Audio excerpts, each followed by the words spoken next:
100,000 barbarian cavalry pressed against the border, turning Tonyang Pass into a deadly trap. Chu Fan was merely a frail scholar without the strength to truss a chicken, yet fate had thrust him onto the blood-soaked ramparts where everything suddenly turned crimson. War drums thundered, arrows fell like torrential rain, and countless enemy soldiers swarmed the walls like ants. Atop the battlements, Chu Fan gripped his spear with white knuckles, standing rigid behind the parapet. The enemy force stretched endlessly like a black mountain, filling Chu Fan's eyes with terror as his mind went blank and his legs trembled uncontrollably. First time on the battlefield? The veteran beside him had already seen through Chu Fan's confusion and panic. The old soldier sneered and whispered, "You're doing well. Most people can't even stand for the time it takes to burn an incense stick when they first see this." Chu Fan's legs shook even more violently. He wasn't even a soldier, but a scholar who had been seized by conscription troops. With no escape possible and executioners and archers guarding every retreat, anyone who dared step back would be killed without mercy. He could only steel himself and stand his ground. Unexpectedly, as the arrow storm subsided, siege ladders slithered up like venomous snakes, stabbing toward the battlements. One ladder had been placed right at the parapet opening Chu Fan was defending, and 7 or 8 barbarian soldiers climbed up like apes, the leader agile as a monkey, reaching the top in an instant. Chu Fan's heart nearly stopped as life and death hung by a thread. Instinctively, he thrust his spear forward, closing his eyes and striking with all his might. A dull thud echoed as the spear transmitted a strange sensation. The moment he opened his eyes, blood gushed from the barbarian's throat as he toppled backward, dragging 2 other enemies down the ladder with him. Falling from 7 or 8 zhang high, their fate was sealed in an instant. The veteran clapped his shoulder with a cold laugh. "Not bad. That guy was about to be first over the wall, but you sent him tumbling down to his death. You've already earned your keep, boy." But Chu Fan felt no joy whatsoever. He knew it had been pure blind luck, like a blind cat catching a dead mouse. If the barbarians had truly stormed up the ladder, he would likely be the first to die. Wildly thrusting a spear drew the most hatred. As Chu Fan's heart grew heavier, his head suddenly spun with dizziness, a gray screen appeared, and blood-red text materialized before his eyes. Name, Chu Fan. Cultivation method, no talent. Worthless spearman. Slaughter points, 3. With this golden finger suddenly descending, Chu Fan understood almost instantly and clicked the symbol without hesitation. Immediately, microcurrents flowed through his body as muscles, bones, and flesh trembled slightly, sending a surge of exhilaration straight to his heart. The screen flickered and the data changed. Name, Chu Fan. Cultivation method, no talent. Ordinary spearman. Slaughter points, 2. Chu Fan immediately felt his strength increase and his body grow considerably stronger. The spear in his hands became smooth and responsive. This was the gift of advancing to ordinary spearman. With the golden finger's blessing, his fear gradually faded as hope and confidence to survive took root in his heart. "Don't get distracted. They're coming up again," the veteran barked. Chu Fan glanced sideways to see barbarian soldiers already approaching on the ladder. The leader looked exceptionally fierce and menacing. Chu Fan tightened his grip and said coldly, "I'll skewer him again." The spear shot forward like a dragon, its point aimed straight at the throat. In that moment, his vision suddenly zoomed in as if time had slowed, every movement crystal clear. The spear tip pierced through and the barbarian fell, though this time without dragging down his companions. Immediately after, another barbarian had climbed up, his eyes bloodshot with boiling killing intent, just one step away from swinging his blade at Chu Fan. Unfortunately, Chu Fan would never give him that chance. He sneered and exerted force through his wrist, thrusting the spear for the 3rd time. In slow motion, the bloody spear tip precisely pierced the barbarian's throat.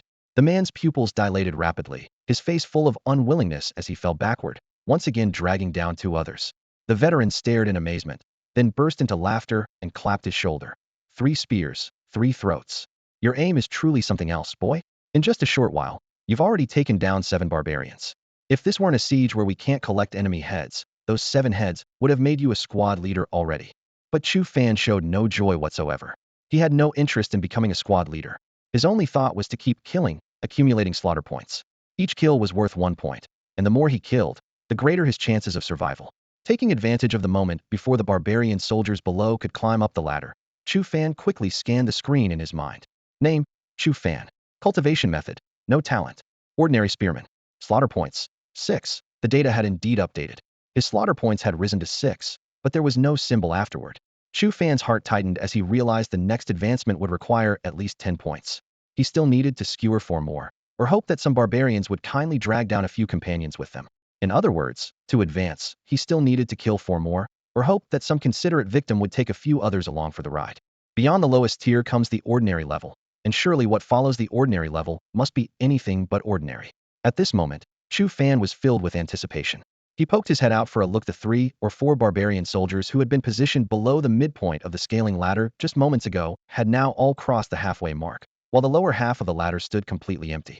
Below the city walls, a dozen or so barbarian soldiers clustered around the base of the ladder, shouting something in their foreign tongue. The last few men suddenly leaped onto the scaling ladder with agile movements, nimble as climbing apes, clearly seasoned veterans of siege warfare. The barbarian soldiers had obviously realized that the spearman atop this particular ladder was no ordinary opponent.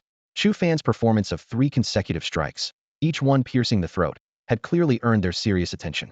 They were now deploying several veterans at once, obviously treating him as a priority target for concentrated assault. "Those fellows aren't right, careful," the squad leader, a grizzled veteran, spoke in a low voice, his expression growing grim. With a wave of his hand, several more men rushed forward. 2 swordsmen, 2 stone throwers carrying large rocks, and 4 soldiers bearing 2 cauldrons of golden juice. The boiling liquid sizzled and hissed, waves of heat washing over them. This veteran squad leader commanded 10 men under him. Chu Fan, a pair of swordsmen, 2 stone throwers, plus the 4 cauldron bearers, and 2 others who were also squad leaders. Including himself, the unit numbered exactly 11 men. Their mission was simple: defend this section of city wall spanning roughly 3 zhang in length. Fortunately, only one scaling ladder was positioned here, otherwise this single squad would be completely overwhelmed. "Here they come."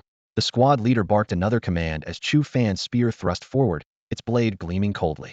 Zoom in, slow motion. The spear point pierced the first barbarian soldier's throat with deadly precision, blood spurting forth. With a twist of the shaft, he pulled the 2 soldiers behind down with him as human shields. 3 men eliminated in one move as kill points instantly jumped to 9, and Chu Fan felt his spirits surge. But trouble followed immediately. The veteran barbarian assault troops had climbed above the ladder's midpoint, and witnessing their comrades' deaths, their eyes blazed with fury. Disregarding the danger of falling, they frantically climbed several rungs and launched themselves forward with savage expressions toward Chu Fan. The leader even hurled his short blade like a throwing weapon, the steel flashing toward Chu Fan's forehead. "Cover him!" Clang! The veteran sword-bearer roared and rushed forward, his long blade sweeping horizontally to deflect the flying dagger in a shower of sparks. The stone throwers also sprang into action, fist-sized rocks whistling downward. The 4 cauldron bearers simultaneously tipped their vessels, scalding golden liquid splashing through the air with sizzling, burning sounds. With cover provided, Chu Fan gripped his spear like the wind itself, striking with full force. Thrust, thrust, thrust, thrust, thrust.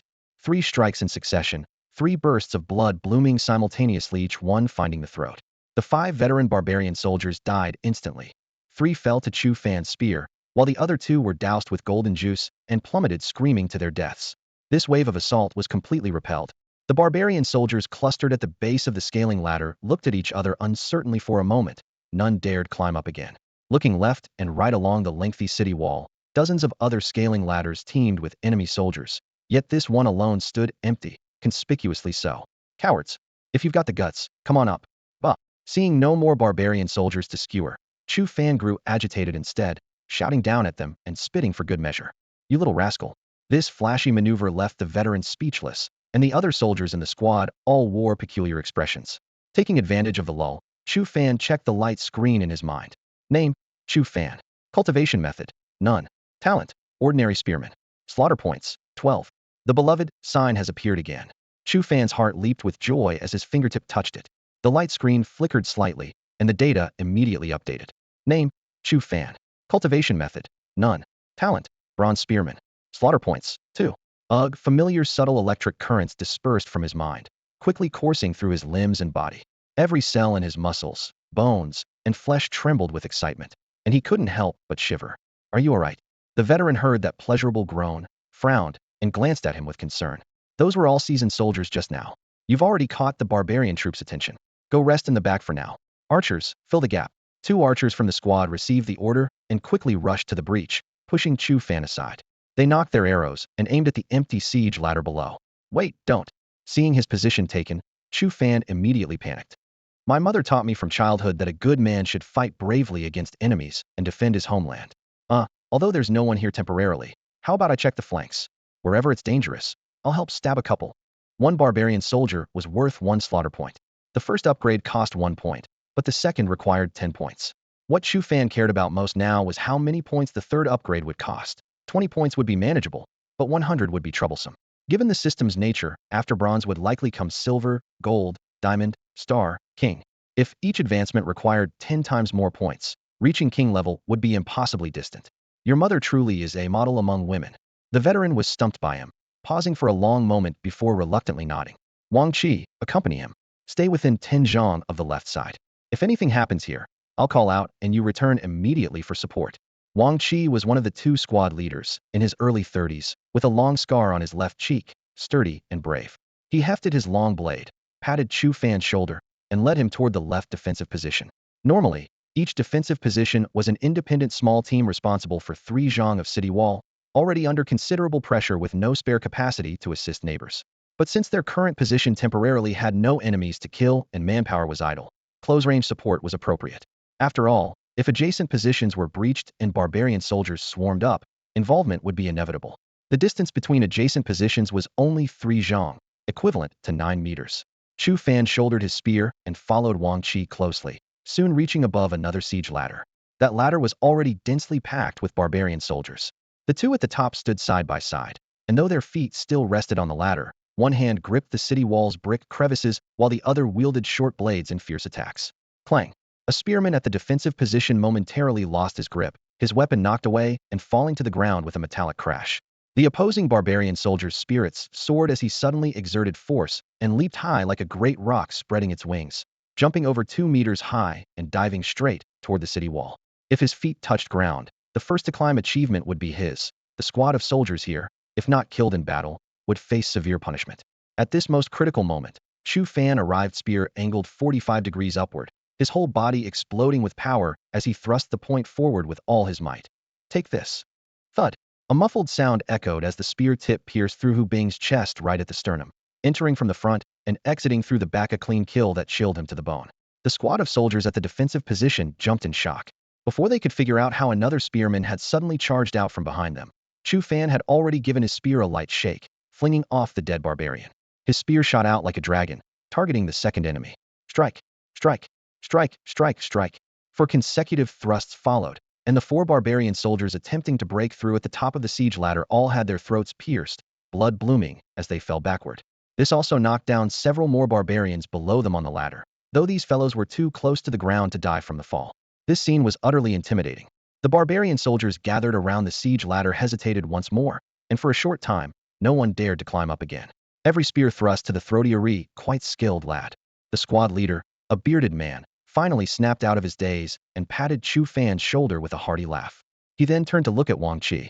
Wang Qi, you've really struck gold this time.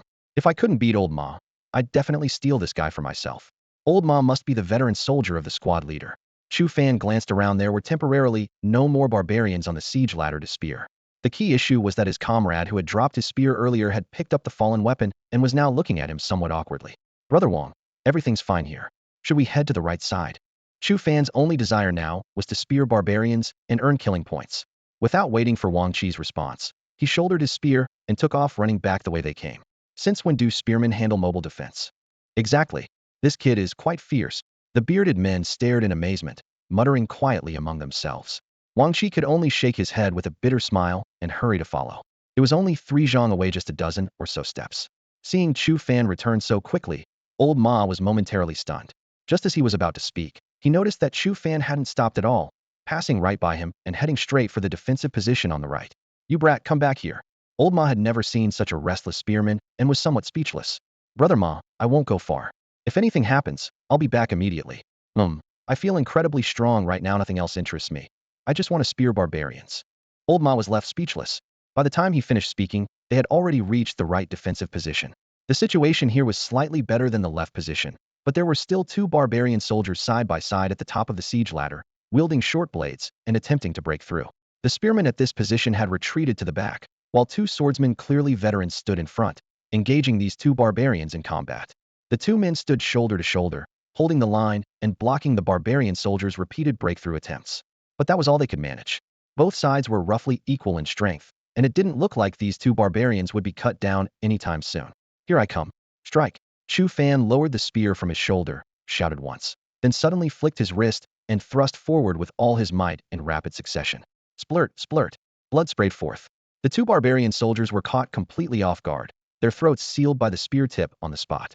Their eyes widened in disbelief as they toppled backward. But Chu Fan didn't stop there. The barbarian soldiers following closely behind the two had already scrambled up, quickly filling the gap. Unfortunately, it was all futile. Whenever any barbarian dared to climb up, Chu Fan would thrust his spear forward, instantly piercing their throat in a spray of blood before they plummeted to their death. In just a few breaths, 7 barbarian soldiers on the right siege ladder had been struck down by him, their blood dripping steadily down the wooden rungs. Seeing this, the barbarian troops below erupted in increasingly loud shouts, yet none dared to show their faces. The scene mirrored the 2 ladders on the left, all enemies trapped at the bottom, cursing but not daring to advance, their morale visibly shaken. Taking advantage of the lull, Chu Fan glanced at the glowing screen that appeared in his mind. Name: Chu Fan. Cultivation method: none. Talent: bronze spearman. Kill points: 14. 5 enemies killed defending the left position, 7 at the right, plus the remaining 2 points from before the battle, exactly 14 points. As for this symbol that had yet to appear, he was mentally prepared for its absence, though he wondered whether it would next manifest at 20 points or 100. With this thought, he squinted toward a more distant defensive position where siege ladders still carried several barbarian soldiers, hanging there like sitting ducks, making his mouth water with anticipation. "You little brat, where are you looking?" came old Ma's displeased shout from behind. "I've never seen a spearman jump around like you. Get back here." When the squad leader spoke, Chu Fan had no choice but to suppress his desire, shouldering his spear and reluctantly jogging back. At this moment, the more distant positions on both flanks showed small numbers of barbarian soldiers managing to breach the walls. But isolated and outnumbered, they were immediately surrounded and hacked down the moment they appeared, quickly becoming corpses. This particular section of the battle line was enjoying a rare moment of peace. Rare quiet moment. Rest in place and recover your strength.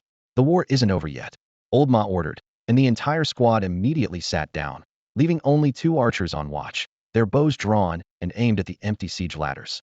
Thus, 3 consecutive ladders that no one dared to climb stood vacant outside the city wall, appearing particularly conspicuous. "Chu Fan, right?" Old Ma approached a few steps, still somewhat curious. "Your legs were shaking with fear during your first battle, so how did you become so vicious?"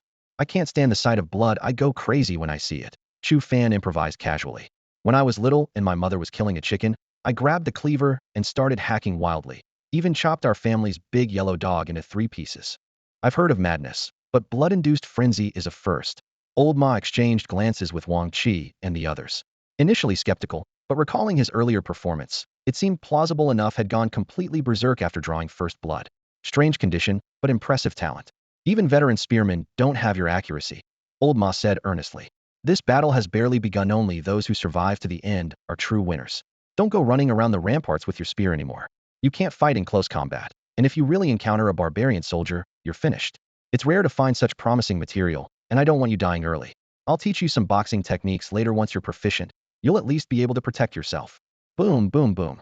Before he finished speaking, drums thundered again from the distance outside the city, deep and rumbling like thunder, one beat after another, echoing continuously. The drums sounded, and Chu Fan craned his neck to gaze toward the battlefield outside the city.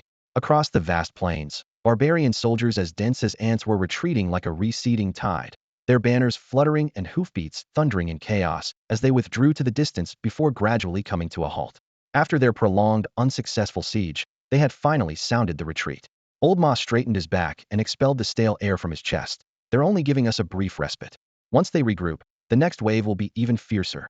On the city walls, the defenders began clearing the battlefield. The corpses of barbarian soldiers who had previously climbed over the parapets only to be cut down were piled up and thrown directly from the battlements. The bodies hit the ground with dull thuds, blood and flesh splattering. But no one paid attention. War was cruel. And who had time to collect enemy corpses? The barbarians would retrieve them themselves eventually. The squad leaders from the left and right wall positions came over one after another. The one from the left had a face full of whiskers, while the one from the right was pockmarked and also surnamed Wang. Both men cheerfully greeted Old Ma and exchanged pleasantries with Chu Fan, their words filled with gratitude for fighting side by side in the recent battle. In the far distance outside the city, the retreating barbarian forces had already made new camp, with campfires rising as they quickly regrouped. "Let's go. Time for dinner," Old Ma called out. Every time they manned the walls, many soldiers had only one thought left: would they live to eat their next meal?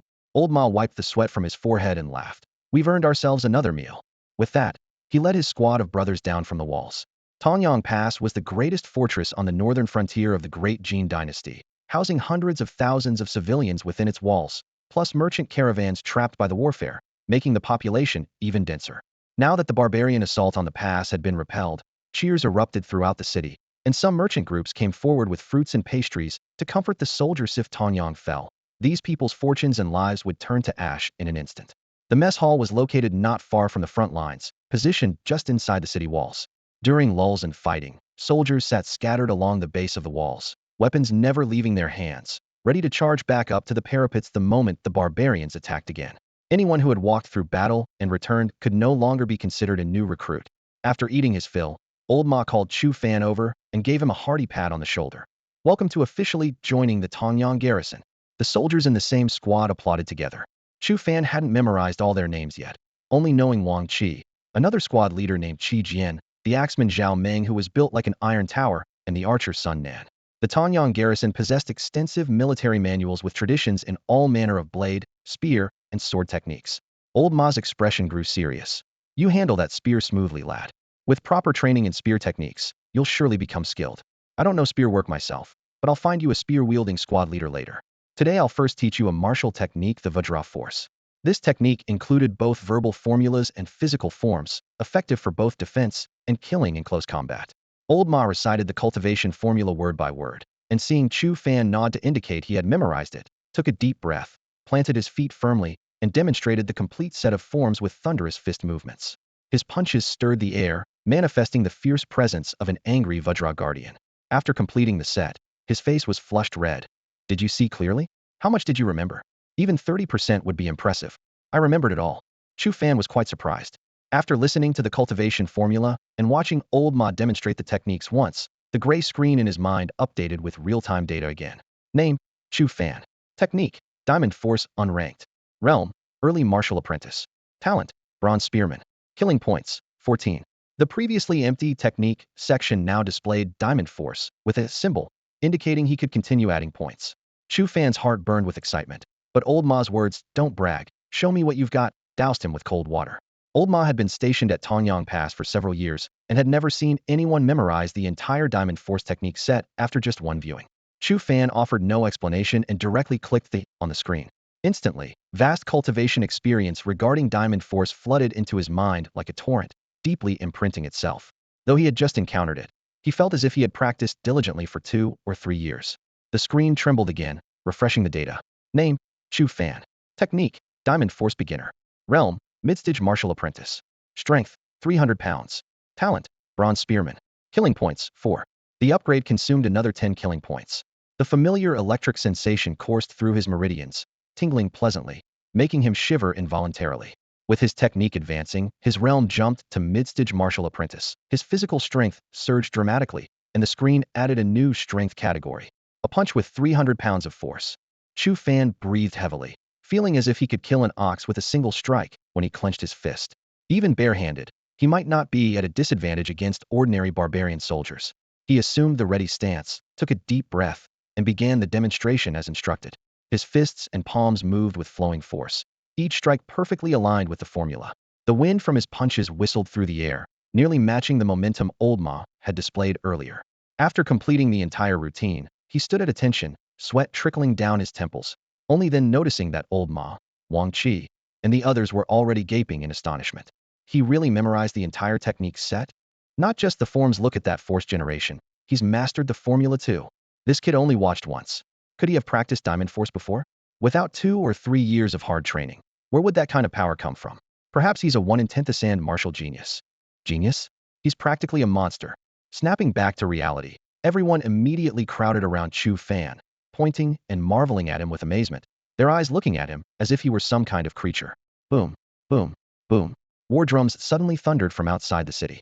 After a brief rest, the barbarian forces at the edge of the plains pressed forward again, their murderous intent shrouding everyone like dark clouds. To the city walls. This battle will surely be even harder. Remember, all of you better come back alive. Old Ma's expression turned stern as he grabbed his long blade and charged toward the city walls. Boom, boom, boom. The war drums thundered as battle erupted once more.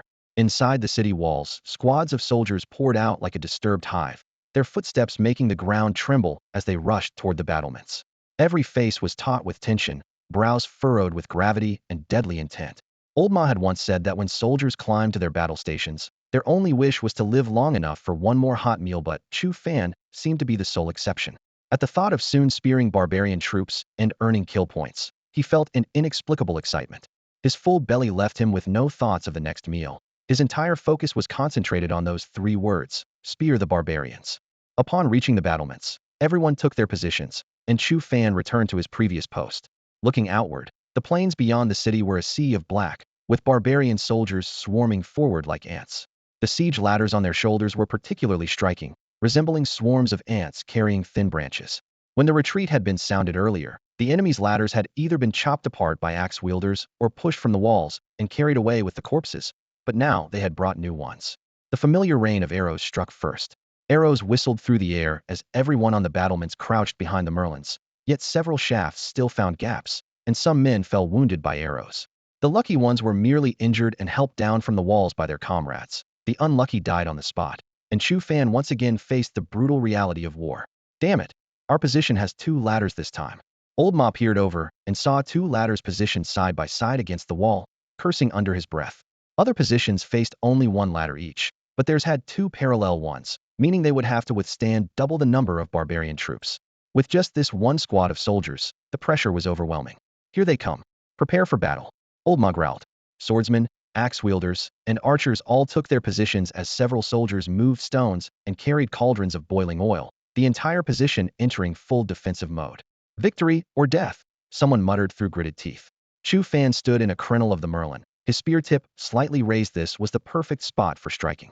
Soon, 2 rows of barbarian soldiers began climbing the ladders, one after another, transforming the empty siege ladders into 2 strings of candied fruit, densely packed with figures. I strike. Chu Fan thrust his spear forward. Thud, thud. The first 2 barbarian soldiers to reach the height of the battlements were pierced through the throat by the long spear, blood spraying as they fell backward. The barbarians behind them moved up to fill the gaps, meeting the same fate, all precisely struck down by Chu Fan.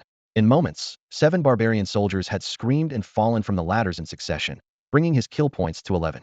Though his status still displayed bronze spearman, after further cultivation of the diamond strength technique and additional point allocation, Chu Fan's martial realm had reached the middle stage of martial apprentice, his arm strength surging to 300 pounds, and his overall combat power making his spear strikes devastatingly effective.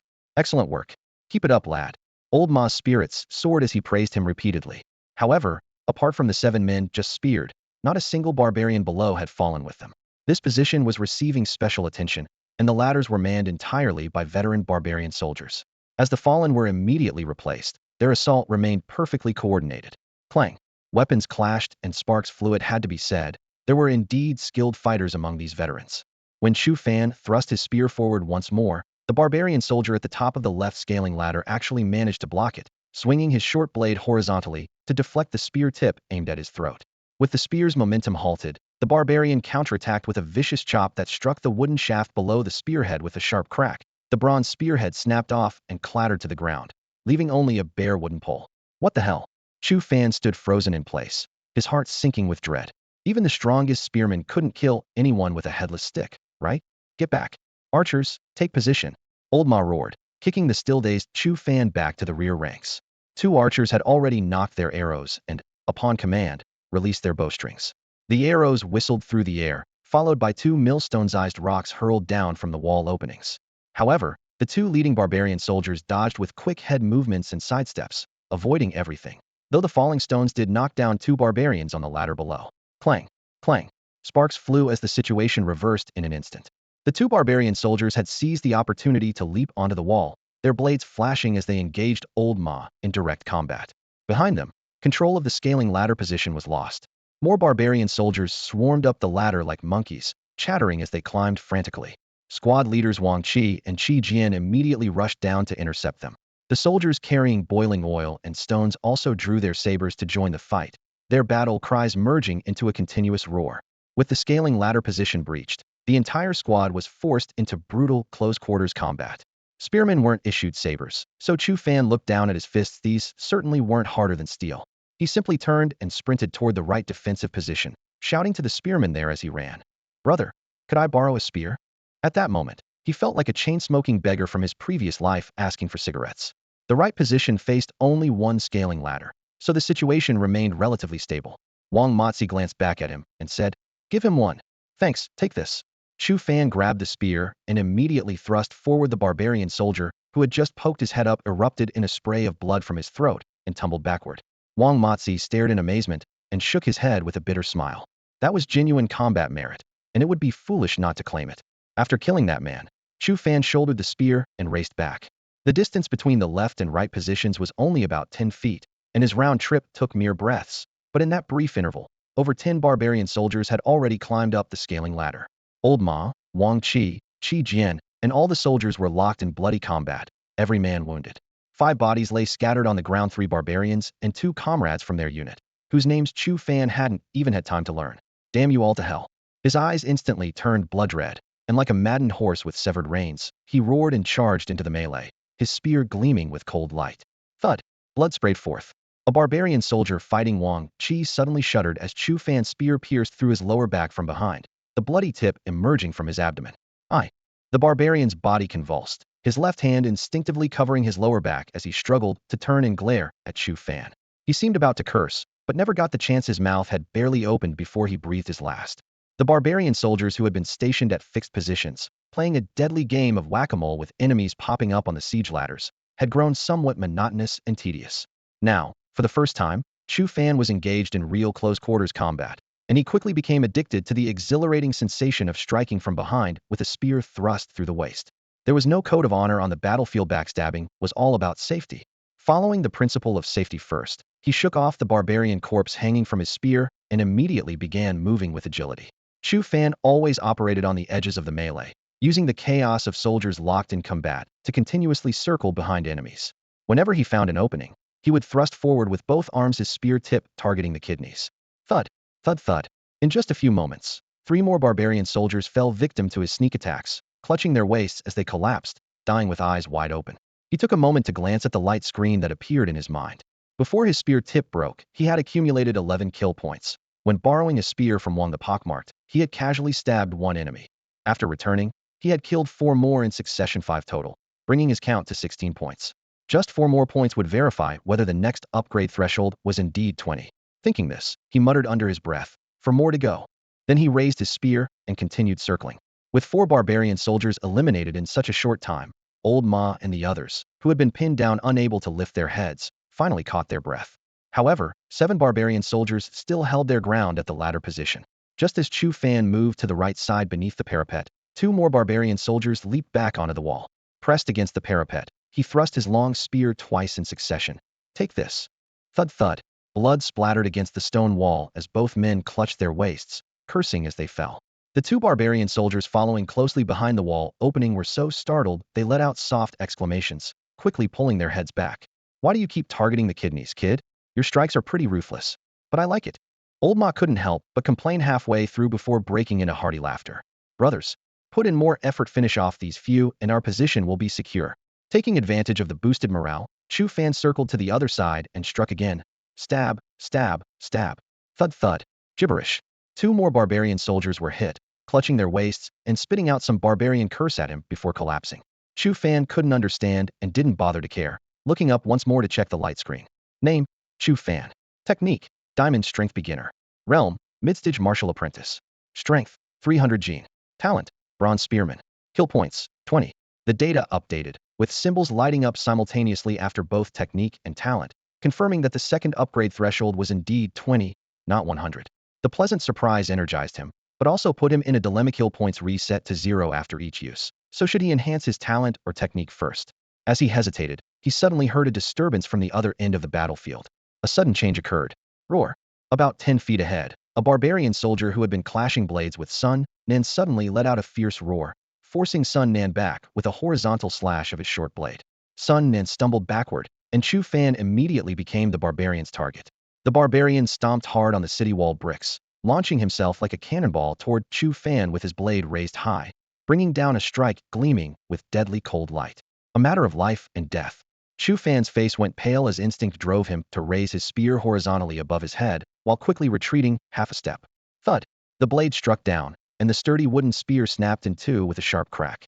The cold blade tip stopped less than 3 inches from his nose, its remaining force sliding downward and nearly slicing open his abdomen a hair's breadth from disaster. Having missed his strike, The barbarian roared and raised his blade again. In this critical moment, Chu Fan didn't hesitate to tap the symbol next to the talent section in the light screen within his mind. The screen flickered slightly as the data updated. Name, Chu Fan. Technique, Diamond Force Beginner. Realm, Midstage Martial Apprentice. Strength, 700 pounds. Talent, Bronze Spearman Silver Spearman. Slaughter points, 0 20 points. 20 slaughter points instantly vanished to 0, and the two symbols disappeared. With his talent advancement, his strength surged from 500 to 700 pounds, though his realm remained at Midstage Martial Apprentice. In a flash, the barbarian's blade came crashing down again. Almost without thinking, Chu Fan thrust both arms forward with tremendous force. Thud, thud. Two muffled sounds rang out as both broken spear pieces drove deep into the barbarian's body. The right piece, still bearing its spearhead, pierced through his abdomen. The left piece, though headless, plunged straight into his throat. The barbarian's eyes widened in disbelief as he collapsed backward. You little rascal, I thought you were done for this time. Old Ma finally finished off his opponent and rushed to Chu Fan's side. Seeing the fallen barbarian, he cheered loudly. Excellent move, twin dragons emerging from the sea. Even without a spearhead, you drove it right through. Nice arm strength. He waved his hand cheerfully. I'll put in a word with the higher-ups later to get you a custom detachable spearheads on both ends. A double-head dragon. Black lines immediately appeared on Chu Fan's forehead. Double-head dragon? That name sounds rather odd. Though using a long spear at medium range and splitting it into twin short spears for close combat would indeed be quite practical. As they spoke, another scaling ladder appeared against the outer wall, with two barbarian soldiers climbing up and more stirring restlessly below. Old Ma brandished his long blade and charged forward first. The battle was far from over. Chu Fan gripped his twin short spears and weaved between the narrow battlements. The short spears proved much better suited for close-quarters combat than his original long spear. Moving with agility, he targeted barbarians climbing up the ladders. One enemy after another presented themselves like living targets, and he killed with such fervor that his blood boiled and his eyes took on a crimson tint. Meanwhile, the slaughter points in the light screen continued jumping upward, steadily climbing. The opportunity for his next enhancement was drawing ever closer. Clang, clang, thud. The watchtower position, an area spanning 3 zhang in radius, remained locked in fierce combat. Bodies lay scattered across the blue bricks in all directions, over 40 corpses in total, so many that there was barely room to step. Most of them had fallen to Chu Fan's stealthy attacks from behind, his short spear piercing precisely through their vital points for instant kills. Flashing blades, blood mist, and roars intertwined as the chaotic battle raged from afternoon until nearly mealtime. When the last barbarian soldier was thrown over the parapet, the enemy forces that had climbed the tower were finally wiped out, and the lost position was recaptured. However, only 6 men remained from Old Ma's squad of 10 in the span of a single incense stick, for comrades' bodies had grown cold at their feet. The icy touch of death made Chu Fan truly comprehend the cruelty of war. Grief surged instantly, transforming into towering rage. Standing at the center of the position, he thrust his twin short spears through the gaps in the parapet's crenellations like twin dragons emerging from their lair, striking in rapid succession. The heads of barbarian soldiers just appearing over the siege ladders were pierced one by one before tumbling down. After advancing to Silver Spearman, his vision dramatically expanded when attacking, and his opponents seemed to move in slow motion. Wherever his gaze fell, each strike was effortless, yet lethal. Every thrust found its mark. Boom, boom, boom. As the setting sun waned, deep drums echoed again from the far end of the plain. The barbarian soldiers, dense as swarms of ants, retreated like a receding tide. Both sides tacitly ceased fighting and began clearing their respective battlefields. Atop the tower, the exhausted defenders of Tongyang Pass severed enemy heads with their blades and hurled the headless corpses directly over the city walls. Being able to take heads while defending meant the enemies had actually climbed onto the tower. To turn the tide and hold the position after the siege ladders were breached was no easy feat therefore. Every barbarian head represented genuine military merit. Outside the city, the remaining barbarian soldiers first withdrew their ladders, then dragged away their fallen comrades. Along the endless city wall, only this corner where Chu Fan fought had the highest pile of corpses, nearly 100, most killed by his short spear. Taking advantage of the lull, he glanced at the light screen in his mind. Name, Chu Fan. Technique, Diamond Strength Beginner. Realm, Midstage Martial Apprentice. Strength, 500 gene. Talent, Silver Spearman. Slaughter points, 86. This time, small symbols still flickered after both technique and talent, while the realm column also displayed a button. Last time when his slaughter points reached 20, there was no plus sign after realm, indicating that advancing from midstage to latestage martial apprentice required 40 points. Upgrading talent to gold level would likely also cost 40 points, while technique advancement still required 20 points. After a moment's consideration, he first clicked on technique. A subtle electric current spread from his mind throughout his body, so pleasurable that he shuddered. His slaughter points instantly decreased by 20, and beginner after diamond strength changed to minor achievement. Then he clicked the realm button, 40 slaughter points vanished, and his martial cultivation instantly surged from mid-stage to latest-stage martial apprentice. The light screen flickered slightly as data updated in real time, and he seized the opportunity to glance at the display in his mind once more. Name, Chu Fan. Technique, Diamond Force Minor Achievement. Realm, Late Martial Apprentice. Strength, 900 gene. Talent, Silver Spearman. Slaughter points, 26.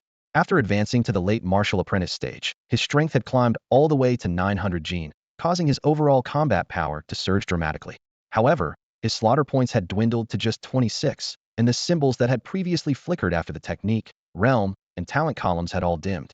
The next upgrade would require 40 points each for technique and talent, while realm advancement demanded a steep 80 points to improve further. He would need to harvest more barbarian soldiers. Looks like I need to find ways to kill more barbarian troops. The system is great and all, but these slaughter points burn through way too fast. Chu Fan calculated silently. As he pondered this, Old Ma's gruff voice exploded behind him. Hey kid, quit spacing out. Get over here and help. Before the words had fully left his mouth, Old Ma swung both arms and hurled 2 large strings of barbarian heads threaded with hemp rope at Chu Fan's feet. The blood was still fresh, and the stench hit him full force. During this fierce siege defense, the section Chu Fan was guarding had initially fallen to scaling ladders. 2 ladders had been erected side by side against the wall base. With barbarian soldiers swarming up the mover, 40 men had made it onto the ramparts. Fortunately, they had all been slain in the end, turning what could have been a catastrophic breach into military merit. The 40-plus heads were divided into 4 strings, hemp rope threaded through their jaws, blood dripping in steady lines. Chu Fan and another axeman named Su Feng each carried 2 strings, while squad leader Wang Qi Jian, axeman Zhao Meng, and archer Sun Nen each shouldered the body of a fallen comrade. Let's go. First we need to take care of our brother's final affairs. Old Ma sighed quietly, leading the group down from the city wall along the bloodstained stone steps toward the eastern side of the parade ground. East of the parade ground lay a wasteland specifically designated for burying fallen soldiers. During wartime, resources were scarce, coffins were unthinkable. Having 1 grave per person, wrapped in military cloaks and buried properly, was already the best possible outcome. After burying their comrades, the group returned to the parade ground. Old Ma immediately led the team to turn in the heads and register their military achievements. During siege defense, each barbarian head taken on the city walls was worth 1 tael of silver. 40-plus heads meant 40-plus taels on the books. Since the battle wasn't over, the reward silver was temporarily recorded in ledgers to be distributed after the war ended. If anyone died in battle, the silver would still be delivered in full to their family. Yes, no one dared embezzle military merit rewards. On the way back, they encountered Big Beard and Pockmark Wong. Old Ma, you guys were incredible this time, Big Beard said with obvious amazement. You said you'd hold those 2 scaling ladders, and you actually did it. I'm impressed. Pockmark Wong added insult to injury. Those ladders were lost for so long, with a whole swarm of barbarians climbing up, but you guys managed to kill your way back and retake them. The bodies piled up at the wall base like a small mountain must be over 100 corpses. That section of wall was the most eye-catching sight of all. You've made your reputation in one battle. Though the 2 men spoke words of praise, their eyes kept sizing up Chu Fan, their stares making his hair stand on end and his spine run cold. Old Ma simply nodded with a smile, saying nothing more, and led his 6 men straight toward the captain's tent. The Great Gene military system worked as follows. A squad leader commanded 10 soldiers and supervised 2 team leaders. 10 squads formed a company under a company commander, also called a centurion. Above company commanders were battalion commanders, known as captains. Above captains were colonels, typically commanding a regiment with 10 captains under them, totaling over 10,000 troops. Higher still were the generals, commanding anywhere from a dozen regiments with over 100,000 men to dozens of regiments with hundreds of thousands. As for how many regiments the general at Tongan Pass commanded, Chu Fan had just arrived and didn't yet know. The next day, after breakfast at dawn, groups of soldiers gradually gathered at the training ground for martial drills and practice. Even during wartime, they dared not neglect their daily training routine. You little rascal, you looked even fiercer in yesterday afternoon's battle. You must have improved again. Old Ma waved Chu Fan over with a grin that creased his entire face. Come here, show me your forms first so I can take a look. Someone will teach you spear techniques later. Old Ma had worked through the night to find Chu Fan a spear master, and this thoughtfulness filled Chu Fan with renewed energy. He stepped forward onto the open ground, took a deep breath, then unleashed his fists and feet in perfect coordination, executing the diamond force forms with precision and discipline. Compared to the previous afternoon, Chu Fan had now reached the late martial apprentice stage. His diamond force had advanced from beginner to minor mastery, and his raw strength had surged to 900 pounds. His punches whistled through the air, his clothes flapped wildly, and the dust on the training ground swirled up in gray waves. His imposing presence nearly matched that of old Ma himself. Minor mastery already? Looking at this power, he's definitely reached the late martial apprentice stage. Old Ma couldn't help but exclaim in amazement. A 1 in 10th prodigy. Good material is truly good material. It took me 4 years to reach this level. Comparing people to people, Wang Qi, Qi Jian, and the other 5 men watched in stunned silence, once again having their understanding of Chu Fan's talent completely overturned. They were thoroughly convinced. At that moment, a tall, lean middle-aged soldier strode over. His sleeves were rolled up to his elbows, revealing sinewy veins covering his forearms, clearly indicating tremendous arm strength. Old Ma, I heard you've got a promising spear fighter under your command. Is this the kid? The middle-aged soldier asked casually, sizing up Chu Fan from head to toe. His 5 fingers gripping his spear tightened slightly as he nodded with satisfaction. Good proportions, excellent material for spear training. It won't be a waste for me to personally teach him the wind and thunder spear technique. Old Ma stepped forward with a smile. Xiao Fan, this is my brother, Centurion Chow. He's not in our battalion. Just call me Brother Chow, or Old Chow, either works. Don't be formal. Old Chow had a straightforward personality and clapped Chu Fan on the shoulder. The Tanyang garrison has plenty of blade, spear, and sword techniques, but there's only one true spear art, the wind and thunder spear technique. Few people practice it. I'll teach you the incantations first. Memorize them well before we move on to the forms. Pay attention. With those words, his expression became solemn as he taught the wind and thunder spear technique incantations word by word. After confirming that Chu Fan had memorized everything, he moved to the open area to demonstrate with his spear. The wind and thunder spear technique has 9 forms. The first form, wind, sweeps the clouds. Old Chow explained while demonstrating. Channel rotational force through your wrist according to the incantation, making the spear tip spin at high speed, creating dense spear shadows like a whirlwind. At the mastery level, you can instantly sweep through a wide range of enemies in front of you, making it impossible for them to get close. The second form, thunderbolt strike. Use the incantation to channel your strength, gathering all your body's power at the spear tip for a direct thrust with the force of thunder. Its power is tremendous. Once mastered, it can easily pierce through heavy cavalry armor, and even at a basic level, it can effortlessly penetrate light infantry mail for a lethal strike. Third form, thunder, shaking 9 heavens. Fourth form, wind and thunder spiral. Old Chow shouted as he demonstrated, his spear whistling through the air like wind. Within a 3-zhang radius, yellow sand churned and dust swirled into the air, creating a gray veil under the sunlight that seemed to block out the sky. The spear shaft moved in his hands like a living dragon, sometimes thrusting straight, sometimes spiraling. Cold light flashing as thunder seemed to rumble faintly around the spear tip. The imposing aura was so magnificent that even Old Ma, sitting steadily nearby, couldn't help but exclaim in admiration. After demonstrating all 9 forms, he touched the spear but to the ground, dispersing the dust waves with his energy, then stood with his weapon withdrawn. Boy, I've finished demonstrating all 9 forms of wind and thunder. How much did you remember? As he spoke, he turned his head toward Chu Fan and raised his chin. Show me what you've got. Don't be afraid of embarrassing yourself. Being able to remember one form after watching once is already pretty good. When I first learned, I only remembered the first 2 forms. Chu Fan froze, scratching his head somewhat embarrassedly. I think I remembered them all. After speaking, his mind stirred as he glanced at the light screen that appeared in his consciousness. Name, Chu Fan. Techniques, Diamond Force Minor Achievement, Wind and Thunder Spear Technique below entry level. Realm, Late Martial Apprentice. Strength, 900 gene. Talent, Silver Spearman. Slaughter points, 26. Behind Wind and Thunder Spear Technique, a flashing was particularly eye-catching. Chu Fan clicked it without hesitation. Lightning-like tingling shot from his consciousness to his limbs and bones, making him shudder involuntarily. Immediately, vast experience regarding the wind and thunder 9 forms was perfectly imprinted into his memory. The light screen refreshed accordingly. Name, Chu Fan. Techniques, Diamond Force Minor Achievement, Wind and Thunder 9 forms entry level. Realm, Late Martial Apprentice. Strength, 900 gene. Talent, Silver Spearman. Slaughter points, 16. The first point allocation consumed exactly 10 points. The spear technique advanced from below entry level to entry level, but his martial realm remained at late martial apprentice. Chu Fan sighed inwardly. Next point allocation requirements. Realm, 80 points. Diamond Force, 40 points. Wind and Thunder 9 forms, 20 points. The remaining 16 points were rather useless. He needed to earn more slaughter points quickly. Remembered them all? Old Chow burst into laughter, throwing his head back. Looks decent enough, but when it comes to bragging, he doesn't hold back at all. Nearby, Wang Qi, Qi Jian, Zhao Meng, Sun Nan, and Su Fong exchanged smiles, though they didn't entirely disagree in their hearts. They had already witnessed Chu Fan's monstrous talent, skilled in both fists and spears. With martial arts sharing common principles, they still had that much discernment. Old Chow, don't speak so definitively. Old Ma interjected, patting Chu Fan's shoulder with a tone both serious and encouraging. This boy is a 1 in 10,000 martial arts genius.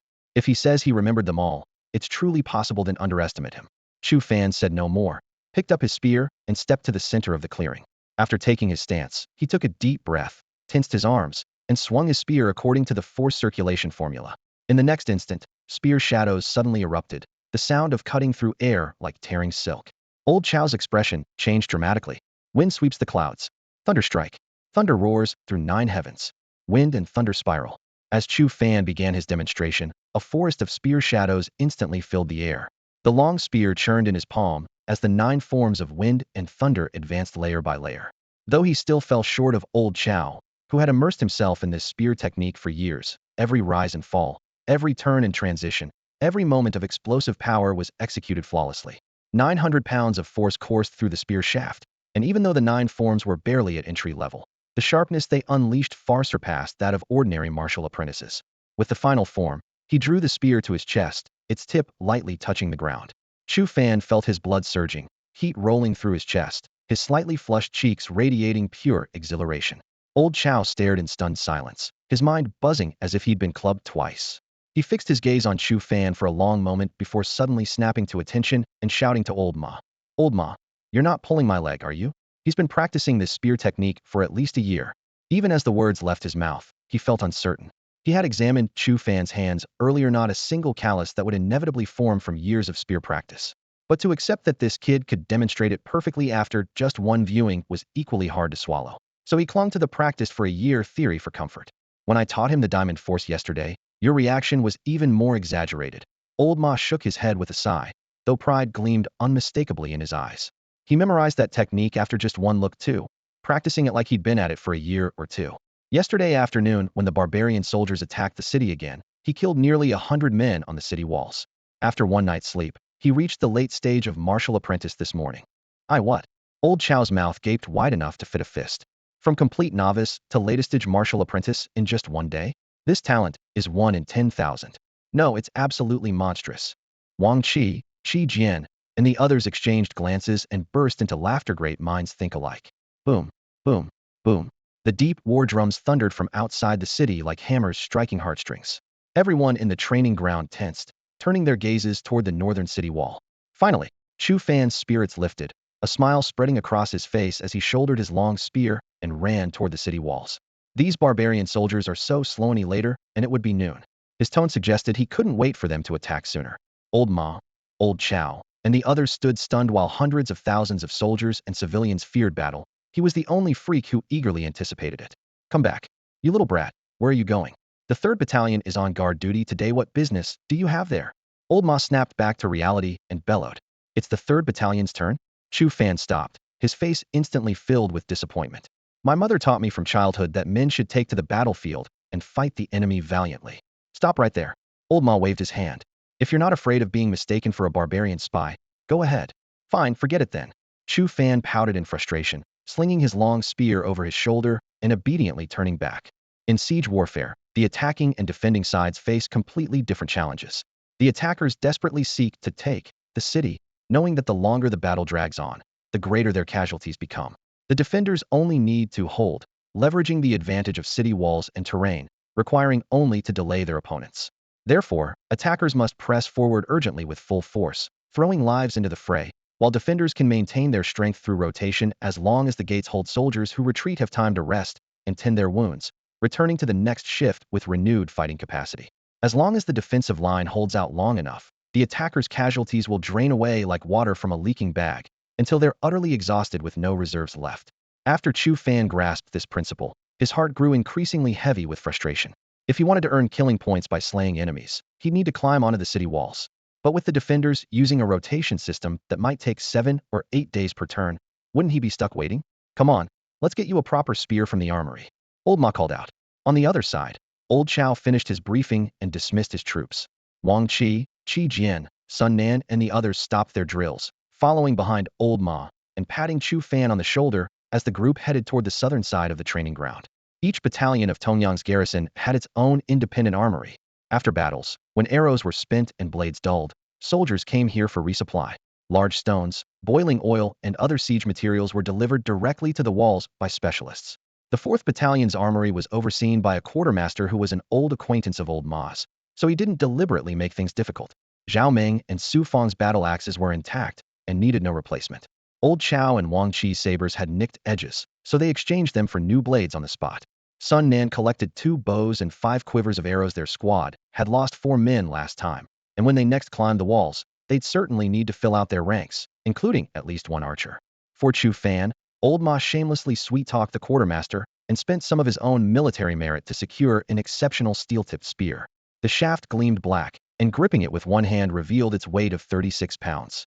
In the past, Chu Fan could never have wielded it, but now with his 900-pound strength, he swung the spear casually, the spearhead cutting through air with a sharp whoosh as it bloomed into a flower pattern. The weight felt just right.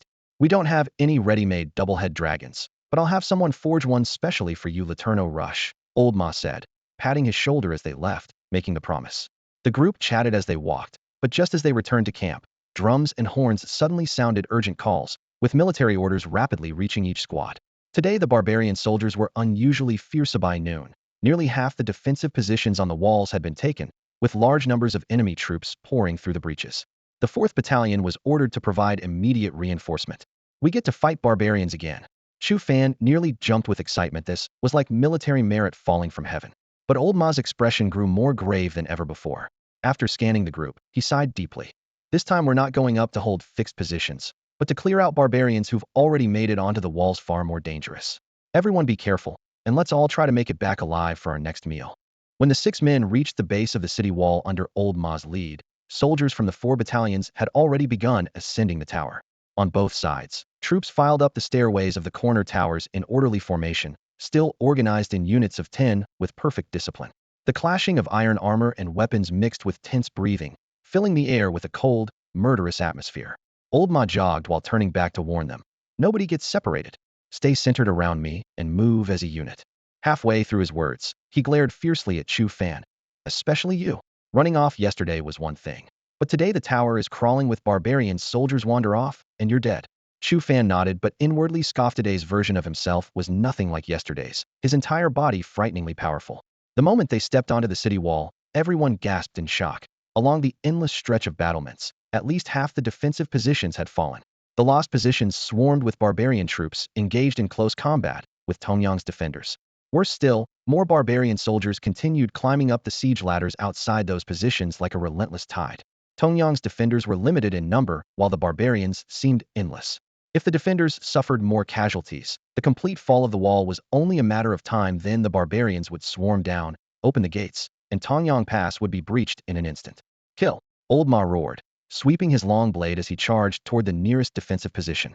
Wang Qi and Qi Jian, both swordsmen, followed close behind. Zhao Meng and Su Fang, wielding heavy battle axes with their massive frames and ox-like strength, also charged wildly. Sun Nan, being an archer unsuited for close combat, knocked an arrow and followed behind Chu Fan, moving while occasionally releasing surprise shots. A barbarian soldier lunged at Chu Fan with a savage expression, his cold blade chopping down at his head. Clang! Chu Fan sidestepped and deflected with his spear, the iron shaft colliding with the steel blade in a shower of sparks. The barbarian Froza hadn't expected a spearman to wield a solid iron spear. Take this. Thud! The spear tip whirled forward, piercing through the throat and emerging from the back of the neck in a spray of blood as the barbarian collapsed instantly. Chu Fan quickly glanced at the screen in his mind. Name: Chu Fan. Techniques: Diamond Force Minor Achievement. 9 forms of Wind and Thunder Beginner. Realm: Late Martial Apprentice. Strength: 900 pounds. Talent: Silver Spearman. Slaughter points: 1718. Though the slaughter points only increased by 1, his spirits soared. The entire wall was crawling with lively barbarian soldiers. She could never finish stabbing them all. How many slaughter points could he earn? Come on, you barbarian bastards, bring it all. He howled wildly, his spear striking repeatedly. Take this. Thud! Thud! Blood sprayed again as Chu Fan struck successfully, completely igniting that strange condition of going mad at the sight of blood within him, making him as frenzied as if injected with adrenaline. Before his roar faded, the spear flashed again, and another barbarian took a spear to the throat, collapsing to the ground. Just 2 more points to gather 20 points first, then upgrade the 9 forms of wind and thunder. With this goal in mind, he completely cast aside Old Ma's earlier warnings, gripped his spear tightly, and charged toward the crowded area ahead. Thud! Thud! His iron spear struck like lightning twice in quick succession, and 2 barbarian soldiers collapsed instantly. Chu Fan's mind stirred as his gaze swept toward the glowing screen in his consciousness. Name: Chu Fan. Techniques: Diamond Force Minor Mastery, 9 forms of wind and thunder beginner. Realm: Late Martial Apprentice. Strength: 900 pounds. Talent: Silver Spearman. Slaughter points: 20. The plus sign behind 9 forms of wind and thunder flickered. Without hesitation, Chu Fan clicked it. Instantly, a subtle warmth like electric currents surged from his mind throughout his limbs, making his entire body shiver. The screen updated accordingly. Name: Chu Fan. Techniques: Diamond Force Minor Mastery, 9 forms of wind and thunder minor mastery. Realm: Late Martial Apprentice. Strength: 1,000 pounds. Talent: Silver Spearman. Slaughter points: 0. The plus sign vanished, yet his cultivation had advanced to minor mastery, and his strength had increased by a solid 100 pounds. However, the threshold for the next upgrade had also risen. 80 points needed for realm advancement, and 40 points each for Diamond Force and 9 forms of wind and thunder. With his slaughter points reset to 0, Chu Fan clicked his tongue inwardly needed to take advantage of this chaos to earn more. The thought had barely formed when several barbarian soldiers wielding short blades charged toward him from ahead. Whether angered by his earlier provocation or alarmed by his feat of defeating 4 men in mere moments, these barbarian soldiers simply ignored 2 of their own comrades along the way and rushed straight at Chu Fan. Perfect, he growled, charging forward to meet them. As danger approached, Chu Fan suddenly twisted both wrists, unleashing the first form of 9 forms of wind and thunder, Thunderous Strike. The 36-pound iron spear began spinning abruptly, tearing through the air like a drill bit. Thud, thud, thud.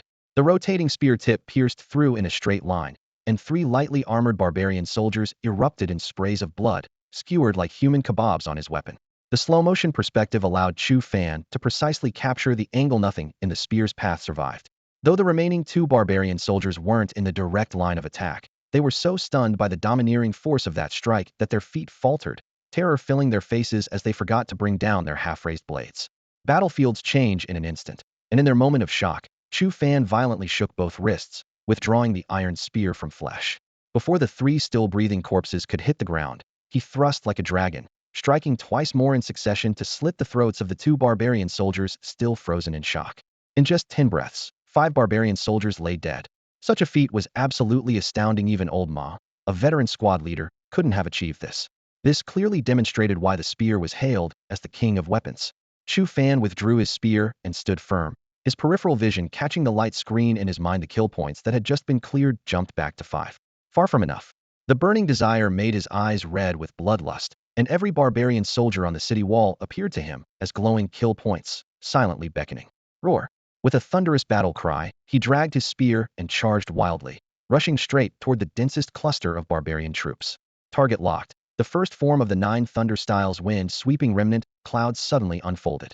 In an instant, cold light swept across like a hurricane carrying thunder, spear shadows weaving into a curtain as the spear tip spun at high speed, slashing across the throats of barbarian soldiers in sequence. With only basic mastery of the 9 thunder styles, such precision should have been impossible, but the silver spearman talent-enhanced vision and time seeming to slow made it all effortless. Thud thud, crash. Blood blossomed in succession as 6 barbarian soldiers clutched their throats and collapsed with wide eyes. This dominating strike shocked all around. Nearby barbarian troops froze in place, while Tongyang's defenders watched in stunned amazement. Chu Fan, who had seemed like a frail scholar moments before, now wielded his spear like a demon, practically transformed into a god of slaughter. Thunder shaking 9 heavens. Without stopping, he took several swift steps and spun to attack another flank. The third form, thunder shaking 9 heavens, erupted with tremendous force. Using his charging momentum to leap into the air, he locked onto 2 barbarian soldiers in his slowed vision, his spear striking down like lightning from above, descending like thunder from the 9th heaven crashing to earth. Thud, thud, boom. The spear tip pierced through both men's chests, its remaining force driving deep into the city wall's blue bricks, sending debris flying amid the thunderous impact. This brother must be a centurion. He looks scholarly, but fights so fiercely. There aren't many spear users among Tongyang's defenders. How have I never seen him before? The defenders swung their sabers to meet the enemy while discussing in amazement. So young, yet with such presence, his future potential was limitless. Meanwhile, The nearby barbarian soldiers had been frightened pale by these thunderous methods. None dared approach. Instead, they all retreated together, their eyes filled with terror and wariness as if they'd seen a demon. With such little courage, you dare assault Tongyang? I kill. Chu Fan's eyes had turned completely red with bloodlust. He shook his spear violently and charged into the enemy formation once more. His late martial disciple cultivation, basic mastery of both iron body technique and 9 thunder styles, combined with his 36-pound spear and silver spearman talent, made these ordinary barbarian soldiers unable to withstand even a single exchange. Thud, thud, thud. With each thrust of his spear, accompanied by faint puncturing sounds, a spray of blood would bloom, and another barbarian soldier would fall in despair. His spear struck like a dragon, staining the city walls with blood. Chu Fan, alone with his weapon, moved through the enemy ranks as if they were nothing.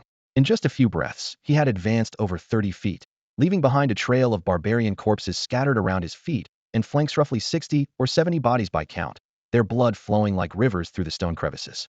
The gap he had carved out single-handedly was so conspicuous that even soldiers in the distance could see this cleared section of the city wall.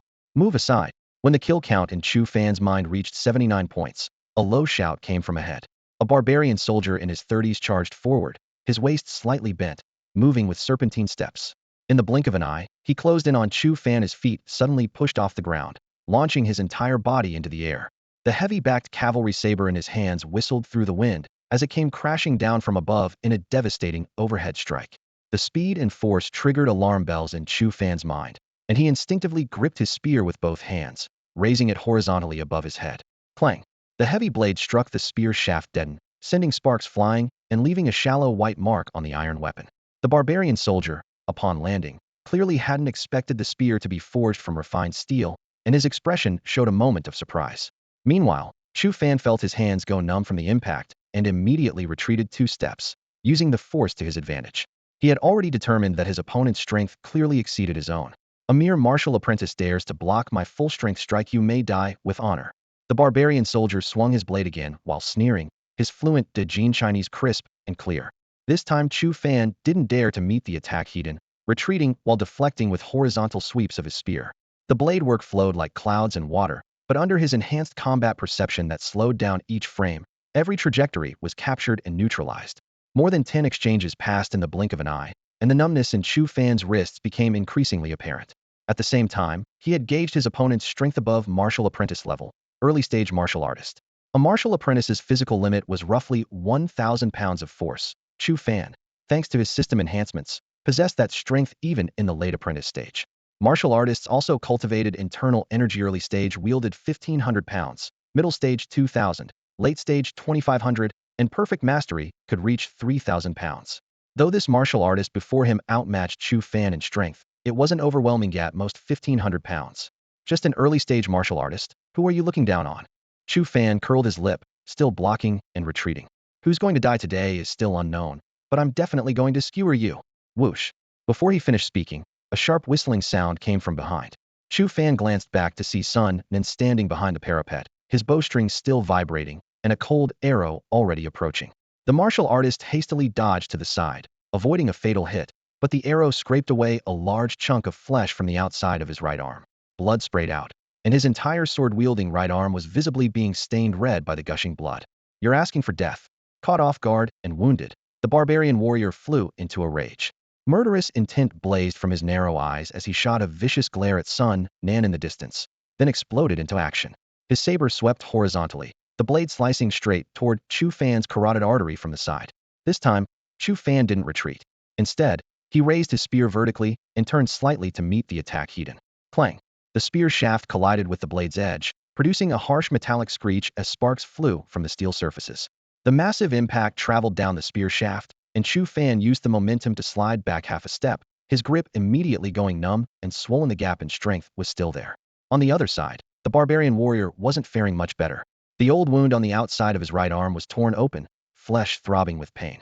He let out a muffled grunt, his brow furrowing like knife cuts. At that moment, a memory from Chu Fan's previous life flashed through his mind. In that cage fight, the disadvantaged blue fighter kept using leg kicks to target his opponent's outer thigh, eventually forcing the red fighter into defensive patterns that sealed his defeat. The current situation was identical. The barbarian warrior's wound was on the outside of his weapon arm, and every swing of his blade tore at the injury. Over time, his strength would inevitably decline, But worse still, his body would develop a conditioned reflex, instinctively resisting further exertion. Without iron will, no one could ignore such agony. Time to go all out. The thought flashed like lightning as Chu Fan suddenly roared, gripping his spear shaft with both hands and abandoning thrusts for sweeping strikes, swinging it like a staff with the force of a hurricane. Clang!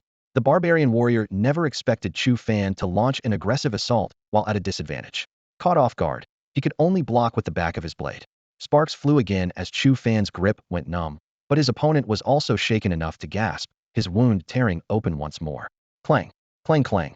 Chu Fan pressed his advantage with a furious assault, transforming his spear into a massive staff that swept and smashed in an impenetrable barrage, giving his opponent no chance to catch his breath. His own wrists ached so badly he could barely maintain his grip, but the barbarian warrior was in worse shape. Blood from his arm flowed down the blade handle to his fingers, dripping from the pommel. Each block sent fresh waves of pain through his flesh, his strength declining irresistibly. The constant blood loss sapped his stamina, leaving him with the will but not the power to fight. Clang! After another collision, Chu Fan's expression changed. His opponent's strength seemed to suddenly surge back, and the recoil nearly knocked the spear from his hands. You want to trade injuries with me? Kid, you're still too green. Madness flashed in the barbarian warrior's eyes as he roared, his blade cutting viciously as he regained control of the rhythm. I'll take your head within 10 moves. Damn, he saw through it. Chu Fan cursed silently, realizing his opponent had decided to ignore his injuries and end the fight quickly. In that split second, his peripheral vision caught sight of another barbarian soldier's back in the distance. A flash of inspiration struck, and a plan formed. Clang!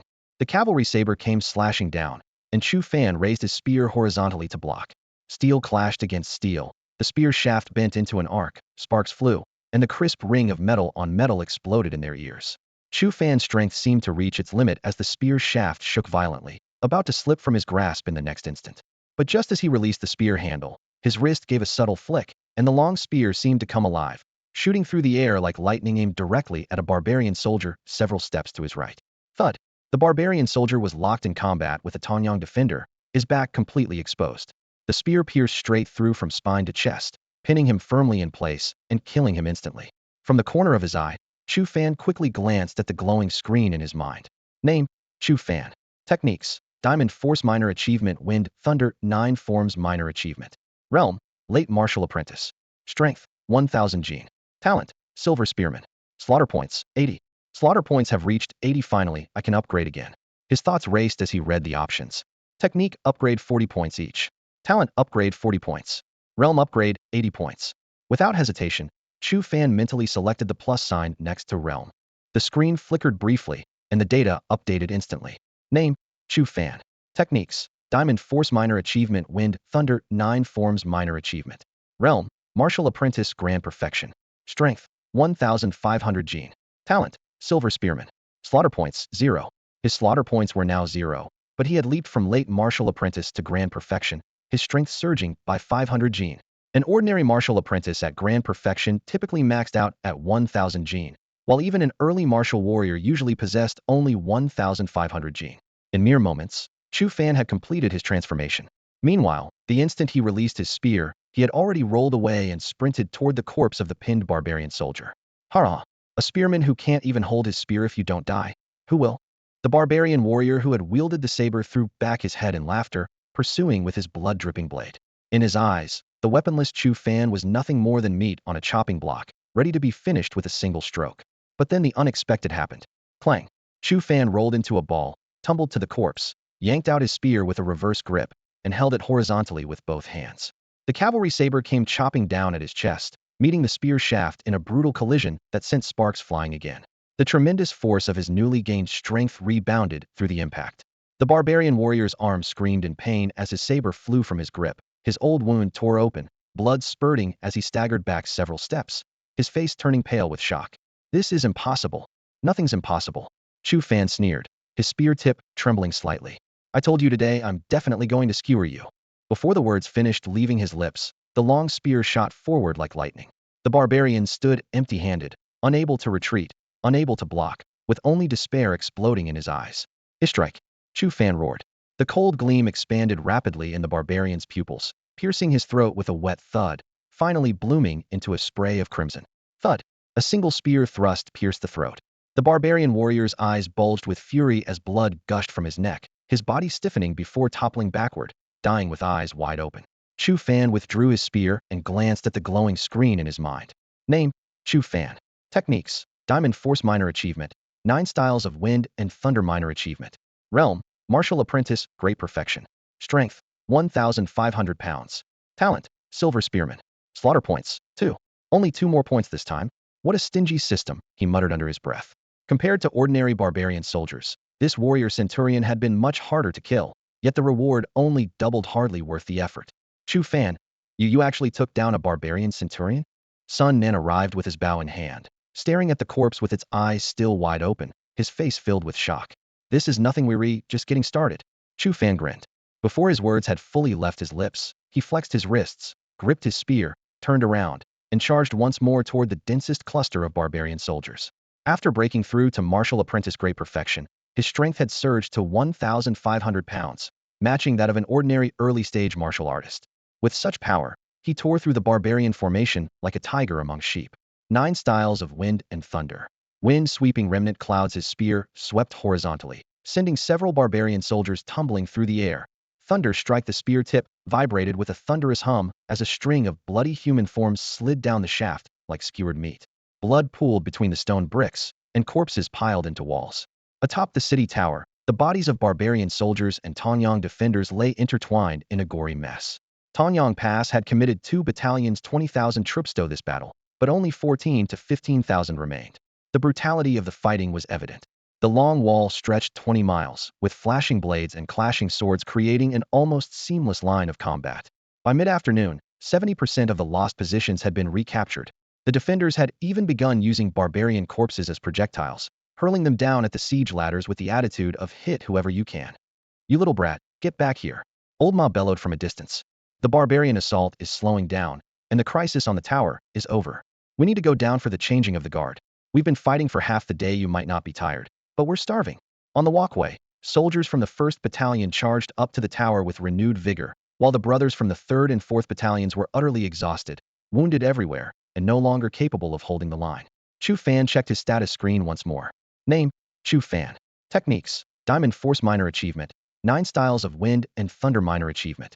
Realm: Martial Apprentice, Great Perfection. Strength: 1,500 pounds.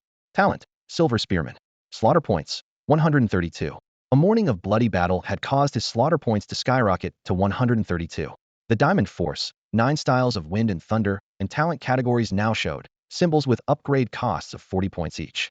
This meant that even if he upgraded both major techniques and his talent right now, he would still have 12 points left over. After weighing his options for a moment, Chu Fan ultimately decided to wait and see how things played out. The last time he had invested 80 points into his Realm attribute, but now the next upgrade required double that amount, 160 points, to unlock the new enhancement option, so there was nothing he could upgrade on his status panel for the time being. Rather than waste his scattered killing points, he preferred to save them all up to 160 points before investing everything at once. That would mark the crucial leap from Martial Apprentice to Martial Warrior, bringing a comprehensive combat power boost far more cost-effective than upgrading other attributes.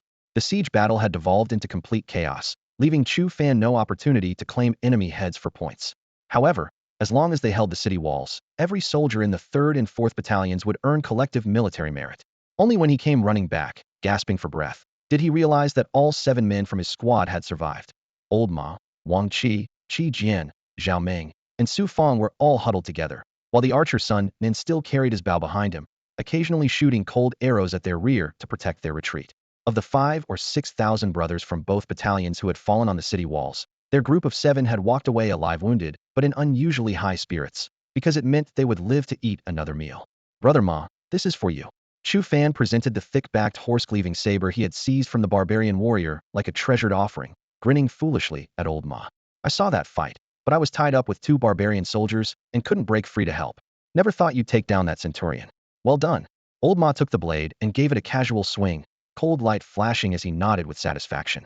"This isn't like standard barbarian issue, probably war spoils they captured earlier. Premium steel, not a single nick after all that fighting. A truly fine blade. You can't get something like this without real military merit. You've got a good heart, kid." Now this old man's really upgraded his gear. As they spoke, the 7 men slipped down from the city walls. Fighting continued on the outer perimeter, so they crouched nearby against the wall to eat. Though the lunch hour had long passed, They devoured the cold rice and vegetables like a whirlwind. They were truly starving. Brother Ma, what martial realm are you, Brother Wang, and Brother Qi actually at? Chu Fan asked curiously between bites. You seem stronger than those barbarian warriors, so why are you still just squad and team leaders? Old Ma snorted with laughter. You think being strong automatically makes you a high-ranking officer? There are plenty of politics involved. With my temperament, becoming an officer would be tough anyway. If I can just survive this war alive, I'll be content. Chu Fan didn't press further, but calculated silently. Old Ma, Wang Qi, and Qi Jian were likely already martial warriors, otherwise they would have ended up in the corpse piles long ago. Zhao Meng, Su Feng, and Sun Nan were clearly weaker, probably only latest-stage martial apprentices, or at the peak level. Strictly speaking, those three were still considered new recruits, just having arrived a few months earlier than himself. Whoa! Just then, a longhorn call echoed from the plains outside the city. Chu Fan looked puzzled. Brother Ma, why aren't they beating drums this time? Are the barbarians retreating? Retreating? You're thinking too much. That's the soul-summoning horn. Old Ma's expression grew grave as he wolfed down his food, his voice somewhat muffled. Eat quickly and restore your strength as much as possible. The battles ahead will only become more brutal and difficult. Old Ma was absolutely right. The horn Hu Bing had blown was indeed a death knell. The siege had been raging for most of the day. The walls of Tongyang Pass were stained with blood, barbarian corpses littered the ground, and many of their own soldiers had fallen as well.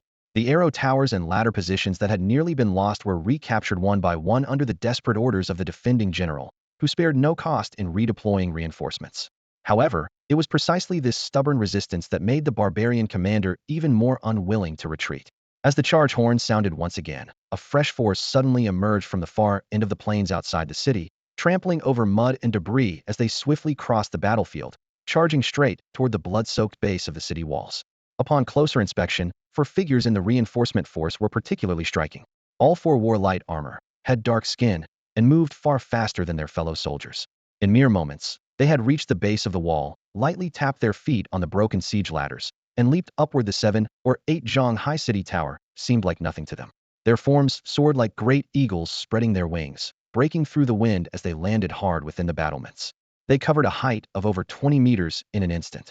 Such terrifying martial prowess made onlookers' hair stand on end. Innate realm warriors? Old Ma caught that fleeting glimpse from afar, his face instantly turning deathly pale as he gasped and cried out in shock. The barbarian generals have made their move, 4 of them at once. What a massive deployment. Innate realm. Chu Fan's mind went blank, though his expression was filled with shock.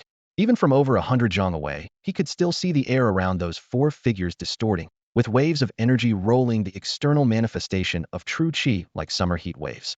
One of the barbarian generals casually struck out with his palm. An invisible wave of force exploded thunderously, like a raging river, directly sending more than 10 soldiers from an entire squad at a defensive position flying. While still airborne, their blood turned into a rain of arrows, and they died upon hitting the ground. Immediately after, the siege ladders outside the position swarmed like an ant colony, with barbarian soldiers climbing up one after another and jumping onto the city walls. That barbarian general didn't pause, his shoulders shifted slightly, and he had already flashed toward the next defensive position, truly entering, as if into an uninhabited realm.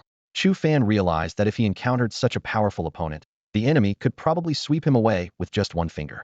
He understood clearly that these 4 barbarian generals had come to break through the defenses, aiming to eliminate all defensive positions in the shortest time possible.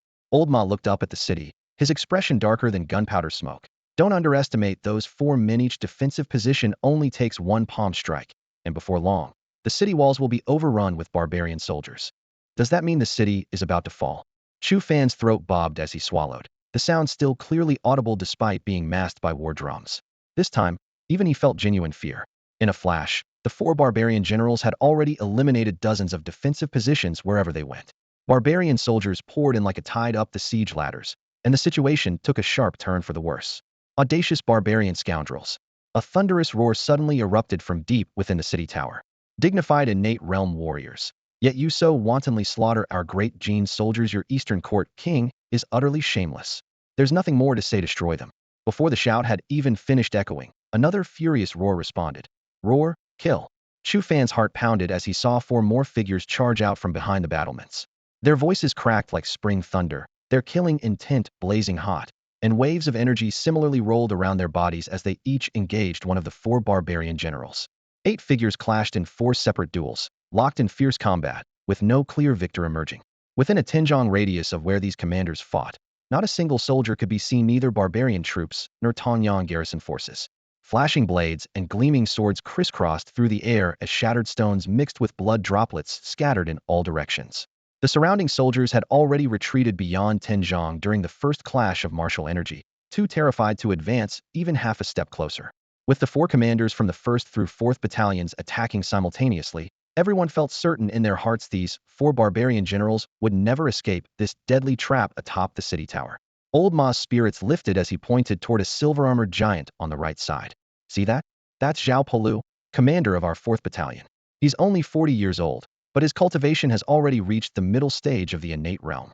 He's famous throughout the Great Jin military. The Tongyang garrison maintained strict military hierarchy. Captains commanded 1,000 men and were known as 1,000-man commanders, while each battalion commander had 10 captains under their command, making them true 10,000-man commanders. Wielding authority over 10 divisions while possessing innate realm cultivation was only natural. Chu Fan watched in dazzled amazement, unable to resist leaning closer to whisper, "Brother Ma, does the innate realm come right after the warrior stage? But this gap seems far too vast. Ha! How can warriors compare to innate practitioners? One's in heaven, the other's on earth." Old Ma, Wang Qi, and Qi Jian all burst into laughter simultaneously. After their laughter subsided, Old Ma lowered his voice to explain in detail to Chu Fan. Above warrior is martial master. Then comes the acquired realm, and only after that do you reach the innate realm. You tell me with so many levels in between, how could the gap not be enormous? Chu Fan sucked in a sharp breath. Such a huge difference. Then the innate realm must be the pinnacle of martial arts, right? At that moment, the system interface flashed through his mind. Reaching early warrior stage required 160 slaughter points. If the requirements increased exponentially from there, accumulating enough slaughter points to enter the innate realm would take him until the year of the monkey and the month of the horse. Old Ma shook his head bitterly. The innate realm isn't the pinnacle, there are even higher realms beyond it. But 99% of martial practitioners never even touch the threshold of the innate realm in their entire lives. Wang Qi, Qi Jian, and I have trained for years and only reached middle and early warrior stages respectively. Forget about the innate realm, don't even dare dream of becoming martial masters. So Old Ma was at the middle warrior stage, while Wang Qi and Qi Jian had both stopped at the early stage. If even they held such dim hopes for reaching the martial master realm, Chu Fan's heart sank. Yet in that instant, his fighting spirit reignited. Had the system's enhancement feature, and as long as he kept killing enemies to earn slaughter points, he would eventually step into the innate realm. 4th Battalion soldiers, attention. The 1st Battalion can barely hold their position. The 3rd Battalion has suffered heavy casualties and cannot provide reinforcement. The entire 4th Battalion is ordered to immediately ascend the city tower for support. 2 messengers sprinted along the base of the wall, shouting orders as they ran, their voices hoarse but resounding with authority. "I'll say it again, all of you better come back alive." Old Ma took a deep breath, gripped his horse-gutting saber tightly, and led the 6 men charging up the tower stairs, taking the lead as he swung his blade into the enemy formation. This time, Chu Fan had learned his lesson. He deliberately avoided the areas where the 4 innate realm commanders were fighting and no longer displayed his eye-catching wind thunder spear technique. Instead, he kept his head down and fought like the most ordinary spearman on thrust, one kill, steady and reliable, quietly making a fortune. Boom, boom. Along the sprawling city walls, 4 areas had been forcibly carved out into vacuums by surging qi, leaving no trace of barbarian soldiers or Tongwan defenders, only 4 pairs of innate realm generals locked in fierce combat. Torrents of qi erupted outward as fists and palms unleashed terrifying shockwaves, sonic booms thundering like lightning, shaking nearby bricks and stones loose while onlookers watched in terror. Even before Tongwan's 4 commanders had mobilized, the barbarians' 4 innate generals had already launched their lightning assault, consecutively capturing dozens of defensive positions. At each fallen point, barbarian troops swarmed up the siege ladders like a tide, and sections of the wall fell once more into chaos as blood and roars intermingled in battles raging everywhere. Strike! The spear tip cut through air with a wet thud as it pierced flesh. Chu Fan deliberately restrained his prowess, too lazy to even employ the 9 forms of wind and thunder, pretending to be nothing more than an ordinary spearman. His foundation as a peak martial apprentice made his movements crisp and decisive. Each thrust claimed a life with the ease of slaughtering chickens. In the light screen within his mind, he magnified his field of vision and deliberately slowed the frame rate, watching the cold killing points climb steadily. Without these numbers as reminder, he could barely muster any interest. So while he quietly thrust his spear and silently accumulated killing points, his gaze remained fixed on the 4 distant vacuum zones. Those innate level clashes filled him with yearning as warriors leaped several zhang high, their palm winds tearing through air, creating chains of sonic booms that drummed against his ears and pushed his craving for killing points to its peak. Time passed unknowingly until the barbarians' four innate generals, unable to break through after prolonged assault, and seeing their captured positions retaken one by Tongwan forces, finally retreated in frustration. Dong, dong, dong.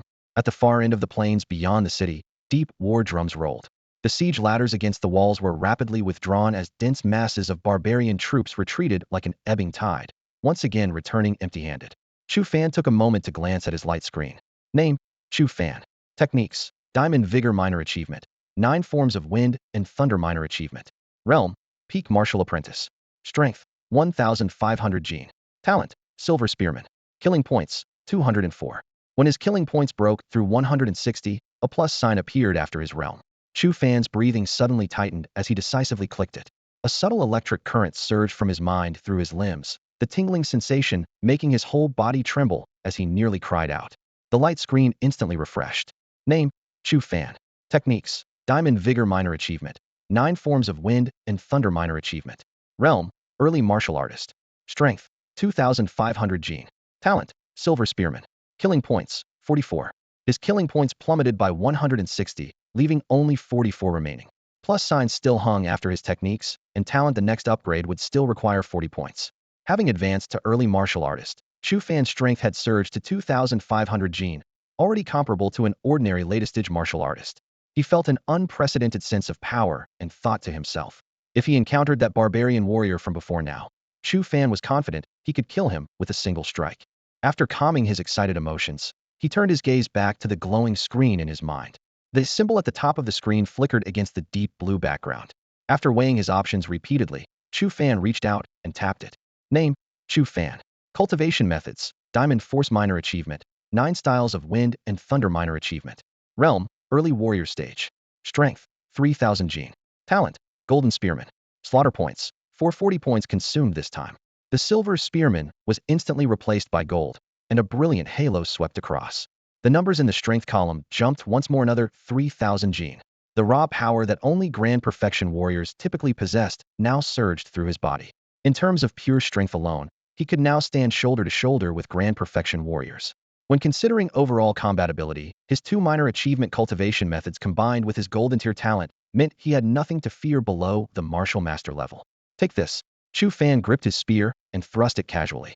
His vision was instantly stretched and slowed to frame-by-frame motion, capturing every subtle sound of wind and vibration of the spear tip. With crystal clarity, this talent ability had first appeared during his bronze spearman stage, but now that he'd advanced to gold, the imagery was even sharper. Unfortunately, neither his previous advancement to silver nor this advancement to gold had generated any new abilities. He frowned slightly. He still needed to find ways to accumulate more slaughter points. After just a couple of moves, he was down to 4 points again. Each upgrade felt like eating half a bowl of rice, never quite satisfying enough. He glanced at the bottom of the panel. Realm Threshold, 320 points. Diamond Force, 9 styles of Wind and Thunder, 40 points each. Talent Threshold, 80 points. The road to earning points remained long indeed.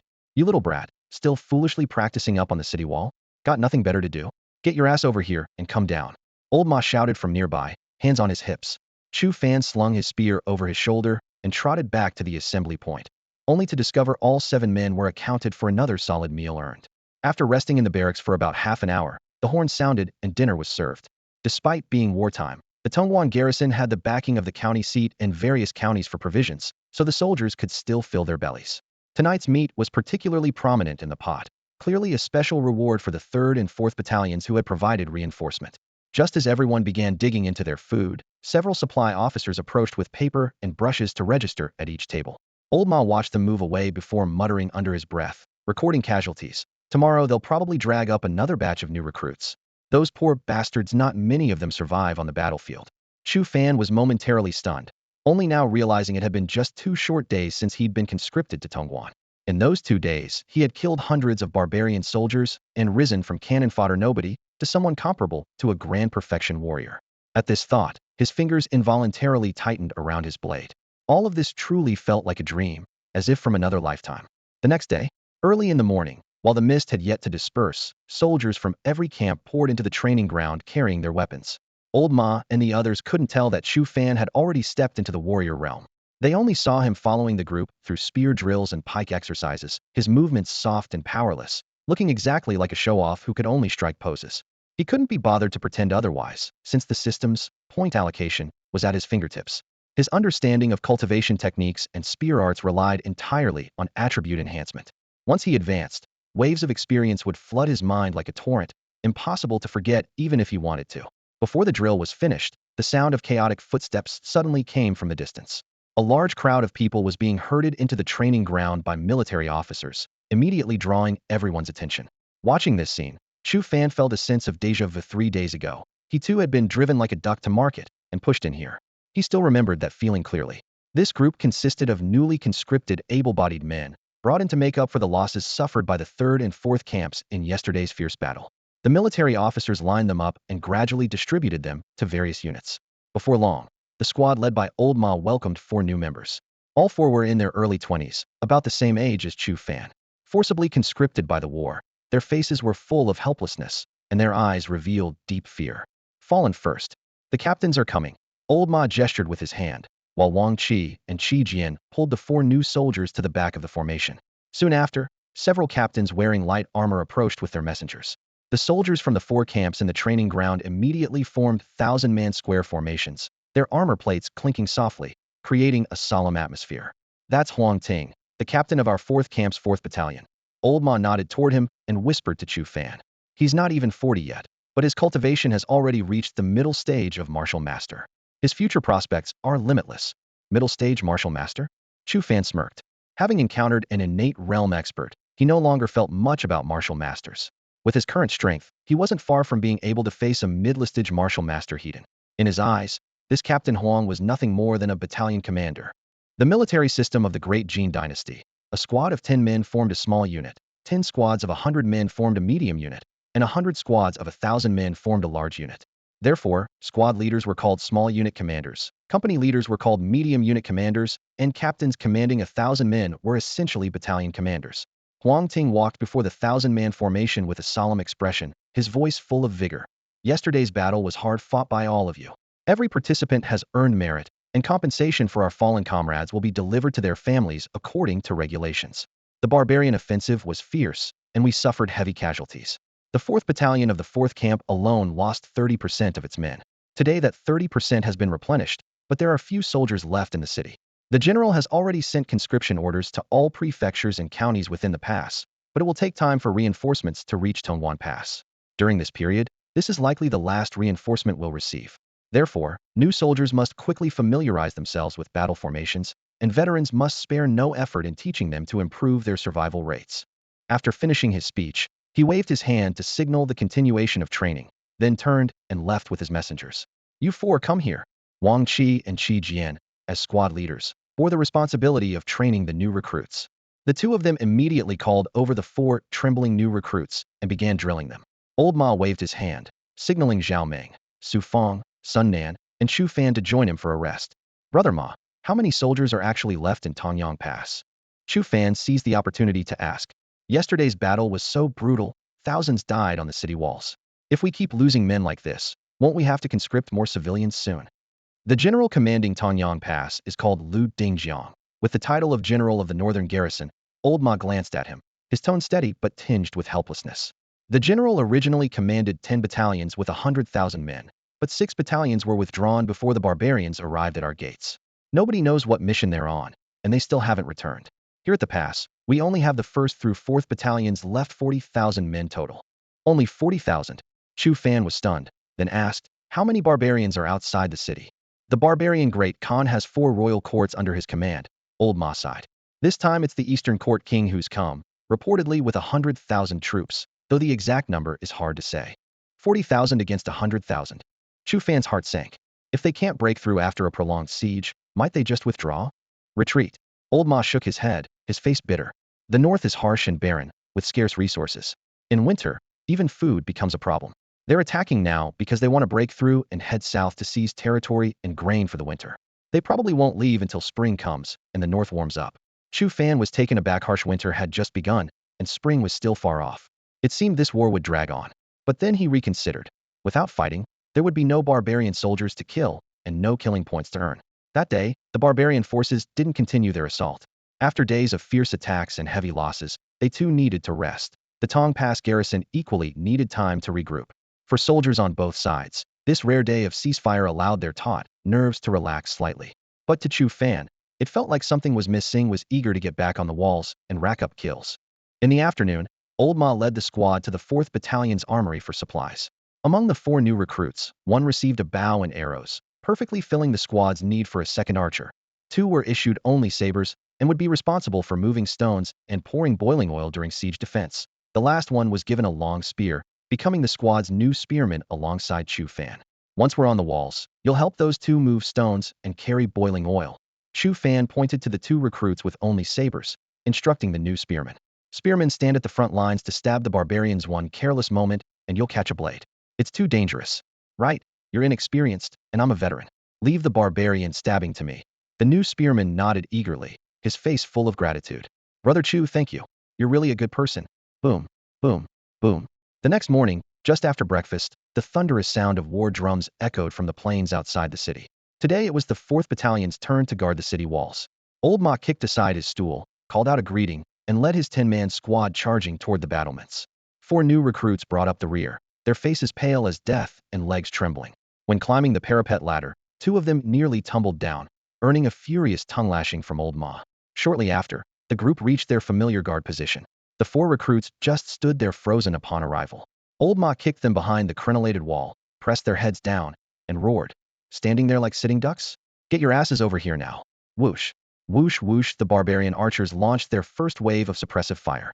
The air shrieked with the sound of cutting wind as dense volleys of arrows rained down on the battlements like a storm, sending broken tiles flying. Some soldiers, despite crouching behind the parapet, were still pierced through their wooden shields and fell dead or wounded on the spot. As the arrow storm briefly subsided, scaling ladders were pushed up one after another, scattered haphazardly all along the wall, stretching endlessly in both directions as far as the eye could see. Old Ma peered over, and his face instantly darkened as he cursed. Damn! 3 ladders side by side. What the hell? Have they lost their minds? Chu Fan also rose to take a look, but a smile played at the corners of his mouth. Their position was getting special attention again. Last time, it was 2 ladders side by side. This time, they'd gone straight to 3. More barbarian soldiers meant greater pressure, but for him, it was like having killing opportunities delivered right to his doorstep. How could he not be pleased? Old Ma, Wang Qi, and Shi Jian cursed repeatedly from behind the merlins, while Big Beard and Pockmark Wang from the guard positions on either side grinned from ear to ear. Pockmark Wang shouted over. Old Ma, if you can't handle it, just send that Chu kid our way. Once he's gone, you won't get this special treatment anymore. In your dreams. 3 ladders side by side is nothing. Old Ma roared back, then glared at the new recruit with the spear. What are you standing around for? Get over here and skewer some barbarians. Seeing that other positions only had 1 ladder while theirs had 3, the recruit's legs shook even more violently. Chu Fan waved him off. No need, Brother Ma. Let him throw stones. I can handle this alone. Forget 3 ladders, I could take on 4 or 5 just as easily. Old Ma burst into hearty laughter at this bold declaration, patted Chu Fan on the shoulder, and said no more. The 4 spearmen from Big Beard's and Pockmark Wang's squads also heard this, and all turned to stare at Chu Fan with strange expressions, as if looking at some kind of monster. 1 man defending 3 ladders side by side was unheard of. Soon, barbarian soldiers began climbing the ladders, agile as monkeys, scrambling up with swift movements.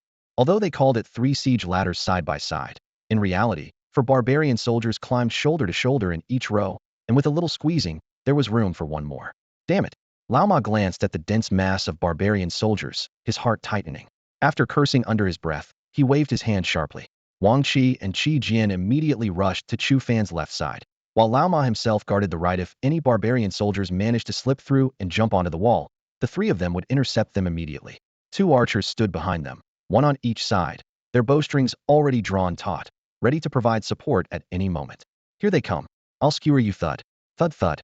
The moment the first row of 4 barbarian soldiers entered the spear's attack range, Chu Fan's spirits soared as his spear struck like a dragon, accompanied by the subtle sound of piercing flesh, for sprays of blood burst open beyond the parapet. The front row of barbarian soldiers fell backward, each with a spear through the throat.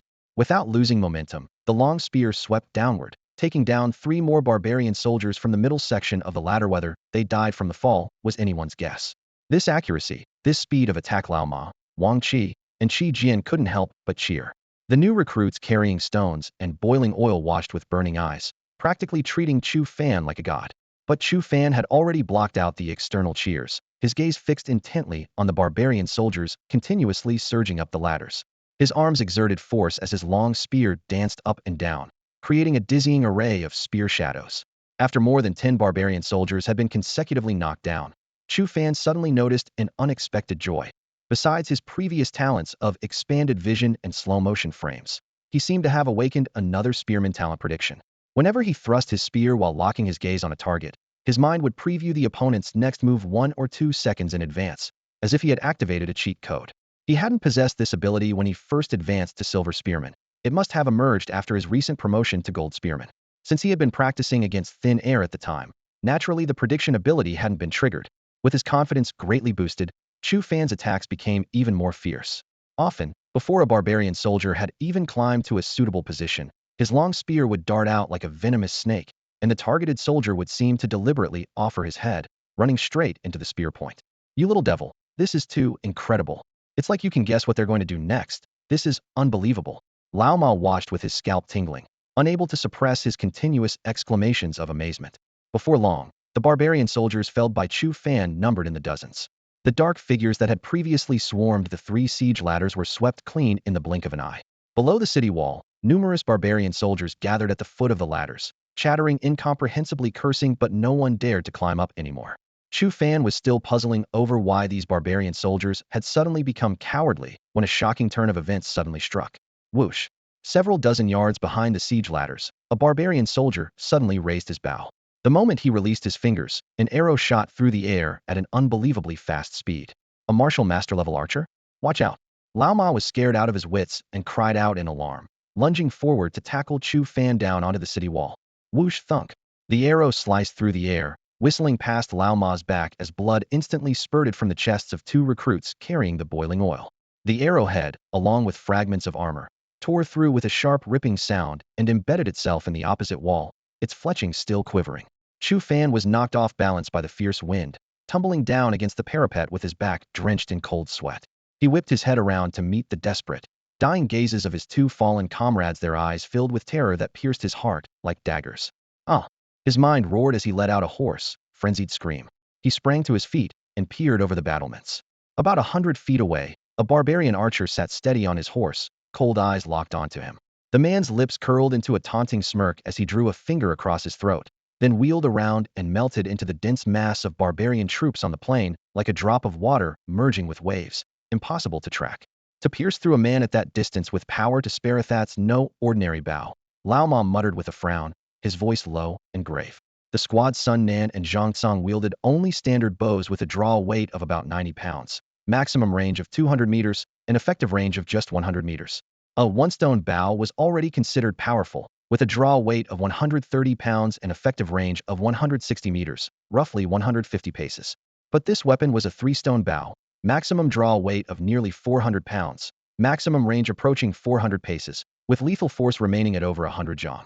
Forget ordinary warriors, only a master-level archer could draw it steadily and shoot with such precision. Kid, how does it feel crawling back from death's door? Lao Ma turned to Chu Fan, his expression grim. Why would a master-level archer have you in his sights? Add those 3 siege ladders outside, and it's clear the barbarian commanders have taken notice of you. That man holds high rank, yet he's dressed as a common soldier to blend in and take your life personally. He missed his first shot, and now your alert will be harder for him to succeed. But remember, you're in the open while he hides in shadow. Sneak attacks are the hardest to defend against. Stay sharp. Only then did Chu Fan snap back to reality, remembering how he'd fallen on his rear with sweat soaking through his armor, utterly humiliating. The thought of his enemy's throat-slitting taunt and his own lack of response made his face burn with shame. Humiliation transformed into rage as he clenched his teeth, murderous intent blazing in his eyes. Master Archer or not, just wait. I'll skewer him sooner or later. Old Ma clearly didn't believe him, shaking his head with a bitter smile and patting Chu Fan's shoulder in comfort without saying a word. Only then did he notice Zhang Tsang beside him, whose face had turned deathly pale, his bow-holding hand trembling. Su Wen, who was responsible for hurling stones, was in even worse shape. His legs had given out, and he'd simply collapsed to the ground. This was their first time on the wall tower, and they had witnessed 2 of their companions pierced through by arrows, blood splattering everywhere. That heart-stopping terror was more than ordinary men could bear. Pull yourselves together. Here they come again. Old Ma barked, grabbing his blade and rushing back to his position. Outside the city wall, 3 siege ladders in formation were pushed forward once more, still with 4 men per row. the topmost row quickly passing the midpoint of the ladders. Sons of bitches. Chu Fan's eyes turned blood red as he unleashed all his fury upon the barbarian soldiers. Take this. As the first row of barbarian soldiers entered striking range, he gripped his spear tightly with both hands and launched a rapid series of thrusts. Vision expanded, frame rate slowed. Enhanced by his innate ability, the spear moved like lightning, the wet sounds of piercing flesh rising one after another. On the 3 siege ladders, barbarian soldiers scrambled forward desperately, only to be picked off one by one and sent tumbling to the ground. While continuing his deadly work, Chu Fan kept part of his attention focused ahead, guarding against another sneak attack from that martial master archer. However, the enemy never showed himself until afternoon. Boom, boom, boom. As soon as the hour of Wei arrived, war drums thundered from the far end of the plain. Having failed to breach the walls despite mounting casualties, the barbarians finally retreated. Soldiers from the 4 battalions climbed onto the wall tower to begin cleanup. Few barbarian soldiers had actually made it onto the battlements, this time only a scattered handful. As the siege ladders were withdrawn and swarms of barbarian soldiers dragged away their fallen comrades like retreating ants, Old Ma called out and turned to head downstairs. Zhang Tsong and Su Wen carried the bodies of 2 fallen recruits, their expressions grim. Though they'd earned another military ration, whether they would survive to the end remained uncertain. Chu Fan took the opportunity to glance at the light screen in his mind. Name: Chu Fan. Cultivation methods: Diamond Strength Minor Achievement, 9 forms of Wind and Thunder Minor Achievement. Realm: Early Warrior Stage. Strength: 3000 gene. Talent: Golden Spearman. Slaughter points: 216. Before ascending the wall, his slaughter points had been pitifully few, but now they'd risen to 216, meaning he had struck down over 200 barbarian soldiers in a single battle, a terrifying achievement. On the light screen, Diamond Strength, 9 forms of Wind and Thunder, and Golden Spearman each displayed a plus sign. Upgrading each cultivation method required 40 points, while the talent needed 80 points. Upgrading all 3 would only cost 160 points, leaving 56 remaining. However, after considering for a moment, Chu Fan ultimately suppressed his impulse. Both cultivation methods had already reached minor achievement, and his talent was already golden grade. While further upgrades would be beneficial, their significance was limited. Better to continue accumulating points until he reached 320, then work on advancing his realm. The next day, after breakfast, horns blared across the training grounds, kicking up clouds of dust. Chu Fan blended into the spear formation for routine drills, executing the 9 thunder styles with impressive flourishes, though it was all for show deliberately held back his true strength. The light screen in his mind still displayed slaughter points, 216. Despite a full night passing, he resisted touching those 3 glowing symbols. These points needed to be saved for breaking through to the next realm. Though his cultivation remained at the early warrior stage, his raw strength of 3,000 pounds was already approaching the great perfection of the warrior realm. 1 more point allocation would push his pure physical power to rival an early-stage martial master. The memory of last night on the city wall, when that barbarian martial master archer nearly pierced his heart with an arrow, remained vivid. A fire burned in his chest even if he couldn't reach the true martial master realm yet. He had to push his strength to that level first. Thunk, thunk. Dull impacts echoed from the nearby archery range. Sun Nen was guiding Zhang Tsong's shoulder while explaining archery techniques, arrow after arrow whistling through the air to embed deep in the bullseye. Chu Fan had only glanced over casually, but the barbarian archer's cold sneer replayed in his mind, sending a shock through his heart. Spearmen were fierce in close combat, but couldn't match that kind of hunter-pace precision. Archery, perhaps this was another blade for his revenge. He walked over with his spear, grinning. Brother Sun, teach me archery. Sure, Sun Nen readily agreed, gesturing for Zhang Tsong to hand over the bow, then grasped Chu Fan's fingers to patiently explain the details of gripping the bow, knocking arrows, and drawing the string. The bowstring vibrated near his ear, and the air carried a faint scent of pine resin. During a break, Chu Fan secretly summoned his status screen. Name: Chu Fan. Techniques: Diamond Strength Minor Achievement, Wind, Thunder, 9 Styles Minor Achievement. Realm: Early Warrior Stage. Strength: 3,000 pounds. Talents: Golden Spearman Novice Archer. Slaughter points: 216. Sure enough, a new line archer had appeared in his talents section. It seemed he had aptitude not just for spears, but for archery too. Thinking of how he could soon drag that barbarian archer from his horse after allocating points, his heart pounded and his breathing grew heated. Just then, Old Ma approached carrying a wooden bucket, his face stern. You brat, why's a spearman learning archery? Not focusing on your proper duties. When have you ever seen a spearman carry a bow? Chu Fan stood his ground. Others can't do it, but I can. Brother Ma, that barbarian archer was too arrogant yesterday. To make him submit, I need to crush him at what he does best, so I have to learn the bow. Old Ma opened his mouth, found himself speechless, and could only wave his hand in grudging consent.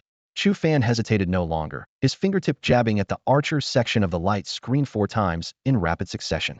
First allocation, slaughter points 10, talent upgraded from novice to bronze. Second allocation, 20, bronze to silver. Third allocation, 40, silver to gold. Fourth allocation, 80, gold to diamond. 4-point allocations consumed 150 slaughter points total, but his archer talent had jumped from novice all the way to diamond level. Chu Fan glanced once more at the glowing screen in his mind. Name, Chu Fan. Techniques, Diamond Strength Minor Achievement, Wind Thunder 9 Forms Minor Achievement. Realm, Early Warrior Stage. Strength, 3,000 pounds. Talents, Golden Spearman, Diamond Archer. Slaughter points, 66. With 66 points remaining, he could afford the 40 points needed for each technique, and the plus buttons were still there. The plus signs continued to flicker, though the ones behind Golden Spearman and Diamond Archer had vanished. Chu Fan quickly organized the information. 1. Realm Advancement Threshold, 320 points. 2. Diamond Strength and Wind Thunder 9 forms, 40 points each. 3. Talent Threshold Spearman 80 points, Archer 160 points.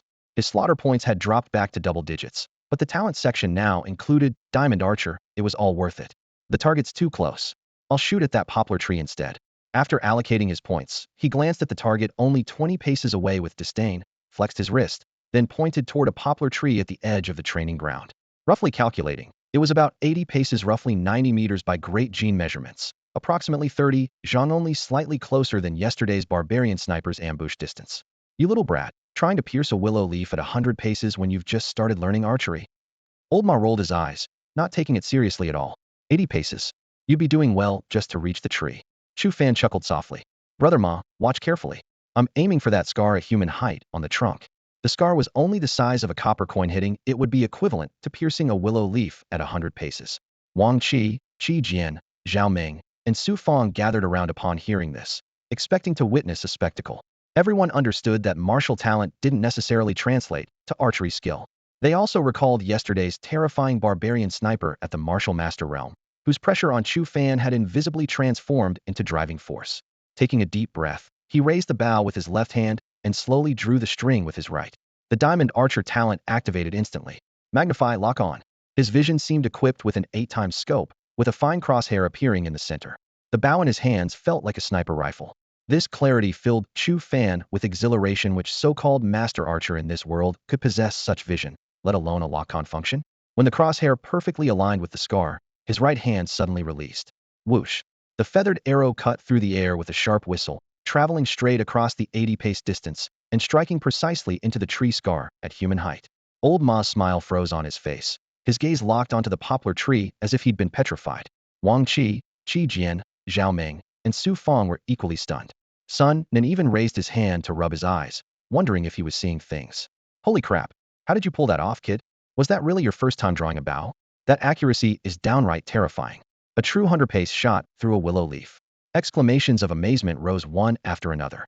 Old Ma's eyes widened as he stood frozen for a full 10 breaths before snapping back to reality, letting out a heavy sigh. A monster is still a monster. Whether it's martial arts, spear fighting, or archery, there's nothing that can stump him. Absolutely insane, truly insane. Nearby, Wang Qi and Qi Jian shook their heads in wonder, looking at Chu Fan as if he were some legendary beast. Zhang Tsang and Su Wan, the two green recruits, had stars practically twinkling in their eyes as they instantly became Chu Fan's devoted fans. Chu Fan grinned with obvious pride. A 100-pace shot is nothing special. Yesterday that barbarian archer was shooting from 37 or 38 zhang away much farther than this. He was using a powerful bow that naturally shoots farther. This is just an ordinary bow. Give me a strong bow, and I might not be any worse than him. His confidence came from real strength. With 3,000 gene of raw power, he could now match a martial arts grandmaster. Though still inferior to a true martial master, he possessed the system-granted talent of Diamond Archer, magnified lock-on. Once he drew the bow, it was like having a sniper rifle with an 8x scope. No matter how skilled that barbarian martial master's archery was, he'd struggle to compete with such an advantage. All things considered, Chu Fan was certain that with a powerful bow in hand, his archery skills could match that barbarian martial master's combat effectiveness. Come on, let's head to the armory. Old Ma's face flushed with excitement, clearly having his interest thoroughly piqued.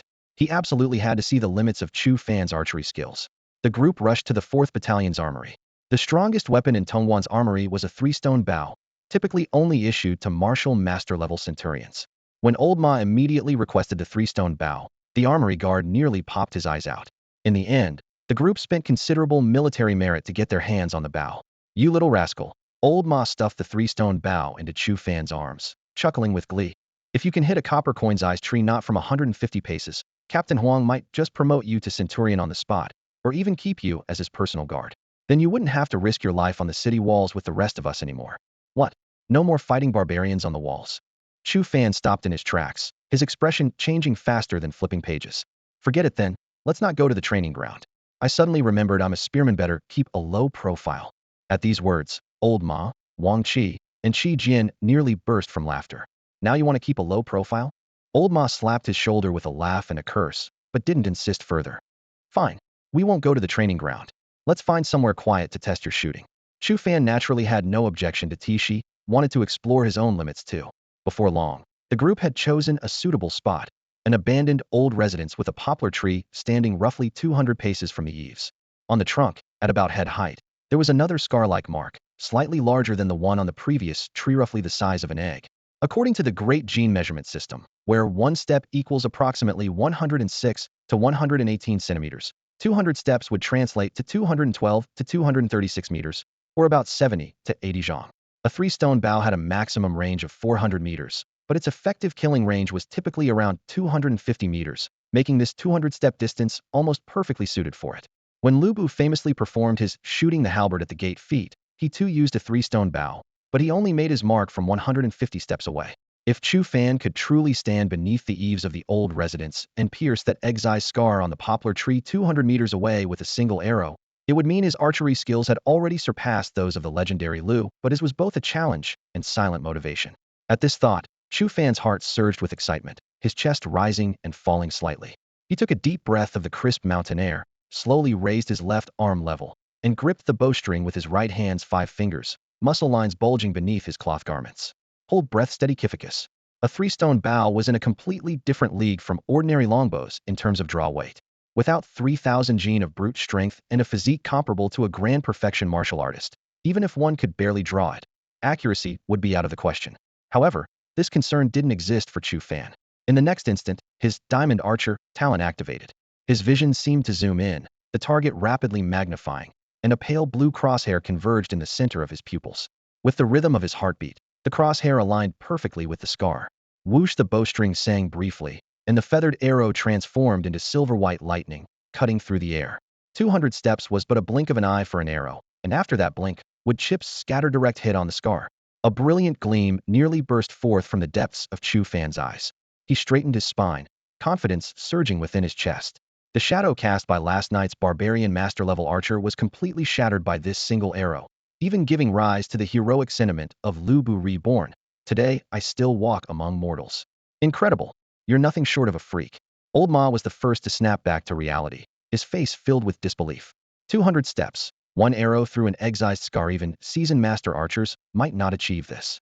That barbarian archer at the martial master level yesterday probably couldn't do much better. He shook his head with a bitter smile. Earlier when you boasted about crushing the enemy in their own specialty, I thought you were just bragging, but now, damn, I'm convinced. Wang Qi, Qi Jian, and the others finally came to their senses, each wearing expressions of either bitter admiration or genuine appreciation. After the shock passed, only heartfelt respect remained. Sun Nan and Zhang Tsang nearby instinctively looked down at the longbows in their hands, feeling for the first time in their lives like incompetent archersproper bowmen who couldn't even match the toes of a spearman in archery. Truly heartbreaking. All right, that's enough. Old Ma sighed a few times, suppressed his emotions, and patted Chu Fan's shoulder, his expression turning serious. You're right, when we need to keep a low profile, we must. If the barbarian officers knew Tongguan Pass harbored such a monster, they might actually send martial master-level spies to infiltrate the city and silence you. From now on, unless absolutely necessary, avoid using the bow and arrows. As his words fell, he casually took the three-stone bow from Chu Fan's hands and without hesitation tossed it to the new recruit archer Zhang Tsang. Kid, from now on you'll be responsible for carrying this bow for him. Keep it sealed during normal times. Only bring it out at critical moments, understood? The implication was clear. Zhang Tsang, an archer by trade, had now become the dedicated bow carrier for Chu Fan, a spearman. Brother Chu, may I? Is it all right? Taking the three-stone bow that old Ma tossed to him, Zhang Tsang's arm sank under its weight, and he steadied himself with half a step before turning to look at Chu Fan. At that moment, his eyes were bright and eager, seeming to both plead for approval and carry a hint of nervousness. Being able to carry Chu Fan's bow was, in his view, a tremendous honor, yet he feared he might not be up to the task. Of course you can. Chu Fan chuckled, raising his hand to give Zhang Tsang's shoulder a hearty pat. I should be thanking you instead. No matter what, you've worked hard on this journey. It's no trouble at all. Thank you. Zhang Tsang kept expressing his gratitude, acting as if he were the one receiving a favor. Watching these two, everyone couldn't help but smile, and the atmosphere in the camp immediately lightened considerably. That day, the barbarians never came to assault the pass again. The people within Tanyang Pass enjoyed a rare peaceful day, while the soldiers in the military camp seized the opportunity to rest and prepare. Near dinner time, a messenger burst in, summoning all 10 centurions of the 4th Brigade to the colonel's tent. Chu Fan squad had the full designation of Tanyang Pass Garrison 4th Battalion, 4th Brigade, 4th Company, 4th Squad. The 1st Battalion was commanded by a general none other than Zhao Palu, the innate realm expert Chu Fan had encountered before. Each battalion contained 4 brigades, with brigade commanders holding the rank of colonel, commanding 1,000 men. The 4th Brigade's colonel was Huang Ting, a martial master realm cultivator.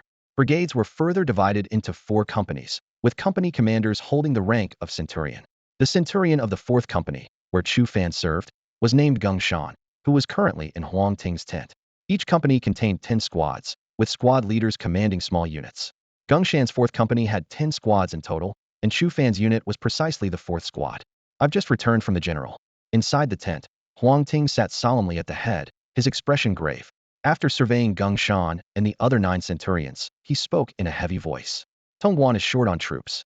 The Grand General has issued conscription orders to the counties within the pass. New soldiers and military supplies will arrive gradually, but this takes time. Unfortunately, the barbarian forces have been frequently assaulting our gates recently, and we must find a way to hold them off. Therefore, the Grand General has ordered the 4th Battalion to deploy 2,000 troops for a night raid on the enemy camp at midnight tonight. He paused here, his gaze growing even more somber. General Zhao has summoned all 10 colonels of our 4th Battalion to draw lots of life and death to determine which brigades would go into battle. The result, the death lots fell to our 4th Brigade and Colonel Yu's 3rd Brigade. As his words fell, the centurions in the tent shuddered, their faces instantly changing color. The barbarian forces outside the city numbered a full 100,000. Sending only their 2 brigadisa, mere 2,000 men in a night raid was undoubtedly a mission with 9 chances of death to 1 of survival. The name, lots of life and death, was well deserved. Tonight at midnight, Colonel Yu and I will each lead 1,000 men out of the city. Huang Ting continued his briefing.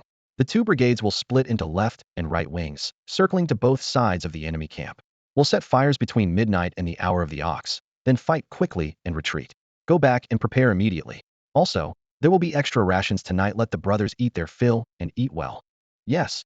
The 10 centurions clasped their fists in acknowledgement, hurriedly left the tent, and rushed back to their respective companies. At the 4th squad, Old Ma was chatting casually with Chu Fan and the others. Steam billowed from the pot, meat aromas filled the air, and the brothers held their wooden bowls in line. Dinner would be served soon, and it seemed the barbarians wouldn't be making any moves tonight either. The thought of getting a good night's sleep until dawn lifted everyone's spirits. Such an ordinary thing had become an incredibly rare luxury in a wartime military camp. Squad leaders, come over here. Captain Geng Shan of the 4th Company raised his voice, his call rolling across the camp. Old Ma frowned and immediately stood up. Wang Motzi from the 3rd Squad, Big Beard from the 5th Squad, and the other 7 squad leaders also walked over. Chu Fan didn't think much of it, and continued pondering his dinner while holding his wooden bowl. The new recruits Zhang Tsang and Su Wen were chatting enthusiastically without a care. However, the veterans Wang Qi, Qi Jian, Zhao Meng, Su Fang, and Sun Nen instinctively exchanged glances, their expressions growing more serious. The 10 squad leaders didn't go far, gathering under an old locust tree about 10 yards away to listen to Geng Shan's quiet instructions. They formed a semicircle, their backs tense, with occasional muffled responses. Soon, they each returned to their posts. All the squad leaders wore uniformly grave expressions, with something almost tragic gleaming in their eyes. Dinner's ready. Extra rations tonight. Eat and drink well. Take as much as you want. Eat your fill. The mess crew pushed their carts over, lining up in front of the barracks. When the pot lids were lifted, steam mixed with the aroma of meat wafted out. Hearing extra rations and eat your fill, the soldiers immediately lined up with cheerful chatter. Only veterans like Wang Qi and Qi Jian remained visibly uneasy. Wow, 2 dishes. And so much meat. Haven't seen chunks of fat this big in ages. Since we can eat our fill, I'm going all out. This is the first time we've had extra rations. Exactly. Who knows when the next time we'll bet is rare. The soldiers who had gotten their food held heavy iron bowls filled with glistening chunks of fatty meat. Some whistled, others cheered outright, and the area in front of the barracks instantly became lively. The fourth squad carried their bowls back outside their barracks and sat in a circle on the ground. Zhang Tsang clicked his tongue. Even in Tongyang City, probably only the wealthy merchants can smell meat now. Common folk are lucky if they can fill their stomachs. Su Wen nodded. It must be because we've been working so hard defending the city these past few days that they're giving us such good food. Can you two talk less? Can't even meat shut you up? Old Ma, who had been eating with his head down, finally looked up and glared at them both. He scanned the entire squad and said in a muffled voice, "After eating, nobody wanders off. Go back and sleep, get your energy back. The captain said our fourth company has a mission tonight. I'll wake you before midnight, so sleep well." As expected, the veterans Wang Qi, Qi Jian, and others' shoulders trembled slightly as they once again exchanged knowing looks. Even Chu Fan sensed something was wrong. Old Ma, Wang Qi, and the others all wore expressions of deep gravity. Extra rations, eating your fill. No wonder they say no feast comes without a price. How true those words ring. After Old Ma finished speaking, he immediately lowered his head and resumed eating. He chewed with intense focus, as if every grain of rice in his bowl carried weight, creating such solemnity that even watching him felt profound. Chu Fan glanced up at Wang Qi, Qi Jian, and the other veterans, noticing they were all chewing slowly and deliberately, as if facing a formidable enemy.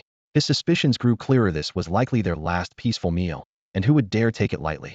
While chewing, he pondered, just how perilous would tonight's mission be? Even if he knew in advance, it wouldn't change anything. He was merely a foot soldier. In the military camp, all orders had to be obeyed without question.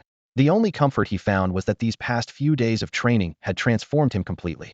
When life and death hung in the balance, his chances of survival might not be worse than veterans like Wang Qi and Qi Jian. As for Zhang Tsang and Su Fang, those two green recruits who had enlisted recently, whether they could survive the night to see tomorrow's sunrise was anyone's guess. With this thought, he looked up at Zhang Tsang and Su Fang, who remained obliviously focused on their meal, and could only sigh inwardly before shaking his head and returning to his food. After the meal, everyone quickly lay down to rest.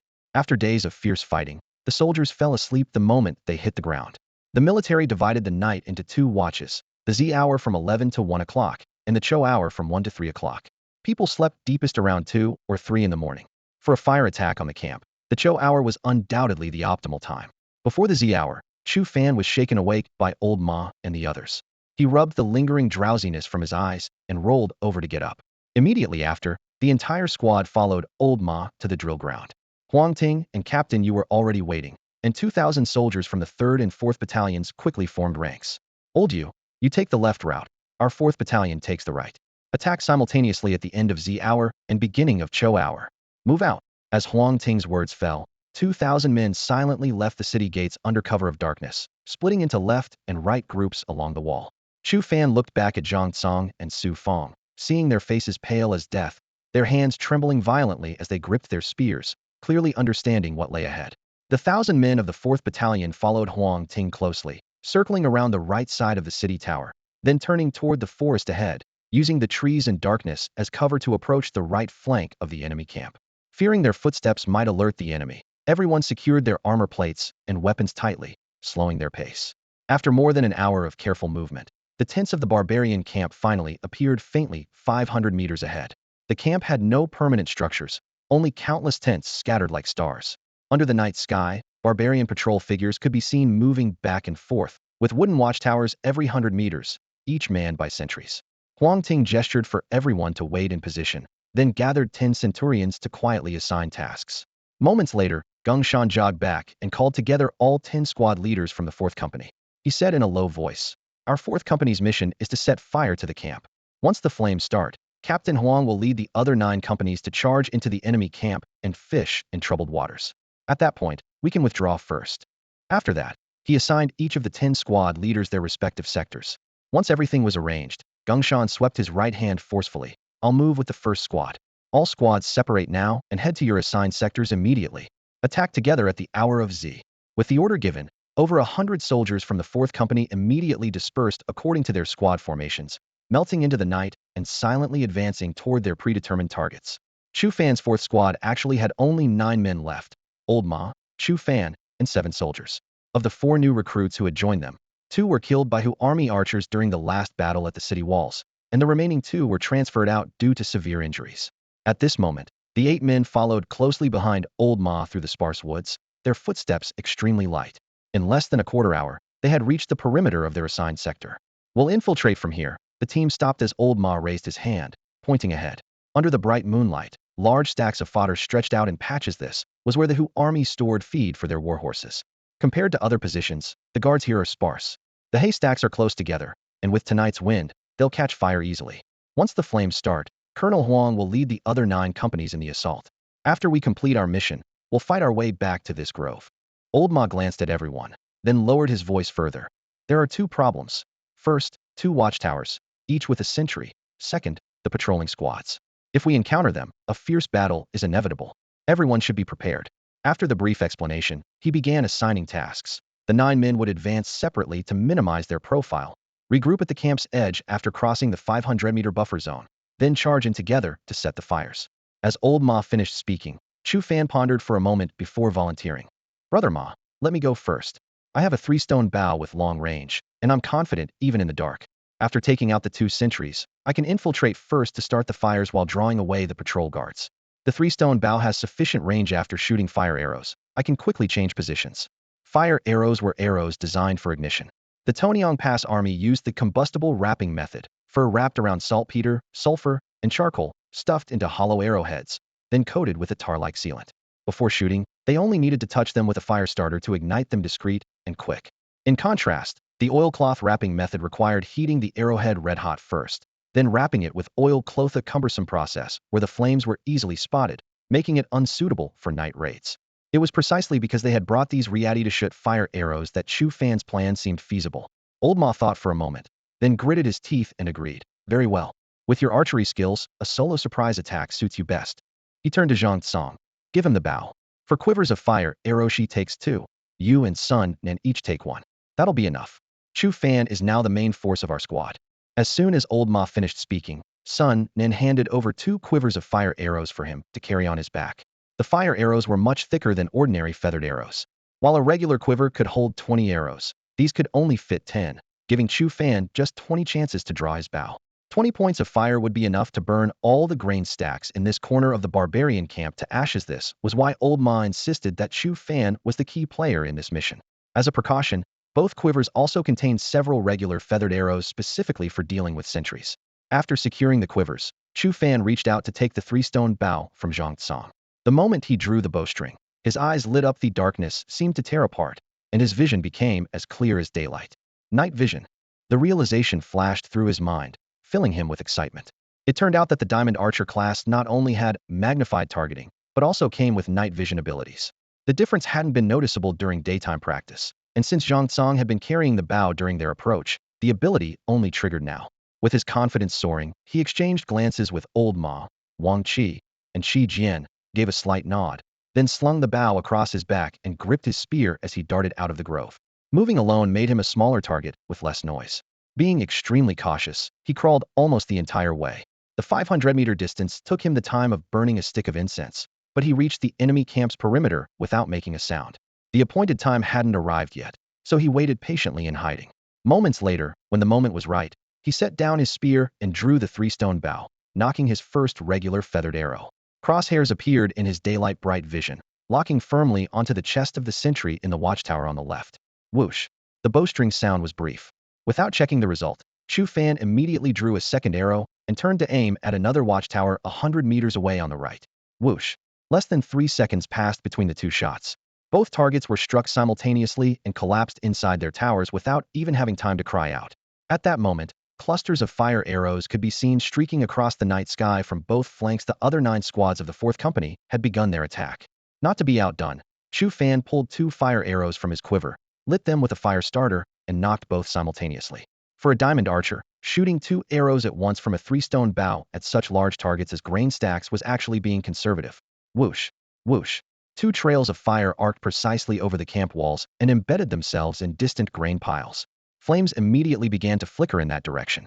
Tonight, the wind was strong, fanning the flames as 2 haystacks quickly caught fire. The ignited flames danced in the darkness, thick smoke and fierce fire shooting straight into the sky. If not extinguished immediately, the howling wind would spread the fire to the surrounding grain stores, turning the entire supply area into a blazing inferno in an instant. For this reason, the moment the patrolling guards saw the two haystacks ignited by fire arrows, they panicked and fled in terror, shouting frantically in a mix of Jin dialect and Xiongnu tongue. Fire! Fire! Come quickly and put it out! Enemy attack! Enemy attack! Jili Gulu. In the small grove 100 paces away, Lao Ma, Wang Qi, Qi Jian, and the others lay hidden in ambush. Watching the flames and chaotic figures in the distance, Lao Ma's spirits lifted as he was the first to spring from the grass. It worked. They've been drawn to the northwest corner charge.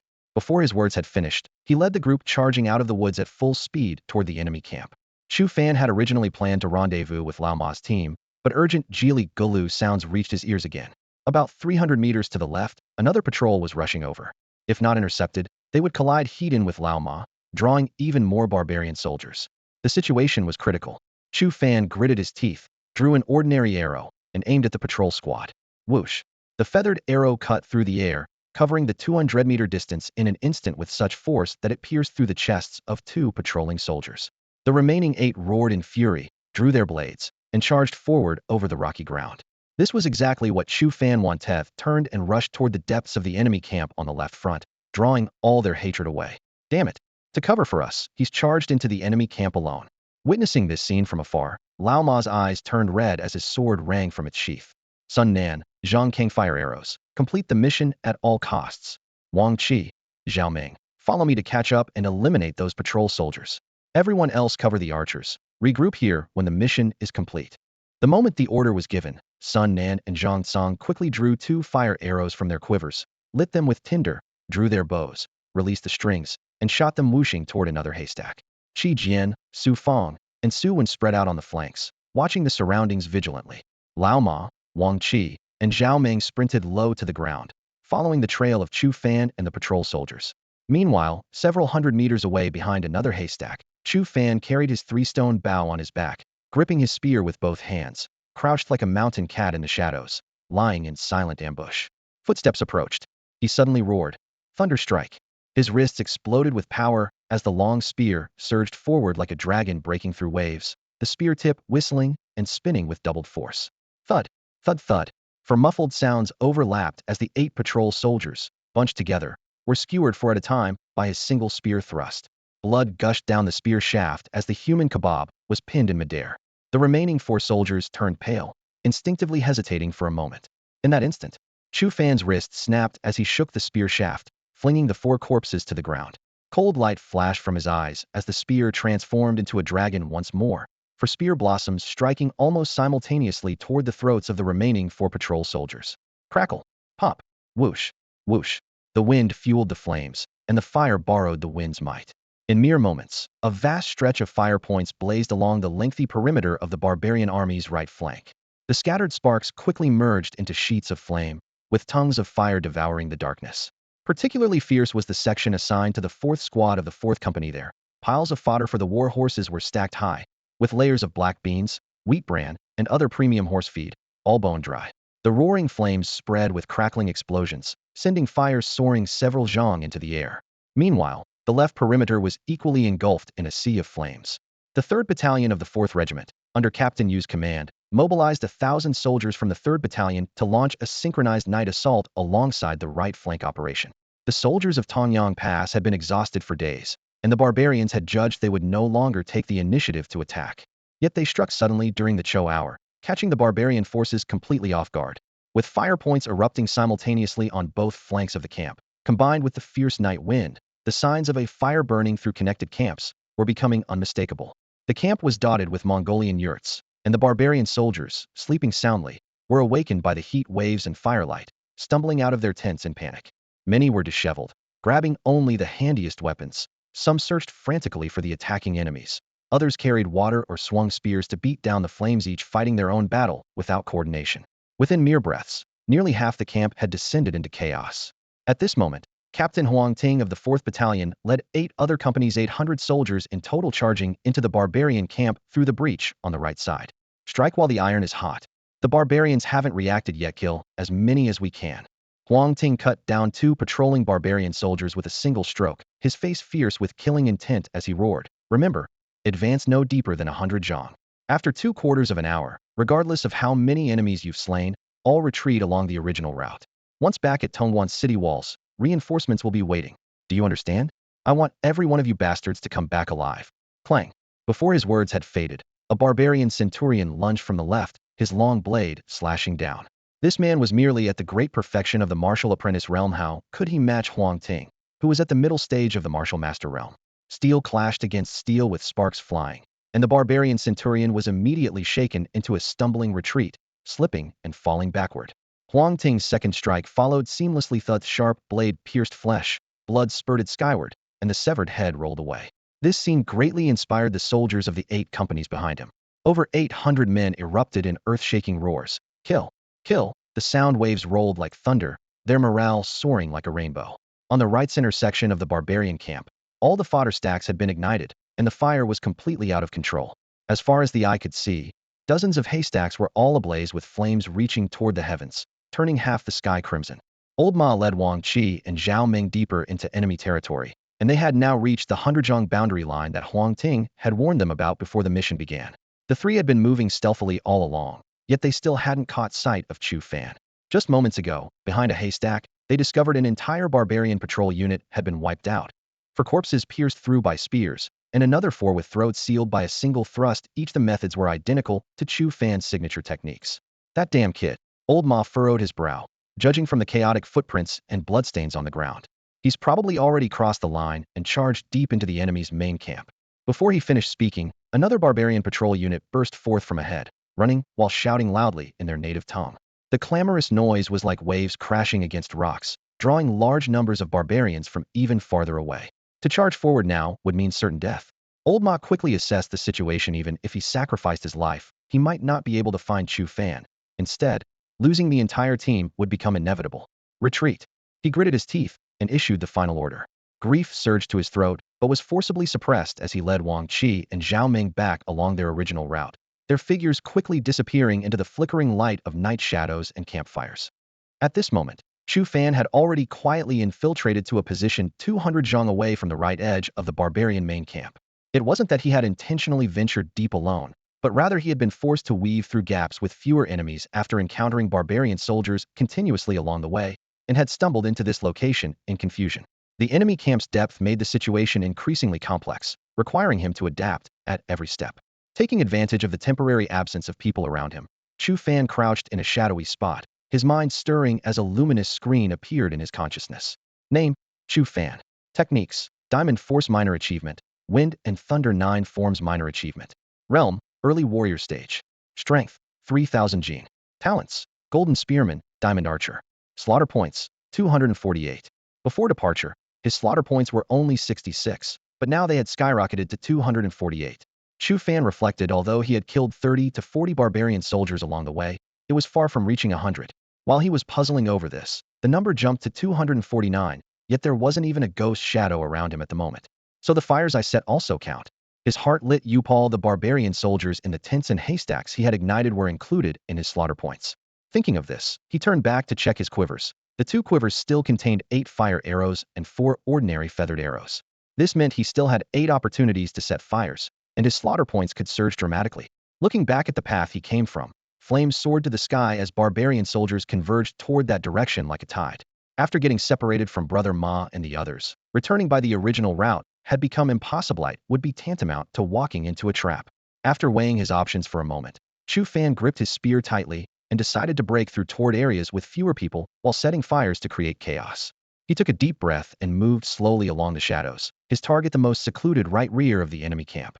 This direction was precisely the rear of the barbarian military camp. The fire grew fiercer by the moment, and thunderous shouts echoed throughout the vast barbarian encampment. Rows of tents collapsed amid the interplay of darkness and roaring flames, while thick smoke and tongues of fire surged skyward. Though chaos seemed to reign at first glance, a closer look revealed that most barbarian soldiers had quickly regrouped after their initial panic, rushing from the center of the camp toward the fire lines on both flanks, determined to extinguish the blaze and stabilize their position. At the very center stood an enormous, lavishly decorated yurt that commanded attention. Heavy felt curtains hung down from its frame, while the top was adorned with a complete circle of gold-plated ornaments that gleamed with nobility even under the firelight. 2 concentric rings of guards maintained strict watch around the yurt, with over 100 elite barbarian soldiers gripping their weapons tightly, effectively isolating this area from the chaotic battlefield beyond. This was the command tent of the barbarian leader Eastern Court, King Kialiva. Before the command tent, more than 10 barbarian generals stood in formation, their armor gleaming coldly in the firelight. The man at their head was tall and imposing, with brow ridges sharp as blades and an aura of natural authority in every gesture, none other than Kialiva, the Xiongnu Eastern Court king. His martial cultivation had reached the late stage of the innate realm, and he should have been resting well tonight in preparation for tomorrow's renewed assault on the city. He never expected the great Jin defenders to abandon conventional tactics and launch a night raid on his camp, catching him completely off guard. As he watched the fires on both flanks that had yet to be fully contained, his expression darkened like storm clouds ready to burst. What Kialiva didn't know was that in the northwestern shadows over 100 zhang away from his command tent, a pair of sharp eyes was studying the massive yurt. It was Chu Fan. Taking advantage of the large number of barbarian soldiers rushing to fight fires on both flanks, he had infiltrated to the center of the camp, then circled around to the rear, encountering only scattered sentries along the way, all of whom he silenced with a single spear thrust to the throat. Now, gazing at this luxurious tent from afar, only one thought flashed through his mind. The bigger the yurt, the brighter it burns. That's the one, Chu Fan murmured to himself, giving no thought to the identity of the yurt's owner. He drew 4 arrows wrapped with oil-soaked cloth from his quiver, lit them with a fire starter while hidden in the shadows, then knocked all 4 onto his 3-stone compound bow in one fluid motion. Magnified lock-on. 4 crosshair targets suddenly appeared in his field of vision, each locked onto different positions of the massive yurt over 100 zhang away. With his target set, Chu Fan didn't hesitate. His right hand released the bowstring, and 4 flaming arrows streaked across the night sky, trailing long tails of fire. In the same instant, his figure shot upward like a startled rabbit, darting toward the left front with his long spear in hand, using the cover of the blazing fire to disappear into another, more secluded dark area. He knew very well that once the arrows were loosed, the barbarian soldiers would inevitably assume the attacker had come from directly ahead and would search for retreat routes to the left and right.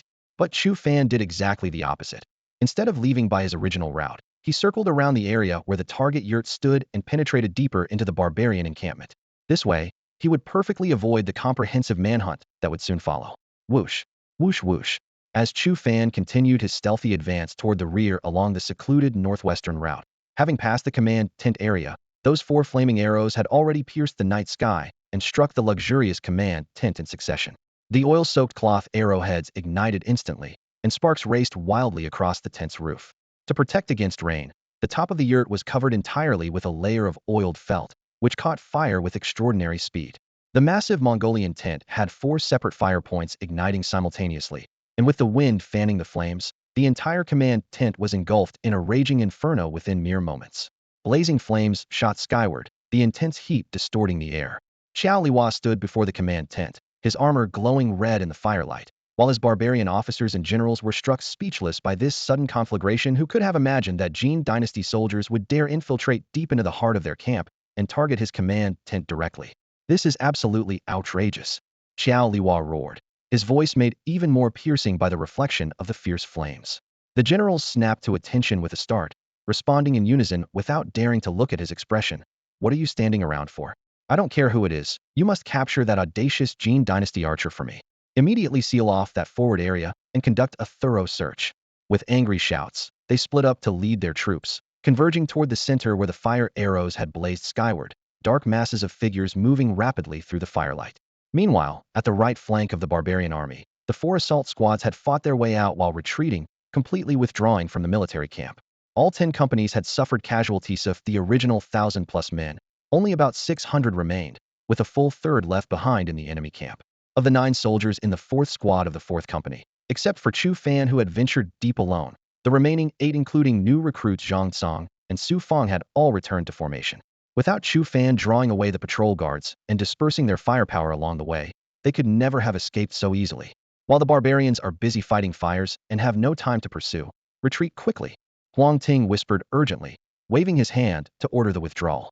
Though the 1/3 casualty rate was heavy, it was still within acceptable limits. As soon as he finished speaking, he caught sight of towering flames in the distance from the corner of his eye, causing his body to tremble involuntarily. The massive Mongolian tent in the very center was burning like a volcano, with flames spreading in all directions. That was clearly the barbarian command tent. What's going on? Even the command tent is burning. Who could be so fierce? Huang Ting couldn't help but curse. He had previously given strict orders that no one should cross the 100 zhang line, but the command tent was at least 300 zhang from the camp's edge, completely beyond his soldiers' reach. Could there be a traitor within the barbarian army? Damn it, it must be that kid Chu Fan. Old Ma looked back and was also stunned, his face changing dramatically as he dragged his weary body over to Huang Ting. Captain Huang, it must have been that spearman under my command. He was carrying 2 jugs of fire arrows and charged straight forward. I led a squad leader and an axeman to chase him, trying to drag him back, but we couldn't catch up to him even before the 100 zhang line. The path was littered with barbarian soldiers he had speared to death. His route led straight to the center of the camp now that the command tent is on fire. Who else could it be but him? A spearman burned the command tent. Huang Ting's head immediately began buzzing, unable to process this for a moment. The key point was that this guy was a spearman, not an archer, since when did spearmen have such capabilities? Did your spearman really set fire to the enemy's command tent? After several seconds of stunned silence, Huang Ting finally snapped back to reality. He stared at old Ma with a peculiar expression, his voice barely above a whisper yet tinged with disbelief. Are you sure you're not mistaken? Even if he died fighting in the enemy camp, we can't falsely claim military merit for him like this, can we? No mistake, it was definitely him. Old Ma shook his head with a bitter smile. That kid may just be a spearman, but he's already reached the peak of martial apprenticeship with incredible strength. Besides, he has a 3-stone bow. I've tested his archery from 100 zhang away. He can nail an arrow right into a tree knot. Huang Ting was dumbfounded. Such an amazing marksman, and you had him wielding a spear? Why didn't you report this earlier? Tongguan Pass is desperately short-handed. How could we waste a divine archer who can draw a 3-stone bow? We didn't waste him, Captain Huang. Old Ma grew anxious, waving his hands frantically with an aggrieved expression. Archery is just his side skill. His main profession is spearmanship. Just in the last battle, he single-handedly held our position against 3 connected siege ladders and took down over 100 barbarian soldiers, all by himself. 3 connected siege ladders? He held them off alone. Huang Ting listened in amazement. Coming to his senses, he stamped his foot in frustration. I never imagined my 4th company had such talent. What a pity, going deep into enemy territory alone and even burning their command tent probably won't make it back. He took a deep breath, forcibly suppressing his regret. Enough. The situation is urgent. Let's return to Tongguan Pass first. I'll personally request the highest military honor for him from the general. Brothers, retreat. With those words, he waved his right hand and led the grief-stricken old Ma along with the remaining 600 soldiers of the 4th Company into the dense, dark forest, rapidly withdrawing along their original route. At dawn, the fires in the barbarian camp were finally completely extinguished, though smoke still rose from many areas. The worst damage was in the section where Chu Fan's 4th squad had set their fires. Grain stacks were burned to charcoal, and large quantities of black beans and wheat bran stored in the yurts had turned to ash. This great fire had virtually wiped out the fodder for the camp's war horses. For quite some time to come, the Eastern Court King Shalawa would be plagued by feed shortages. The army's generals had worked tirelessly until now just to catch their breath, physically exhausted and with morale at rock bottom. Yet they had no choice but to press on with counting casualties, treating the wounded, and cleaning up the scorched earth. The Eastern Court King's 100,000-strong army had already suffered over half its numbers, leaving only 60,000. Last night added several thousand more casualties. Given the current situation, they would be absolutely unable to continue their siege for at least several days. In this regard, the Tongguan Pass general's risky night raid had achieved its objective. Chu Fan knew none of this. Taking advantage of the darkness and chaos, he had traveled in the opposite direction, choosing secluded corners for his swift passage. After the midnight battle, he had reached the deepest rear section of the barbarian encampment.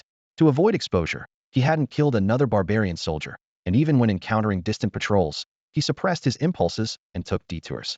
Now, utterly exhausted, he finally couldn't hold on any longer after entering a small grove and collapsed to the ground. Not far beyond the forest lay what appeared to be a frontier village, originally part of the Great Jin territory. Ever since the barbarian forces had launched their assault and breached the passes, it had fallen under their iron grip. The Jin people in the village were forced to serve as laborers and servants for the barbarians. Looking further into the distance, the horizon was swallowed by endless white snow. The northern plains in winter, where the once green landscape had long been buried under thick snow, leaving only cold cracks where the wind had passed. Taking advantage of this moment to rest and recover his strength, Chu Fan wiped away the white mist from the corner of his lips and turned his attention back to the glowing screen in his mind. Name: Chu Fan. Techniques: Diamond Force Minor Achievement. 9 forms of Wind and Thunder Minor Achievement. Realm: Early Warrior Stage. Strength: 3,000 Gene. Talents: Golden Spearman, Diamond Archer. Slaughter points: 322. Though he hadn't encountered barbarian soldiers hidden during this journey, His earlier arson attack on their camp had claimed many lives in the spreading flames. All those kills had been credited to him, causing his slaughter points to accumulate steadily like a trickling stream.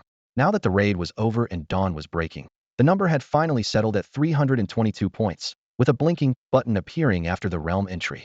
Alone and stranded in barbarian-controlled territory, with an entire enemy camp standing between him and his return to Tanyang Pass, Chu Fan weighed his options carefully before finally pressing the plus sign next to realm. In such dangerous circumstances, only martial cultivation could serve as the most reliable protection.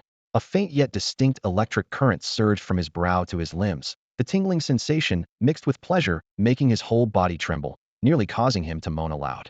His previous fatigue seemed to be washed away like spring rain, dissipating in an instant as vigorous energy surged through his body once more. He looked at the screen again as the data updated. Name: Chu Fan. Techniques: Diamond Force Minor Achievement. 9 forms of Wind and Thunder Minor Achievement. Realm: Mid-level Warrior. Strength: 4000 gene. Talents: Golden Spearman, Diamond Archer. Slaughter points: 2. All the plus signs had disappeared. His martial realm had advanced from early to mid-level, and his strength had surged by 1000 gene to reach 4000.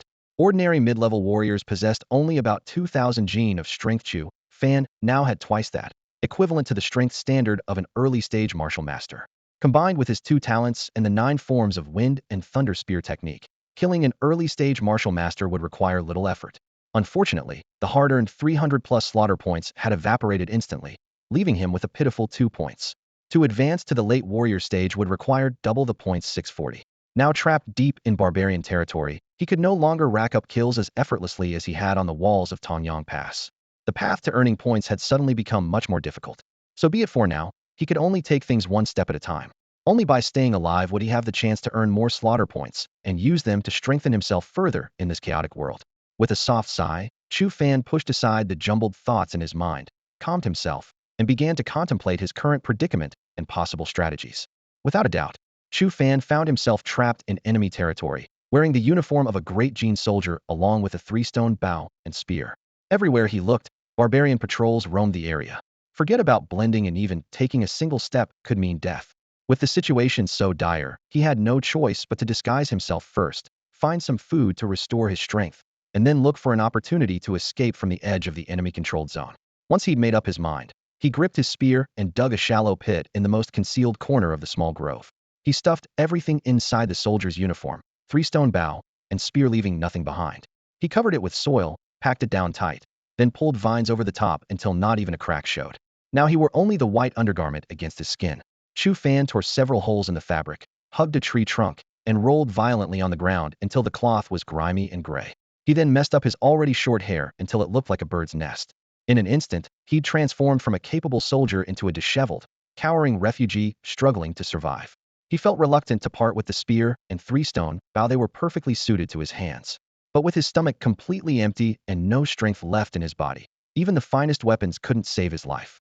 As long as the green hills remain, there's no fear of running out of firewood. First, I'll sneak into the village to get some food, then figure out the rest, he consoled himself. Chu Fan poked his head out to scan the area, confirmed no one was around, then crept out of the forest in a crouch, staying close to the tree shadows as he made his way toward the village across from him. The distance from the grove to the village entrance was less than 2 li, and he moved with extremely light steps, careful not to disturb even a single bird or beast. After entering the village, his original plan was to quickly gather some provisions, then immediately retreat toward the edge of the enemy-controlled zone. If luck was on his side, he could circle around the barbarian encampment ahead from the flank, cross the plains where the 2 armies were fighting, and make it back to Tanyang Pass. The plan was sound, but unexpected events came faster. The moment he stepped into the village entrance, the sound of barbarian footsteps and shouting erupted from both front and back. Some spoke in their bird-like language, while others used broken Great Jin dialect. 2 groups of soldiers blocked the entire alleyway completely. Who goes there? Get your ass over here. The 10 barbarian soldiers ahead had already spotted him, their vicious roars tearing through the air. Chu Fan's mind raced as he glanced to both sides from the corner of his eye. The 10 men in front were merely at the martial apprentice level of cultivation. Behind him, over 30 people were approaching, more than 10 barbarian soldiers, also just martial apprentices, and the remaining 20+ were raggedly dressed Great Jin refugees, mostly elderly and children, with no able-bodied men or women among them. There's another one here? And he's actually an able-bodied man. Arrest him and send him to the labor camp. We're short on workers anyway. Chu Fan had just taken in his surroundings when he saw the barbarian squad behind him approaching. The latest martial apprentice leader, flashing his yellow teeth, walked straight toward him with two barbarian soldiers wielding ring-pommel sabers. Under the scorching sun, their three shadows stretched long like approaching spear points. What should he do? Fight or flee? In an instant, his nerves tightened to the breaking point as his mind raced through calculations like lightning and thunder. These 20 or so martial apprentice barbarian soldiers, even barehanded, he could eliminate them all in moments. They had sabers, some even held spears, which he could easily snatch as weapons. But it would be meaningless. Killing these barbarian soldiers would only alert more enemy forces nearby. Deep in enemy territory, once his identity was exposed, the consequences would be unthinkable. If he turned and ran, it would likewise trigger relentless pursuit and carpet searches. As thoughts flew through his mind, the barbarian squad leader had already reached Chu Fan, his face full of malice. "Damn it, are you deaf?" The roar came with flying spittle as he lifted his leg for a vicious kick. Though rage surged in his heart, Chu Fan gritted his teeth and endured, deciding to continue concealing his strength. Bang! The squad leader's kick looked fierce, but Chu Fan used the momentum to fall backward in apparent distress, though he was completely unharmed. With his mid-stage martial artist cultivation, such impact couldn't even cause a scratch, and his opponent detected nothing unusual. ABA. Since he was going to act, he'd go all the way. The moment he hit the ground, Chu Fan's face transformed into an expression of extreme terror. He scrambled up, opened his mouth wide, pointed at his throat, and gestured as if he were a mute unable to speak. Huh, pretty nimble on his feet, but he's a mute. The squad leader paused, too lazy to bother further. He waved to the two barbarian soldiers beside him to push Chu Fan into the group of refugee captives behind them, then continued leading the squad forward. The procession resumed its crawling pace. Chu Fan remained composed, blending into the crowd while carefully observing his surroundings. After entering the village, he discovered the place wasn't large to begin with. About half of the dozens of earthen houses had collapsed. Only two walled compounds in the village center remained intact, with blue bricks and gray tiles, clearly built by wealthy families in the past, and now occupied. At the left compound's entrance and around its walls, over 10 barbarian soldiers patrolled with tight security, suggesting some important figure resided within. The right compound, 100 meters away, looked more worn down, with idle barbarian soldiers scattered throughout the courtyard, likely a garrison. To Chu Fan's surprise, the barbarian squad escorting the refugees didn't stop. They passed through the ruined village and continued several more miles through dusty terrain until reaching a larger settlement. This place had been completely transformed into a prisoner camp. The courtyards and alleys were filled with ragged people from the Great Genal, elderly and half-grown children, with no able-bodied men and no women in sight. 60 to 70 barbarian soldiers patrolled the area, treating these people as forced laborers. "Get in. Don't step outside the courtyard gate without permission. Anyone who dares take one step will lose their head." Harsh shouts rang out as Chu Fan and the 20-odd refugees traveling with him were herded into a cramped courtyard. The door bolt clicked shut with a clack. Soon after, from what appeared to be a kitchen courtyard not far away, where cooking smoke was rising, two barbarian soldiers approached carrying wooden buckets. They set them down inside the gate and walked away. Chu Fan walked over to take a look. The buckets were made of rough wood, both filled with food. One contained rice porridge so watery you could almost see your reflection in it, while the other held leftover scraps mixed together after the barbarian soldiers had scraped their plates clean. Broken bones, greasy vegetable leaves, all soaking in cold oil, looking exactly like pig slop. Those sons of bitches didn't even consider these Great Gene refugees human. Rage surged up from his chest, and he almost charged outside on impulse. But from the corner of his eye, he caught sight of the 20 or so elderly people and children in the courtyard corner, all staring longingly at the wooden buckets. Several half-grown boys around 10 years old had drool practically dripping from their mouths, yet none dared to move. Among all the refugees, only Chu Fan was a grown man in his prime, and since he was also mute, no one dared to provoke him. He sighed and turned back into the house. No matter how hungry he was, he couldn't stomach this stuff. Better to sleep first and sneak into the barbarian soldier's kitchen tonight to take whatever he wanted to eat. The room didn't even have a proper bed, just thick dry straw spread on the cold ground. In the depths of winter, they couldn't let the refugees freeze to death since they still needed them for labor. "Everyone, get out here now." Just minutes after lying down, a thunderous shout from the courtyard startled Chu Fan upright, forcing him to go outside with the others. The group of elderly people and half-grown children had already devoured both buckets of pig slop and regained some strength, now standing in line in the courtyard. At the gate, a barbarian squad leader with two soldiers blocked the exit, while beside them stood a barbarian woman young, with rather pretty features. "Zhu Ci has ordered me to select 2 servants for his use," the woman said in a cold voice, her gaze sweeping across the refugees' faces one by one. Are there any who are cleaner and more obedient?" "No, old ones. You come here." The squad leader pointed at Chu Fan. Chu Fan hesitated, then stepped forward. This one will Doklian Luking, and he's mute, so he won't disturb Lord Ju Ci, the squad leader said while introducing him, his greedy eyes roaming up and down the woman's body. Though he lacked the courage to act, he couldn't help but leer, which struck Chu Fan as particularly offensive. He's not bad, but just this one? The woman looked Chu Fan up and down, clearly satisfied. But the remaining refugees were either elderly, weak, or children impossible to find a second suitable servant. She frowned slightly, then waved her hand dismissively. Fine, just you then follow me. She turned toward the village outskirts, and the squad leader gestured for Chu Fan to follow. Chu Fan had no choice but to trail behind her. Once outside the courtyard, he could clearly see where the woman was taking him, the village center he had passed earlier. The large compound on the left was the so-called Ju Ci's residence, with nearly 20 barbarian guards stationed inside and outside the courtyard walls and main gate, their weapons gleaming menacingly in an impressive display. Chu Fan didn't understand what rank Ju Ci held among the barbarians, but judging by this show of force, it was certainly high. The two guards at the entrance had sharp eyes, scrutinizing Chu Fan from head to toe before determining he posed no threat and stepping aside. The woman's face was cold as stone, showing no appreciation for the two gatekeepers. Once Chu Fan entered the courtyard, the heavy gate slammed shut with a loud clang. Jilla, you're back? Did you find suitable servants? Perhaps hearing the commotion outside, a young woman's voice came from the main hall facing the courtyard gate. It turned out that the maid-dressed woman who had brought Chu Fan here was named Jilla.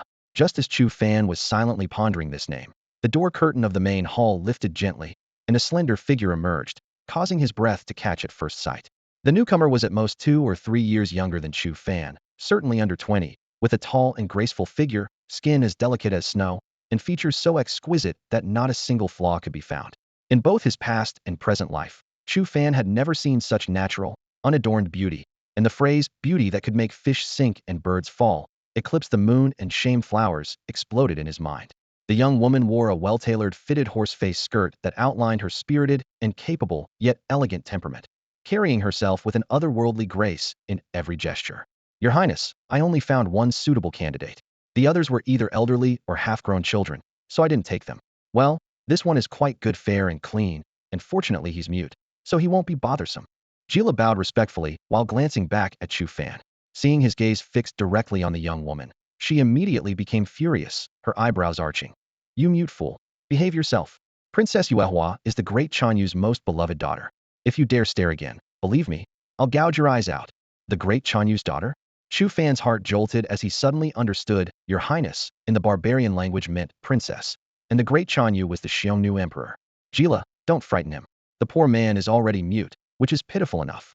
Princess Yuehua raised her hand to stop her maid and gently instructed, Let him rest today, and he can start work tomorrow. As long as he works diligently, I won't mistreat him and will ensure he eats his fill every day.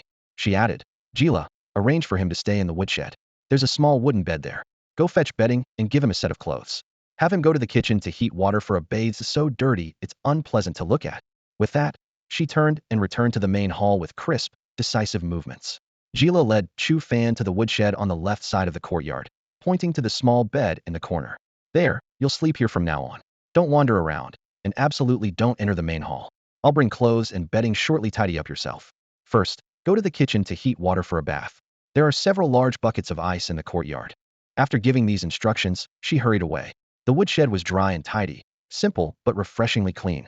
Chu Fan glanced around briefly, nodded with satisfaction, then picked up a bucket of ice from the corner of the courtyard and walked into the adjacent kitchen. The room was filled with firewood and dry straw, with a fire starter placed beside the stove. He skillfully lit the straw, guided the flames into the stove chamber, then poured all the ice chunks of various sizes into the iron pot. The fierce flames licked the bottom of the pot, quickly melting the ice into water. When the water was half warm, footsteps sounded outside. Jilla passed by carrying bedding and clothes, casually tossing them onto the bed in the woodshed, without even glancing at Chu Fan before turning back. Once the water reached the right temperature, he ladled it into a wooden bucket and carried it to the small room opposite. This appeared to be a bathhouse, with a wooden rack in the corner for placing clothes. Chu Fan stripped off his worn-out garments and thoroughly washed away the dust of his journey. In such cold winter weather, being able to take a hot bath was extraordinarily refreshing, greatly reviving his weary spirits. After his bath, Chu Fan put on his old clothes and returned to the woodshed. He closed the door and looked up to see a neatly arranged set of bedding and a change of clothes on the bed, with 2 white flour steamed buns placed beside them. In the midst of wartime winter, even coarse grains were hard to come by. so the appearance of such fine grain in the woodshed seemed rather peculiar.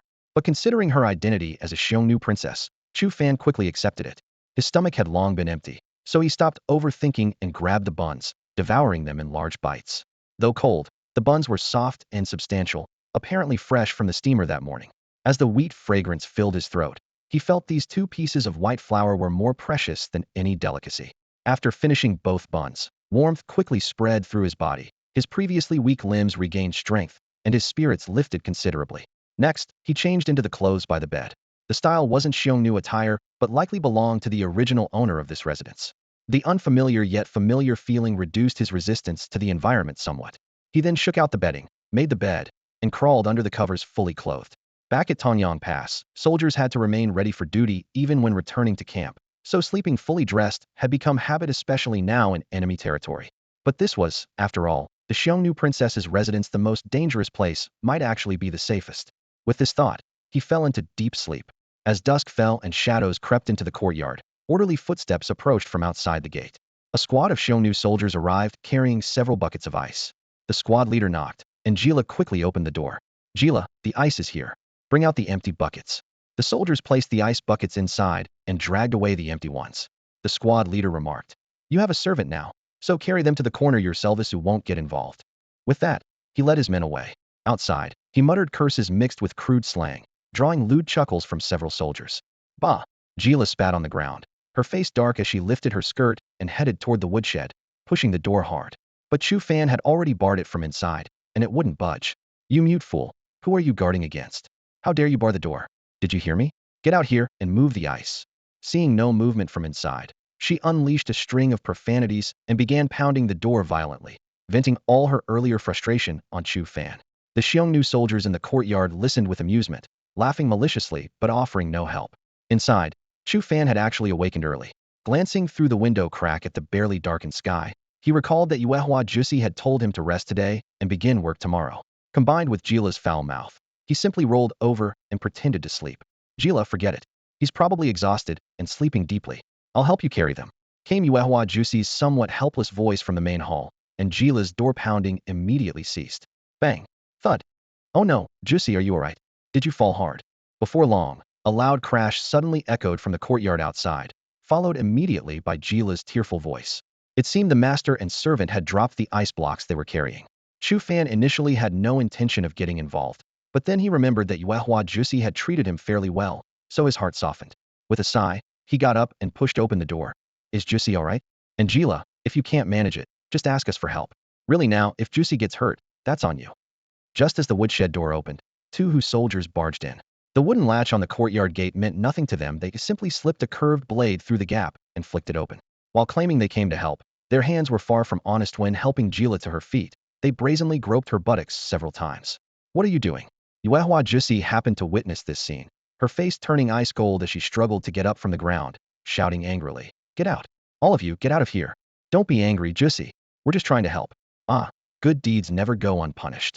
The Hu soldiers laughed mockingly, reluctantly retreating from the courtyard, but not before shooting Chu Fan a vicious glare as they passed the woodshed. Bang! The courtyard gate slammed shut, but they didn't bother to replace the latch. The master and servant sat collapsed on the ground. Jila wasn't injured, just sore in her hands and feet, but Yuehua Jusi was clearly limping. Her right foot couldn't touch the ground without making her wince in pain. Only then did Chu Fan understand the situation. These so-called guard Hu soldiers were actually jailers, and this pair of Xiongnu women were clearly under house arrest. As for the reason, it was likely due to some conflict between the Eastern Court's king and the Xiongnu's great Xiongnu. Jila struggled to help her mistress toward the main hall. Chu Fan sighed inwardly. Jila had a fiery temperament, but Yuehua Jusi seemed genuinely kind, and now that they were in trouble, he might as well help where he could. He silently picked up 2 large buckets of ice, stacking them neatly in the corner, then moved the remaining buckets from the doorway as well. After finishing this, he selected a palm-sized piece of ice and headed into the main hall. "What are you doing following us in here?" Jila was crouched in front of the chair helping her mistress remove her boots when she looked up and glared at Chu Fan, shouting harshly, "Even a mute like you has ulterior motives? Eugene people really are all the same, not one decent person among you. Can't you watch your mouth? I'm here to help you." Chu Fan couldn't stand listening anymore and muttered under his breath. The moment the words left his mouth, he suddenly realized his mistake and immediately fell silent. Jila froze. "You're not mute? You were pretending? Speak. Why were you pretending to be mute to get close to us?" What are you really after?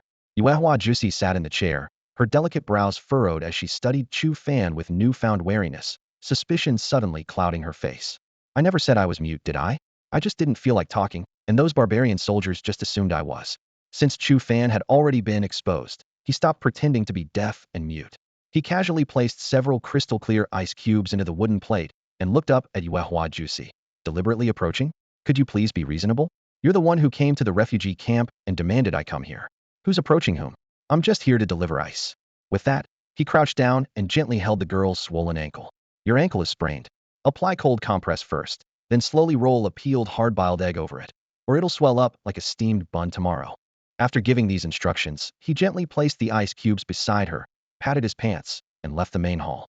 Before leaving, he slipped into the kitchen, rummaged through the cupboard to find a piece of dried jerky, and took a few bites, then scooped a small chunk of ice from the large wooden barrel in the courtyard and popped it into his mouth. He crunched it with satisfying crack, crack sounds, filling his mouth with refreshing coolness. Once his stomach stopped growling, he contentedly returned to the woodshed, collapsed onto the straw bed, and soon his snores mingled with the night. The next day, dawn was just breaking when the woodshed echoed with the loud argument between Yuehua Juicy and the barbarian soldiers. Having slept peacefully all night, plus the jerky before bed, Chu Fan was in high spirits. He sprang up from his straw bed like a carp leaping out of water. Pushing open the door, he saw Yuehua Juicy standing in the center of the courtyard, her face anxious yet defiant. You've been guarding outside all along, and now Jila has suddenly disappeared. How could this have nothing to do with you? Don't think I don't know you've had your eyes on her for a long time. The two barbarian soldiers crossed their arms and sneered coldly. She has two good legs and wandered off on her own. What's that got to do with us? Even if the great Xiongnu himself came, he'd have to be reasonable. Always threatening to kill people. You really scared us there. Wait until you actually get to see the great Xiongnu. Then we'll talk, haha. After their mockery, they noticed the gaze from the woodshed direction, turned to glare fiercely at Chu Fan, slammed the courtyard gate shut, and walked away. The courtyard fell silent instantly. Yuehua Juicy seemed drained of all strength, slumping to the ground with a thud, sobbing quietly. Jila, I'm sorry. It's all because I'm useless. Halfway through her tears, she suddenly looked up toward the woodshed. Her tear-filled eyes mixed with determination. She sprang up, grabbed Chu Fan, and pulled him into the main hall. Han man, help me with something. This sudden request made Chu Fan's eyebrows twitch, but remembering her care the night before, he didn't immediately refuse. What kind of help? They live in the courtyard to the right. I suspect Jila has been taken and is being held there. The wall is too high for me to climb over. Just crouch by the wall and let me step on your shoulders to get over. Don't worry, whatever happens after I get out has nothing to do with you. From the sound of it, after scaling this courtyard wall, she was planning to storm directly through the front gate of the right side courtyard. As for whether she could actually break in, she clearly hadn't given it much thought, or perhaps her urgency to save someone had left no room for such considerations. Chu Fan didn't immediately agree, his brow furrowed as he weighed the pros and cons. Now that his strength had recovered, this residence wasn't a place to linger, since he was destined to leave anyway, lending a hand before departing as repayment for her earlier care. What harm could there be? Once his mind was made up, he turned and headed out, leading Yuehua Juicy to the base of the right courtyard wall. Pressing his ear against the blue bricks and confirming that the patrolling barbarian soldiers hadn't yet rounded to this side, he wrapped one arm around her slender waist, touched his toes to the ground, and his form became as light as a swallow. In the blink of an eye, both landed steadily outside the wall. Are you a martial artist? The moment her feet touched the ground, Yuehua Juicy felt everything blur before her eyes. Before her astonishment could fade, uncontainable joy flooded her face, and even the embarrassment of being held at the waist was diluted by hope. Let's go. Any later, and we'll run into the patrol. Chu Fan was unwilling to delay, taking her hand as they rushed 100 meters before stopping again outside another small courtyard wall. Following the same routine of listening carefully, he once again reached out to embrace her waist and leaped inside. As they landed, Yuehua Juicy finally came to her senses. The moment Chu Fan released her, her ears turned red. She lowered her head to bite her lip gently, her gaze evasive. But Chu Fan paid no attention, his focus already drawn to the faint sounds of laughter coming from the main hall over 10 meters away. The voices were frivolous and obscene, clearly indicating quite a few barbarian soldiers. A strong sense of foreboding struck him. Frowning, he headed straight for the main hall. Upon reaching the doorway, the scene inside was laid bare. Over 10 barbarian soldiers stood in a line, some having already removed their belts, shamelessly holding up their pants as they waited. At the end of the queue, the door to the west wing stood open, and in the lamplight streaming through, Jila lay naked and curled on the bed, a barbarian soldier pressing down on her, with two more standing beside the bed. Worse still, Gila's head was tilted toward the edge of the bed, her pupils dilated, blood at the corner of her mouth, half her face swollen beyond recognition. Clearly, she had been dead for some time. The horrific sight hit like a blunt hammer to the chest, leaving even Chu Fan, who had seen his share of bloodshed, momentarily blank. He knew the barbarian soldiers were brutal, but to be such beasts to this extent. Gila, Yuehua Jusi, who hadn't yet recovered her senses, followed close behind. Seeing this scene at a glance, her piercing wail tore through the silent night. She suddenly lost control, lunging toward the house. You pack of animals. Worse than pigs and dogs. I'll tell Father Emperor and have all your heads chopped off. Woo. Gila, what a horrible death you've suffered. Her screams startled all the barbarian soldiers in the main hall, and chaotic footsteps and rough voices could be heard from other rooms as people were clearly rushing outside. On the bed in the west wing, the barbarian soldier who had been pressing down on Gila was the centurion of this squadron, with early-stage martial artist cultivation. Hearing the commotion, he spewed foul language, rolled off the corpse, and climbed up, dragging his pants as he fastened his buttons while cursing his way toward the outside. Yuehua, do you still think you're a Xiongnu princess? The centurion stumbled out of the room, pulling up his pants, no longer bothering to pretend. A naked sneer twisted his lips as he stood under the eaves, mocking Princess Huayue coldly. Don't forget, you're now in the hands of the Eastern Court King. Whether you'll ever see the great Xiongnu again is anyone's guess. You can barely protect yourself, yet you keep threatening to cut off our heads. How ridiculous. As his words fell, the barbarian soldiers under the eaves burst into raucous laughter. Some deliberately made strange, mocking sounds, while others greedily eyed Yuehua's figure, taking the opportunity to egg on the centurion. Boss, since she caught us anyway, why not go all the way and take Princess Yuehua too? Haha, exactly.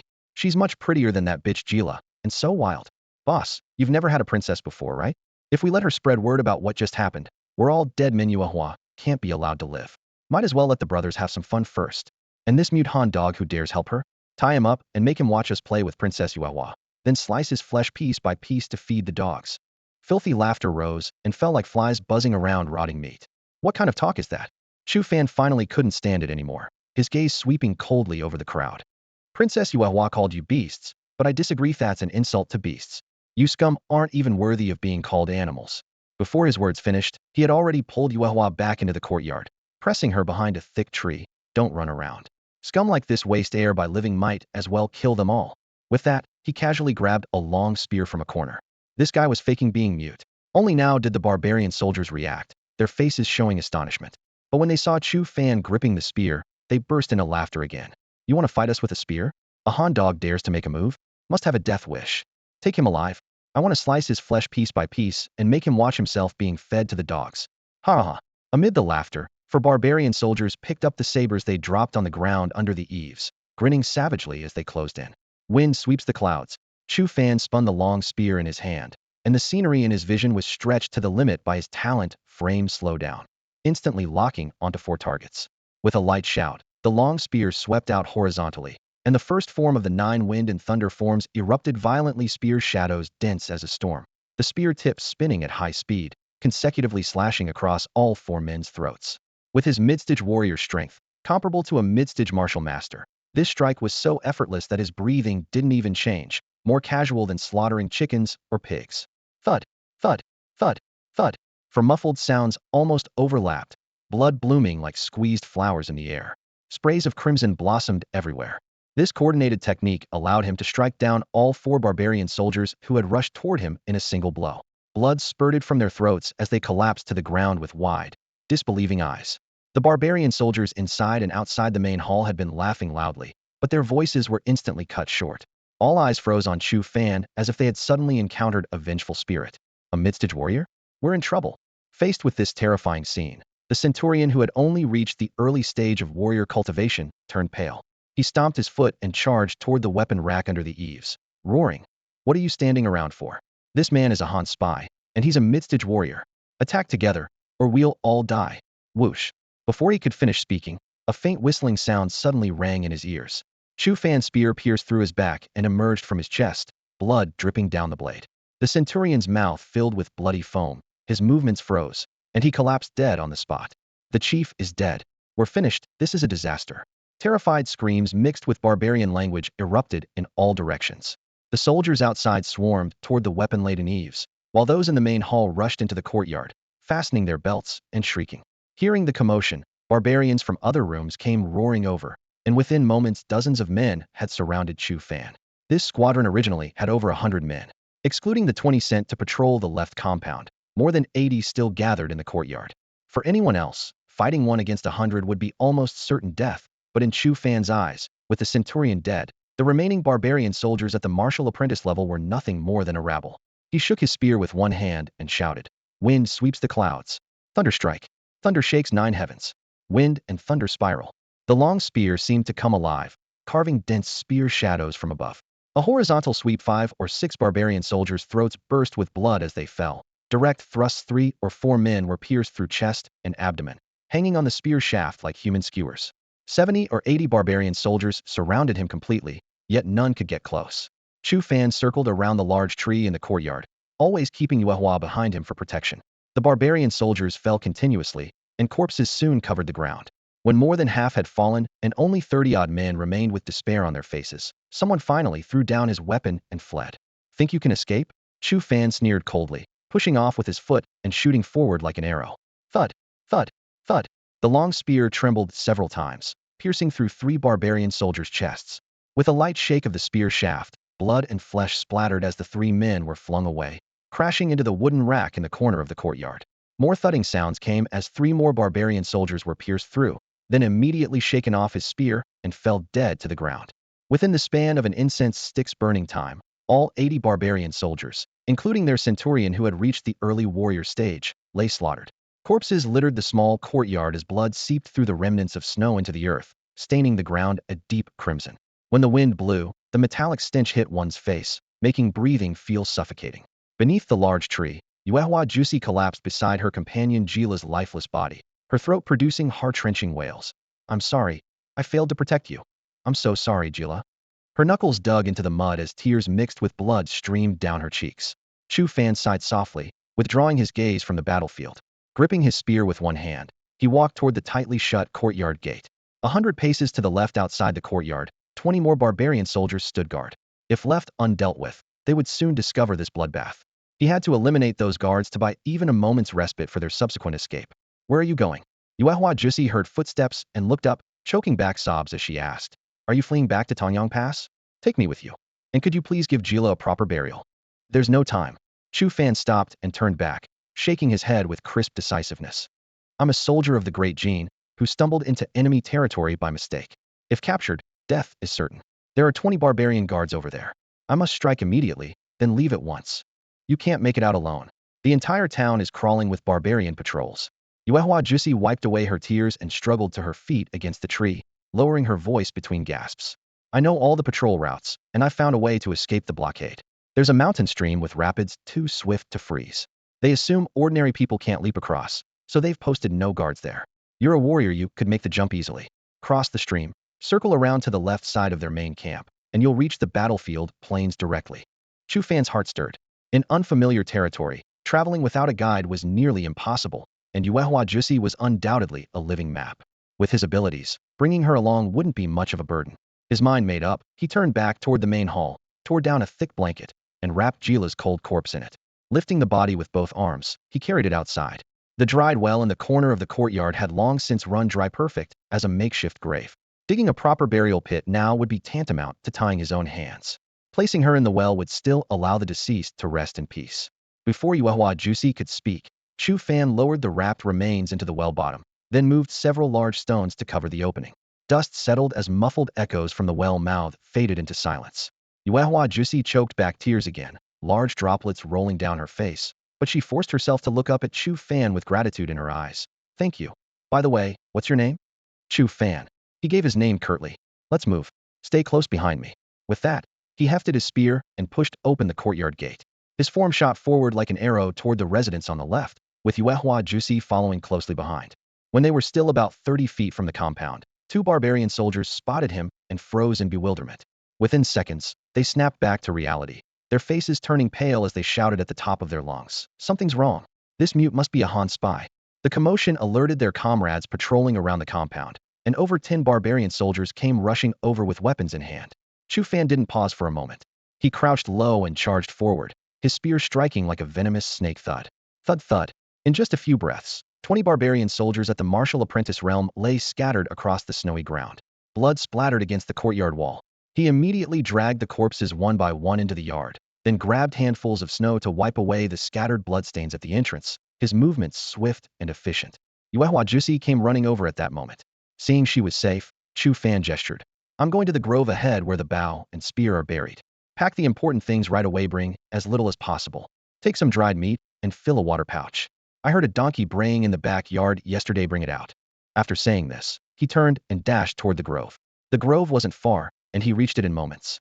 He brushed away the thin snow and frozen earth, dug out a 3-stone bow and spear, grabbed them, and rushed back to the compound. As soon as he stepped through the gate, he heard a hee-haw bray. Yuehua emerged leading a black donkey, looking bewildered. She had barely taken any valuables, only clutching a leather pouch filled with water and a cloth bag containing dried meat. There wasn't much meat. If they could reach Tonyang Pass before dawn, they wouldn't need much provisions, and if they couldn't make it, even more dried meat wouldn't help. The black donkey had been seized by the barbarian soldiers a few days ago. They had planned to slaughter it for stew in a couple of days, but now it had become their escape mount. Yuehua looked up in confusion. Chu Fan, aren't we fleeing for our lives? What do we need this donkey for? No horses available, will have to rely on it. Chu Fan nodded as he took the reins. Otherwise, do you expect me to carry you while running? Before she could respond, he placed his hands around Yuehua waist and gently lifted her onto the donkey's back. The soft sensation through his palms made Yuehua body stiffen, and her beautiful cheeks instantly flushed crimson. She opened her mouth, but ultimately didn't scold him. Chu Fan said nothing more and led the black donkey to the adjacent courtyard, where he retrieved over a dozen arrow quivers. He strung them together with coarse hemp rope and hung them evenly on both sides of the donkey's back. The dried meat and water pouch were also tied in pairs for balanced weight distribution. Then he handed the 3-stone bow to Yuehua. Hold this, for May might need it at any moment, so don't lose it. As for the 36-pound spear, he had to carry it himself to avoid overburdening their only beast of burden. With everything ready, he looked up at her. Yuehua was startled, her blush deepening as she quickly raised her hand to point southwest. That direction. With his direction set, Chu Fan wasted no time and led the donkey as they ran toward the southwest. 2 people and 1 donkey began their desperate flight for survival across the vast snowy plains. An hour later, a barbarian patrol emerged from the depths of the snowstorm. The 20 cavalrymen had originally been passing through, but when they noticed that Yuehua residence had no guards at the gate, the squad leader immediately waved his hand and led his men to approach quickly. Pushing open the door, the courtyard full of corpses made his scalp tingle, and he barked in a low voice. This is bad. Juicy is gone, search immediately. The barbarian soldiers scattered in all directions, as if facing a great enemy. Someone rushed into the small courtyard on the right side, and returned empty-handed moments later, but brought back 2 clear sets of tracks, donkey hoofprints interwoven with 2 sets of human footprints. The squad leader crouched down to examine them carefully, and said in a deep voice, they fled southwest, 1 donkey, 2 people. It must be Yuehua and her maid Gila. With the direction clear, he immediately issued orders. You 2 return to report. The rest follow me in pursuit. 2 barbarian soldiers turned their horses back, while the remaining 17 followed the hoofprints, thundering across the snowy ground. Meanwhile, Chu Fan and Yuehua reached the mountain stream she had mentioned earlier. Yuehua knew the patrol distribution and routes well, so they successfully avoided any encounters along the way. Chu Fan kept track of time in his mind. An hour had passed, and their location at the residence would surely be discovered. Soon they had to hurry across the stream. They found the narrowest part of the stream, just over 10 feet wide, but the water rushed like a gray-white whip. Anyone who fell in would certainly be swept away. Chu Fan led the donkey to the bank through the thick snow, took a deep breath, and whispered to Yuehua, hold tight to my neck. Before his words finished, he had already reached out to lift her horizontally from the donkey's back. Suddenly leaving the ground, Yuehua cried out in surprise. After recovering from the shock, her cheeks flushed red, and she bit her lip hesitantly for a moment before finally extending her snow-white arms to tightly embrace Chu Fan's neck. The 2 were pressed extremely close together. Chu Fan's head was buried right against her soft chest, and the young woman's delicate fragrance entered his nostrils, making his heart tremble slightly. After all, he was a hot-blooded young man. How could he be completely unaffected? He mocked himself inwardly, immediately steadied his breathing, pushed off the snowy ground with his right foot, and shot forward like an arrow from a bowstring. The distance of about 10 feet was light as a feather for someone of his martial prowess. Mid-level warrior, equivalent to mid-level martial master with 4,000 pounds of brute strength. The howling cold wind swept past his ears as he landed steadily on the opposite bank, set Yuehua down, and whispered, wait a moment. With that, he leaped back across the stream again. Spear, 3-stone strong bow, water bag, cloth bag, quiver, He bundled all their carried supplies together and made his second leap back to the far bank. After setting everything down properly, he turned around once more. On his third jump, he simply wrapped both arms around the black donkey that weighed over 200 pounds. Yuehua Juicy watched in stunned amazement, only managing to gasp. With all four hooves suddenly off the ground, the black donkey brayed frantically, its ears flapping in panic. Chu Fan paid no attention and steadily carried it across the mountain stream, setting the donkey down in the snow. "You little beast, I carry you across the river, and you still make noise, dare to take advantage of me." He lightly kicked the donkey's hind leg and threatened in a low voice, "Make noise again, and I'll kill you for donkey blood." A soft giggle escaped. Yuehua Juicy hadn't really noticed at first, but when he pointed it out, she burst into laughter, immediately earning herself a resentful glare from Chu Fan. "Chu Fan, you," she began, but her expression suddenly changed, pupils contracting as she pointed toward the opposite shore. "Oh no, they've caught up." Chu Fan spun around to see a cloud of dust rising from the hillside across the way. A barbarian cavalry unit was charging toward them, about 2 squads, roughly 20 men, already within 100 yards. With danger imminent, he had no time to think. His spear was out of reach, so he grabbed his 3-stone bow and slung 2 quivers on his back, then leaped across the stream and charged straight at the enemy. This unexpected move left Yuehua Juicy completely stunned, while the barbarian soldiers burst into laughter, taking him for a madman with a death wish. Soon, however, their laughter turned to screams. Chu Fan sprinted 20 yards, closing the gap to less than 50 yards. He suddenly stopped, drew 2 feathered arrows, and pulled the bowstring to full draw. Whoosh! Whoosh! The bowstring vibrated, sending 2 streaks of cold light through the air. The powerful tension of the 3-stone bow made the arrows arrive almost instantly. The barbarians didn't even have time to raise their shields before 2 men were pierced through the throat and killed on the spot. Without pause, Chu Fan reached into his quiver again. Whoosh! Whoosh whoosh! Sharp whistling sounds erupted in succession. At 40-odd yards, barbarian soldiers fell one after another, their bodies hitting the ground and kicking up clouds of dust. More than 10 men became corpses without even managing a scream. The survivors finally realized they faced a terrifying archer and began shouting frantically in their foreign tongue as they turned to flee. But they were still within the effective range of the 3-stone bow, and their retreating figures looked no different from targets to Chu Fan. Within moments, the last dozen barbarians were struck down by arrows, blood holes piercing front and back as they convulsed and collapsed. From the first arrow to the last death, less than a minute had passed.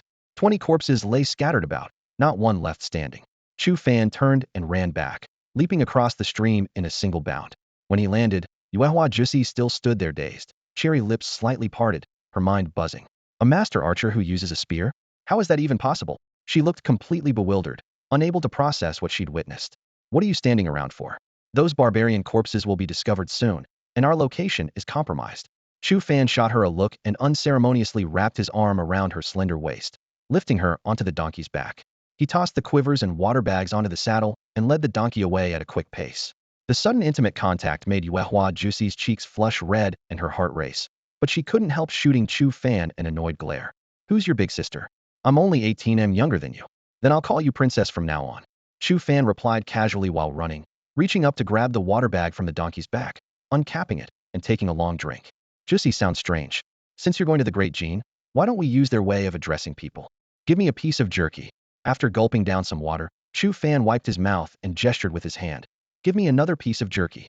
As he spoke, he handed the loosely capped water pouch to Princess Yuehua. "You should replenish your strength too. I estimate this donkey won't last much longer, and once it collapses, you'll have to run with me." "Oh," Princess Yuehua responded softly. She reached into the cloth bag with her right hand to retrieve a piece of jerky for Chu Fan, while her left hand took the water pouch. Just as she was about to tilt her head back to drink, she suddenly realized something and looked down at the spout traces of his lips, and water droplets still remained. The young woman's cheeks instantly flushed red. She stole a glance at Chu Fan and saw he was busy chewing, completely unaware of her reaction. Only then did she bite her pearly teeth and tilt her neck back to pour the water into her mouth. The blush immediately spread from her cheeks to her ears, her delicate earlobes turning as red as ripe goji berries. While chewing, Chu Fan's mind stirred as he glanced at the luminous screen that appeared in his consciousness. Name: Chu Fan. Techniques: Diamond Vigor Minor Achievement. Wind Thunder 9 Forms Minor Achievement. Realm: Midstage Warrior. Strength: 4000 gene. Talents: Golden Spearman, Diamond Archer. Slaughter points: 126. The 100 barbarian soldiers from the first 2 courtyards, plus the 20 he had just shot down, brought his slaughter points to exactly 126. The symbols after Diamond Vigor and Wind Thunder 9 forms were glowing. each requiring 40 points for further advancement. Golden Spearman also showed a plus sign, needing 80 points, while Diamond Archer remained dim, as the next upgrade required 160 points. After brief consideration, he suppressed his impulse. Whether it was the two techniques or the two talents, the current levels of minor achievement, Golden and Diamond, were sufficient for now. The most crucial thing was breaking through in cultivation. Advancing from mid-stage to late-stage warrior would require 640 points just for the upgrade, which couldn't be gathered in a short time. His current slaughter points couldn't be squandered carelessly. Evening. In the barbarian camp, inside the newly erected commander's tent, King Kialiva of the Eastern Court sat alone at his desk, brows furrowed, eyes fixed on the battle map. The tent was empty, with not even trusted advisors present. The raid 2 days ago had cost him dearly. All grain stores had turned to ash, the war horses were without feed, and morale was shattered. The following day, he had dispatched 4 of his innate realm generals, each leading 2,000-man units, to the depths of the grasslands to requisition grain from the Xiongnu tribes. Therefore, at this moment in the camp, he was the only one who could be called an innate master. But Kialiva was not panicked. With his latest stage innate cultivation, even if all 4 early and mid-stage innate generals from Tongyang Pass joined forces to attack, he was confident he could eliminate them all, unless the Grand General of Tong Pass came personally, which was almost impossible. Moreover, the martial cultivation of the Tong Pass commander was merely at the same latest stage innate level as his own, so even if he personally raided the camp, he absolutely couldn't kill Kialiva. My lord, disaster has struck. The messenger outside the tent looked utterly panicked. He burst through the tent flap, dropped to his knees, and pressed his forehead hard against the ground mat. Han spies have appeared in our rear. They slaughtered over 100 guards protecting Lady Yuehua. The assassin wielded a spear. Most of the 100 men died from a single thrust to the throat, while the rest were run through completely. Lady Yuehua has vanished without a trace. It's highly likely that the Han spy has taken her to the flanks of our main camp, planning to circle back to Tongwan Pass. There's more. The lady's maidservant's body was found in a dried well in the guards' quarters, naked and with swelling in her lower abdomen. It appears those guards had. What? How could this happen? Incompetent fools. Worthless. Kialiva slammed his palm down, shattering the table as he roared. Deploy troops immediately. Block both flanks. If Lady Yuehua reaches Tongwan Pass, bring me your heads. Beside a stretch of low, rolling hills, Chu Fan ran desperately without pause. The black donkey at his side grew slower with each step, wheezing like a bellows, its gait becoming unsteady. Since crossing the stream, they hadn't stopped for a moment. Now, as evening approached, they had circled to the left flank of the barbarian camp and moved even closer to the center line spanning the encampment. The open plains where the two armies faced each other were faintly visible ahead. Once they reached those plains, the towers of Tongwan Pass would come into view, and this desperate flight would be more than half successful. Oh no, Chu Fan! Barbarian soldiers are pursuing us from over there. Princess Yuehua cried out from the donkey's back, pointing toward the left rear. Chu Fan looked back, his face immediately darkening. A unit of over 100 barbarian soldiers was pursuing them on foot. After burning their grain supplies along the way, the barbarians' warhorses had no fodder, and most had collapsed and died, forcing them to fight on foot. But even 100-foot soldiers were not to be underestimated, especially their archers, who could loose arrows to intercept them from a distance. Sorry about this, old donkey. In the critical moment, he drew an arrow and stabbed it hard into the black donkey's rump. Hee-haw! The black donkey cried out in pain, but suddenly burst forward with incredible speed, its hooves flying and dust billowing behind them. Chu Fan had no time to worry about being taken advantage of by the black donkey. He grabbed the 3-stone bow that Princess Yuehua handed him and, while running at full speed, turned sideways to nock an arrow. Whoosh! The sharp sound of cutting air rang out as a feathered arrow whistled away. The frontmost barbarian soldier 100 paces away immediately fell. 100 paces was no short distance. The barbarian archers in the rear couldn't reach them, but this 3-stone bow accomplished it easily. However, while running at full speed, he could only loose 1 arrow at a time. If he forced 2 arrows simultaneously, his accuracy would suffer. To eliminate over 100 barbarian soldiers, he would need to draw the bowstring a full 100 times. Chu Fan dared not stop for even a moment.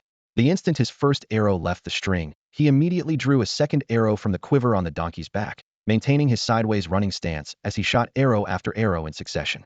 Whoosh! Whoosh whoosh! The faint yet sharp sounds of arrows cutting through air rang out continuously as feathered shafts shot from Chu Fan's fingertips.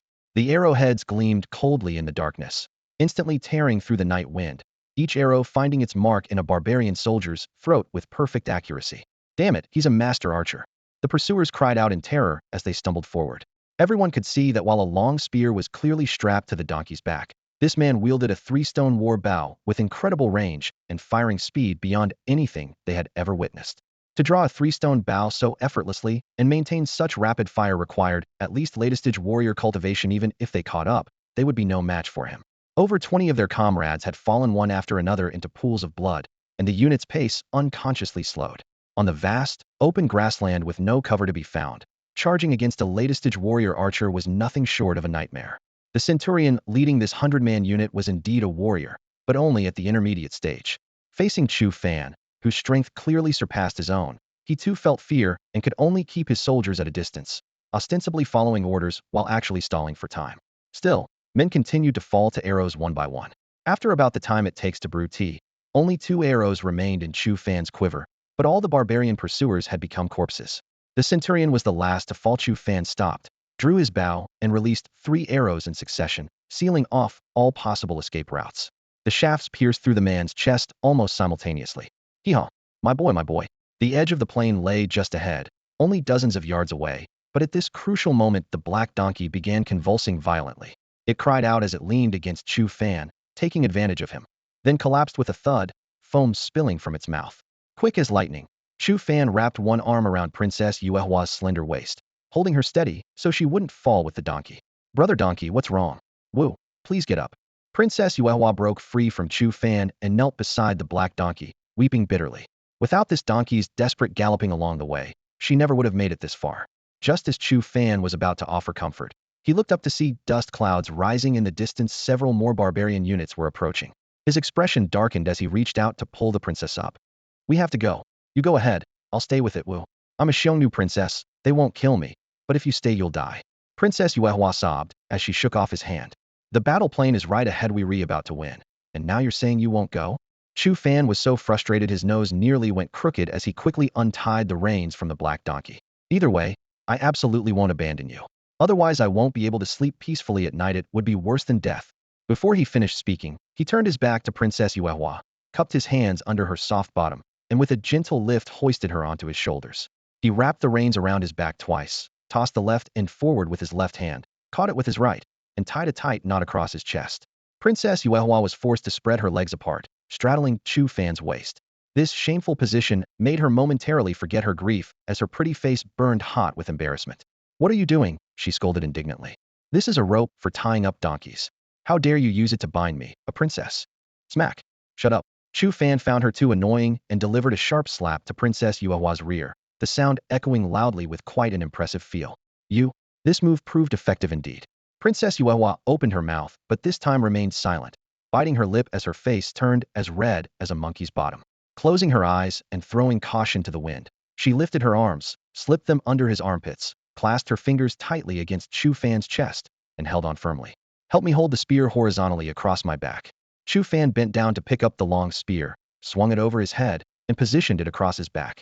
Princess Yuehua had to release her hands to press the spear shaft under her arms before embracing Chu Fan again. Hold tight. By now, the barbarian cavalry units had charged to within 70 or 80 zhang.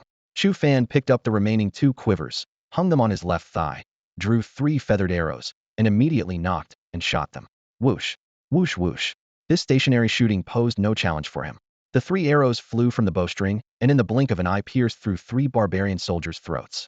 This masterful display terrified the barbarian soldiers behind, who scattered to both sides while screaming and slowing their advance. Chu Fan dared not linger any longer. Supporting Princess Yuehua's rear with his right hand, he sprinted toward the battlefield plain, now only 20-odd zhang ahead. I'm already holding on tight. Your hand. Could you please not support me there? Princess Yuehua's cheeks burned as she bit her lip, her mosquito-like, pleading voice tickling Chu Fan's ear. As if I actually want to touch you. Chu Fan rolled his eyes, never breaking stride. He released his right hand to grab a feathered arrow and shot sideways again. The pursuing barbarian cavalry units had spread out, with more than half of the 300 to 400 men attempting to flank from left and right, making their formation less dense. Even so, Chu Fan's consecutive 6 or 7 arrows never missed their mark, each one claiming a barbarian soldier's life with a shot through the throat. Witnessing this scene, the barbarian soldiers immediately began shouting, "Everyone be careful. This guy's a master archer." At nearly 100 zhang distance with every arrow hitting its target, he was no ordinary marksman, but at least a mid to late stage warrior. This is bad. He's already reached the battlefield plain. We absolutely cannot let him cross the center line, or if the enemy forces in Tongyang Pass send cavalry to meet him, we'll all die. This is so damn frustrating. If our war horses hadn't been starving for 2 or 3 days and weren't all collapsed, even a single cavalry squadron would have made this kid unable to escape even with wings. Whoosh, whoosh, whoosh. While they spoke, Chu Fan shot several more arrows in succession, still hitting every target. He had now reached the edge of the battlefield plain, with one foot already stepping into the plain's territory, and the towers of Tongyang Pass visible in the distance. After shooting several more arrows, Chu Fan suddenly turned around, supported Princess Yuehua's rear with his right hand, and sprinted madly forward. Your hand.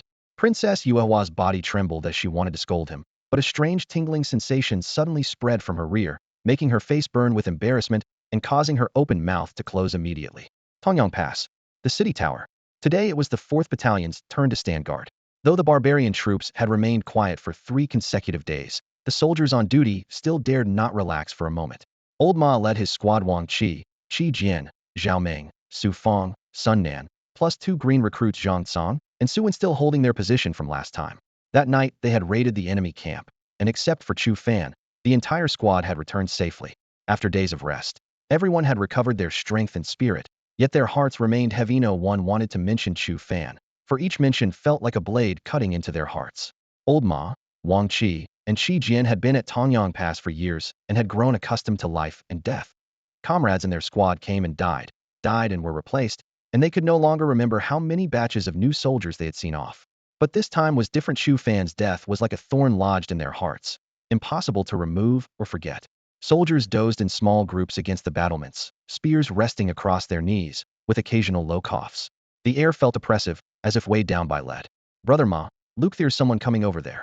Zhang Tsang suddenly straightened up, pointing toward the far end of the plain to the left of the city, his expression stunned.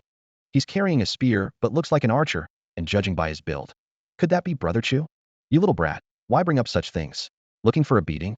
Old Ma thought he was fooling around again and cursed, standing up from behind the battlements. The next moment, his gaze followed Zhang Tsang's pointing direction, and his whole body shook violently. In his line of sight, a man was running frantically toward them, seemingly carrying a woman on his back. More striking still, he had a spear slung across his shoulder while gripping a powerful bow in his hands, with 2 quivers hanging from his left upper arm. He ran at an angle, drawing his bow while sprinting, the bowstring sang like rapid rain, each arrow precisely finding throats, consecutively felling the barbarian soldiers pursuing him. At nearly 100 zhang distance, to maintain such steady accuracy, he must be wielding a 3-stone war bow. The entire tower was instantly stunned by this miraculous archery. Carrying a spear, wielding a bow, with that familiar build besides Chu Fan, which other spearmen could handle a bow so skillfully? Chief, it's him. It's definitely him. Wang Qi, Qi Jian, Zhao Meng, and Sun Nan shouted until their faces flushed red, their breathing trembling. 9 times out of 10, it really is that kid. Old Ma snapped back to reality, so excited that even his beard was shaking. He's alive, he's alive. The soldiers stationed on both sides had been alerted and stood up to look. After confirming the approaching figure was indeed Chu Fan, Big Beard and Pockmark Wang from the neighboring posts also laughed heartily, slapping the battlements. Big Beard chuckled. Old Ma, this spearman of yours is something else. Going deep into enemy territory alone, burning down the barbarians' command tent, and still managing to escape in one piece. Pockmark Wang chimed in. Not content with just cutting through enemy lines, he even grabbed himself a wife on the way out. This kid's got some urgency, I like it. The entire tower erupted into chaos, with laughter, exclamations, and the sound of hands slapping walls rising and falling. But Old Ma could no longer pay attention to any of this, leading Wang Qi, Qi Jian, and the others as they rushed down from the tower. Chu Fan was in a dire situation, with hundreds of barbarian soldiers pursuing him. He desperately needed reinforcements from above. Captain Huang, Captain Huang. As soon as he descended from the city wall, Old Ma didn't bother wiping his sweat and rushed straight toward Huang Ting. From a distance, he shouted loudly. Chu Fan has returned. He's maneuvering with hundreds of barbarian soldiers on the battlefield outside the city. We must immediately send troops to support him. Chu Fan. He's still alive. Huang Ting shot upright, his mind conjuring the image of that audacious archer these past few days. Whenever he closed his eyes, he couldn't help but recall the figure who had infiltrated the enemy camp and set fire to the commander's tent. Now learning that Chu Fan had actually escaped from the barbarian camp and reached the battlefield, his chest felt as if struck by hot iron, joy overwhelming him. You all wait here. I'm going to find the general. Before his words had finished, Huang Ting was already rushing toward the tent of Zhao Palu, the general of the 4 camps. At that moment, Zhao Palu was discussing matters with 3 deputy generals under his command, all of whom possessed post-heaven cultivation. Without waiting for announcement, Huang Ting burst through the tent flap, his voice trembling with urgency. General, Chu Fan is alive. He's being pursued by barbarian soldiers on the plain. We must quickly send troops out of the city to support him. Chu Fan. Zhao Polu paused slightly, then turned his head in recollection. The spearman who ventured deep into the enemy camp 3 days ago and burned down the barbarians' command tent. Yes, that's him. Huang Ting nodded vigorously. My squad leader just brought urgent news. He saw with his own eyes from the city wall that Chu Fan had charged onto the plain with hundreds of barbarian soldiers in hot pursuit. Time is of the essence. There's no time to report to the Grand General. Zhao Polu drew the command token from his waist and handed it to a nearby deputy general. Yudong, immediately take my command token and mobilize 1,000 light cavalry to exit the city for support. No matter what, bring that young man back alive. With that, he raised his arm and waved. Let's go, up to the city wall to see. Deputy General Yudong accepted the order, clutched the token, and sprinted away. The other 2 deputy generals, along with Huang Ting, stepped out of the tent and joined Old Ma and the soldiers of the 4 squads, rushing toward the city wall like the wind. When the group, still catching their breath, climbed onto the battlements, the barbarian camp at the far end of the plain also began to move. A light cavalry unit of 500 riders charged out diagonally, sprinting at full speed toward the left flank of the plain, attempting to intercept. The half-battalion of cavalry, cobbled together from 5 squadrons, numbered less than 1,000 with their supplies burned and their warhorses starving. The barbarian army could spare no more cavalry. Even so, these 500 horses still managed to gallop, though their hoofbeats carried a note of declining vigor. On the other side, Chu Fan had exhausted all his arrows. He had long since cast both empty quivers into the dust, while his 3-stone bow was now held by Princess Yuhua behind him. The long spear that had been strapped to his back was now firmly gripped in his hands. Hundreds of barbarian soldiers continued their frenzied pursuit. Seeing that Chu Fan had no more arrows, the group immediately cast aside their caution and increased their speed dramatically, closing to within 50 zhang in mere moments. Though Chu Fan had crossed the midline of the plain, he was still a kilometer from the gates of Tongguan. The hundreds of barbarian soldiers behind him posed a deadly threat, and now a light cavalry unit of 500 had emerged from his left rear. He could clearly hear the interweaving sounds of hoofbeats and war cries from both directions, and his heart sank heavily. Chu Fan, put me down. There's no hope left. Seeing the yellow dust kicked up by the barbarian cavalry drawing closer behind them, Princess Yuhua lay on Chu Fan's back, tears streaming down her face like rain on pear blossoms. Her fists pounded helplessly against his spine. I'm a Xiongnu noble, they won't kill me. But you're different. Besides, we're less than 2 li from Tongguan Pass. They only want to capture me, not risk their lives chasing you. Put me down. Quickly put me down. Her words made perfect sense, yet Chu Fan seemed possessed by that stubborn black donkey spirit. He gritted his teeth, said nothing, and kept his head down as he ran desperately. They had depended on each other throughout this journey, and now with Tongguan city gate less than a kilometer away, how could he give up so easily? At this critical moment, the tightly sealed gates of Tongguan Pass suddenly burst open with a thunderous roar. The clash of iron armor mixed with thundering hoofbeats as a light cavalry force of 1,000 men surged forth, their blades pointed directly at the pursuing enemies. Nay, war horses whinnied. The barbarian commander's face darkened as he spotted the opposing force from afar. They were already outnumbered, and their mounts hadn't had fodder for 3 days. If they fought heathen, total annihilation would be their only fate. He raised his hand and spat out a single word through gritted teeth. Retreat. Over 1,000 barbarian cavalry reined in their horses. As they turned back, their commander glared fiercely at the retreating figures of Chu Fan and Princess Yuhua, then wheeled his horse around and led his troops racing back to camp. Hundreds of foot soldiers hurriedly followed, no longer daring to pursue. On the city tower, Old Ma, Wang Qi, Qi Jian, and other brothers from the 4th squad immediately recognized Chu Fan, erupting in thunderous cheers. The other garrison soldiers were also ignited by this sudden turn of events, raising their arms and shouting. The entire length of Tongguan's wall instantly boiled with excitement. That kid from the 4th Battalion actually made it back alive. General Zhao Polu burst into hearty laughter. Seeing the 1,000 light cavalry already turning back toward the city, he immediately led his men downstairs to greet them. Come on, this general wants to see this kid with his own eyes. Captain Yudong, leading the cavalry, galloped past Chu Fan's side, his war blade gleaming in the sunlight. He reined in his horse, grinned at Chu Fan, and said, "Kid, not bad. Well done." With that, he spurred his horse and led his troops filing into the city. After the cavalry entered, the massive city gate didn't immediately close, as if deliberately left open for the returning hero. Having run frantically and shot arrows along the way, even as a mid-level warrior, Chu Fan felt as if burning coals filled his chest. With just over 100 meters remaining, he stopped his desperate sprint and took long strides forward, using the opportunity to steady his breathing at a time like this. How could he enter the city gasping for air and lose face? Focused entirely on regulating his breathing, he almost forgot about Princess Yuhua on his back. The princess, still shaken from their ordeal, also forgot to urge him to put her down. The 100 meters passed in the blink of an eye. The moment Chu Fan stepped through the city gate, the guards slammed the heavy wooden doors shut with a resounding boom. Ahead, figures crowded around. 4th Battalion General Zhao Polu, 4th Brigade Captain Huang Ting, 4th Company Centurion Geng Shan, and 4th Squad Leader Old Ma, along with comrades Wang Qi, Qi Jian, Zhao Ming, and other brothers. Huh, brother Ma, so you're all still alive. During that night's raid on the enemy camp, Chu Fan had been separated from the others from the very beginning.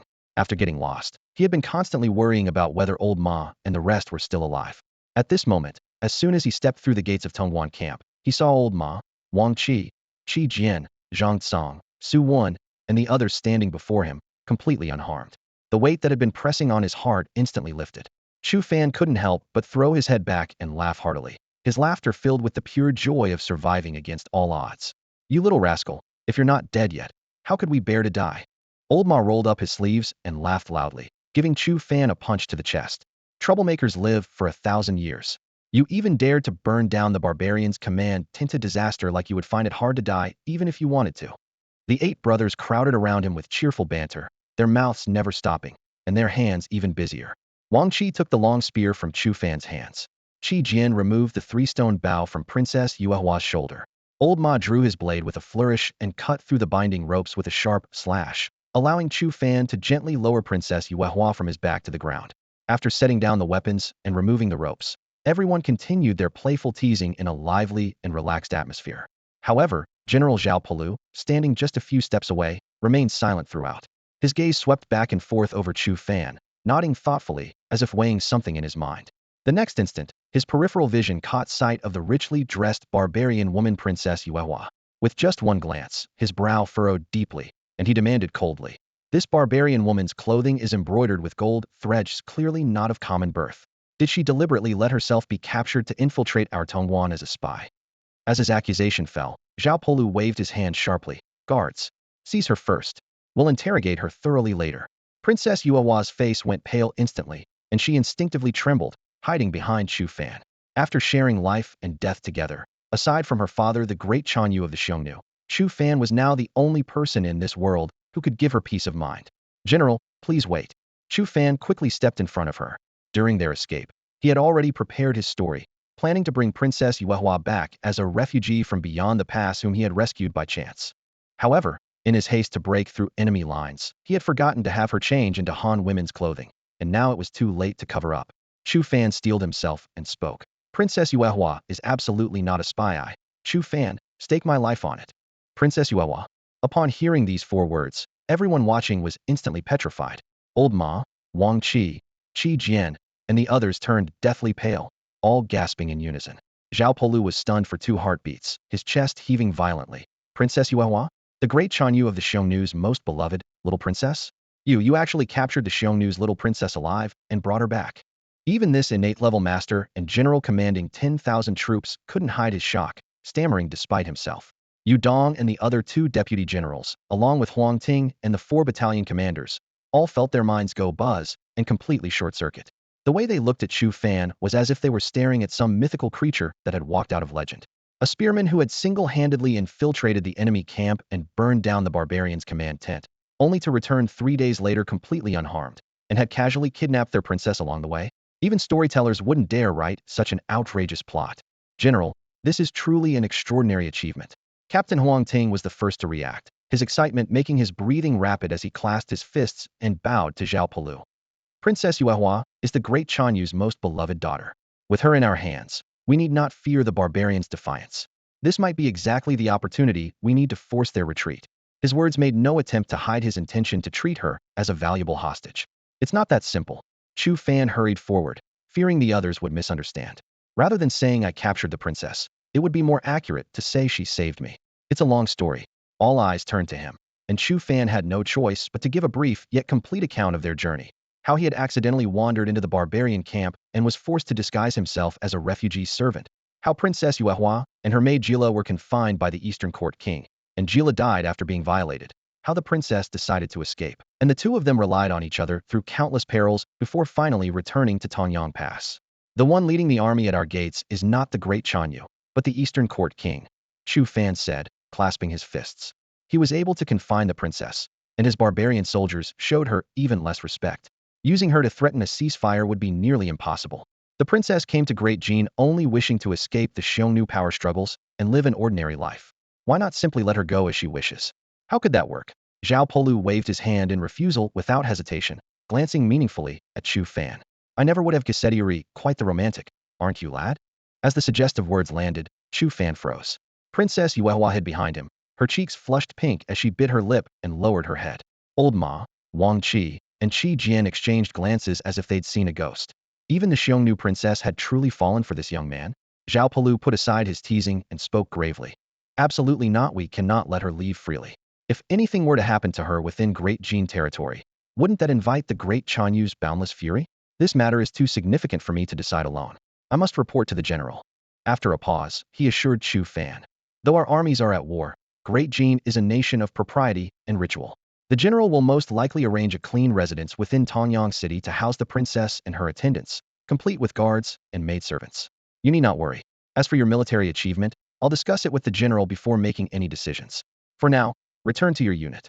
With that, he turned to Princess Yuehua and bowed respectfully. I am Zhao Polu, general of the 4 camps at Tong Pass. I now request that your highness accompany me to meet the general. Great Jean would never be as crude as those barbarian savages, please rest assured, your highness. With matters having reached this point, Princess Yuehua knew resistance would be futile and would only implicate Chu Fan. She steadied herself and looked toward Chu Fan, her gaze filled with reluctant longing. Chu Fan, I hope that before long, we can meet again.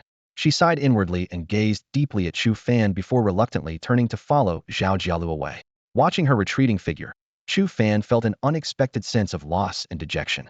Though he had brought her to the great Jin dynasty she had longed for, she still couldn't escape the fate of House Arrest, merely transferred from the Eastern Court King to General Lu Dingjiang of Tongwan Pass. From this perspective, how had he truly helped her at all? Instead, he owed her a life-saving debt. All right, you men needn't return to the city walls. Keep Chu Fan company and head back to the barracks. Huang Ting sighed and waved them off. Old Ma patted Chu Fan's shoulder. Let's go. The 9 men returned to the barracks. After the grueling battles along the way, Chu Fan was utterly exhausted. His clothes, soaked with sweat and now dried, clung uncomfortably to his skin. Captain Huang Ting of the 4th Company had given special instructions, and soon someone delivered a complete set of new military uniform, including boots. Wang Qi and Qi Jian brought Chu Fan a bowl of meat soup with chunks of meat floating in it, along with several large steamed buns. After wolfing down the food to fill his stomach, Zhang Tsang and Su Wen returned from the kitchen carrying 2 buckets of hot water. After a hot bath that washed away the grime and donning the fresh military uniform, he was completely transformed, refreshed, and spirited. You little rascal, you clean up pretty well. No wonder that Xiongnu princess took a fancy to you. That face of yours is whiter than a woman's bottom, Old Ma joked. Brother Ma, are women's bottoms really white? I've never seen one. Where could I see one? Get lost. If you want to see women's bottoms, figure it out yourself. I don't even have a wife, so where would I get a woman's bottom to show you? Huh. Old Ma had only been joking to lighten the mood, but Su Wen became genuinely curious and kept pestering him with questions, nearly earning himself a kick out of the room. Their banter made everyone burst into laughter, finally dispelling some of the earlier gloom. Even Chu Fan couldn't help but smile, reaching up to touch his own face. Was it really as white as a woman's bottom? Joking aside, Chu Fan, you haven't actually fallen for that Xiongnu princess, have you? Seeing that he no longer seemed as dejected as before, Old Ma's expression grew serious. Even if you have, it doesn't matter. At least she's still here in Tongyang City, and you're the one who brought her here. Based on that alone, if you petition the general, he might actually allow you to visit her occasionally. These words filled Chu Fan with hope, his eyes lighting up. As long as he could see Princess Yuehua again, he could discuss things with her and perhaps truly find a way to help her. Only then did he remember that during their escape, he had killed over 100 barbarian soldiers. He wondered how many killing points he had accumulated now. He quickly glanced at the screen in his mind. Name, Chu Fan. Techniques, Golden Vigor minor achievement. Wind and Thunder 9 forms minor achievement. Realm, Midstage Warrior. Strength, 4000 Gene. Talents, Golden Spearman, Diamond Archer. Killing points, 252. The last time he checked the light screen, his kill points stood at 126. Chu Fan had subsequently wiped out an entire 100-man squadron, then picked off scattered enemy soldiers from several pursuing barbarian units. including a barbarian centurion at the early warrior stage worth 2 kill points, bringing his total to exactly 252 points. At this moment, on the light screen before him, besides the 2 cultivation techniques and spearman talent, a new plus sign had also appeared after archer talent. Yet he only stared for a moment before ultimately holding back. Advancing from mid-stage to latest stage warrior required 640 points, and he was barely halfway there. Acting rashly would only waste the opportunities he'd accumulated. Had to be patient. Meanwhile, at the barbarian army's main camp in the commander's tent, upon learning of the failed interception and that Yu Hua had been escorted safely into Tongwan City, Eastern Court King Xiao Liwa flew into a thunderous rage. Damn fools. Incompetent idiots. A bunch of worthless trash. If we weren't so short-handed, I'd have dragged you all out and had you beheaded. Over a dozen deputy generals stood in the commander's tent, all at the acquired realm. The 4 innate generals were still out escorting supply convoys and wouldn't return until tonight at the earliest. After Xiao Liwa finished roaring, his expression softened slightly, but remained dark. Who was it that abducted Yu Hua? Have you found out yet? A deputy general stepped forward and cupped his fists. This person wielded a refined steel spear, clearly a spearman. But during his escape, he consistently used a 3-stone hard bow, never missing a target within 100 zhong. He shot over 100 of our men, every arrow finding the throat, never missing at 100 zhong while running at full speed. Xiao Liwa stood frozen, his gaze vacant. Are you certain he's just a spearman? Such archery skills would be difficult even for ordinary master archers to match. Halfway through his words, he suddenly recalled the previous camp burning incident, his expression changing again as his voice shook the tent walls. I understand now, the one who burned down the commander's tent that night was this very bastard. The deputy generals exchanged glances, none daring to respond. Everyone had guessed as much, but no one wanted to openly touch the king's sore spot. Xiao Liwa gritted his teeth and ordered, send word to our spies in Tongwan, find out Yu Hua's location and the guard deployment as quickly as possible. That spear-wielding master archer must also be investigated thoroughly. When the rescue operation begins, he must be captured alive and brought back. I will deal with him personally. The deputy general responsible for intelligence liaison bowed in acknowledgement and hurried away. At Tongwan military camp, in the place of honor in the commander's tent, General Lu Dingjiang sat motionless as a mountain, his chi steady and profound. To be able to defend Tongwan, his cultivation was comparable to the Xiongnu Eastern Court King, both at the late innate stage. In the tent, the 4 brigade commanders Zhao Pelu, Song Xiaoquan, Lu Tai, and Wu Bin were arranged on either side, all at the early to mid-innate stage. Over 10 acquired realm deputy generals stood in attendance. Lu Dingjiang had just met with Princess Yu Hua and arranged for her to rest in a side tent. As for how Chu Fan had escorted Yu Hua all the way from behind enemy lines, Brigade Commander Zhao Pelu had already given a general account of the events. I remember that before the city was sealed, a merchant surnamed who had already fled to the interior with all his family members, leaving the Hu family mansion empty. The candlelight in the tent crackled and flickered, casting deep shadows across Lu Dingjiang's brow. After a moment's contemplation, he nodded and turned his gaze to the deputy general on his right. Jin Song, take 1,000 elite soldiers and immediately occupy the Hu family mansion. Select 2 servants and 2 maids to accompany you. Remember, you must not show the slightest disrespect to Princess Yu Hua. Her movements are restricted to within the mansion grounds. She is not permitted to step outside the main gate. If she questions the reason, simply tell her it is my order. Jin Song clasped his fists in acknowledgement and departed to carry out the command. The sound of his armor clanking rang crisp and clear in the firelight. He took up his spear, left the tent, and personally escorted Princess Yu Hua to the long-vacant Hu family mansion. With the major matters settled, the atmosphere in the tent immediately relaxed. The 3 generals Song Xiaoquan, Lu Tai, and Wu Bin exchanged glances and turned their teasing gazes toward Zhao Pelu. Song Xiaoquan chuckled. Old Zhao, that spearman of yours has certainly earned quite a merit. Wu Bin continued. First he set fire to the enemy commander's tent, then captured the Xiongnu princess from deep behind enemy lines. Such extraordinary achievement would more than justify promoting him to captain. Lu Tai laughed heartily. The only problem is he's just a common soldier. If you promote him directly to captain within your own battalion, the centurions might get upset. Why not transfer him to my 3rd battalion and then promote him? Wouldn't that be more appropriate? Song Xiaoquan immediately shook his head. How could we let you benefit? He should come to our 1st battalion instead. The men joked among themselves, clearly wanting to poach this divine marksman with a spear. Zhao Pelu rolled his eyes and slammed his wine cup down heavily. In your dreams. Since he's a soldier in my battalion, none of you should even think about it. Then he clasped his fists and turned toward Lu Dingjiang, speaking earnestly. General, although Chu Fan has achieved extraordinary merit, he did violate orders by venturing deep into enemy territory during the night raid. This counts as one transgression. After weighing his merits against his faults, I believe promoting him to centurion would be most appropriate. What does the general think? Lu Dingjiang smiled faintly. He's a soldier in your battalion. Making him a centurion is a small matter. Decide as you see fit.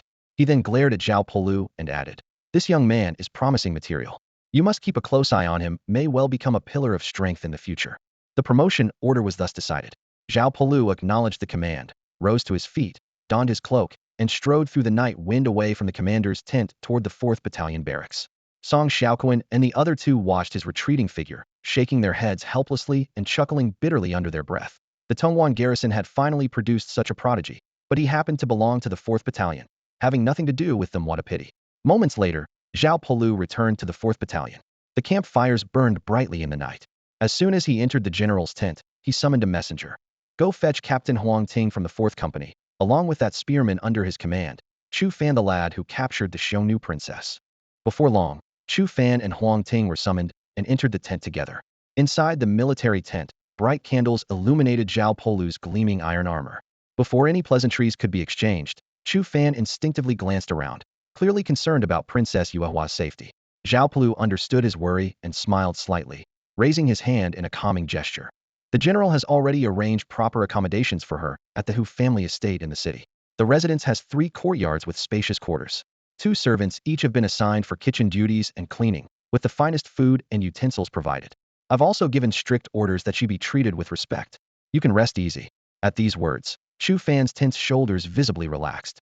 Though he knew the princess remained under house arrest, at least she had escaped the crude conditions and humiliation of the barbarian military camp, which brought him considerable relief. Zhao Polu then shifted his tone, his voice growing more serious. As for your military achievements, capturing enemies and slaying their commander are extraordinary feats that would normally warrant immediate promotion to captain of 1,000. However, during that night raid, you disobeyed orders by advancing too deep into enemy territory. That was a serious offense. After weighing your merits against your faults, I'm appointing you as centurion under Captain Huang's command. Do you have any objections? Why don't you thank the commander? Huang Ting noticed Chu Fan's dazed expression and quickly tugged at his sleeve, whispering, a centurion normally commands only 10 squads of soldiers, and when barbarians attack the city, you'll command from the city walls. Skipping the rank of squad leader to become a centurion directly is a rare opportunity. Chu Fan had been about to nod in agreement. After all, rising from a common soldier to centurion was already a remarkable leap, and he felt somewhat uncomfortable with the prospect of suddenly commanding 1,000 men. But Huang Ting's words sparked a realization. With his point-adding system, official rank meant little. As long as he kept killing enemies to earn slaughter points, he would eventually reach the innate realm. When that time came, even if he still wore a soldier's armor, who would dare look down on him? With this thought, he immediately realized that during siege defense, centurions mostly stayed behind the battlements giving order show. Could that compare to the satisfaction of personally spearing barbarian soldiers? Commander, could I possibly not take this centurion position? His thoughts racing, he boldly spoke up. Zhao Polu raised an eyebrow. Oh. Chu Fan clasped his fists, speaking with conviction. My mother taught me from childhood that a good man should charge into battle. That's always been my way. I love standing before the scaling ladders, focused on spearing barbarian soldiers. Now that I've reached the middle stage of martial cultivation, our city-walled defensive positions face 3 scaling ladders side by side, with 4 barbarians climbing up shoulder to shoulder each time. That's barely enough for me to spear one by one. If you could allow me to move freely along the city walls, going wherever the danger is greatest, I promise you this, wherever I am, no scaling ladder position will fall. The tent fell silent. Zhao Polu and Huang Ting exchanged glances, both stunned speechless by Chu Fan's declaration of refusing promotion to focus solely on killing enemies. As soldiers, who among them didn't want to become an officer? Yet this young man was doing the opposite, refusing an official position just to stay on the front lines killing enemies. If it weren't for his cleverness in burning down the enemy's command tent and capturing their princess, they would have seriously questioned whether he had rocks in his head. Zhao Polu sat upright behind his desk, studying Chu Fan carefully before bursting into hearty laughter and giving him a thumbs up. Your mother must truly be an exemplary woman among women to have raised such an outstanding Sona, true hero of the great Jin dynasty. This general salutes you. After confirming that Chu Fan was indeed thinking clearly, his smile grew more respectful and serious. Well, since you don't enjoy commanding troops and prefer charging in a battle, I won't force you otherwise. I hereby grant you permission to move freely along the city walls to defend and kill enemies. At this point, he snuffed out the incense candle in his hand and pondered for a moment. However, merit without reward would surely cause misunderstandings among the troops and affect morale. How about this? I'll give you the honorary position of camp military advisor in the 4th Battalion. An advisor needs to observe enemy movements, so naturally you'd have the freedom to move up and down the city walls. An advisor? One who carries spears and bears bows and arrows. Captain Huang Ting pictured Chu Fan shouldering a spear and excitedly running around the walls, his mouth twitching as something felt distinctly off about the image. Chu Fan clapped his hands in delight. Advisor sounds perfect. Being able to run around everywhere suits me perfectly.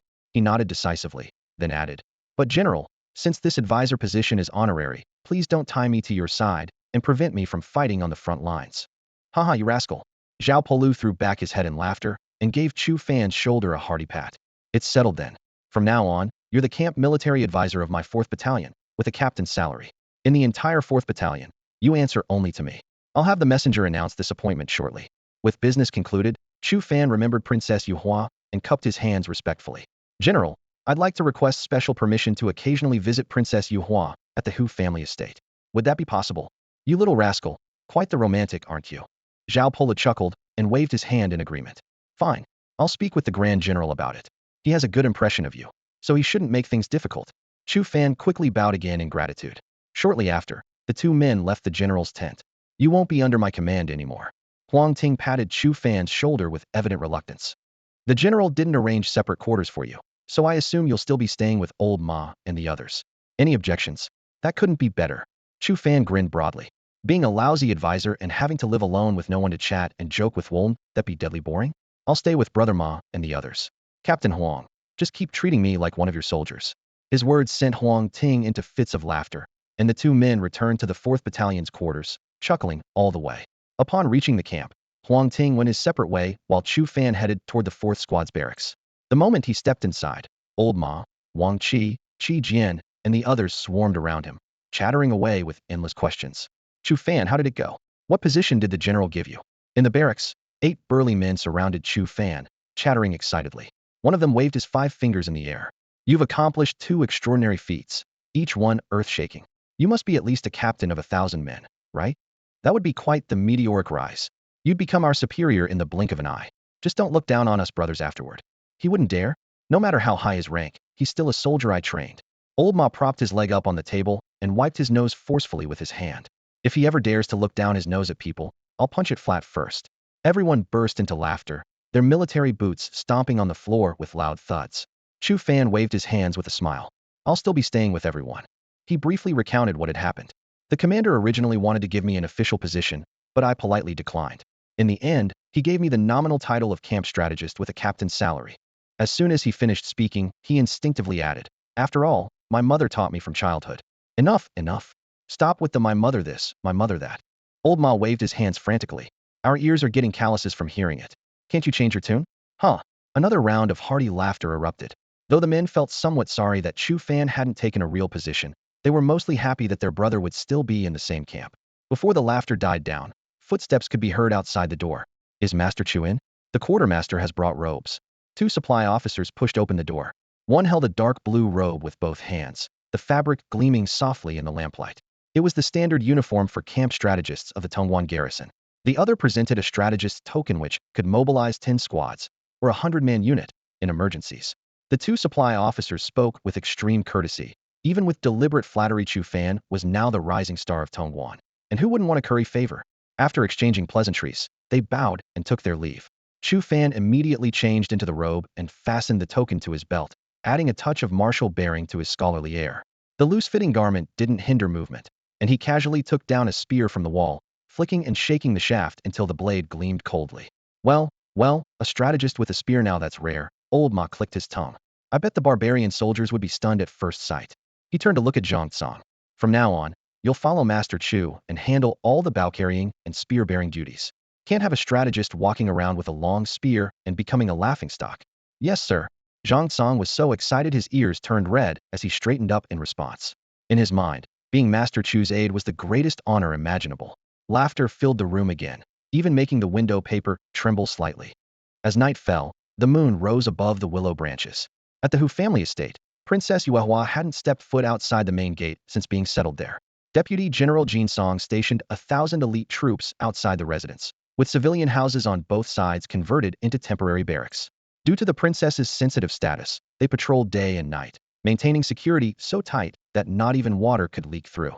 Additionally, Lu Dingjiang had assigned 2 servants and 2 maids to attend to her within the estate. The 2 servants were forbidden from having direct contact with Princess Huaiyue and could only move about the outer courtyard of the front residence. When there was heavy work to be done, they had to wait for instructions from the maidservants in the inner quarters. The entire inner residence was so quiet you could almost hear a pin drop, with only 3 permanent residents, Princess Yuehua and her maidservants Xiaocui and Xiaoju. Both maidservants were young, unmarried girls, only a year or 2 older than the 18-year-old princess, lively yet proper in their conduct. Having just finished their evening meal, night had quietly settled over the rooftops. Princess Yuehua leaned against the carved window frame, her hands resting on the sill as she gazed at the bright full moon in the sky, her brows and eyes showing an unusual pensiveness. "Your Highness, are you thinking of your beloved?" Xiao Zui had somehow approached from behind in her embroidered shoes, deliberately lowering her voice in a teasing manner. Xiaoju said nothing but raised her hand to cover her mouth as she giggled, her eyes sparkling with gossip. The 3 girls, all of similar age, had long understood matters of the heart and couldn't help but feel curious and expectant. Huh? Princess Yuehua was startled back to reality, her ears quickly turning red, the flush spreading to her neck as she waved her hands frantically. No, where would I have a beloved?" Fearing the 2 girls would continue their questioning, she made an excuse about being tired and hurried back to the inner chamber. Xiao Zui and Xiaoju, remembering that the princess had only arrived in Tongyang City today after a bumpy and perilous journey, were considerate and didn't disturb her further. Once the inner chamber door closed, Princess Yuehua immediately covered her burning cheeks with her hands, murmuring softly, "Heavens, could I really have fallen for that fellow? What am I to do?" Her voice was barely audible, filled with a mixture of embarrassment and frustration. Meanwhile, in a secluded district about a mile from the Hu family estate, in a dark alley, 2 figures crouched in the shadows of a crumbling wall, peering through gaps in the eaves toward the Hu residence. After observing for a moment, they retreated into the shadows and exchanged intelligence in hushed tones. "We've pinpointed Jussi's location as in the Hu family estate, but the 1,000 elite troops sent by Lu Dingjiang are a major problem. Their defenses are extremely tight. That's not our concern. The king has his own plans. We're only responsible for intelligence. Right? Tomorrow we'll investigate that spear marksman's background further. Then we need to find a way to get this information out of Tongwan Pass as soon as possible." The next day, at first light, Chu Fan followed behind squad leader Lao Ma with Wang Qi, Qi Jian, and other soldiers from their unit, heading toward the training grounds. Strictly speaking, Chu Fan was no longer an ordinary soldier in the 4th Squad. In the entire 4th Battalion, aside from General Zhao Polu, no one else had the authority to give him orders. Not even officers like Huang Ting had that privilege. By rights, he could sleep until noon in the barracks, and as long as there was no battle, no one would dare say a word. But Chu Fan was naturally restless, and seeing Lao Ma and the others getting up for morning drills, he casually followed along. Today he wore a brownish-blue scholar's robe, quite different from his usual armor.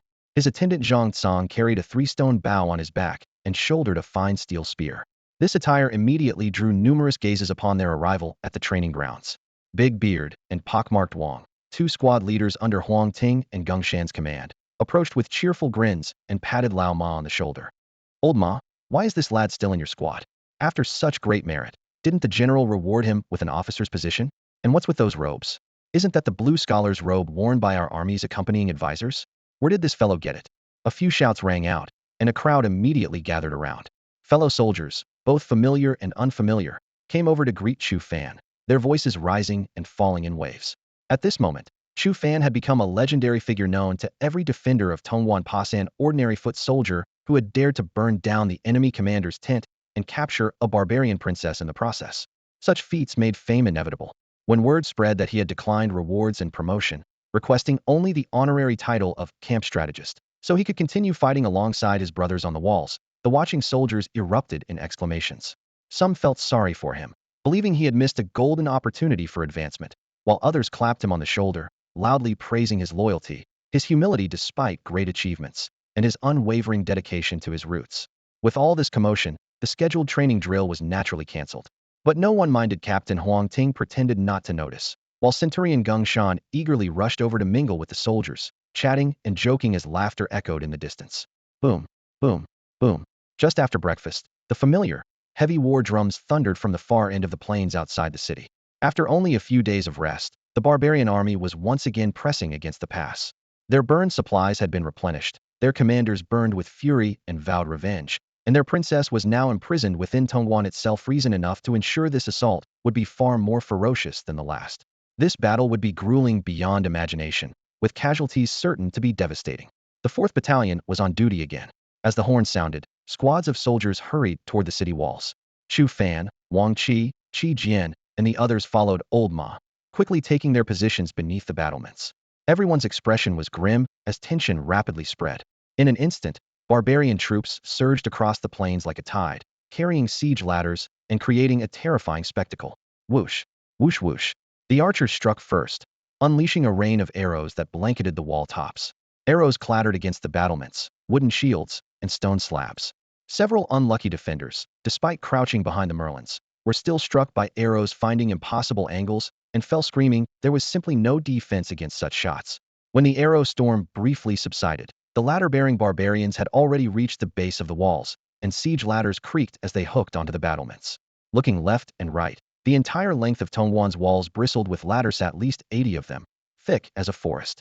Chu Fan's position was once again targeted by 3 ladders simultaneously. Clearly, the spearman's reputation had reached the barbarian camp, and they had marked this spot as a priority target. What the barbarians didn't yet know was that this very spear marksman was the culprit who had burned their commander's tent and captured their princess. Brother Ma, you all rest for now. Let's see if I can hold them off. Zhang Tsang, you and Su Wen spread out to the sides and gather as many usable arrows as you can. Chu Fan took the spear Zhang Tsang handed him and stepped up to an embrasure, standing guard alone. As soon as he finished speaking, his wrists tensed and the spear shot forward. Enhanced by the strange luminous screen within him, his vision was magnified and movements seemed to slow, making his predictions terrifyingly accurate. Ordinary barbarian soldiers were like livestock awaiting slaughter before his spear. One thrust, one kill, without exception. Thud, thud, thud. The sound of the spear point piercing flesh rang out repeatedly as blood bloomed below the city walls and corpses tumbled down. The luminous screen in Chu Fan's mind continued to flicker subtly. The kill count at the bottom of the display kept scrolling with real-time updates, until no barbarian soldier dared to show his head on the 3 siege ladders positioned outside the defensive post. Chu Fan withdrew his gaze and glanced at the status screen. Name, Chu Fan. Techniques, Diamond Force Minor Achievement. Wind, Thunder, 9 Forms Minor Achievement. Realm, Midstage Warrior. Strength, 4000 Gene. Talents, Golden Spearman, Diamond Archer. Kill points, 378. Before ascending the tower, he had 252 points. Now it was 378 inches, just the span of a meal. He had already pinned over 100 barbarian soldiers beneath the city wall. But he was still halfway short of the 640 points needed to advance to latest stage warrior. How could he be satisfied? Brother Ma, you guys keep resting. There's nothing left to skewer here. I'll make a round to both sides. Zhang Tsang and Su Wen were busy collecting scattered arrows, having already piled up a small heap on the city bricks, probably 100 or 200 arrows. Chu Fan didn't immediately draw his bow, planning to save up more before using them. In just a few steps, he reached the defensive position of Big Beard's squad. The spearman at the wall opening immediately stepped aside when he saw him approaching. Let me skewer them. Thud, thud. One spear pierced through 2 barbarian soldiers, the spear tip emerging from their bodies as his hands nearly reached the spear's end. With a fierce twist, blood splattered everywhere, and the 2 corpses tumbled down, dragging 2 more companions from the ladder. With just this one thrust, the barbarian soldiers below the ladder no longer dared to advance. Seeing human bodies strung up like candied fruit on the spear would terrify anyone. Below the midline, several barbarian soldiers who had climbed the ladder were now clinging to the rungs, knees trembling, not daring to move another step. Cowards, Chu Fan cursed, still unsatisfied, and turned to rush toward Wang Mozi's position on the right. Let me skewer. Let me skewer. Thud, thud. Over a dozen barbarian soldiers were consecutively speared down, their corpses piling up in layers. Soon this side also fell silent, with no one daring to climb the ladders anymore. Ironically, at Chu Fan's own position, the 3 parallel siege ladders had 4 more climbers ascending rapidly. Seeking death, rage surged within him as he shouldered his spear and returned, burying himself in another fierce round of skewering. At that very moment, an unexpected change occurred. Whoosh! From the dense mass of barbarian soldiers 70 to 80 zhang away on the plain outside the city, an arrow shot through the air with fierce momentum, aimed directly at Chu Fan. Watch out! Old Ma had been on guard and shouted a warning, reaching out to push Chu Fan aside, while simultaneously swinging his blade. Clang! The arrow was split in half, its fletching falling at their feet, but the arrowhead continued with undiminished force, embedding deeply into the opposite city wall with sparks flying from stone and iron showing the vicious power behind it. It's him! Chu Fan's heart tightened as he looked in the direction the arrow came from. Among the crowd, that martial master-level archer looked up and met his gaze, lips curling into a smile as he raised his hand to make a provocative throat-slitting gesture across his neck. Then his figure sank down, retreating into the surging crowd where he could no longer be distinguished a captain-level warrior disguised in ordinary barbarian soldier armor, making him extremely difficult to locate among the masses. Bastard. This time, Chu Fan felt no panic at all, but his fury was completely ignited. Zhang Tsong, bring me the bow. When enemies meet, their hatred burns even fiercer. Chu Fan stood at the heavy battlements, the rage in his chest nearly bursting through his armor. That barbarian archer had just missed pinning him to the wall with an arrow, and now he wanted nothing more than to leap down and skewer the man with his spear. With his mid-tier warrior strength of 4,000 pounds and his spearman talent giving him close combat advantages, tearing apart an archer who wasn't skilled in melee combat would be no pipe dream. Unfortunately, after missing his shot, the barbarian had melted back into the surging tide of his comrades. From above, all Chu Fan could see was a sea of iron armor and wolf-tooth clubs, impossible to tell one from another. Worse still, who knew if other warriors were lurking among the siege ladders? Reason suppressed his bloodlust. Chu Fan took a deep breath of cold air and decided to stay on the tower. Using his height advantage to match archery skills with his opponent, this was the safest choice. Hurried footsteps approached from behind as Zhang Tsong rushed up, panting heavily. He took the long spear from Chu Fan's hands and passed him the heavy three-stone bow. With several quivers slung across his back and another bundle in his arms, he dumped them with a clatter at Chu Fan's feet. Bastard, come out and face me. Chu Fan growled through gritted teeth. With his current diamond-tier archery skills, shooting from a fixed position posed no challenge for Chu Fan.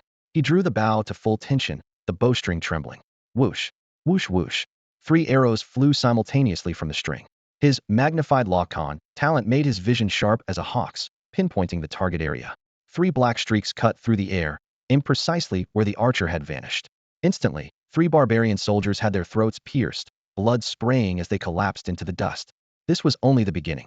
To force his target out of hiding, Chu Fan continued his assault, firing 3 arrows each time, every shot finding a throat. In mere moments, over a dozen barbarian soldiers lay dead, while others fled in terror to either side. They were thoroughly cowed by his marksmanship. It's him. The archer who had been keeping his head down finally looked up. Through the chaos of battle, he spotted Chu Fan on the wall, his face showing shock. A spearman who could draw a 3-stone bow matched perfectly with this spear-wielding marksman. The Eastern Court's great king had been obsessing over this was exactly the target he'd been searching for. Found you. At the same moment, Chu Fan caught sight of his opponent's brief upward glance. Whoosh, whoosh, whoosh. With a battle cry, 3 arrows formed a triangle as they tore through the air. But his opponent was a true warrior after all, already on guard. His form flashed like lightning as he ducked and dodged, all 3 arrows missing their mark.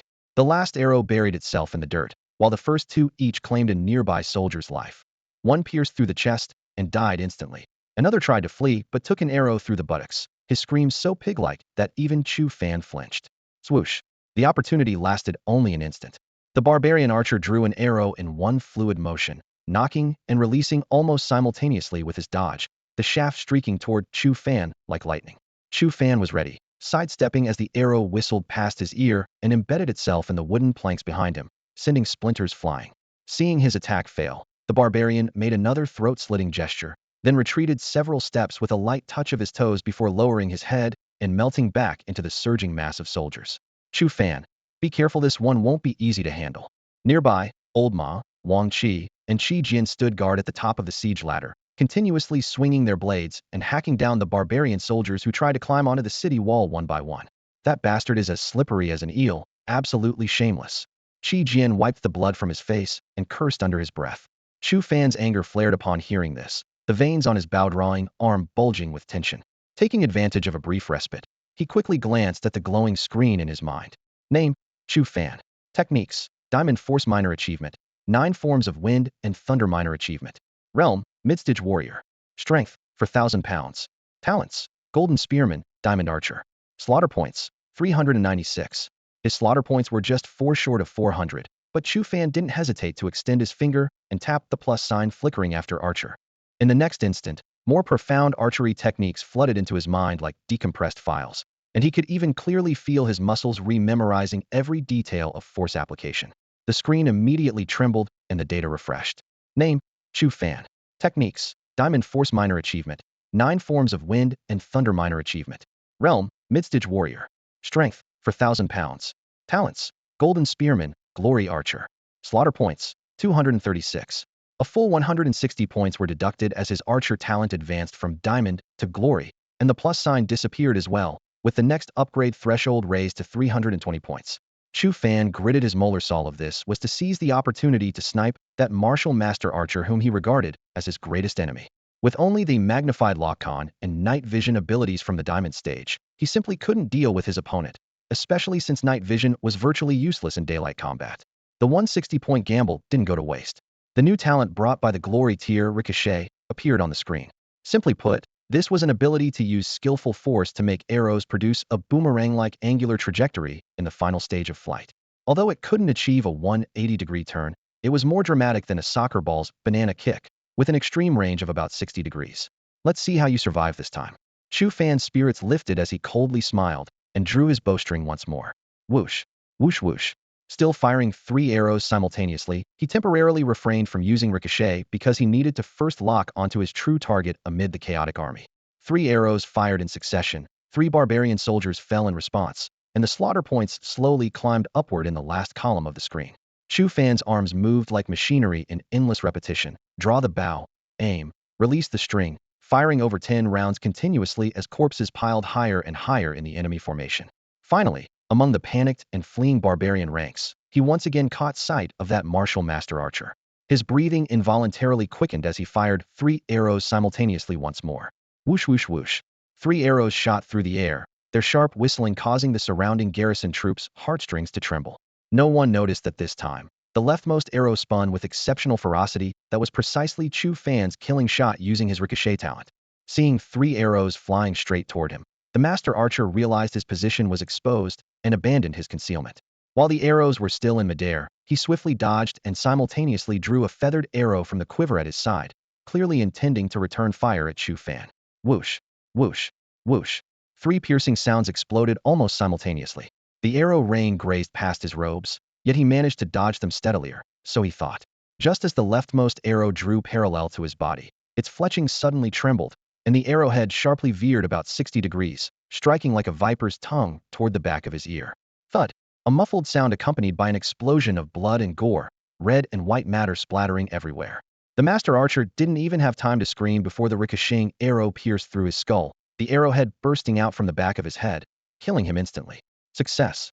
Atop the city wall, Chu Fan excitedly clenched his fist and whispered. He quickly glanced at the light screen in his mind. Name, Chu Fan. Techniques, Diamond Force Minor Achievement, 9 Styles of Wind and Thunder Minor Achievement. Realm, Midstage Warrior. Strength, 4000 gene. Talents, Golden Spearman, Glorious Archer. Slaughter points, 323. The symbol after the archer column lit up again. His slaughter points had exceeded 320. But this time Chu Fan didn't add points to archery, as he had no immediate need for it. Before shooting, he had checked his data, which showed 313 points. Now, just by killing one early to midstage master archer, he had gained a full 10 points. A flash of inspiration struck him, and his face flushed slightly with excitement. Killing martial apprentices yielded 1 point. Early to midstage warriors gave 2 points. Latestage and grand perfection warriors could provide 5 points. As for masters, early to midstage gave 10 points, while latestage and grand perfection likely yielded as much as 50 points. This discovery filled him with excitement, as the path to the innate realm suddenly seemed much closer. He turned back toward his defensive position. 3 parallel siege ladders were once again packed with barbarian soldiers, while Old Ma, Wang Qi, and Qi Jian stood shoulder to shoulder, holding the line with no gaps for now. Chu Fan immediately made his decision, signaling Zhang Tsong and Su Wen to bring over all the remaining arrows today. He would shoot to his heart's content. His quiver held roughly 100 more arrows, which translated to over 100 slaughter points he didn't want to waste. Whoosh, whoosh whoosh. 3 arrows in a triangular formation fired simultaneously, raining down upon the barbarian soldiers below in wave after wave. After 40 to 50 volleys, Chu Fan's arms were numb and sore, and all his arrows were finally spent. He checked the light screen again. Name, Chu Fan. Techniques, Diamond Force Minor Achievement, 9 Styles of Wind and Thunder Minor Achievement. Realm, Midstage Warrior. Strength, 4000 gene. Talents, Golden Spearman, Glorious Archer. Slaughter points, 466. Finally breaking through 400 points, he was only about 100 points away from the 640 needed for a realm advancement. Give me the spear. He casually tossed the 3-stone bow to Zhang Tsong, took the long spear, and rushed to the wall, opening with spear held horizontally for thrusting. I'll stab. Thud, thud, thud. The spear tip trembled, and the 4 barbarian soldiers in the top row bloomed with blood at their throats, falling backward. At this speed, he was faster than Old Ma, Wang Qi, and Qi Jian combined, with incredible efficiency. "You little rascal, you're worth 3 men." Old Ma panted and laughed as he cursed, simply sheathing his blade and retreating to the back row with Wang Qi and Qi Jian to rest. Chu Fan remained at the front line, his blade dancing through the air with whistling sounds that merged into one continuous note. When the kill points on the light screen in his mind jumped to 572, the 3 connected siege ladders outside the city wall immediately became empty. No barbarian soldiers dared climb them anymore. Just as he was about to move to another defensive position to gather the remaining 100 or so kill points, disaster suddenly struck. What was happening? Tonyang City was on fire. There had been no movement just moments ago, but now flames shot skyward. Clearly someone had poured accelerant. Could it be barbarian spies? Behind him came the shocked cries of Old Ma, Wang Qi, and Qi Jian. Chu Fan spun around to see fierce flames shooting into the night sky from the southwestern part of the city. At least half a street was burning. The general had said that Princess Yuehua was staying in that area, in the Hu family mansion. The thought flashed through his mind like lightning, and Chu Fan's face changed dramatically as an ominous premonition washed over him. "Brother Ma, I need to get down from the wall. They're most likely after Princess Yuehua." He hurriedly called out and turned to head downstairs. But at that moment, a new catastrophe tore through the night sky. Roar! Kill them all for this king. About a mile to the right below the city wall, barbarian soldiers surged like a tide, and a thunderous roar shook the air. A towering figure calling himself this king leaped into the air first, followed closely by 4 others. The 5 men covered 8 or 9 zhang in a single step, landing directly on the city wall. Innate realm masters. Old Ma gasped, his face turning deathly pale. He recognized those 4 innate generals, but the one in front had an even more powerful aura, possibly latest-stage innate realm. Calling himself this king. Could he bait a southern court king Xiaolua? Xiaolua. Chu Fan was slightly stunned, thinking this king's father was really too honest and loved to show off. If you don't have relations with his mother, where would he come from? Was this kind of thing worth proclaiming everywhere? As the thought flashed through his mind, he suddenly shrank his neck. Giltalai knew full well how much the southern court king hated him. If the man was really coming to kill him, that would be trouble. His worry was soon interrupted by chaotic roars. "Xiaolua, this general has been waiting for you." From inside the city wall, 5 figures also leaped into the air in the same formation, one in front, 4 behind. In midair, they first taunted coldly. The 4 innate generals Zhao Pelu, Song Xiaoquan, Lu Tai, and Wu Bin surrounded General Lu Dingjiang, clearly having calculated this moment long ago. The 5 were obviously well prepared, waiting at their ease. After leaping onto the city wall, they immediately paired off unbeknown with the southern court king's 5 men who had landed on the wall a step earlier, engaging in fierce combat. Their target was Princess Yuehua. The 5 men from the southern court king were merely acting as a diversion to tie down the general and the 4 commanders. Seeing the earth-shaking battle raging in the distance with no clear victor, Chu Fan immediately understood the situation. Realizing that Princess Yuehua was in grave danger, his heart tightened with urgency. He spun around and shouted to Old Ma, "Brother Ma, I need to go check on things right away. Hold the line here." Zhang Song looked up at the sound, but before he could speak, Chu Fan was already stepping down, waving his hand as he commanded, "Zhang Song, come with me. Grab some extra quivers of arrows along the way." Zhang Song pulled the 3-stone bow from his back and gripped it in his hand, following closely behind Chu Fan. The 2 men rushed down from the tavern one after the other, heading straight toward where the smoke was thickest. Along the way, the streets were in complete chaos. Civilians screamed as they scattered in all directions, while many others simply hid indoors, not daring to show their faces. The city garrison was forming up and converging on the same location. However, because the attack came so suddenly and the general and 4 commanders were being held up, no one possessed the military tokens needed to mobilize the 3 armies stationed at Tongwan camp, leaving them unable to respond in time. As a result, only scattered patrol soldiers were actually rushing to provide aid on the streets. "Brother, lend us a quiver of arrows." Whenever they encountered an archer, Zhang Song would grin and ask for arrows. Seeing Chu Fan with his spear in hand and wearing the robes of a camp advisor, the guards immediately recognized his status. Though their expressions were peculiar, they all handed over their quivers. Within half an incense stick's time, the 2 arrived at the scene of the incident. The area had already descended into a sea of fire. The buildings on both sides of the Hu family estate, extending half a street in each direction, had been doused with tung oil and were now engulfed in roaring flames. Fortunately, the main Hu family compound had not yet fallen. 1,000 elite soldiers dispatched by the general were defending with their backs to the courtyard walls. Outside the compound, barbarian spies dressed as civilians and merchants, along with Jin dynasty traders who had defected to the enemy, were frantically assaulting their formation.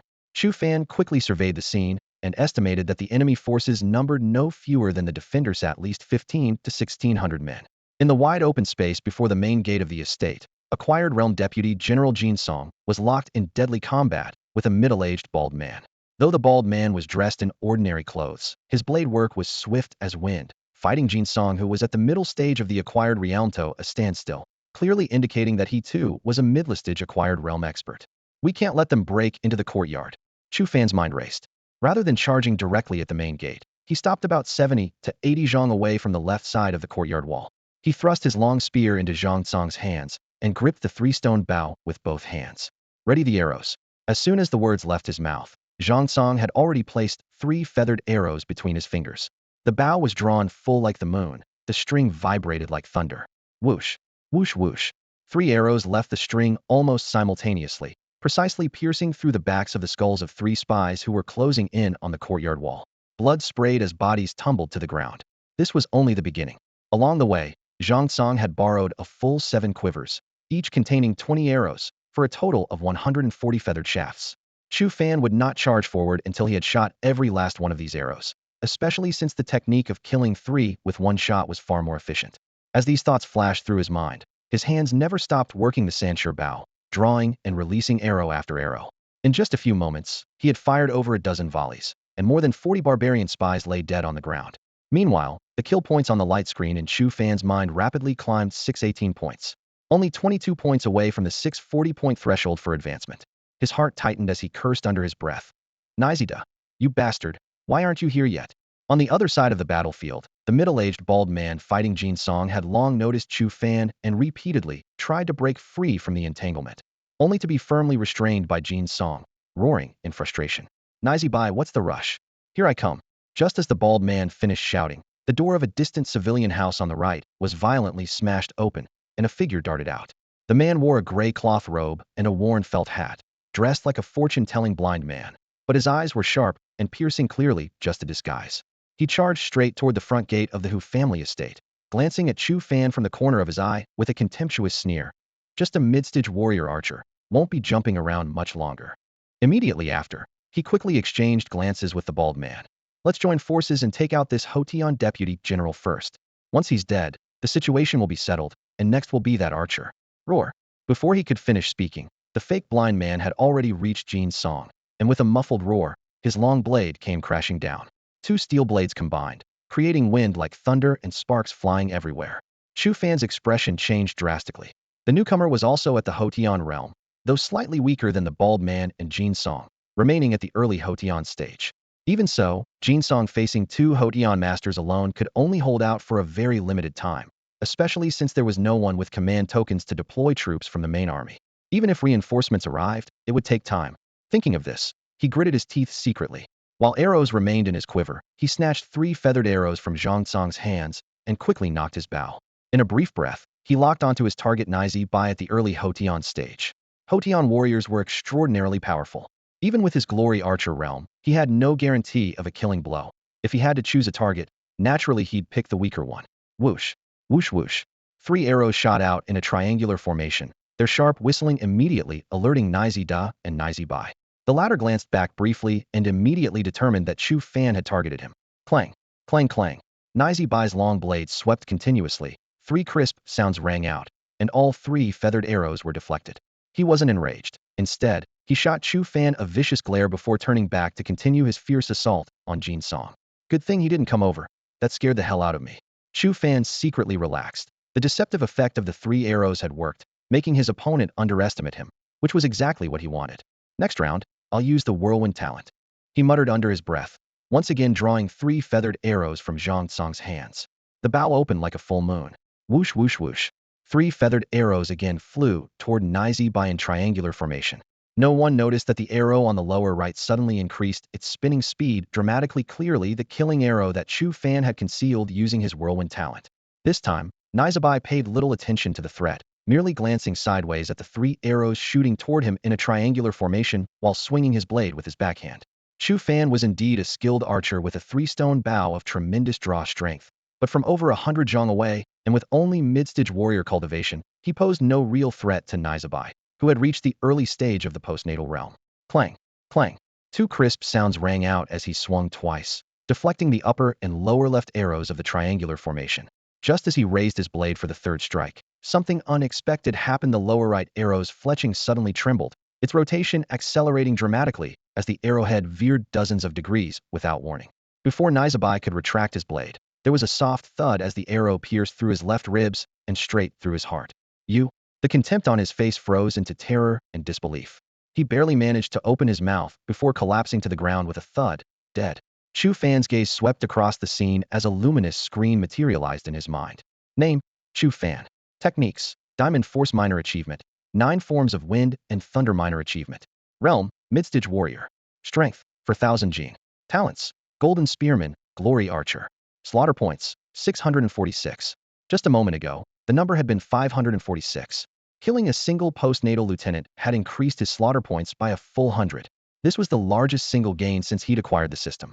Just as he had theorized, early and mid-stage martial masters were worth 10 points each, early and mid-stage postnatal warriors 100 points each, which meant early and mid-stage innate masters would likely yield 1,000 points, with latest-stage and grand perfection practitioners probably worth 5 times that amount. As for actually slaying an innate master, for now, that remained nothing more than a pipe dream. Even if an innate expert stood still with eyes closed, he would have no way to harm them. With his slaughter points reaching 646, a plus sign finally appeared next to his realm status. With just a thought, he could allocate points at any time. All these thoughts flashed through his mind in an instant. Ahead, the two fighting figures witnessed Nizabai's death by arrow, both feeling a chill in their hearts. So it was him. Jin Song finally recognized Chu Fan, muttering under his breath with a strange expression. Who could have imagined that this spear-wielding marksman, who had just been given the nominal position of camp strategist in the 4th Battalion, could kill a postnatal expert with a single arrow from over 100 jong away? Though only early-stage postnatal, it was still the postnatal realm. Roar! You're dead. Witnessing his brothers fall with his own eyes, Nizada let out a thunderous roar of rage, swinging his heavy blade to force Jin Song back, before turning to charge madly toward Chu Fan. In that moment, he had completely entered a berserk state, even forgetting the rescue mission assigned by the Southern Court King. His furious eyes were bloodshot, and the few remaining strands of hair on his head stood on end, making him look like an enraged lion. His only thought was to kill Chu Fan immediately and avenge his brother Nizabai. Whoosh! Whoosh whoosh! The deadly sound of wind approached, and Chu Fan's heart instantly filled with intense alarm. While rapidly retreating, he drew his 3-stone bow to its full extent, sending arrows flying in succession. His opponent was a peak-acquired realm warrior. If he got close, death would be certain. The life-and-death crisis made even his breathing feel scorching hot. 3 feathered arrows formed a triangular formation as they shot through the air, blocking Nizada's charge. At the same time, while retreating rapidly, Chu Fan raised his hand without hesitation and pressed hard on the symbol behind the realm column. A sensation like tiny electric currents flowed from his mind into his limbs, so refreshing that his whole body trembled. The light screen data immediately updated. Name: Chu Fan. Techniques: Diamond Force Minor Achievement. Wind Thunder 9 Forms Minor Achievement. Realm: Late Warrior Stage. Strength: 5,000 pounds. Talents: Golden Spearman, Glorious Archer. Slaughter points: 6. His slaughter points were nearly depleted, and all the symbols dimmed and disappeared. However, his cultivation had jumped directly from mid-stage warrior to latest-stage warrior, with his strength surging by a full 1,000 pounds, reaching the standard of a latest-stage martial master. In other words, though Chu Fan was still classified as a warrior, he possessed the raw power of a latest-stage martial master, giving him true combat ability that transcended an entire major realm. New upgrade thresholds also appeared. Realm 1, 280 points. Techniques: Diamond Force and Wind Thunder 9 forms, 40 points each. Talents: Golden Spearman 80 points. Glorious Archer a staggering 320 points. To gather such an enormous amount of slaughter points and advance further into the innate realm would require killing until who knows when. The thought flashed by in an instant, as the more pressing matter remained Nizada's frenzied assault. Whoosh whoosh! Chu Fan continued his rapid retreat, but his bowstring never ceased for a moment. In the brief instant before and after his upgrade, he released 2 more rounds of triangular 3-arrow volleys, forcing the roaring Nizada to dodge continuously, forcibly slowing his speed. At this moment, Jin Song caught up, slashing wildly with his blade, once again engaging Nizada in combat. Roar! Roar! Nizada was like a cornered beast, his angry roars deafening, yet he could no longer force Jin Song to retreat even half a step. A rare opportunity. Chu Fan took a deep breath and drew the last feathered arrow from Zhang Tsang's quiver. With his strength increased by another 1,000 pounds, he focused all his concentration on this single arrow.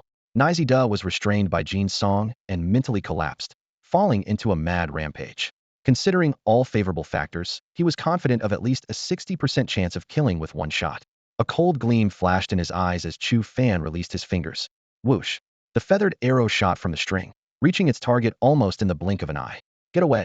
Nizida roared, swinging his long blade fiercely, trying to deflect the incoming arrow. However, before the blade edge could make contact, the arrow's fletching suddenly trembled, and the shaft abruptly rotated 60 degrees, piercing diagonally through the side of Nizida's neck, sending a spray of blood splattering through the air. Damn it! In the blink of an eye, both leaders have been killed by that archer? Our mission has failed. This is hopeless. We must retreat. Everyone scatter and try to save yourselves. There will be other chances to serve the Southern Court King in the future. Go quickly. The brothers Nizi Bai and Nizida fell one after another, their blood rapidly spreading through the dust. The barbarian spies and Han traders who had been fighting fiercely around them instantly lost their courage, with screams and wails erupting everywhere as chaos ensued. Seeing the tide had turned against them, they abandoned the fight and fled in all directions while trying to defend themselves. Humph, thinking of running now? Do you think you can escape? Jin Song's face darkened as he shouted sternly. Everyone listen up, pursue, and kill them all. Barbarian spies, Han traitors, leave none alive. Take this opportunity to completely purge Tongyang City of all barbarian agents. Before his words had finished echoing, he had already lunged forward, slicing off the head of the nearest martial master realm spy with a single stroke. Blood spurted skyward as the head rolled like a watermelon. The remaining two martial artist realm spies were terrified out of their wits and crawled away desperately.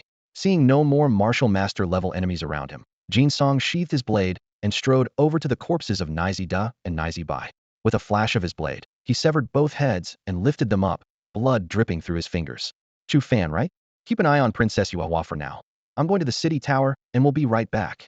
After a quick nod, he grabbed the two bloody heads and sprinted toward the city tower. Chu Fan's bowstring never ceased. With his back against the courtyard wall, Zhang Song's quiver still held plenty of arrows each, shot meant solid killing points added to his account. He glanced at the light screen in his mind. The killing points that had nearly reached 0 earlier had suddenly jumped to 3 digits after killing Nizi Da, slaying a mid-stage acquired realm warrior also yielded 100 points. Whoosh! Whoosh whoosh! Chu Fan moved toward the main gate of the Hu residence while repeatedly drawing his bow, sending 3 arrows in a triangular formation each time, instantly claiming 3 lives. The spies had completely lost morale and were fleeing in all directions without any coordination. In less than a moment, the elite guards defending the Hu family mansion had cut down most of the enemies, with the remaining few scattered in flight, but closely pursued. Zhang Song had exhausted all his arrows and casually discarded the empty quiver. Taking advantage of the lull, Chu Fan checked the light screen again.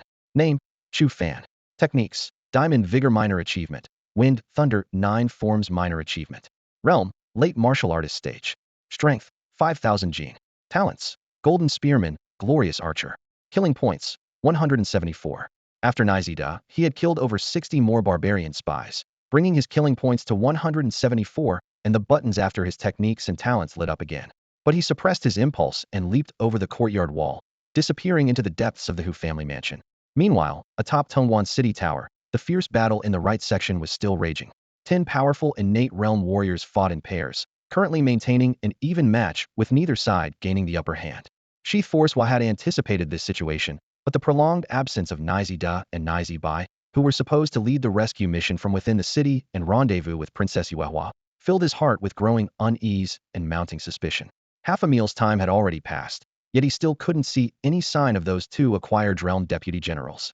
All the spies within Tongwan City had long been under his command, and he had assumed that mobilizing them to capture a single residence would be child's play. But Nizida and Nizi Bai had failed to secure their target even now. If this delay continued and the Tongwan garrison's main camp realized what was happening and rushed to provide full support, wouldn't this prince's grand plan be ruined? Anxiety and restlessness surged through him as he muttered under his breath, receiving no response. His opponent, Tongwan's defending General Lu Dingjiang, wore a stern and cold expression.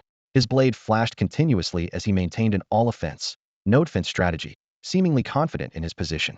Shi Forcehua couldn't help but shout, "Why haven't Nizida and Nizi Bai arrived yet?" But Lu Dingjiang merely stared at him coldly, his blade technique swift as wind. "Shi Forcehua, I'm afraid you'll never see them again." From below the city wall, Jin Song suddenly arrived. Not daring to approach closely, he shouted from several zhang away and hurled 2 bloody, severed heads onto the city wall. The heads rolled along the brick crevices, black hair tangled and blood dripping, finally coming to rest at Shi Forcehua's feet. "Haha, Jin Song, well done." Lu Dingjiang laughed heartily. The Grand General will surely credit you with the primary achievement. The 4 commanding generals also clapped and laughed with delight. Excellent. We seized the opportunity to purge the spies within Tongguan, and even took down 2 acquired realm deputy generals. What a tremendous gain. Regardless, we must thank Chief Forcehua for making this possible. Mocking voices rose one after another. Roar. Upon witnessing the severed heads of Nizi Da and Nizi Bai with his own eyes, Chief Forcehua's eyes turned blood-red. He roared toward the heavens, finally abandoning hope. Retreat. His command shot forth like an arrow. The 4 innate realm barbarian generals behind him immediately leaped down from the city wall, landing lightly on the plain below. At the far end of the plain, war drums thundered from the barbarian camp as the siege forces retreated like a reluctant tide. Before the barbarian army had fully withdrawn, Lu Dingjiang was already approaching with quick steps alongside the 4 commanding generals. Jin Song cupped his fists and stepped forward to request punishment. Grand General, this humble officer is ashamed. These 2 deputy generals were not killed by me, but rather shot down by Chu Fan, the military advisor of the 4th Battalion, with 2 successive arrows. Oh, Lu Dingjiang showed slight surprise, then burst into hearty laughter. That young man has such skill? What a pleasant surprise. Come, follow this general to see him. At the Hu family estate, Chu Fan gripped his long spear and vaulted down from the courtyard wall, landing in the front yard. The moment his heels touched the ground, killing intent scattered like a cold wind. The 2 servants waiting under the corridor turned deathly pale and collapsed to their knees with a thud, trembling all over. Since the battle began, over 1,000 barbarian soldiers had died under Chu Fan's spear and arrows, and the bloody, murderous aura surrounding him was more than ordinary people could bear. Without pausing, he passed through the corridor and entered the inner residence. Beneath gently swaying willow trees, Princess Yuehua stood quietly in her snow-white Han Dynasty dress. Their eyes met, and she bloomed with a peach blossom smile. I knew Idi would definitely come.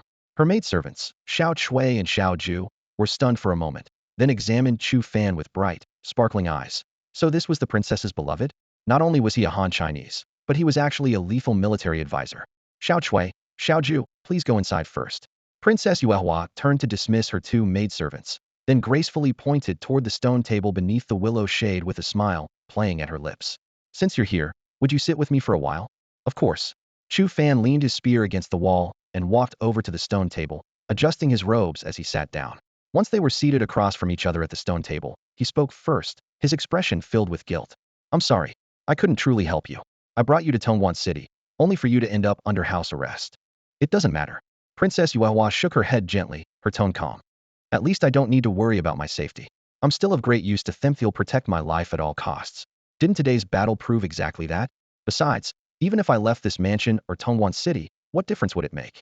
Between heaven and earth, it's all just a larger prison anyway. Chu Fan knew she was trying to comfort him, but he didn't know how to respond. He opened his mouth, but ultimately remained silent. After a moment of quiet, Princess Yuehua changed the subject. I've always wanted to ask you, if the general truly uses me as a bargaining chip, forcing my father to sign a ceasefire agreement and sending me back to the Xiongnu, would you come to see me? If that day really comes. Chu Fan's body trembled slightly, his chest tightening. A bitter smile crossed his face. I've killed so many Xiongnu warriors. If I went there, wouldn't I just be walking to my death? He instinctively looked up at the gray-blue sky, his heart churning with worry. If the war ended here, with no more enemy soldiers to fight, where would he go? As this thought emerged, his confusion only deepened. He shook his head vigorously, cutting off the tangled thoughts in his ear. That was just a common soldier recently promoted to camp secretary, a nominal position at that. How could such matters of state be his concern? Princess Yuehua covered her mouth and laughed softly, tilting her head to study him. Are you really that afraid to go to the Xiongnu? Then if I didn't want to return there, would you fight for me? The self-mockery in Chu Fan's eyes deepened, but when he met her gaze, his expression suddenly became resolute. He nodded firmly. I can't make you any grand promises, but I was the one who brought you back to Tongguan. As long as I draw breath, I won't let anyone bully you. She laughed so hard she swayed like a flower in the wind. I was just teasing you. But I'm very satisfied with that answer, though your tone is quite bold, just like the general of Tongguan. Chu Fan scratched his head awkwardly, another bitter smile emerging. Front courtyard. General Lu Dingjiang arrived with 4 commanding officers and Deputy General Jin Song. Through the corridor, they could see the 2 figures conversing quietly under the willow tree in the distance, so they didn't approach further. He's good material, just too deeply romantic. Lu Dingjiang sighed and waved for everyone to step back. Since ancient times, deep affection leads to empty regret. If he can't overcome this obstacle, his future will likely be bleak. But it's better to guide than to block. This kind of thing depends on his own fortune. Outsiders can't help. Well, Chu Fan has rendered meritorious service in this battle. Starting tomorrow, he shall be specially permitted to visit the Hu family estate 3 times each month, with each visit limited to 1 hour. Having spoken, the general waved his right hand, signaling the end of the discussion. Jin Song was left behind to continue guarding the Hu family estate, while the general himself departed with great strides alongside the 4 commanders. Jin Song dared not say much, only letting out a soft sigh at the gate before withdrawing from the estate. What surprised Jin Song was that Chu Fan did not linger long in the inner residence. After about the time it takes to drink a cup of tea, he emerged from the front gate of the main courtyard, walking steadily with his long spear in hand. Finished talking? Jin Song approached with a smile, patting Chu Fan's shoulder. You're quite something, kid. A mere martial artist realm cultivator shooting down a postnatal martial artist who would believe such a thing. Chu Fan nodded slightly. The general came by earlier. Seeing that you and I were talking, he didn't interrupt. Before leaving, he left word. This battle was a great achievement, and starting tomorrow, I may enter the Hu family estate 3 times per month, but each visit is limited to 1 hour. 3 times a month. Chu Fan weighed this in his mind. The frequency was somewhat limited, but the general had already made an exception. One shouldn't be too greedy. Moreover, if he were to visit every day, it would become awkward for him as well. He cupped his fists in gratitude to Jin Song, then called to Zhang Song, who had been waiting outside the gate, and strode off toward the city walls. The next day, 4th Battalion Training Grounds. Old Ma was leading the 4th Squad through drills, with commands echoing back and forth. Chu Fan stood alone leaning against a tall poplar tree at the edge of the training ground, his expression somewhat conflicted. He called up the light screen in his mind. Name, Chu Fan. Techniques, Diamond Vigor Minor Achievement. Wind Thunder 9 Forms Minor Achievement. Realm, Late Martial Artist. Strength, 5,000 pounds. Talents, Golden Spearman, Glorious Archer. Slaughter points, 174. The 174 slaughter points were far too few for his next breakthrough, the 1,280 points needed to reach the great perfection of the martial artist realm. Since advancement seemed impossible for now, he decided to max out the attributes he could currently improve. Diamond Vigor and Wind Thunder 9 forms each required 40 points, totaling 80 points. Upgrading Glorious Archer also required 80 points. Activating all 3 plus signs would only cost 160 points. After a moment's consideration, he pressed all 3 symbols on the light screen simultaneously. In an instant, the 2 techniques and the advanced spear skills unfolded like decompressed files, with dense streams of information flooding into his mind and taking permanent form. The light screen flickered briefly before the data refreshed. Name, Chu Fan. Techniques, Diamond Vigor Great Achievement. Wind Thunder 9 Forms Great Achievement. Realm, Late Martial Artist. Strength, 6,000 pounds. Talents, Diamond Spearman, Glorious Archer. Slaughter points, 14. Both Diamond Vigor and Wind Thunder 9 forms had reached great achievement, and his spear talent had also advanced from golden to diamond level. Unfortunately, his 3-digit slaughter points had once again dwindled to a mere 14, causing Chu Fan to shake his head with a bitter smile. This round of enhancement brought both of Chu Fan's martial techniques to mastery level, and his spearman talent reached diamond rank. What thrilled him even more was that perhaps due to the breakthrough of Diamond Force to mastery, his physical strength surged by another 1,000 pounds. 6,000 pounds, the benchmark of a grand perfection martial master. Though his realm remained at the late martial artist stage, in terms of pure strength alone, he now stood shoulder to shoulder with grand perfection martial masters, unrivaled below the acquired realm. This alone made him feel the 160 killing points were well spent if he had conventionally enhanced his realm from late martial artist to grand perfection martial artist. He would only gain this same 1,000 pounds of strength, but would need to spend a whopping 1,280 points. With an 8-fold difference in investment, Chu Fan felt he had struck it rich. The spearman talent could still be enhanced further, with the next tier glory rank, also requiring 160 killing points. As for Diamond Force and 9 forms of Wind and Thunder, each costing 40 points to reach mastery, could they be enhanced further? If so, would the next level cost 80 points? What new tier would emerge? These questions had no answers. Chu Fan muttered a few words to himself, then simply cast aside these distracting thoughts. When he slayed more barbarian soldiers in the future and accumulated enough killing points, all would become clear. In high spirits, he grabbed his spear and strode to the open ground in the center of the training field. With a flick of his spear tip, he directly unleashed the 9 forms of Wind and Thunder.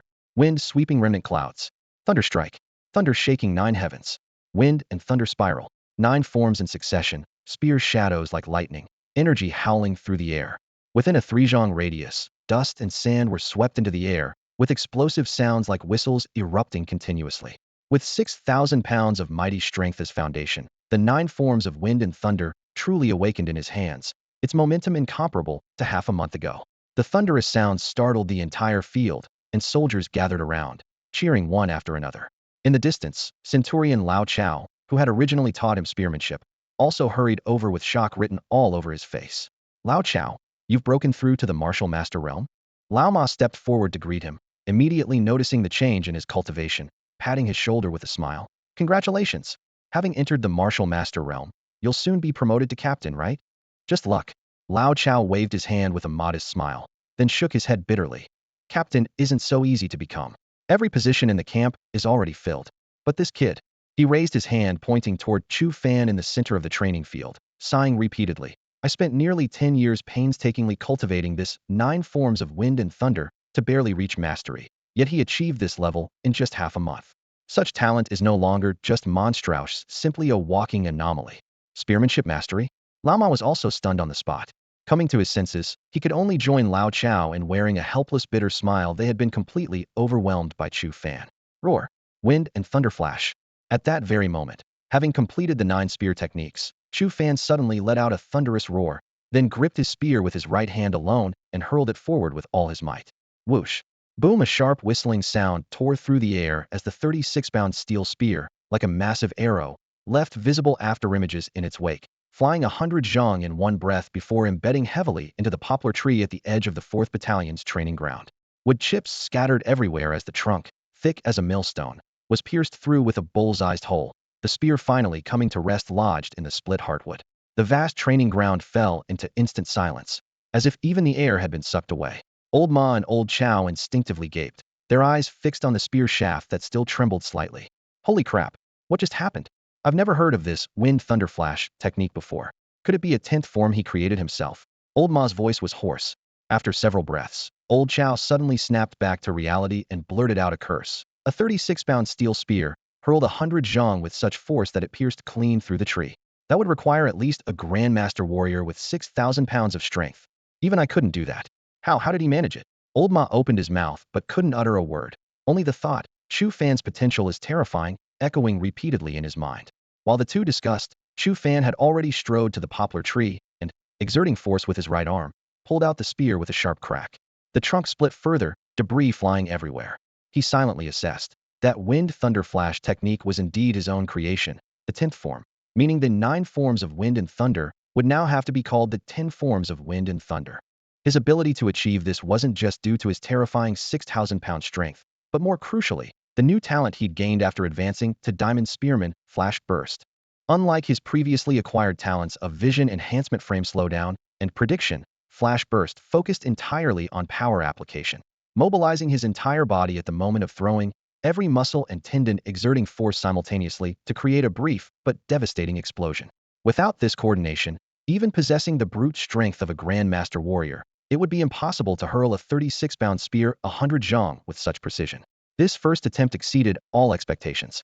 Chu Fan estimated that if suddenly deployed on a battlefield, early-stage acquired realm warriors like Nizi Bai would likely be unable to dodge, with over 70% certainty of a fatal strike. Against mid-stage opponents like Nizi Da, the success rate dropped to less than 30%. Against latest-stage and Grandmaster levels, there was virtually no chance, at least for now. However, Chu Fan wasn't discouraged. With the point allocation system, advancing realms was merely a matter of time. Once he invested another point or two into the realm category, both his strength and overall combat power would surge dramatically. When he unleashed Wind Thunder Flash, then, perhaps even latest-stage acquired realm, or even Grandmaster warriors might find it difficult to escape a fatal spear throw. Hamu Ridge. The only route connecting the inner commandery capital to Tongyang Frontier Fortress cuts straight through this ridge, positioned precisely southwest of Tongguan Pass. At this moment, dust clouds billowed along the eastern mountain road as a massive supply convoy of provisions and military equipment slowly advanced along the mountain base, heading directly for the south gate of Tongguan past the vital rear passage of the fortress. 3,000 supply wagons stretched in an unbroken line, their wheels grinding against the mountain road with creaking sounds, while tens of thousands of bushels of grain, weapons, armor, and quivers weighed down the axles until they groaned under the strain. Escorting the convoy was a 1,000-man elite cavalry unit drawn from the inner commandery capital. The commanding officer was surnamed Yang, a martial master of intermediate cultivation who held the rank of cavalry captain in the army. His 1,000 riders were well equipped, but they also had to oversee 5,000 green recruits recently conscripted from the commandery capital and its counties. These men were assigned to tend the supply wagons within the convoy, further slowing their overall progress. With 30 li remaining to reach Tongwan's south gate, they could certainly enter the city before nightfall at their current pace. No one expected disaster to strike so suddenly. Right. Urgent hoofbeats thundered from ahead. For scouts galloped back through the wind, shouting their report from a distance. Captain, sir. Trouble ahead. We've spotted a barbarian army charging toward the eastern entrance of Hanwu Ridge. 1,000 heavy cavalry, 2,000 light cavalry, with 3,000 infantry following close behind. 1,000 heavy cavalry, 2,000 light cavalry, plus 3,000 foot soldiers, a full 6,000 man units, with cavalry comprising half the force. Those 1,000 heavy cavalry alone could sweep through 5,000 infantry. Captain Yang's breath caught. He commanded only 1,000 elite cavalry, and if engaged, could hold out for at most the time it takes to burn an incense stick. As for the 5,000 recruits, they had never even seen a bloody battlefield against barbarian cavalry. They wouldn't even qualify as cannon fodder. Damn, Tongwan is still 30 li away. We can't possibly hold them off. Captain Yang's face turned ashen, his eyes darting rapidly. After a moment, he bellowed his orders. All units, listen up. Abandon the supplies. The entire army will retreat light fall back to the dense forest 10 li behind us, and take cover. Upon hearing the command, over 1,000 elite cavalry immediately dispersed, their lances pointing toward both sides of the supply train as they relayed orders to every recruit. The already terrified new soldiers felt as if they'd received a reprieve, hastily gathering their personal weapons before fleeing in panic. Within mere breaths, 5,000 men retreated like a tide toward the rear of the mountain road, leaving behind sacks, crates, arrows, and armor pieces on the wagons. Captain Yang commanded the rear guard, his 1,000 cavalry forming a defensive arc as they withdrew while keeping watch on the mountain pass behind them. 3,000 supply wagons were thus abandoned intact in place, their canvas covers flapping in the wind, golden grains spilling from sack openings, and gleaming weapons glinting coldly in the sunlight. After the dust settled at the convoy's end, a dark mass of barbarian forces finally came into view. 3,000 cavalry charged at the front, their hoofbeats raising black sand that rolled forward like crashing waves. The burly barbarian general leading them rode a magnificent Fergana horse, clad in beast-patterned heavy armor, his laughter echoing through the mountains. Huh? These Jin people truly have no courage seeing trouble. They didn't even form battle lines, but fled at the first sign of danger.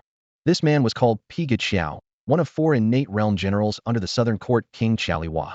He had expected fierce fighting when launching this surprise attack on Tongwan's rear route, but upon reaching Hanwu Ridge, only supplies filled the valley with not a single escort soldier in sight. Piga Xiao pulled his reins and raised his hand, commanding in a deep voice, "What are you waiting for? Secure the supplies.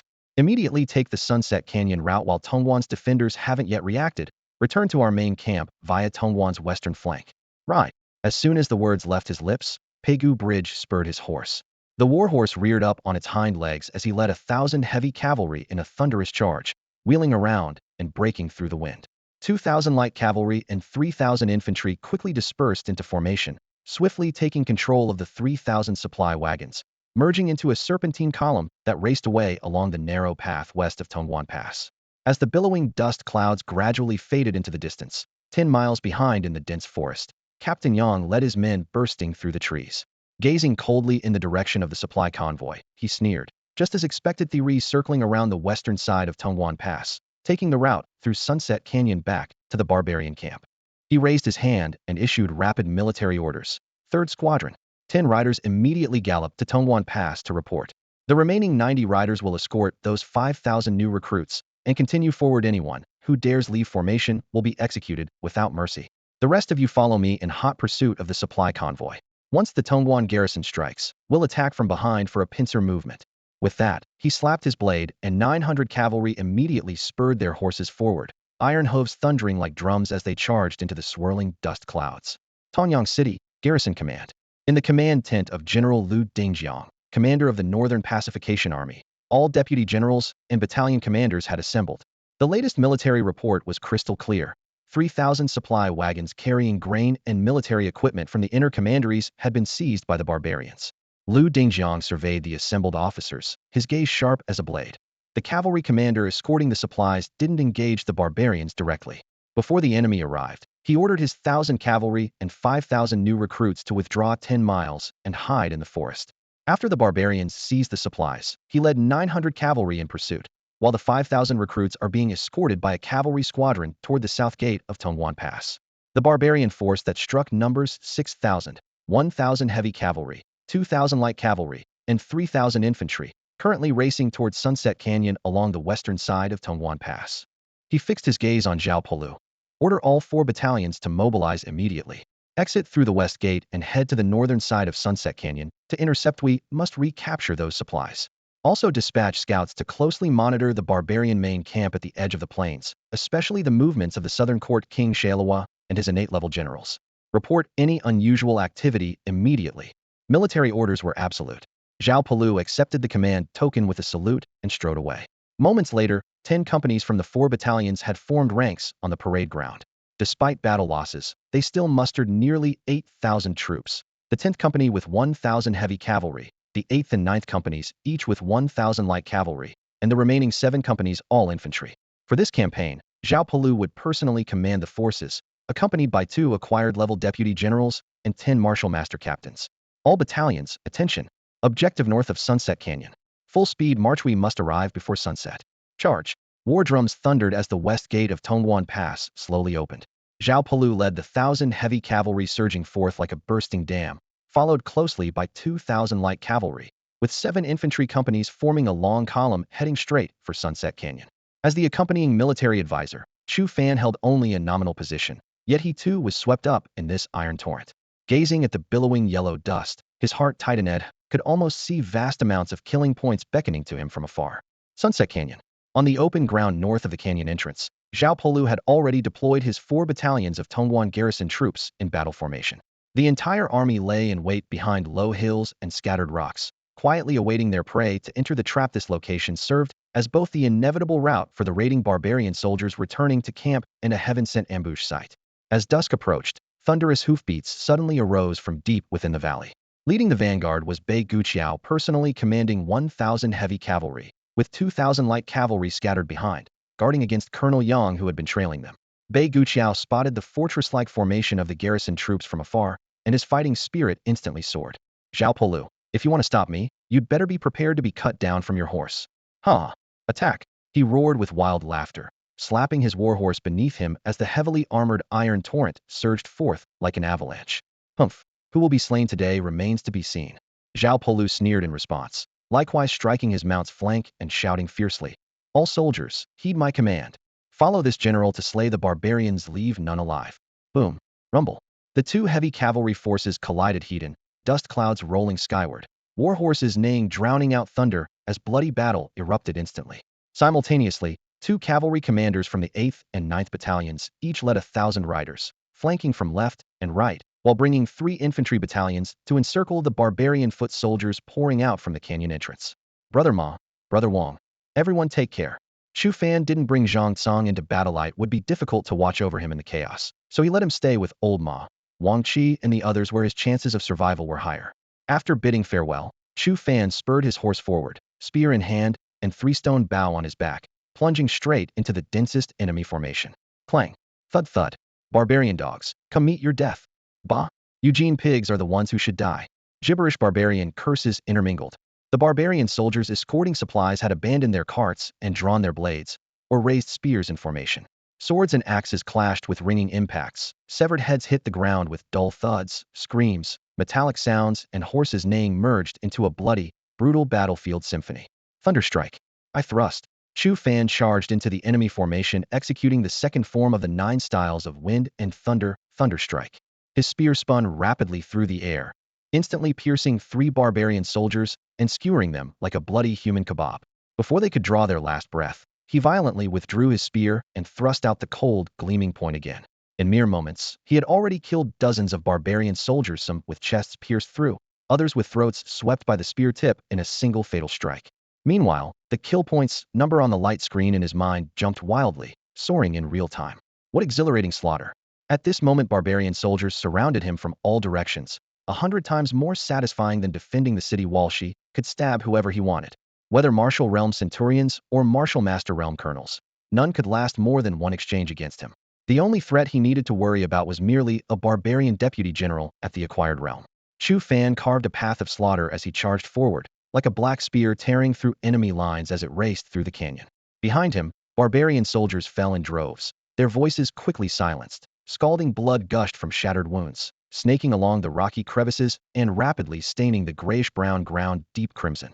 In less than the time it takes to burn a stick of incense, his spear had already claimed over 100 lives. Such spectacular carnage naturally drew the attention of high-ranking enemy warriorsa barbarian deputy general. A Gene Pig strategist? The deputy general raised his blade, delivering a powerful strike that severed the head of a Tongguan soldier blocking his path, sending blood mists spraying through the air. Then he caught sight of Chu Fan's dark blue strategist robes, his expression freezing momentarily before twisting into a savage grin. Whether you're a strategist or a spearman, one slash is all it takes. Chu Fan locked onto his opponent from the corner of his eye, killing intent surging as he stood his ground without retreating an inch, coldly retorting. Early acquired stage? If you think you can cut down your grandfather Chu, you'll never get the chance in this lifetime. Wind, thunder, burst, flash. With his thunderous roar, the diamond spearman talent activated at full power. Every muscle and tendon in Chu Fan's body exploded with force in the same instant as he hurled his spear through the air. Thud, thud, thud. 6,000 pounds of force transformed into unstoppable penetrating power. Within 50 zhong, even an early acquired stage warrior would struggle to defend against it. The spear first pierced through the deputy general's chest, dragging him backward in its momentum, then consecutively penetrated 4 ordinary barbarian soldiers. Blood rained down as the spear finally crashed to the ground with a splash.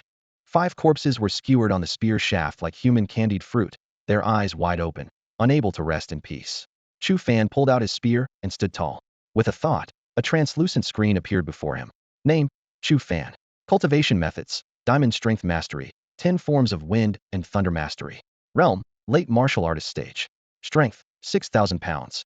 Talents, Diamond Spearman, Glory Archer. Slaughter points, 229. The numbers made his eyes gleam with excitement. Before that spear throw, his slaughter points had been 125. Now, with the deputy general plus 4 soldiers, they had surged by 104 points in one strike. Killing deputy generals is damn profitable. But a new question arose despite accumulating 229 points. There was no familiar sign next to his cultivation methods. Last time, advancing from minor achievement to mastery had cost only 40 points each, with the threshold rising to 80. Now it seemed his mastery level could advance no further. Could it be that after reaching mastery, I can't add points anymore? His intuition told him this wasn't the case. The real reason could only be that his slaughter points weren't yet sufficient to break through to an even higher threshold. With this thought, his gaze grew even colder as he pulled out his spear, turned around, and charged once more toward the densest part of the crowd. If he needed to verify this theory, the solution was actually quite simple: kill more barbarian soldiers and push his slaughter points as high as possible. Thud! His wrist trembled as the spear thrust forward. The barbarian soldier's throat was instantly pierced by the gleaming spear point. His raised war blade froze midair, blood dripping from its edge, as his eyes dimmed and he toppled into the dust like a crow with broken wings. The metallic scent of blood filled the air, and the sand turned dark brown with gore. Chu Fan had grown almost numb to such scenes, having repeated this motion countless times. In a single breath, a life was extinguished, yet his heart remained unmoved. If I don't kill him, he'll kill me. Winner takes all. It's that simple. However, this unfortunate barbarian soldier wasn't his true target, merely a life snuffed out in passing. Chu Fan's real prey was a barbarian Captaina martial master at the Great Perfection stage who, from afar, gleamed like a priceless blade, making his eyes flash with greed. Killing a lieutenant colonel could yield triple-digit slaughter points, offering the highest cost-effectiveness. But lieutenant colonels weren't cabbages at the market. This barbarian army had only 3 or 4, and he'd already eliminated one. The remaining 2 were locked in fierce combat, with 2 deputy generals under Zhao Polu, the commander of Tongguan's 4 battalions. Weapons clashed violently, sparks flying. The distance was too great, and enemies swarmed the battlefield. Chu Fan couldn't be bothered to push through and claim those 2 heads. Below, lieutenant colonels, martial masters from centurion to captain level also offered decent rewards. 10 points for early and mid-stage masters, but a hefty 50 points for latest stage and great perfection masters. On paper, latest stage and great perfection martial masters offered better value. Killing 2 equaled 1 early or mid-stage lieutenant colonel. With Chu Fan's current combat strength, he could take them down with 1 spear thrust each, effortlessly. The barbarian captain he'd targeted had long noticed Chu Fan, but paid little attention to a latest stage martial warrior.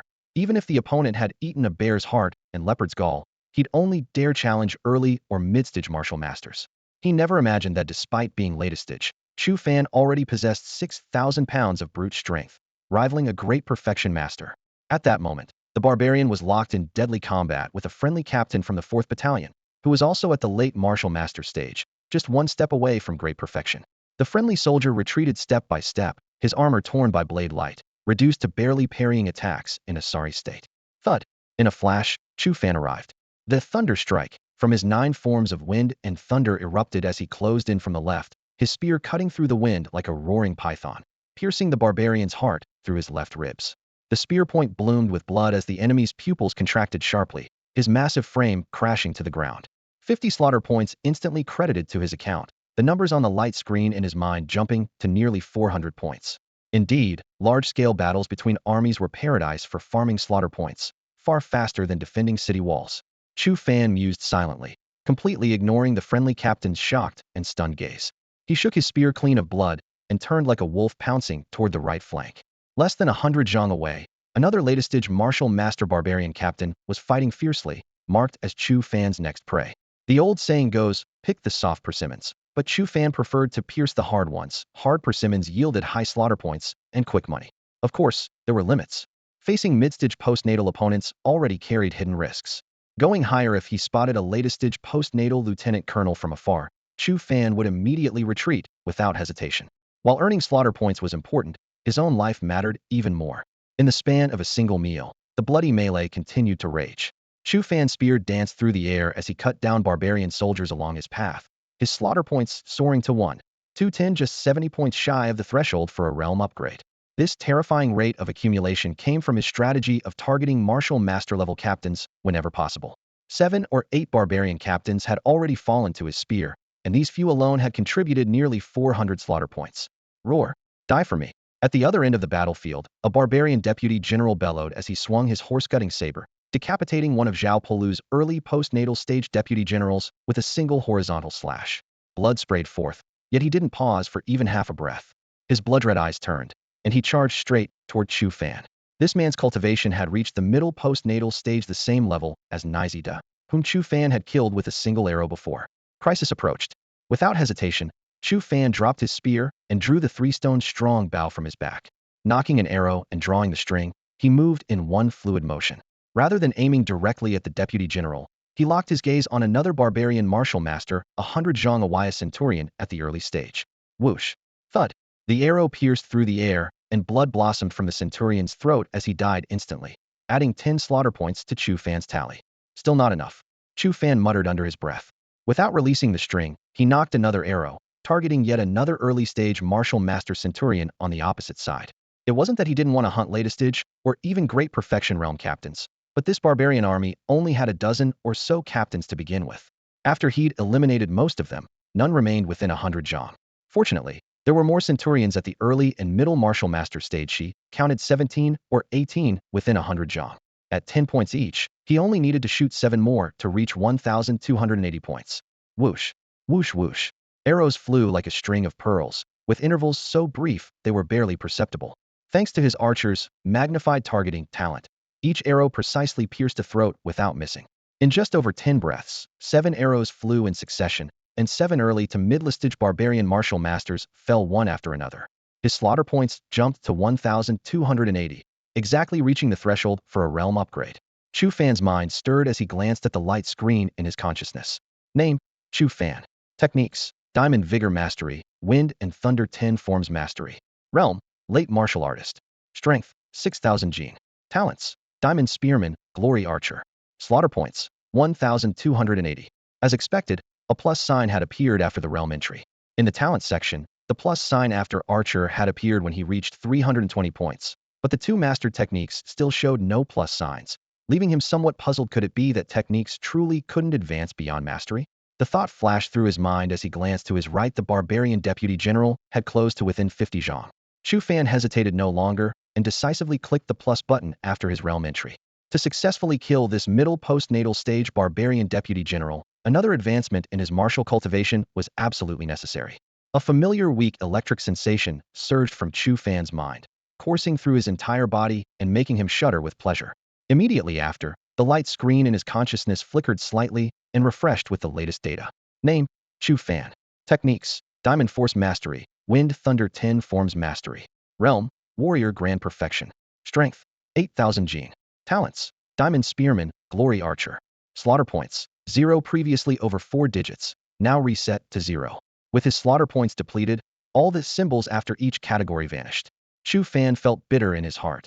These points were incredibly difficult to earn, but flowed away like water when spent truly fragile. Fortunately, his cultivation had still increased dramatically, jumping directly from latest stage warrior to warrior grand perfection, with his strength surging from 6,000 gene to 8,000 gene. 6,000 gene was standard for a grand perfection martial master, while 8,000 gene had reached the early post-heaven level. Though post-heaven wasn't innate, it still carried the word heaven in its name. These thoughts flashed through his mind like lightning as his spirit soared. Before his words had even finished, he bent down to grab the spear from the ground, locked his gaze on the barbarian deputy general who had charged within 30 zhong, and roared. Die for me, wind, thunder, explosive flash. In an instant, every muscle and tendon in his body tensed simultaneously, all his power condensing into one force explode. Cold light pierced the air as the spear shot forth with tremendous force. Hiss! What kind of power is this? A mere latest stage warrior. How? How did he do that? The barbarian deputy general's pupils contracted sharply.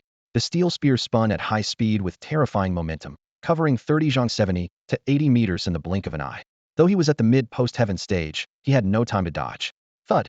The spear tip pierced through his chest, its force still undiminished, carrying the deputy general's body flying backward 3 to 4 zhong before crashing to the ground. PFF, a stream of blood spurted from his mouth, his gaze rapidly dimming as he died on the spot. Chu Fan glanced at the light screen. His slaughter points, just reset to 0, had jumped back to 100. Haha, you little rascal, beautifully done. In the distance, Zhao Polu was locked in fierce combat with Pai Guqiao. Seeing this, he threw back his head and laughed heartily. Of the enemy's 3 post-heaven deputy generals, you've slain 2 single-handedly. I'll record this as a great merit for you in this battle. Roar! Pai Guqiao's face turned iron blue as he bellowed his orders. Cavalry, listen up. At any cost, immediately surround and kill that spear-wielding strategist. If we don't slay this cur, I'll never swallow this humiliation. Charge! Charge! At his command, dozens of riders from the heavy cavalry of both armies battling outside the valley suddenly reined in their warhorses, wheeled around, and charged into the canyon, thundering toward Chu Fan. Deep in the canyon ahead, 2,000 light cavalry serving as the rearguard had already engaged with Captain Yang's elite cavalry unit that was pursuing from behind. In the narrow valley, war horses neighed and blades clashed, loose stones tumbled from the thundering hoofbeats, and sparks flew everywhere. The barbarian light cavalry used their numerical advantage to block the retreat route, forcing Captain Yang's 1,000 elite riders to fight while withdrawing, leaving trails of dark red blood flowing like streams along their path. Suddenly, Piguling let out a furious roar, and the barbarians immediately pulled several hundred riders to turn around and charge straight toward Chu Fan on the mountainside. With this pursuing force diverted, Captain Yang's pressure was greatly reduced. He wiped the blood from his helmet and looked up to see Chu Fan standing silently at the peak of the cliff with both spear and bow on his back. Thinking of how this man, who was merely a military advisor among the Tongguan garrison, could take the field with spear and bow in hand, and despite being only at the warrior realm, had killed a postnatal deputy general with a single spear throw, an irrepressible respect surged in his chest. This man was truly a fierce warrior. Meanwhile, Chu Fan reached back and drew his 3-stone strong bow, knocking an arrow and coldly targeting the barbarian heavy cavalry unit that had turned back toward the valley entrance. His muscles tensed as he whispered, enhanced targeting. 3 arrows with 1 draw. Whoosh whoosh whoosh, sharp sounds cut through the mountain wind as 3 feathered arrows flew in a triangular formation, instantly piercing the throats of 3 heavy cavalrymen, sending both riders and horses tumbling to the ground. This was only the beginning. Chu Fan carried 3 quivers on his back, with 60 arrows total. He had previously used 7 arrows to kill 7 barbarian centurions at the early and middle stages of the martial master level, leaving 53 arrows remaining. Only 50 heavy cavalry charged from the valley entrance, and he continued firing 3 arrows at a time, steady as a mechanical bowstring. In just dozens of breaths, the last arrow left the string, all 3 quivers were emptied, and all 50 heavy cavalrymen lay dead.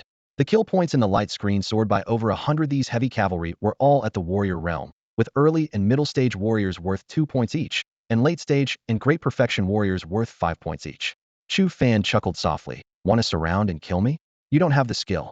With most of the weight lifted from his heart, he discarded the empty quivers, shouldered his 3-stone bow again, drew his spear, and strode forward to meet the hundreds of light cavalry approaching through the dust clouds from the rear of the valley. The heavy cavalry wore iron armor and wielded broad-backed horse-slaying sabers, their charge like an iron torrent. But the light cavalry lacked heavy armor and massive blades, relying only on mobility and flanking maneuvers. Though numerous, they couldn't form battle formations in this chaotic fight and had to fight individually. This was exactly the situation Chu Fan excelled in. He spurred his horse into the enemy ranks like a tiger among sheep. Thud, thud, thud. The sound of spear points piercing flesh rang out continuously. Wind sweeps remnant clouds. Thunderstrike. Thunder shakes 9 heavens. Wind and thunder spiral. Sweep away thousands. The 10 forms of wind and thunder erupted in succession, the spear's shadow becoming a raging storm. Each thrust and sweep was accompanied by spraying blood mists, some from the barbarian light cavalry, some from the hot torrents gushing from war horses' necks. In the light screen within his mind, the kill points jumped and refreshed frantically. Chu Fan, with only his spear and no horse, relied on his overwhelming personal combat power to wreak havoc among hundreds of light cavalry. One man slaughtering an army. His eyes had long since turned red with killing, unable to distinguish between man and horse. Whatever came before him, he cut down without exception. Charge! Clatter, clatter! Flank him from both sides and surround him. At the canyon entrance, the barbarian scouts reined in their horses and gathered together as over 600 light cavalry quickly formed a circular formation. The leading captain shouted urgently, "Though this man wears the robes of a Chu Qing advisor, he wields a spear masterfully, and his archery is exceptional. He's very likely the divine spear marksman our king spoke of. The king has ordered that whoever can take this man's head will be rewarded with military merit. Brothers, charge!" Shouts, roars, and the thundering of hooves instantly erupted, echoes rolling between the stone walls. Chu Fan stood in the center of the valley pass, his robes fluttering in the wind, as if he hadn't heard the clamor at all. The long spear in his hands transformed into a living serpent, thrusting, lifting, sweeping, and occasionally unleashing the wind thunder spear technique, the spear tip always bringing forth clouds of blood mist with its whistling sound. In his eyes, every barbarian face before him was merely a shadow that could be exchanged for killing points. Early and mid-stage warriors, 2 points. Late stage and grand perfection warriors, 5 points. And within the circular formation were at least a dozen cavalry captains at the martial master realm. Early and mid-stage, 10 points. Late stage and grand perfection, 50 points. Chu Fan had never encountered such a feast of points. The numbers on his light screen jumped wildly as he killed with unprecedented exhilaration. Thud! With a simple thrust, the spear tip pierced through a light cavalryman's sternum and lifted his entire body off his horse. Chu Fan flicked his wrist, flinging the corpse into the dust as the startled war horse whinnied and galloped away frantically. This brief pause allowed 3 riders on his right to seize the opportunity and charge forward. The barbarian soldiers on horseback grinned savagely as they raised their sabers to strike in unison, sweeping away 1,000 armies. The second form of the 9 wind thunder forms exploded forth. The long spears swept upward at a 45-degree angle with tremendous force. Crack, crack, crack. The 3 cavalrymen were swept from their horses along with their sabers, their ribs completely shattered, falling to the ground and convulsing a few times before falling silent. "Kill! You bastard barbarian dogs! Don't run if you dare!" Chu Fan laughed loudly, his eyes blood-red. The going mad at the sight of blood, excuse he had casually given to old Ma now, seemed to truly rage within his body. With only his spear and no horse, he charged left and right like an unstoppable force, blood waves flying as corpses piled into small hills. In just the time it takes to drink a cup of tea, over half of the 600 cavalry had been killed or wounded, with numerous horse carcasses scattered about in a particularly striking display. At this point, the attacking barbarians finally felt fear creeping into their hearts. Some instinctively reined in their horses, but not daring to disobey military orders, they could only form larger circles, galloping continuously while crying out in hoarse, panicked voices. The same terror crept across every face as trembling discussions spread. One man with one spear, challenging 1,000 troops alone. Is he really just a warrior? Even a martial master at the great perfection realm couldn't possibly be this fierce. The key is his bloodthirsty nature. We surrounded him without attacking, yet he turned around and hunted us down. What kind of military advisor is this? He's clearly a bloodthirsty butcher. Ugh, ugh, ugh. The barbarian light cavalry's cries of alarm and screams rose and fell like waves, as if lifted by an invisible giant hand and hurled down with tremendous force. The long spear in Chu Fan's hands moved swift as a startled dragon, its tip gleaming with cold light that swept through the air, nearly causing it to shriek. Broken stones flew beneath his feet as his figure weaved between the war horses. One thrust, one lift, one sweep. The spear wove an impenetrable net of death, and in an instant several cavalrymen had their throats pierced, blood gushing forth. Dust and blood mist intertwined throughout the valley, leaving both enemy and ally stunned speechless. Whether barbarian soldiers or Tongwan garrison troops, all were left with ringing ears from this frenzied slaughter. Even forgetting to breathe, who could have imagined that someone claiming to be a military advisor could force over 600 light cavalry into scattered wailing? Seeing that he didn't stay with the Central Army but instead actively pursued them, The light cavalry were terrified to their core, simply surrounding without attacking to preserve their lives. Yet even so, casualties in their ranks continued to mount, and the stench of blood grew ever thicker. Chu Fan was unstoppable, each thrust of his spear accompanied by spurting blood. The number of cavalry circling around him steadily decreased, and in the bloody dust cloud, war horses neighed in anguish while iron armor lay scattered. After the time it takes to drink a cup of tea, the last light cavalryman was pierced through the chest and lifted from his horse's back. While still in midair, he was already spitting fresh blood, and upon hitting the ground, breathed no more. With this, all 600-plus cavalry had perished, along with over 100 war horses, while the rest ran wild through the canyon in terror. Within a mere 20 to 30 zhang, no barbarian soldier dared approach. Chu Fan withdrew his spear and glanced at the light screen in his mind. Name, Chu Fan. Techniques, Diamond Vigor Mastery, Wind and Thunder 10 Forms Mastery. Realm, Martial Artist Great Perfection. Strength, 8,000 gene. Talents, Diamond Spearman, Glory Archer. Slaughter points, 2868. This round of slaughter, combined with the previous 50 heavy cavalry and numerous martial master-level elite captains, had earned him nearly 3,000 slaughter points in one go. However, no plus signs appeared after his 2 techniques only realm, and his 2 talents lit up again. The last realm upgrade had cost 1280 points, and now the threshold had doubled to 2,560 points. Without hesitation, Chu Fan selected it. Instantly, a fine electric current spread from his mind, rushing along his meridians to impact his limbs and bones. His sinews and bones crackled, his muscles felt as if tempered by fierce fire, and every inch of flesh trembled slightly. He shuddered with pleasure throughout his body, his gaze becoming even sharper. The light screen data refreshed accordingly. Name, Chu Fan. Techniques, Diamond Vigor Mastery, Wind and Thunder 10 Forms Mastery. Realm, Early Martial Master. Strength, 10,000 gene. Talents, Diamond Spearman, Glory Archer. Slaughter points, 308. With this upgrade, his martial cultivation leaped from martial artist to martial master, and his strength surged from 8,000 gene to a full 10,000 gene, the signature threshold of postnatal great perfection. In other words, though only at early martial master stage, his pure strength was already sufficient to dominate postnatal great perfection, practically invincible below the innate realm. The cost was a sharp reduction in slaughter points, leaving only 308 remaining, while the threshold for his next realm advancement soared to an astounding 5,120 points. To accumulate enough in the short term, he would need another large-scale battle like today's, or rather, he would need to slay more postnatal, or even innate-level enemy commanders.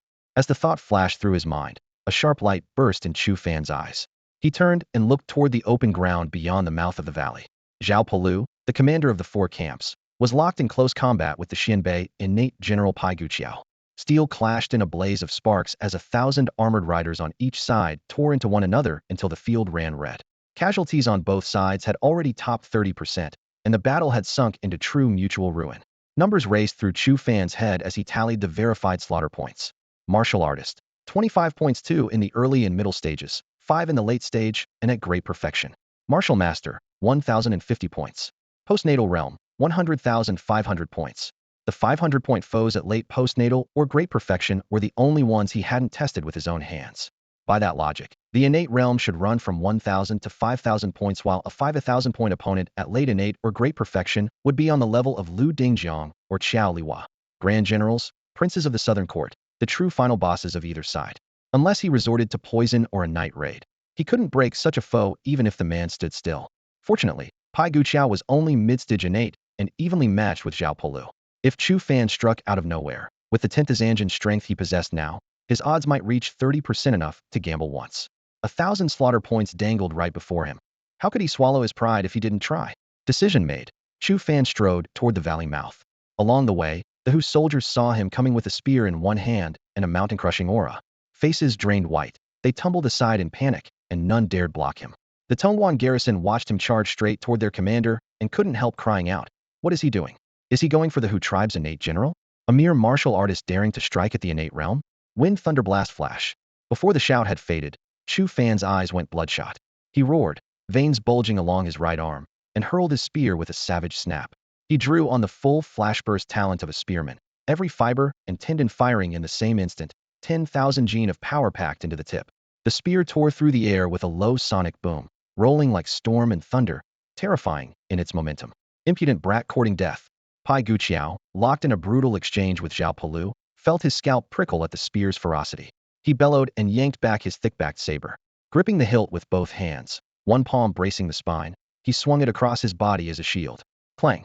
Almost in the next instant, the furiously hurled spear crashed heavily against the blade, its tremendous force lifting Pegu Bridge clean off his feet and sending him flying backward through the air. The spear's momentum continued unabated, dragging him several zhang before its power finally dissipated and the weapon fell. He landed unsteadily on his feet, still forced back 2 more steps by the residual force. With a sharp crack, the thick horse-cleaving saber he held before him shattered on the spot, blade fragments scattering everywhere. Damn, did that kid Chu Fan eat raw tiger whip or something? Zhao Polu witnessed this scene firsthand and couldn't help but exclaim in amazement. A Xiantian master forced to retreat by a single spear thrust in all his years. This was the first time he'd ever seen such a thing. The retreated Pegu Bridge's face turned ashen as he glared fiercely at Chu Fan across dozens of zhang. His gaze seemed ready to flay him alive while firmly etching this name into his memory. In a flash, he leaped onto a warhorse and waved his hand. Abandon the supplies, full retreat. This command was like pulling a nail from the barbarian soldiers' hearts. Whether the light cavalry in the gorge, the infantry locked in melee, or the heavy cavalry fighting at the valley entrance, none dared continue the battle, all converging toward Pegu Bridge's position. In mere moments, what had been an army of over 10,000 was reduced to fewer than 3,000 remnants, fleeing in disarray on horseback, kicking up clouds of dust as they disappeared. Don't pursue a desperate enemy this battle. We've already won. Zhao Polu watched their retreating figures and immediately ordered the pursuit to halt. Though the 4 battalions had won, they paid a heavy price. Nearly 2,000 casualties, and after more than half an hour of fierce fighting, everyone was utterly exhausted. With the battle ended, the various company commanders began clearing the battlefield. Zhao Polu strode toward Chu Fan, looking him up and down as if examining a monster wearing human skin. What's gotten into you, kid? Did you eat some miracle pill or grow a lion's heart? How dare you provoke a Xiantian master? Well, I saw you keeping him occupied, General. Chu Fan said sheepishly, patting the spear in his hands. Clearly disappointed that his strike hadn't been fatal, he continued. Otherwise, even with 10 times the courage, I wouldn't dare actively seek trouble with a Xiantian master. Zhao Polu pressed on relentlessly. Then what about that light cavalry unit earlier? Over 600 riders, all slaughtered by you alone? Are you really just a warrior? Not a warrior anymore. Chu Fan scratched the back of his head. Just broke through to Martial Master realm early stage. Also, I've had this problem since childhood where I go crazy at the sight of blood. Once when my mother was killing a chicken and I saw the red, I grabbed the cleaver and went wild, even chopped our family's big yellow dog into pieces. Big Yellow, woof woof, do you have any manners? Zhao Polu felt his scalp tingle, but had to admit that Chu Fan's increasingly fierce and brave performance on the battlefield did match his claim of going crazy at the sight of blood. With such an ability to explosively increase combat power, it's a waste having you as a strategist. You belong on the front lines as a vanguard. As they spoke, supply wagons were being dragged out of the gorge one by one, gathered in the open area outside. Night had completely fallen, and soldiers retrieved torches from the wagons, their scattered flames soon illuminating the surroundings. All the bodies of fallen comrades were carried to a secluded spot outside the valley entrance and buried in hastily dug graves to prevent mountain wolves from feeding on them during the night. With the cleanup complete, the troops assembled and prepared. Zhao Polu took a deep breath, mounted his horse, and swept his arm forward. All soldiers, hear my command. Return immediately to Tongwan Pass. Move out. Tongyang City. Night had fallen deep, and the western gate stood wide open. On both sides of the city gate, 2,000 armored soldiers held torches aloft, their flames dancing and casting the towering city wall in crimson light, while thousands of helmets and armor pieces resembled rows of black iron trees. Scout riders had already delivered news of the great victory at Sunset Canyon, prompting General Liu Dingjiang, commander of the northern garrison, to immediately order the western gate opened and personally lead 3 innate-level commanders and dozens of subordinate officers out to welcome the returning troops. Within the time it takes to brew a cup of tea, dust clouds billowed in the distance as supply wagons rumbled over the Bluestone official road, their wheels thundering as a procession stretching several li gradually appeared. Each returning soldier held a torch high, their flames forming a winding fire dragon that danced through the darkness, illuminating the cold gleam of countless weapons scattered across the ground. General, mission accomplished. The hijacked supplies have been successfully recovered. 4th Battalion Commander Zhao Polu spurred his horse forward at full gallop, leading the remnants of the 10th Company's heavy cavalry. Fewer than 700 survivors as they arrived first, while 2 light cavalry companies escorted the supply train from behind. The 4th Battalion had lost over 1,000 men in this battle, but the barbarian force had originally numbered 6,000, and now only 3,000 had escaped a truly magnificent victory. Zhao Polu dismounted and immediately clasped his fists in salute upon touching the ground, loudly reporting the battle results to Lu Dingjiang. He then emphasized Chu Fan's performance, single-handedly sweeping through 50 heavy cavalry and over 600 light cavalry with just one spear, leaving none alive, then hurling his long spear across dozens of zhang to force the barbarian innate General Pai Guqiao into retreat. As his words fell, Lu Dingjiang, the three innate commanders, and numerous acquired-level officers exchanged glances, their exclamations rising one after another. One man with one spear, wiping out 50 heavy cavalry and over 600 light cavalry, leaving no survivors. And he could throw a spear across dozens of zhang to force Pai Guqiao to retreat? He's only at the early martial master stage. This lad is as fierce as ever. Such brilliant achievements. Another great merit. Exactly, General. Chu Fan showed such valor that this battle should credit him with the primary achievement. Zhao Polu declared resolutely. While the officers discussed, the supply wagons had reached the city gates, where military supply officers conducted on-site inspections and directed the carts to enter the city in order. Chu Fan and Old Ma's 4th Squad arrived leading their wagon train. Though each bore wounds, none had perished, and even the two green recruits Zhang Tsang and Su Wen remained unharmed, able to enjoy several more hearty meals. Chu Fan, come here, Zhao Polu called out across the crowd. Chu Fan bid farewell to Old Ma and the others, then jogged over carrying his long spear, while Zhang Tsang shouldered his 3-stone bow. Why is he wearing the brown-green robes of a military advisor? Didn't we say to make him a centurion? Lu Dingjiang noticed his attire differed from expectations and turned to ask Zhao Polu. This lad thought being a centurion involved too much administration and would interfere with his battlefield killing. Zhao Polu replied with a wry smile and shake of his head. So, I only gave him the nominal position of attached military advisor, can go up on the battlements whenever he wants and skewer barbarians to his heart's content. The officers burst into laughter upon hearing this, as none had ever heard of someone refusing a centurion's rank just for the pleasure of killing enemies. Lu Dingjiang raised his hand for silence and studied Chu Fan anew, his tone becoming solemn. Last time, when enemy agents in the city attempted to abduct Princess Yuehua, you shot and killed 2 acquired-level officers among the infiltrators. That was one merit. Today, you single-handedly slaughtered 600 to 700 cavalry with one spear, and furthermore hurled that spear to force the barbarian innate General Pai Guqiao into retreat. Such valor deserves the highest honor. In the end, he waved his right hand dismissively and shifted the conversation. Speak up then. What reward do you desire? Don't hesitate to ask. General Lu Dingjiang's voice rang out heartily as he stood beside the desk with his imposing, bear-like frame. Chu Fan stepped forward with a cupped fist salute, his voice steady. General, since I have enlisted in the army, fighting enemies on the battlefield is my duty. I dare not claim credit for it. He paused thoughtfully, then raised his eyes to add.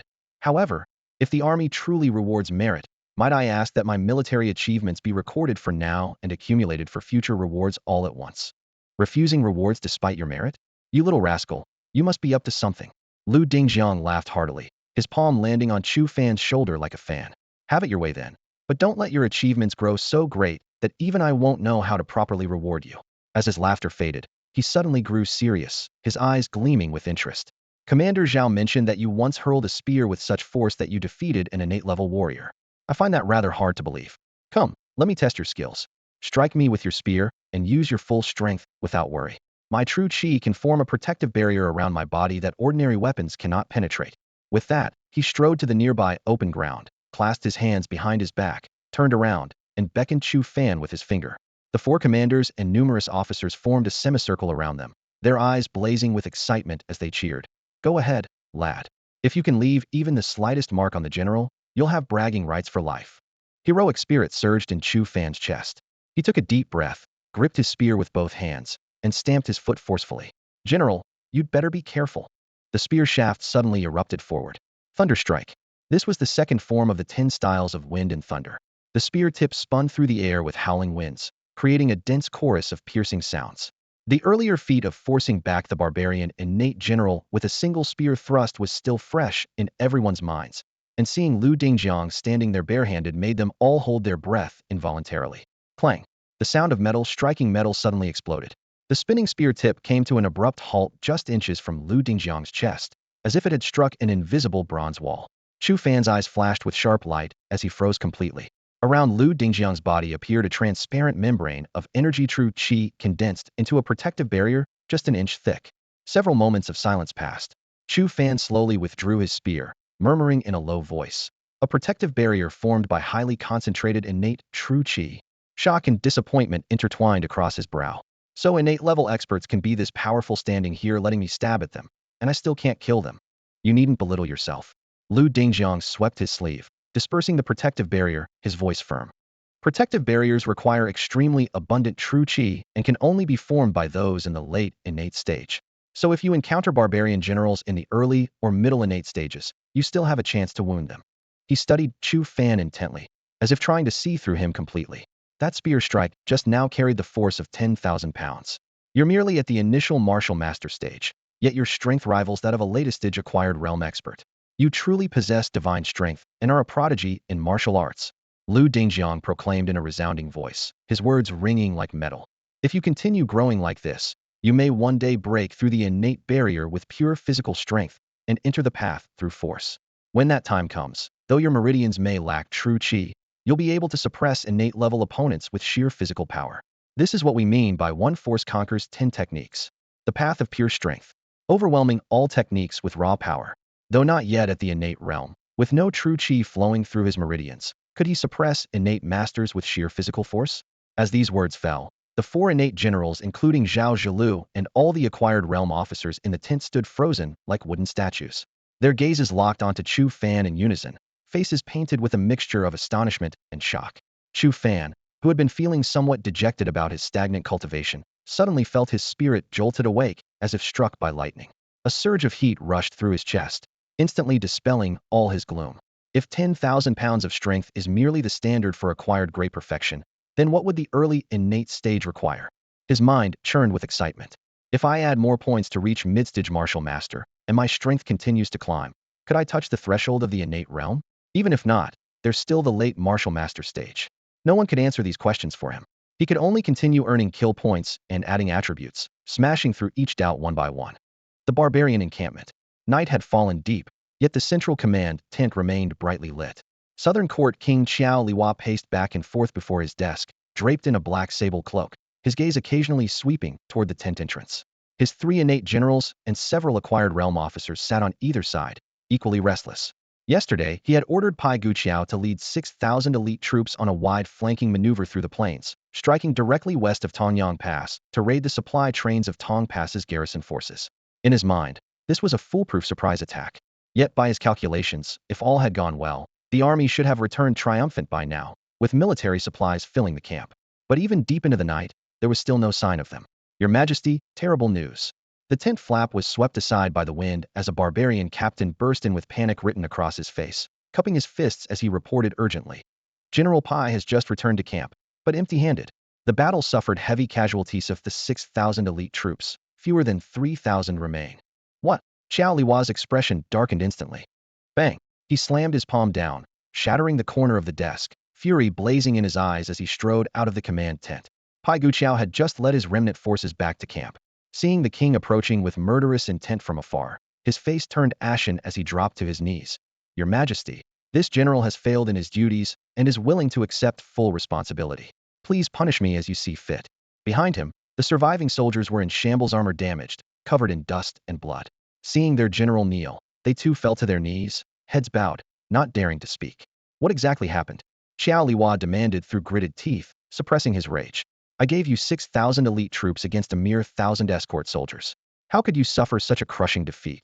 We were ambushed outside Sunset Canyon. Pai Guqiao reported with lowered head. Zhao Palu personally led a battalion from Tong Pass to intercept us. Originally, the battle could have gone either way, but we suffered a devastating defeat because of an advisor in brown robes beside Zhao Palu. I believe his name was Chu Fan. He gritted his teeth and continued. This man carried a 300-pound war bow and wielded a refined steel spear. When battle commenced, he charged alone into our front lines, his spear dancing like lightning. In the blink of an eye, he had slain hundreds of our elite troops, then hurled his spear across the battlefield to kill one of our acquired realm officers. After that, he drew his bow and began picking off targets. Every arrow found its mark. He shot down over 20 of my captains and centurions. In my fury, I sent 50 heavy cavalry and over 600 light cavalry to surround and kill him. Before the 50 heavy cavalry could even approach, he had already shot them down one by one. The sharp whistle of arrows cutting through the wind still echoed in their ears when the man had already grabbed his spear, mounted his horse, and charged alone into the formation of over 600 light cavalry. His spear tip danced and rolled, blood mist sprayed in all directions, and he moved like the wind with barely a pause. In just the time it takes to eat a meal, all 600 riders had fallen to the ground, their broken armor and bodies scattered across the yellow sand.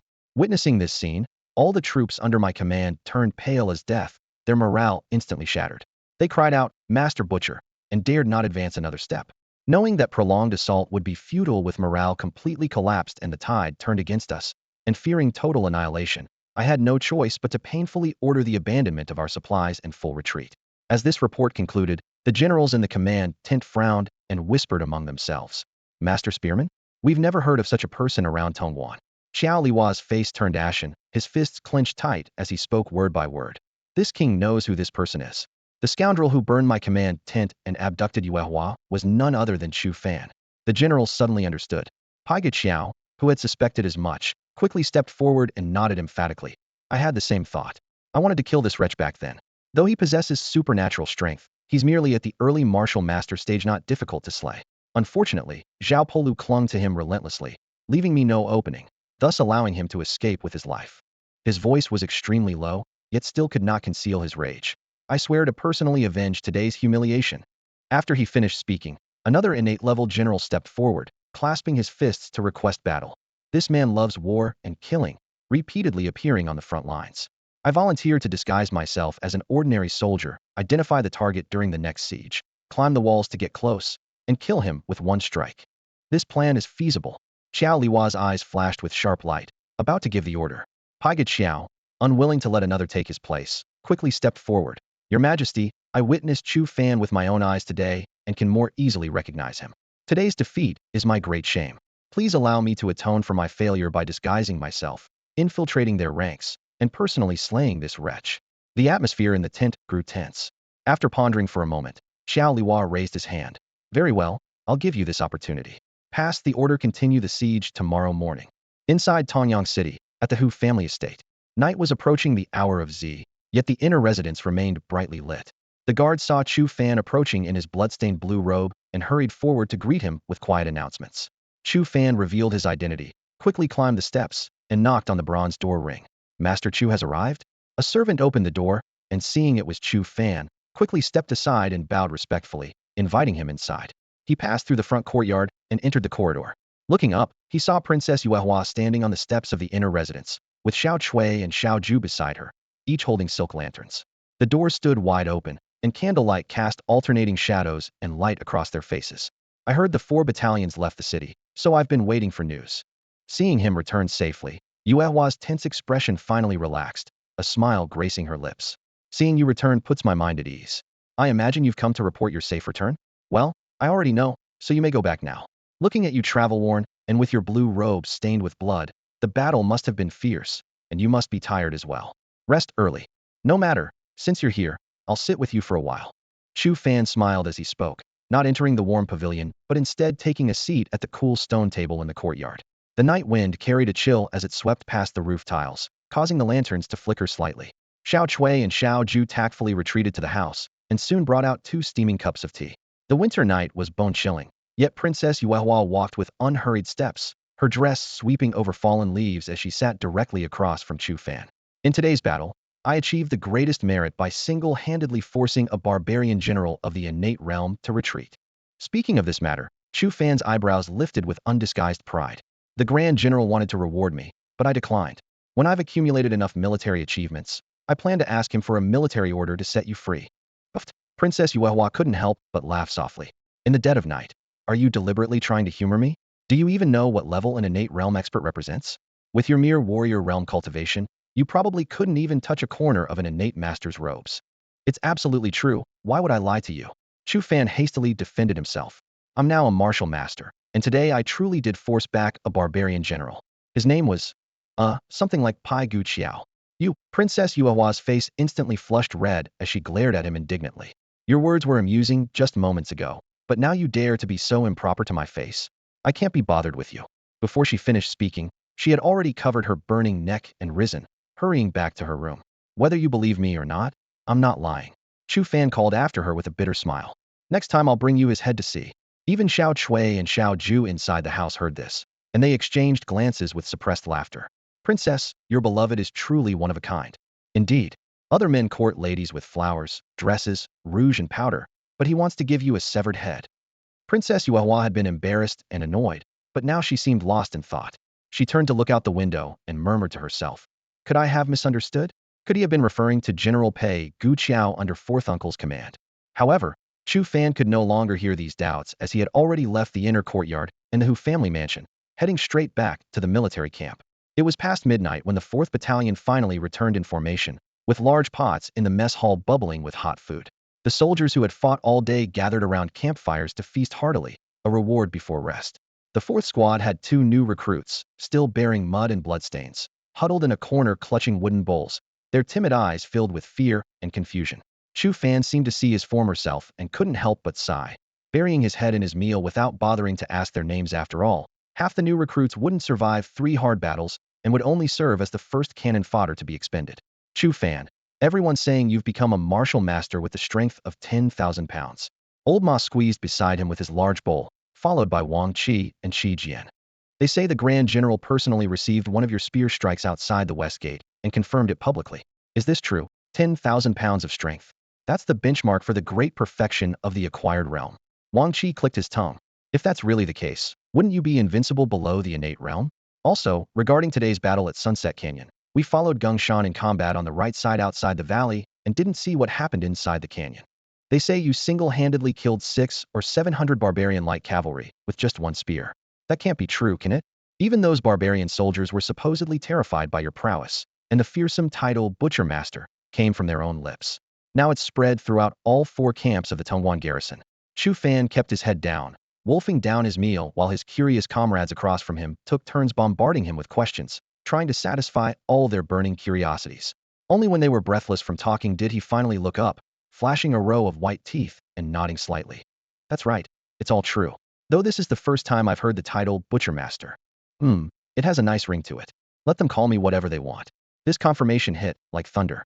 Old Ma and the others were stunned, their mouths agape wide enough to fit a fist, frozen in place. Faced with this monster, they were beyond complaining and could only stare in shock. The next morning, just as the soldiers of Tongwan's 4 camps had finished breakfast, deep war drums echoed from the plains outside the city. Boom, boom, boom. The rolling drums announced that the barbarian army was once again attacking the pass. Today it was the 1st camp's turn to defend the city walls. As soon as the drums sounded, the 1st camp soldiers immediately rushed to their positions, climbing ladders to man the walls with practiced efficiency. The 2nd and 3rd camps stood ready, resting in formation along the inner side of the walls, prepared to reinforce at a moment's notice if the battle intensified. As for the 4th camp, having suffered heavy casualties in yesterday's fierce battle, many soldiers were wounded and remained in camp to recover. Brother Ma, rest easy.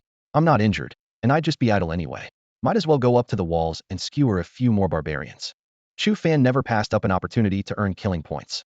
After his last upgrade, his killing points had dropped to just 308, while the threshold for his next breakthrough had soared to 5,120 points. The road ahead was long and arduous, couldn't afford to slack off. After bidding farewell to Old Ma, Wang Qi, Qi Jian, and the others, he shouldered 2 quivers of arrows, slung a 3-stone war bow across his back, hefted his long spear onto his shoulder, and headed straight for the city walls. The sight of Master Chu in his blue robes, carrying bow and spear, had become his trademark. Any soldier in the Tongwan garrison who had heard of the Butcher Master could recognize him at a glance. As he walked, he frequently passed other soldiers. Nearing the walls where 2nd and 3rd camp troops waited against the inner fortifications, all eyes turned toward him burning with admiration and respect, accompanied by hushed discussions. Blue robes, bow and spear, that's him, no mistake. Butcher Master Chu Fan, the celebrity among our tens of thousands of Tongwan defenders, the general's favorite. I heard he burned down the barbarians' command tent and even circled around to capture their princess from behind enemy lines, though he doesn't look the part. So fair and scholarly, more like a strategist than a warrior. You can't judge a book by its cover. A martial master who can throw spears through the air and force back a barbarian innate general. If that's not fierce, what is? Exactly. The fearsome reputation of Butcher Master came straight from the barbarians' own mouths. It's absolutely genuine, well-deserved. On the city wall, after another volley of arrows rained down upon the city, the barbarian soldiers on the battlefield outside moved their siege ladders to the base of the wall. Once the ladders were set against the fortifications, barbarian troops immediately began climbing up like ants scaling a tree, dense and swift. At the section of wall that Chu Fan and Old Ma usually defended, 3 familiar ladders stood side by side, thrust upward in parallel. Today, this position was held by the 7th Squad of the 5th Company, 3rd Battalion, 1st Regiment. The squad leader was One-Eyed Dragon, a man in his early 40s and a mid-stage martial realm warrior. The full squad of 10 was present: 2 assault sergeants, axemen, spearmen, archers, plus several new recruits responsible for carrying stones and boiling oil, not one missing. But when everyone looked up and saw those 3 parallel ladders, every soul from One-Eyed Dragon to the newest recruit felt their hearts sink. Other defensive positions faced only one ladder, yet they had to confront 3. As if that weren't enough, the barbarian soldiers had forcibly created 4 parallel climbing paths on each ladder, with 4 men per row, so densely packed that the very air seemed to tremble. Though the siege had just begun, this position appeared on the verge of falling, and despair spread along the wall as some men's eyes reddened with urgency. "Stand aside, let me through." Chu Fan charged up the city wall, carrying his long spear. Looking up, he caught sight of this perilous scene, but his face actually showed a hint of joy. He forcefully pushed aside the spearman standing before the embrasure, whose head was buzzing with confusion. Gripping his spear with both hands in a practiced stance, he leaned forward and thrust downward. Thud, thud, thud. The long spear swept from left to right in a cold arc of light, its tip dancing up and down with fluid grace, yet it sent 4 sprays of blood blooming at the top of the ladder. The throats of the 4 barbarian soldiers in the front row were sliced clean open, their eyes bulging wide as they fell backward from the ladder. With 2 crashes, they dragged down 2 more companions from the middle section, 6 men falling in succession. 6 kills with 1 strike. Chu Fan glanced at the screen in his mind. Name: Chu Fan. Techniques: Diamond Strength Mastery, Wind and Thunder 10 Forms Mastery. Realm: Early Martial Master. Strength: 10,000 pounds. Talents: Diamond Spearman, Glory Archer. Kill points: 314 increased from 308, gaining exactly 6 points. Indeed, 6 points gained. All 11 soldiers on the wall, including squad leader One-Eyed Dragon, stared in stunned silence, mouths agape, unable to speak. They had only heard of Master Butcher's fearsome reputation but had never witnessed it firsthand. Now, seeing this single strike, the difference in skill was immediately apparent. The spearman who had been pushed aside turned pale and flushed alternately, both being spearmen. How could the gap be so vast? In his eyes, Chu Fan seemed like a brilliant cloud high in the 9th heaven, while he himself was merely mud in the mire below. Thud, thud, thud. Chu Fan paid no attention to these astonished gazes, nor did he have time to dwell on such thoughts. On the 3 ladders, barbarian soldiers continued swarming upward like crazed monkeys. His long spear alternated between sweeping horizontally and stabbing downward, its tip repeatedly finding throats, as his kill points climbed steadily upward. What seemed perfectly ordinary to Chu Fan appeared as an otherworldly spectacle to the one-eyed soldier and the other troops stationed nearby. This section of the city wall, despite having the most scaling ladders positioned against it, had become the deadliest trap for the barbarian soldiers. Spear thrusts, iron boot kicks, and precise arrow strikes. Chu Fan's figure darted between the battlements, and with each movement, barbarian soldiers tumbled from the ladders like torn sacks. In less than half the time it takes to brew tea, over 100 corpses had piled up at the base of the wall, blocking the foot completely.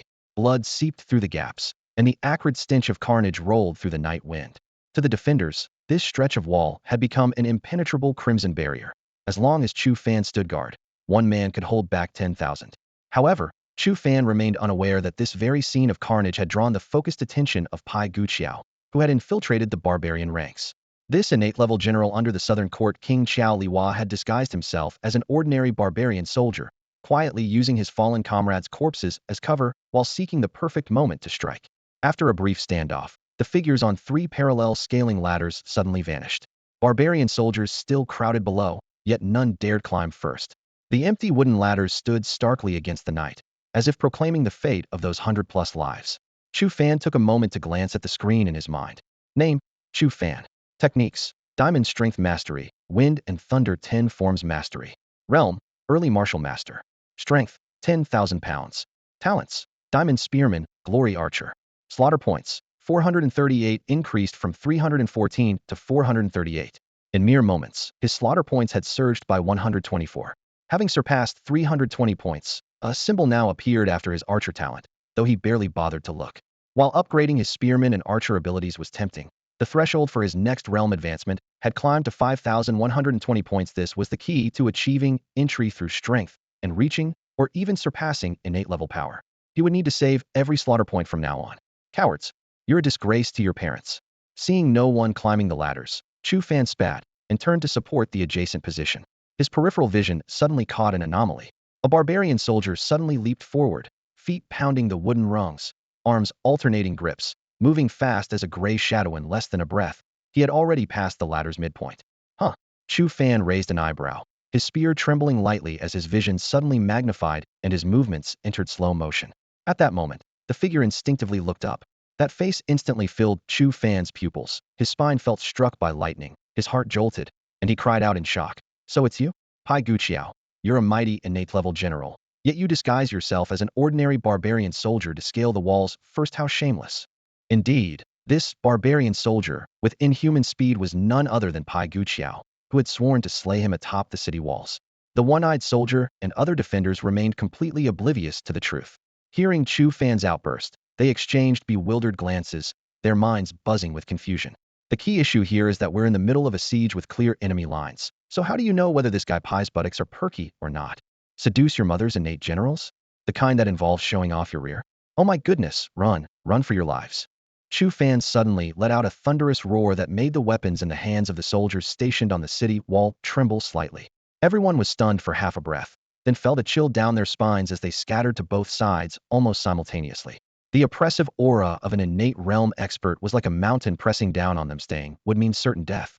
General Liu Dingjian of the Northern Pacification Army had long issued military orders. Any soldier of Tongwan Pass, whether defending the city or fighting in the field, could turn and flee when encountering an innate realm expert. This was for survival, not desertion. Coward Chu Fan, this general will surely slay you today. A furious roar came from above, the sound waves making the wooden siege ladders hum and vibrate. Bang! At the midpoint of the siege ladders, Pai Guqiao's smile vanished as veins bulged on his forehead. He stomped fiercely on the crossbeam. Wood chips flew as 3 siege ladders cracked in unison and collapsed with a thunderous crash. Using the recoil force, he launched into the air like a hawk swooping down on a rabbit. His robes billowed as he raised his horse-slaying saber high overhead, bringing it down in a mountain-splitting strike. Shameless bastard, screw your mother. Though Chu Fan's mouth showed no mercy, his feet moved swiftly. His figure flashed backward like lightning, his long spear creating afterimages as he easily dodged the blade and turned to flee at full speed. How dare you, coward? If you have guts, don't run. Let's see if this general can cut you down. Pai Guqiao's face turned iron blue. A dignified innate realm general had never been insulted to his face like this. The moment he landed, he shot forward along the ground, his true chi surging like a tide as he locked onto Chu Fan with murderous intent. Had to end this quickly. If any of the other 4 innate realm colonels from Tongwan arrived, he would have no chance of victory. The speed of an innate realm expert was terrifying. In just one breath, Pai Guqiao had closed to within 10 feet, raising his horse-slaying saber again. Just as the blade was about to fall, Chu Fan, who had been fleeing frantically, suddenly spun a round-wind thunder spiral. This technique shared the same principle as a returning cavalry charge, but was far more dangerous. As the long spear reversed direction, the shaft spun rapidly. Chu Fan's nearly 10,000 pounds of strength poured into it, making the spear tip seem like a drill bit. The sound of it cutting through air created explosive booms, the wind and thunder filling one's ears with dread. Pai Guqiao's eyes flashed with sharp light, taking this heat in would surely cause injury. His true chi was insufficient to form a protective barrier around his body, so he dared not be careless. His figure immediately halted as he retreated several steps, his blade creating multiple chi traces as he barely avoided this terrifying spear thrust. An opportunity. Chu Fan kicked off from a battlement and leaped into the city like an arrow released from its string. Just before landing, he slammed his palm against the ground to absorb the impact, then rolled into a ball and came up standing steadily. Looking back, he saw Pai Guqiao on the city wall leaning forward as if to pursue, but then stopping, his brow furrowed with frustration and unwillingness, clearly wary of entering the heart of Tongwan. What are you craning your neck down to look at? Posing like that to show off your rear end? Chu Fan tossed his long spear aside, placed his hands on his hips and stuck out his belly, pointing up at the city wall as he cursed loudly. You rear-end showing piece of trash. Aren't you supposed to be innate realm? Come on, come kill your grandfather, Chu. Bah, you don't even dare come down after all that cursing, just stretching your neck to peek down. You're nothing but a cowardly turtle, a green-haired bastard. On the inner side of the city wall, in the open space against the base, soldiers from the 3rd and 4th battalions were resting between the low walls and weapon racks, awaiting orders. Suddenly, everyone caught a glimpse of a black shadow from the corner of their eyes. Chu Fan leaped down from the city wall, which stood 7 or 8 zhang high. Dust flew as he landed, yet he remained completely unharmed. He dusted off his robes, looked up, and assumed a street-fighting stance, hurling curses at the city wall above. This sudden scene left all the nearby soldiers dumbfounded, their minds buzzing as the entire area fell silent except for the sound of breathing. Shameless vermin. Stop your silver tongue. If I don't kill you today, I'll never rest. Atop the city wall, Pai Guqiao was consumed with rage. Never in his military career had he suffered such humiliation. With a furious roar, he leaped down, the air trembling with the force of his cry. Seeing this, Chu Fan's eyes flashed with barely concealed delight. He turned and sprinted toward the military camp, muttering under his breath. The provocation worked. This fool of a barbarian general can't even handle a little insult. Let's see if you die today. After barely 10 steps, the sound of fluttering robes cutting through the air rushed toward him. The speed of an innate master far exceeded that of ordinary men. In the blink of an eye, Pai Guqiao had closed to within several zhang behind him. Wind, thunder flash. Chu Fan suddenly spun around, his spearman talent fully unleashed. Channeling all his strength into his right arm, he hurled the 36-pound steel spear. The spear tip tore through the air with a thunderous roar, like lightning striking directly at Pai Guqiao's chest. His opponent's shoulder shifted, barely managing to dodge sideways, and this evasion once again opened the distance between them. Desperate now? Even throwing away your spear. Let me see what other tricks you can pull. Pai Guqiao forcibly suppressed his burning rage and continued his pursuit. He was certain that Chu Fan, having discarded his spear, was now a lamb for slaughter. Just a few more breaths, and one slash would end him. Little did he know, this was exactly Chu Fan's strategy of luring the enemy deeper. Without first discarding the spear, he feared the barbarian general might have second thoughts and retreat to the city wall. Whoosh, whoosh, whoosh. After charging another dozen steps, Chu Fan's pace remained steady. He suddenly twisted his waist and released his grip. 3 arrows that had been knocked and drawn flew in a triangular formation. Bastard! Pai Guqiao cursed, not expecting Chu Fan to have a bow hidden. He could only stop abruptly, his form flashing repeatedly to barely avoid the 3 arrows, the distance opening once more. The instant the arrows passed by his body, he charged forward like a madman. Ahead, more than 10 zhang away, Chu Fan was knocking another arrow, ready to turn and shoot at any moment. But Pai Guqiao was thoroughly enraged. Just as he had sworn earlier today, he would not rest until Chu Fan was dead. Whoosh, whoosh, whoosh. Clang, clang. The second volley of 3 arrows whistled toward him. Pai Guqiao simply stopped dodging, swinging his horse-cutting saber in a wide sweep, forcibly batting away all 3 arrows.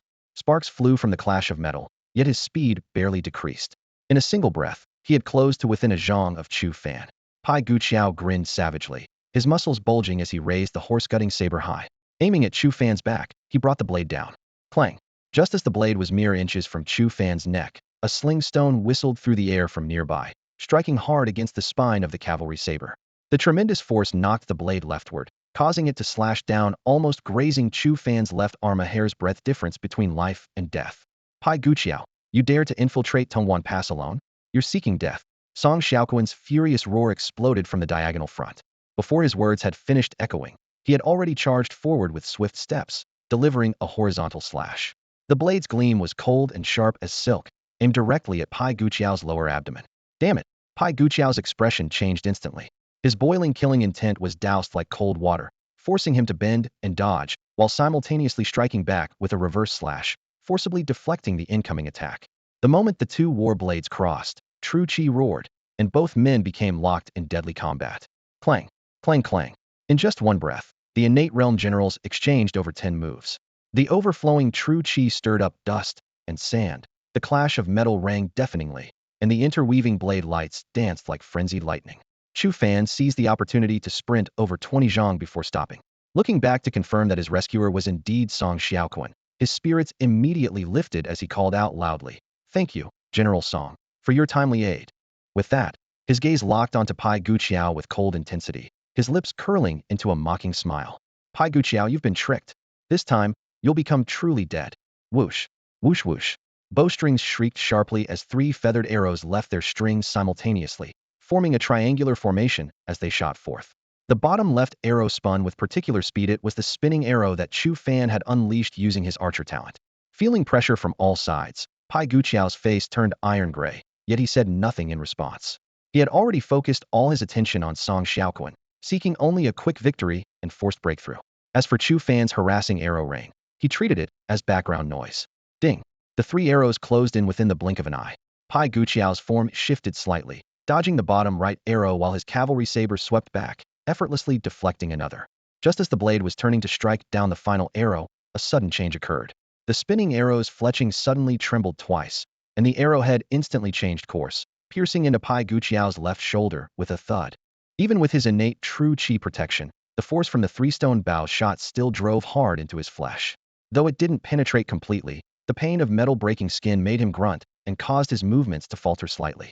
The moment this opening appeared, Song Xiaoquan's blade momentum became like toppling mountains and overturning seas, delivering continuous slashing attacks that forced Pai Guqiao to retreat step by step. The severe shoulder pain and disrupted chi flow put him completely at a disadvantage. His hopes of repelling Song Xiaoquan and breaking through in the chaos had nearly reached desperation. "Ha! Well done, kid. Excellent work." Song Xiaoquan was also amused by Chu Fan's divine assist, bursting into hearty laughter and offering generous praise. As his laughter faded, his offensive became even more relentless, blade light pressing down layer by layer against Pai Guqiao's face. With an arrow still lodged in his left shoulder, blood soaking through his clothes, Pai Guqiao retreated step by step. Within just 4 or 5 breaths, he was reduced to pure defense, completely unable to counterattack. More than 20 zhang away, Chu Fan nimbly circled the battlefield, his bowstring alternating between taut and loose as arrows whistled through the air. "Give up your struggle, you have no chance left. Considering your rather perky rear end, I'll put in a good word for you with the General later, at least you might live a few more days." While taunting, he periodically activated his talent, randomly shooting curved arrows. The dual assault of Song Xiaoquan's blade work and Chu Fan's cold arrows put Pai Guqiao in extreme peril, forcing him to not only parry the sharp blade, but also guard against those eerily returning arrows, making his situation increasingly dire. Seeing his opponent stubbornly defending in silence, Chu Fan shouted again, "You worthless fool! I'm talking to you. Think you're perky, but makes you special? Playing deaf and dumb, who do you think you're looking down on?" After 5 or 6 more breaths, he seemed finally enraged, his tone turning ice cold. "Since you don't know what's good for you, don't blame me for being ruthless. Bottom line, no matter how perky your rear is, today you're going to end up dead as a doornail. Mark my words." Before his words finished, the bowstring exploded with rapid fire. In just 2 breaths, Chu Fan emptied his quiver of its last 8 arrows, creating a coordinated assault of feints and strikes as sharp whistling sounds rained down on Pai Guqiao like droplets. 4 of them carried his talent's curved trajectory, striking from bizarre angles. Pai Guqiao gritted his teeth and deflected 3 arrows, sparks flying. But the 4th arrow suddenly curved, sweeping past his left side and piercing through his temple with a thud, spraying red and white matter. The mighty barbarian innate general's eyes widened in unwillingness as he fell backward with a thump, dying on the spot. Chu Fan threw back his head and laughed. "Just like I said today, you were definitely going to end up dead as a doornail." Amid his laughter, he casually called up the light screen in his mind. Name, Chu Fan. Techniques, Diamond Vigor Mastery, Wind Thunder 10 Forms Mastery. Realm, Early Martial Master. Strength, 10,000 gene. Talents, Diamond Spearman, Glory Archer. Slaughter points, 1438. When he jumped down from the city wall, his slaughter points were only 438. Now, killing one innate general had increased them by 1,000 points, confirming his calculation that early to mid-innate stage 1,000 points. This was his first time slaying an innate warrior, bringing unprecedented achievement and satisfaction, his chest seeming to swell with scorching currents. In the distance, soldiers from the 2nd and 3rd battalions who had been watching the battle with bated breath now looked at him with completely changed expressions. Awe, excitement, even worship.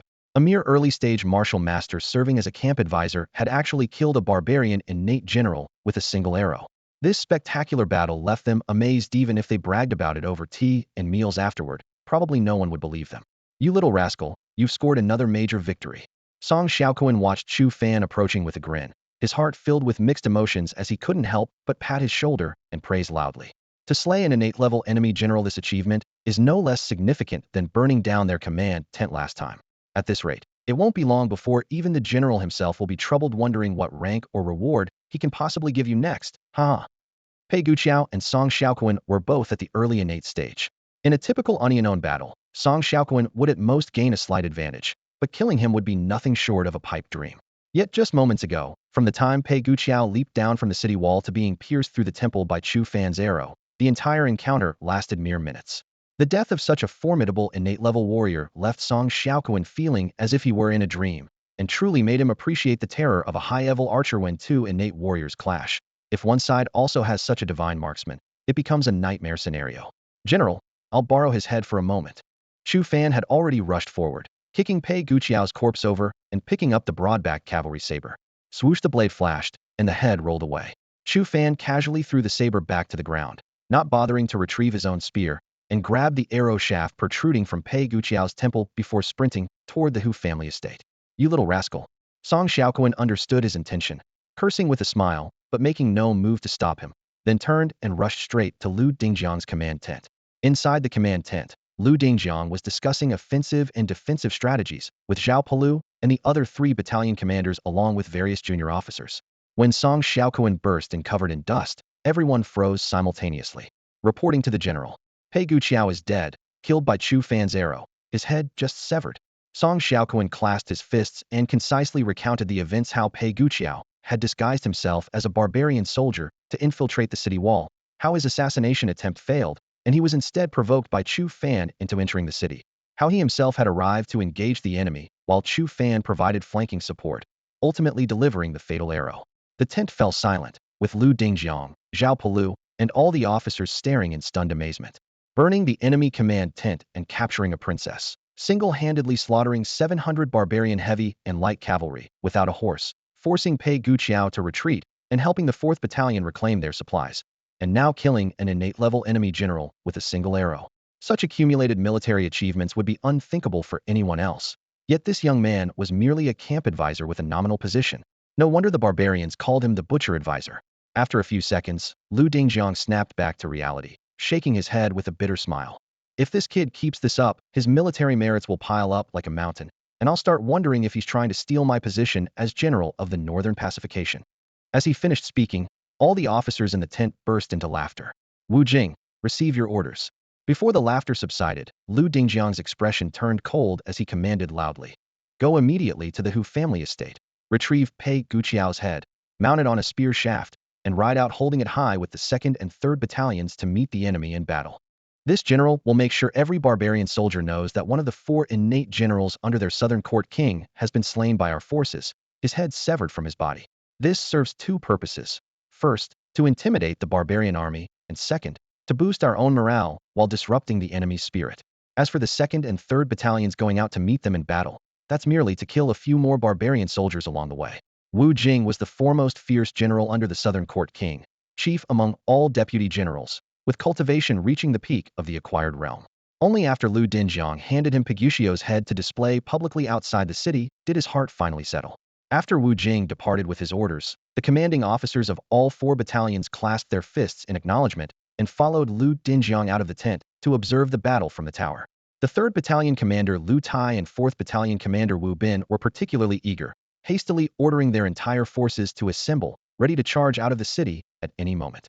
Across from the Hu family estate, in a shadowy residence, Deputy General Jin Song had just finished listening to Jing Wei's report that Advisor Chu was approaching with a bloody severed head when he pushed open the door and stepped out. Under the dim yellow lamplight at the courtyard gate, he immediately recognized the head as belonging to Piguccio from afar, causing his entire body to tremble as he drew in a sharp breath. Piguccio, you really shot him dead? Jin Song's voice quavered. Chu Fan grinned, casually tossing the head up and catching it. I promised Princess Yuehua I'd bring her the head of a barbarian innate general. With that, under the stunned gazes of Jin Song and the guards, he strode across the street and pushed through the door. In the front courtyard, 2 servants were sweeping fallen leaves. Seeing Chu Fan enter carrying a bloody severed head, their legs went weak with fright, and they immediately fell to their knees, trembling violently. Princess, it's me. Chu Fan passed through the corridor and stopped at the bottom of the inner courtyard steps, raising his right hand high. Princess, Piguccio's head is here. Come out and take a look.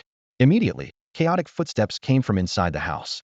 Princess Yuehua emerged with her maids Xiaozue and Xiaoju. Under the lamplight, the dripping head in Chu Fan's hand was a shocking sight. Xiaozue and Xiaoju turned pale with terror, screamed, and retreated several steps to hide behind Yuehua. Yuehua, however, stood firm, only frowning slightly. After examining it carefully for a moment, her face quickly showed an expression of disbelief. That's right, it really is him. You actually killed Piguccio? How could it be fake? Chu Fan puffed out his chest, his voice full of heroic spirit. Last time when I forced him to retreat, you didn't believe me. This time I brought his head, surely you believe me now. Yuehua felt her head buzzing. Just to make me believe you. You went and killed one of my 4th uncle's innate generals? She suddenly felt worried for her 4th uncle if the Southern Court King learned the truth. He might cough up blood on the spot. Chu Fan smiled brilliantly. Now I have even more military merit. Once I accumulate enough, I'll definitely ask the general to grant you your freedom. Yuehua's eyes reddened as she bit her lip for a moment, her voice hoarse but firm. Don't be foolish, no amount of military merit will help. Listen to my advice, stop doing such dangerous things. Your own life is what matters most. Just as her words fell, an urgent shout suddenly came from outside the courtyard. Master Chu, are you there? I am Wu Jing, a deputy general under the Grand General's command. Quickly bring out the head of Pei Guqiao, the Grand General has urgent need for it. Wu Jing's shouts suddenly echoed through the corridor as Chu Fan was speaking with Princess Yuehua. Chu Fan waved his hand, indicating they would continue their conversation later, and casually replied, "We'll discuss this later. You've already seen it anyway, and this head is of no use to you now. I need to return it to the Grand General." After bowing farewell to the princess, he strode out of the mansion. At the main gate, Wu Jing waited anxiously on horseback. Chu Fan casually tossed over the severed head, its blood still fresh. Wu Jing caught it in one swift motion and barked orders. "Bring me a long spear and fetch a war horse." The Grand General commands that the 2nd and 3rd Battalions march out to engage the enemy. I am tasked with mounting this head on a spear and parading it for all to see. Guards quickly brought forth a long spear. Wu Jing thrust it upward with force, the sharp point piercing through from beneath the neck as fresh blood dripped down the wooden shaft. He leaped into the saddle and spurred his horse forward. Hiya! Such good fortune? Upon hearing that 2 battalions had been called to battle, Chu Fan's face lit up with joy. He cheered and ran after them. Jin Song and the other guards exchanged bewildered glances to smile with such delight at the prospect of deadly combat. There could be no second person in the world besides this butcher of a strategist. Inside the city gate, the 2nd and 3rd battalions had already formed their ranks, standing like a forest of iron spears. The innate generals Lu Tai and Wu Bin mounted their armored horses and raised their long sabers. 2nd and 3rd battalions, hear my command. Follow this general out to engage the enemy and slaughter every barbarian soldier. Open the city gates. With a thunderous rumble, the massive gates swung open. Lu Tai and Wu Bin led the charge, commanding 2,000 heavy cavalry from the 10th Company of both battalions. Iron hooves drummed like thunder, shattering the stone pavement as hoarse neighs and battle cries merged into a roaring tempest. Behind the heavy cavalry came 4 light cavalry units from the 2nd and 3rd battalions, 4,000 riders in total. Following them, infantry surged forward like a tide, yet maintained perfect order. The north gate of Tongyang Pass, wide enough for 4 supply wagons to pass side by side, had become a torrent's mouth as Tongwan soldiers poured forth like a raging flood. Shortly after, when Chu Fan hurriedly arrived, the area outside the city was already empty. He first returned to the Hu family mansion to retrieve the spear he had thrown earlier, then borrowed 3 quivers of arrows from the archers and shouldered his 3-stone bow before heading out, thus arriving a step too late. Wait, I haven't gotten out yet. Seeing the city gate gap narrowed to barely a zhong, he shouted desperately from afar. The garrison soldiers all knew the fearsome reputation of the butcher strategist. After exchanging glances, they reluctantly halted their work. Only after Chu Fan rushed through did the massive gates slam shut with a thunderous crash. Kill them all. Separated by a single gate, heaven and earth were reversed. Behind the city gate lay the safety of the pass's interior, but before it had already become a field of carnage. As Chu Fan surveyed the scene, he was instantly surrounded by blood and fire, whether ahead, left, or right. Everywhere fierce combat raged. Directly ahead, Lu Tai and Wu Bin led several thousand heavy and light cavalry in a thunderous charge, their hooves pounding the earth as they carved out a vast clearing littered with barbarian corpses. Their iron cavalry resembled a piercing spear, cutting straight through from beneath Tongwan's walls to the enemy's front lines, tearing open a bloody passage through dust and screams. The 10,000 infantry following close behind immediately split into flanking formations upon bursting through the city gates, spreading out in a fan shape to the left and right. Iron and cloth armor intermixed as shields and blades formed a bristling forest, while thunderous battle cries filled the air. Wu Jing, the chief adjutant of Tongwan with a javelin thrust through his helmet, raised his long spear high, a barbarian head still dripping blood from its tip. Gripping the reins tightly with his left hand, he spurred his horse back and forth through the crowd, causing visible dents in the enemy lines wherever he passed. Damn it! The cavalry up front is advancing too fast following behind them. There's not even scraps left for us, Chu Fan complained in a low voice, tightening his grip on his spear as he wheeled his horse toward the left flank, deliberately charging into the thickest concentrations of barbarian soldiers. Take this. Thud, thud, he leaned low against his mount, constantly spurring it forward, reaching the leftmost front line in just half an instant's stick's time. His spear tip gleamed coldly, each thrust bringing forth a spray of blood. The barbarian soldiers had long since lost their courage with their commander Paigukio's head severed and their morale shattered. They dared not flee since the retreat drums had not yet sounded. They could only fight while retreating, their movements completely chaotic.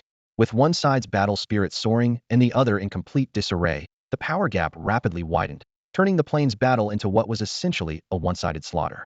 Bodies fell and rose both barbarian soldiers, and Tongwan troops' blood seeped into the earth, making squelching sounds underfoot. Chu Fan became completely immersed in this hellish battlefield, his eyes bloodshot as if afflicted with a blood-crazed madness. His spear carved a bloody path forward, causing enemy lines to collapse wherever he struck. Meanwhile, the kill points counter in his mind's display flickered wildly. Ordinary martial disciples, 1. Warrior level squad and company leaders, 2 to 5. Martial master realm colonels, 10 to 50. Along the way, he encountered only one mid-stage acquired realm barbarian adjutant, piercing his throat with a single spear thrust for 100 points. Compared to the exhilarating 1,000-point rewards from slaying innate realm generals before, this 3-digit number left him unsatisfied, his heart itching with discontent. Boom, boom, boom. After the time it takes to brew tea, the retreat drums finally sounded from the barbarian camp at the far end of the plains. All barbarian soldiers instantly turned and fled in panic, with none stopping to resist. Heavy and light cavalry poured out like a tide, intending to provide cover for the retreat. Soon after, the sound of gongs rang out from Tongwan's walls. General Liu Dingjiang of the Northern Pacification Army ordered, "Do not pursue a desperate enemy." And Tongwan's forces gradually withdrew to avoid crossing the battle plain's center line and being entangled by the enemy's covering cavalry. After all, Tanyang Pass's primary objective today was defense, not decisive field combat with the barbarian army. Only then did Chu Fan realize with shock that his aggressive charge had carried him too deep into enemy territory. The retreat path behind him was empty. Tongwan's forces had all withdrawn, leaving only barbarian soldiers surrounding him from all directions in countless numbers. There's another straggler here. Look at that man in his blue narrow-sleeved robe, clearly a camp advisor. Yet he's clutching a long spear and charging at the front. What a death wish. The Gene dogs have retreated, leaving him alone and helpless. Surround him and finish him off. Kill. Amid the strange chattering cries, the Tongwan army retreated like a tide, instantly creating vast gaps across the expansive battlefield, and the distant barbarian soldiers immediately locked onto Chu Fan. Seeing Chu Fan standing alone, that group of barbarian soldiers decided not to follow the main retreat.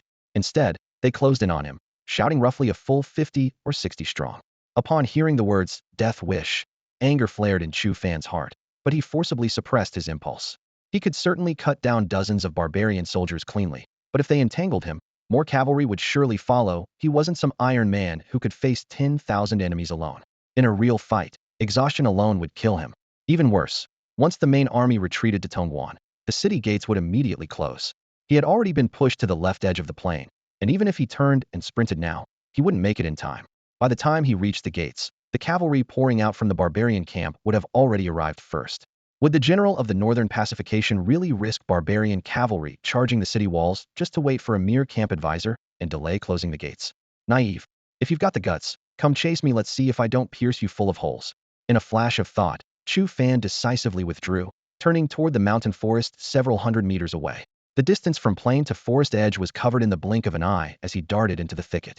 The battlefield was too chaotic and the view too wide. Neither barbarian nor Han commanders noticed him for the moment. That group of barbarian soldiers chased for 100 or 200 meters to no avail, then cursed and turned back, retreating toward the camp on the northern side of the plain. Chu Fan confirmed no pursuers remained behind him before returning to the forest edge, watching from afar as the Tongwan city gates slowly closed. Meanwhile, cavalry from the barbarian camp charged out in small squads, following blood trails and scattered banners to hunt down stragglers from the Tongwan forces. If he dared step out of the forest now, thousands of iron cavalry would surround him in an instant. Even the hardiest innate master wouldn't dare face them alone. Forget it, there's no returning to Tanyang Pass. Chu Fan withdrew his gaze, took a deep breath, and turned to plunge deeper into the forest. First, find a place to rest and fill my belly. From dawn's fierce battle until now, nearly noon, his stomach had long since pressed against his spine. Tanyang City. News of the great victory at Tongwan flew into the city, first slaying the barbarians' innate general, then dispatching 2 battalions beyond the pass in pursuit, killing thousands upon thousands of enemies. The victory report spread through every street and alley, and hundreds of thousands of citizens and stranded merchants erupted in thunderous cheers. As noon approached, General of the Northern Pacification Liu Dingjiang raised his command flags, reward the entire army. He also ordered messengers to rush to the 4 battalions, requesting that camp strategist Chu Fan come quickly to the commander's tent to report his achievements. At this moment in the commander's tent, the 4 battalion generals and various deputy commanders had already assembled. Hot wine and rich meat steamed on the tables. Since they were rewarding the 3 armies, the assembled commanders could naturally join in the feast as well. "General, terrible news has come. Though the setting sun still hung in the sky and laughter had just filled the command tent, a dust-covered messenger burst in, dropped to one knee, and reported with a trembling voice. According to reports from Old Ma and others in the 4th Squad, military advisor Chu Fan from the 4th Battalion has not been seen since the battle ended. I have questioned everyone. Advisor Chu went on foot without a horse, following closely behind our main force as they charged out of Tongwan Pass, joining the 2nd and 3rd Battalions to fight the enemy outside the city. When the general sounded the retreat, I still had not seen Advisor Chu return to formation even half a moment before the city gates closed. What? Lu Dingjiang's tiger-like eyes widened in shock as he slammed his hand on the table and shot to his feet. That boy actually went out to fight the enemy on his own? This is absolutely reckless. The 4 battalion commanders Song Xiaoquan, Zhao Pelu, Lu Tai, and Wu Bin, along with Deputy Generals Yu Dong and Wu Jing, all turned pale. The previously relaxed atmosphere in the command tent suddenly became suffocating. After a brief moment of shock, Lu Dingjiang spoke in a low but resolute voice. By my order, immediately dispatch scouts to search every corner of the plains for Advisor Chu's whereabouts. Dead or alive, I want definitive results. Meanwhile, at the barbarian camp at the far end of the plains, night winds carrying the stench of blood swept past tattered banners as Southern Court King Kialiva sat with 3 innate-level generals and over 10 deputy commanders, their faces dark as iron. The oppressive atmosphere seemed to take physical form. Bang! Wood splinters flew from the shattered table. Kialiva slammed his fist down, his voice thundering. We tried to steal a chicken, but lost the rice instead. That feathered arrow in Paigukio's skull clearly shows he was killed by a divine archer's sneak attack while fighting the innate-level general at Tongwan. It must have been that human butcher, Advisor Chu Fan, who did this. If we don't kill this man, my hatred will never be satisfied. With one of his 4 innate-level generals suddenly lost, Kialiva's fury needed no pretense. But with Paigukio already fallen, the human butcher and General Lu Dingjiang would surely heighten their vigilance, making another assassination attempt nearly impossible. The generals in the tent exchanged glances, none daring to speak or accept orders. The oppressive silence grew heavier, like an invisible mountain pressing down on their shoulders. At that moment, a barbarian captain burst into the tent, his face showing excitement as he knelt on one knee. Your Majesty, urgent intelligence. After Tongwan sounded the retreat, scouts personally witnessed a man in brown advisor robes wielding a long spear fleeing into the forest on the right side of the plains. Over 100 cavalry pursued but failed to capture him and had to retreat with the main army. The city gates closed immediately after, confirming this person is still trapped in the forest and has not returned to Tongwan. It must be him, the human butcher Advisor Chu Fan. The fury in Kialiva's eyes instantly transformed into wild joy as he barked orders.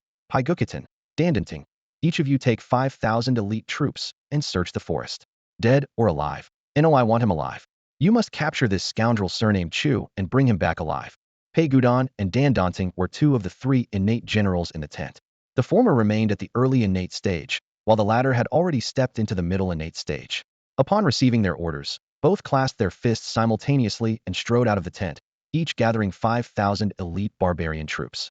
The Southern Court King Xiao Liwa, worried about being detected by Tongwan scouts, specifically instructed them to avoid the battlefield plains and instead slip into the mountain forest from one side of the camp before circling toward their target area. In the mountain forest, the sun pierced through the tree atop it was already noon. Thinking of how the soldiers atop Tongwan's walls and in the barbarian camp across the river were likely gathered around hot meals, Chu Fan couldn't help but smile bitterly. Sigh. He let out a low sigh, picked a thin piece of ice from the branches, and popped it into his mouth, crunching loudly. The ice shards relieved the burning thirst in his throat, but made his empty stomach cramp even more painfully. The northern frontier was bitterly cold, and after fighting fiercely for half a day without a single bite of food, he was both freezing and starving. To distract himself, he called up the attribute screen in his mind. Name, Chu Fan. Techniques, Diamond Strength Mastery, Wind and Thunder 10 Forms Mastery. Realm, Early Martial Master. Strength, 10,000 pounds. Talents, Diamond Spearman, Glory Archer. Slaughter points, 2375. The previous bloody battle had caused his slaughter points to surge, yet no symbol appeared after his 2 techniques mastery seemed to be the limit. The realm column displayed an even higher threshold of 5,120 points, while his current 2,375 points were only halfway there. I need to find something to eat, or I won't be able to hold up if I run into patrol cavalry on the way back to Tongwan. With this thought, he decided to venture deeper into the mountains, hoping to catch a few wild rabbits or pheasants to stave off hunger. Muttering to himself, he quietly rose and crept through the forest, staying close to the tree shadows. After walking about a mile, he suddenly stopped and jerked his head to the right. A blinding white flash had appeared from the snow-covered peak ahead. The reflection from the snow outside the forest couldn't possibly be so sharp. Something was definitely amiss. His wrist tightened as his diamond spearman talent activated, instantly magnifying his vision like an 8-times scope. Through the dense forest, a barbarian scout team was conducting a scattered search with drawn blades. The earlier flash had been sunlight reflecting off their weapons. Clearly, they were looking for something. Chu Fan's alarm bells rang loudly. Without deactivating his talent, he quickly scanned the other peaks. Soon, he spotted several more teams of the same nature. There were undoubtedly many more in other areas. This sudden realization hit him like lightning, and connecting it to the 200 or 300 barbarian soldiers who had been pursuing him earlier, he was certain that the southern court king Kialiva had discovered his whereabouts and dispatched these troops to hunt him down.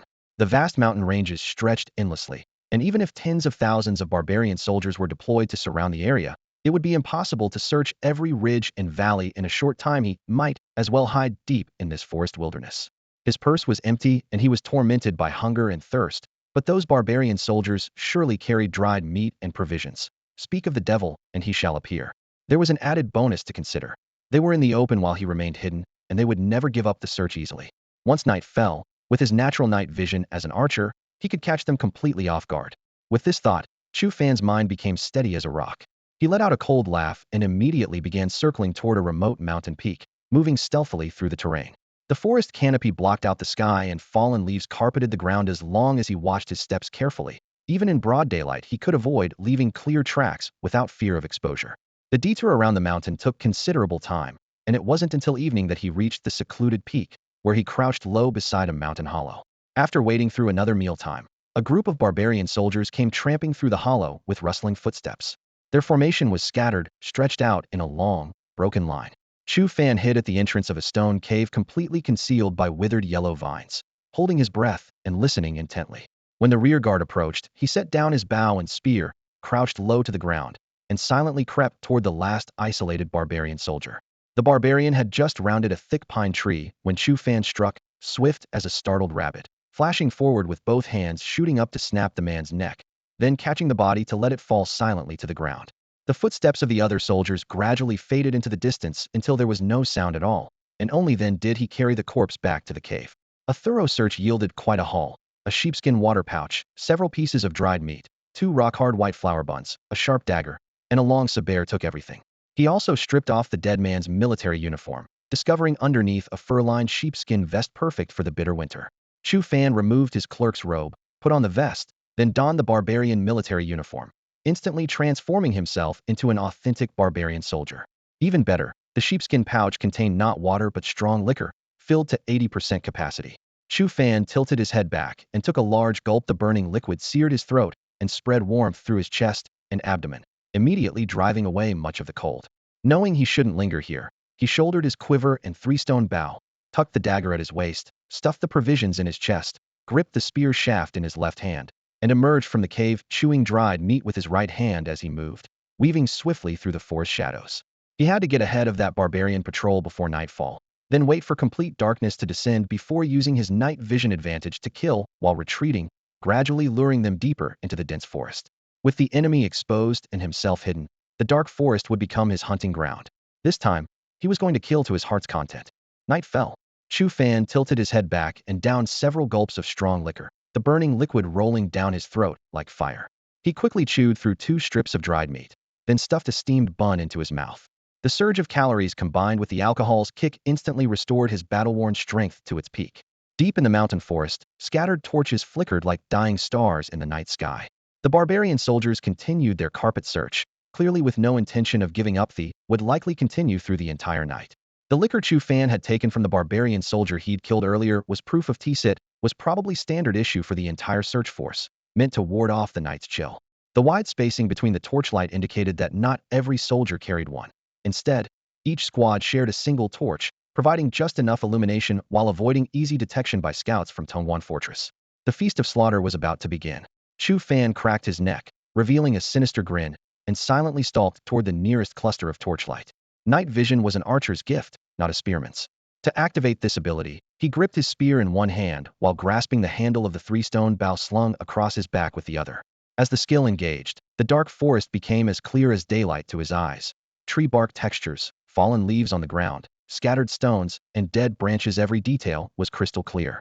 With this advantage, he could avoid stepping on dry twigs that might betray his position, and move far faster than the barbarian soldiers fumbling forward by torchlight. In the blink of an eye, he had crept to the edge of his target squad. This unit consisted of 2 squads of barbarian soldiers, 20 men in total. Their single torch burned in the center of the formation as they spread out in a loose line. Chu Fan slipped into the deepest shadows and struck, without hesitation. Thud! The spear's cold steel flashed, slicing through the throat of the soldier at the formation's edge. Blood sprayed as the severed windpipe produced a soft gurgling sound. Chu Fan twisted his wrist, using the spear shaft to catch the falling corpse and lower it silently to the ground. In his mind, the kill counter flickered. 2576 became 2577. This was only the beginning. Taking a deep breath, he glided like a shadow toward his next target. In less than the time it takes to burn a stick of incense, he had harvested all 20 barbarian soldiers. The torchbearer was saved for last. As he fell, Chu Fan smoothly thrust the torch into the half-frozen earth mixed with ice crystals. The flame hissed and died, plunging the forest back into darkness. Chu Fan wiped the blood droplets from his spear tip and turned toward the next search party. The night remained silent, broken only by the occasional footsteps and faint breathing of barbarian soldiers.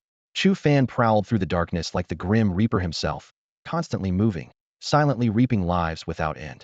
After more than an hour, the barbarian soldiers he had slain numbered close to 200. He glanced once more at the luminous screen in his mind. Name: Chu Fan. Techniques: Diamond Force Mastery, Wind Thunder 10 Forms Mastery. Realm: Early Martial Master. Strength: 10,000 pounds. Talents: Diamond Spearman, Glory Archer. Slaughter points: 2,759. With the slaughter points approaching 3,000, the jumping numbers on the screen made Chu Fan's heart surge. 3,000 would definitely not be tonight's endpoint. Among the barbarian troops scattered throughout the mountain forest were many masters at the martial master realm. The weakest could provide 25 points, while the stronger ones offered 1050 points. There were even acquired realm lieutenants, each worth 100,500 points. At this thought, his blood seemed to ignite with flames. Target: 5,120 points. Once he gathered enough points, he could allocate them to his realm again, and his strength would likely skyrocket to the early innate stage that would be the key to completely changing the tide of battle. With this expectation, Chu Fan continued his stealth operations. Whenever he locked onto a squad, he would first eliminate stragglers, then harvest them one by one. By the time the torches were extinguished, entire squads of barbarian soldiers lay dead in the forest. To avoid detection, he maintained steady and cautious tactics. The barbarian soldiers moved in scattered formations, rarely looking back or taking detours, so few could immediately notice their missing comrades. The ink-black night became his sharpest cover. The corpses multiplied. Another 100-plus barbarian soldiers fell, including several martial master-level captains. The slaughter points broke through the 3,000 mark in blood. 3,006 points. However, the anticipated complication finally emerged. No good, something's wrong. We found a body here, still warm, just killed. Throat slashed by a sharp weapon, the wound matches a spear tip. It's that butcher master. Hiss. We found bodies too, not just one, an entire squad wiped out. Enemy attack. The butcher master is nearby. Everyone be careful. Chattering shouts exploded from all directions, and in an instant, the previously silent mountain forest became chaotic. Chu Fan's expression darkened. Exposure came much faster than expected, and the night was still deep with the slaughter just heating up. Worse still, sharp whistling sounds came almost simultaneously from 2 directions to his right rear, their speed heart-stopping. Innate stage experts. And 2 of them. They actually sent 2 innate generals? Chu Fan gritted his teeth, cursing inwardly, yet knowing clearly that direct confrontation meant certain death. However, he still held 2 major advantages. 1. Terrain: the mountain forest was full of obstacles. He knew the paths while enemies could only grope their way forward. 2.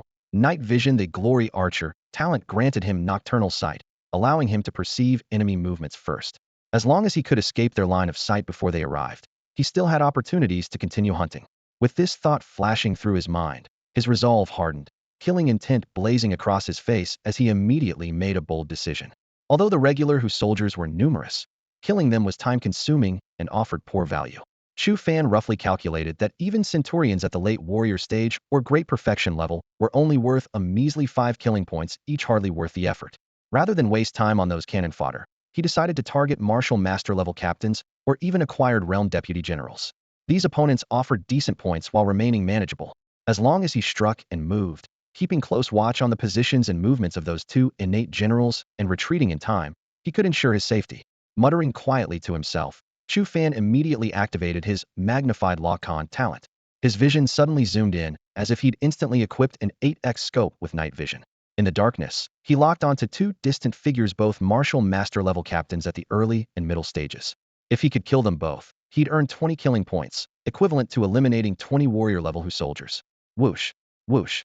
He drew his bow and knocked arrows. His right hand suddenly released, sending two feathered shafts tearing through the night sky. They struck their targets with lightning speed, piercing both captains' throats before they could even grunt. Without sparing them another glance, Chu Fan picked up a spear from the ground and slipped away toward the forest on the other side.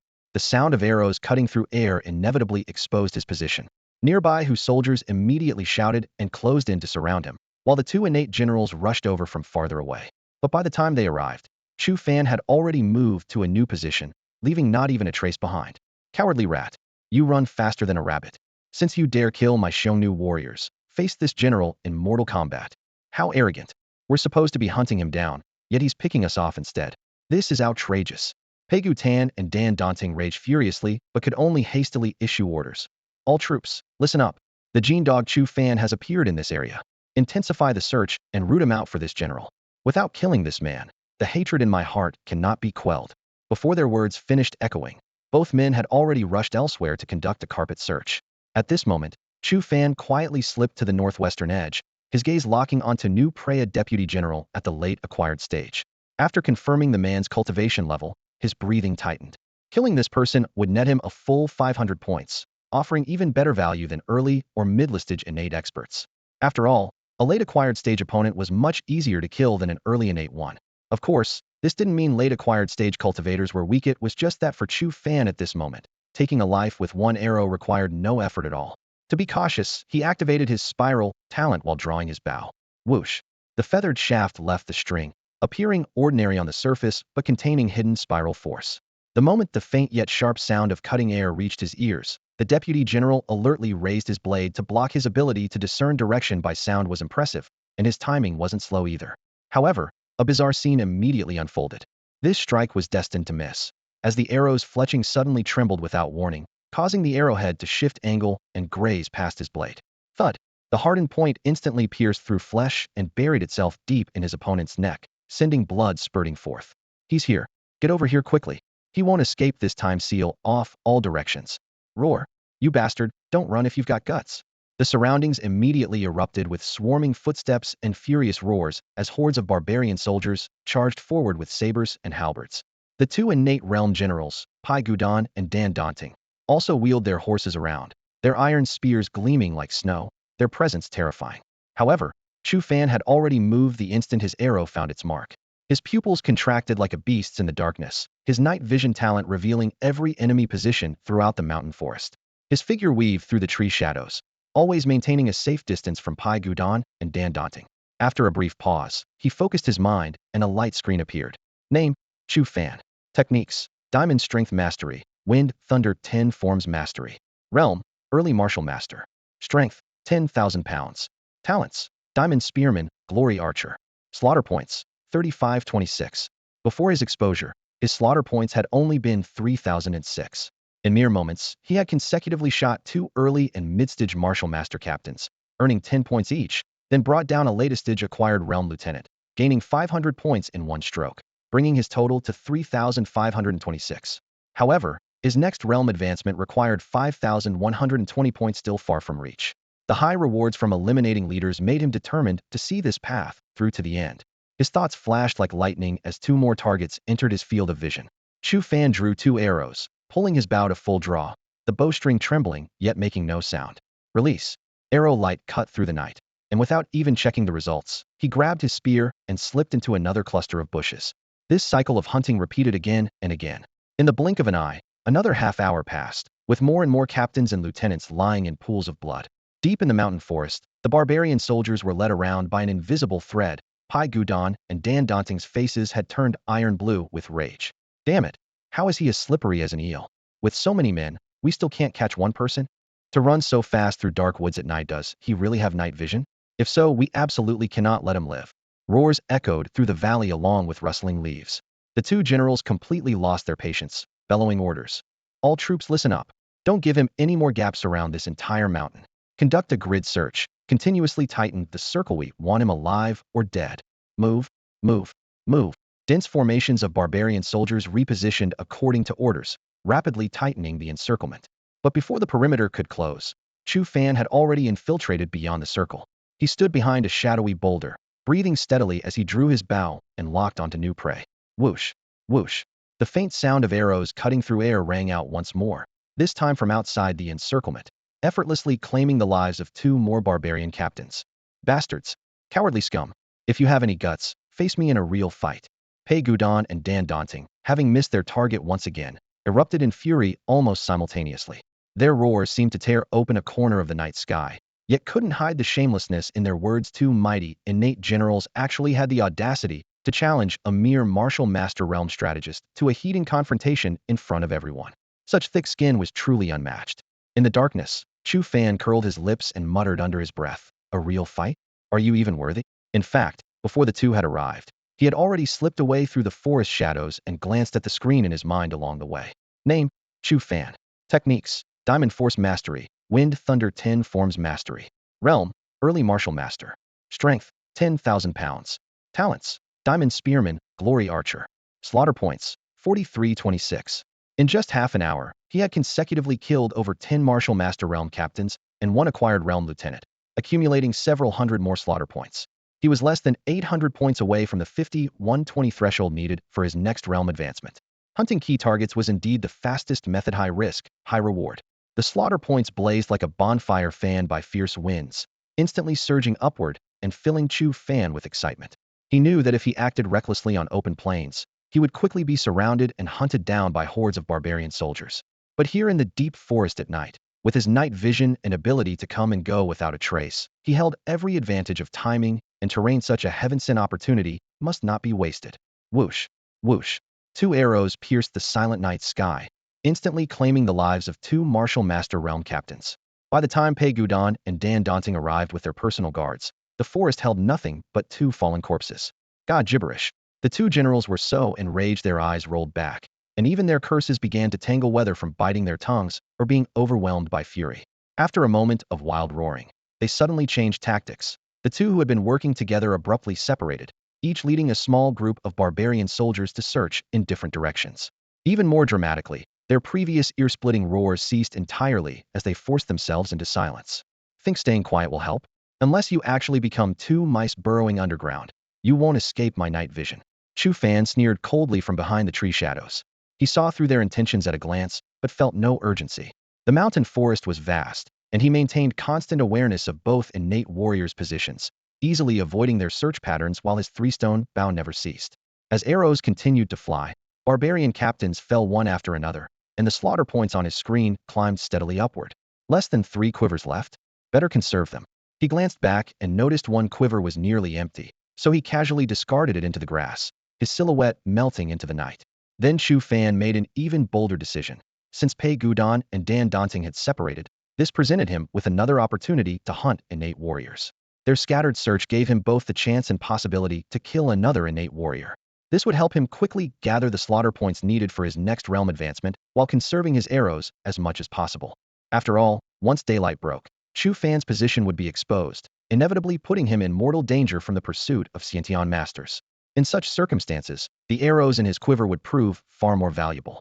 So he suppressed his urge to strike immediately, lurking in the shadows between trees and night, carefully observing the movement patterns of the two Xiongnu generals. The subtle difference in their speeds allowed him to determine that Bei Gu Tan was merely at the early Xiongnu stage, while the other had already reached the middle stage. The latter would be difficult to kill quickly. His target was immediately locked in. Regulating his breathing, Chu Fan silently shifted along the tree trunk, maintaining the same direction as Bei Gu Tan while gradually closing the distance. The deep forest provided excellent cover, and with his three-stone hard bow and various talents enhancing him, the odds of successfully ambushing an early-stage Xiongnu warrior were quite favorable. 100 zhang. 60 zhang. When the distance closed to less than 60 zhang, he whispered now, and steadied himself, drawing 3 arrows.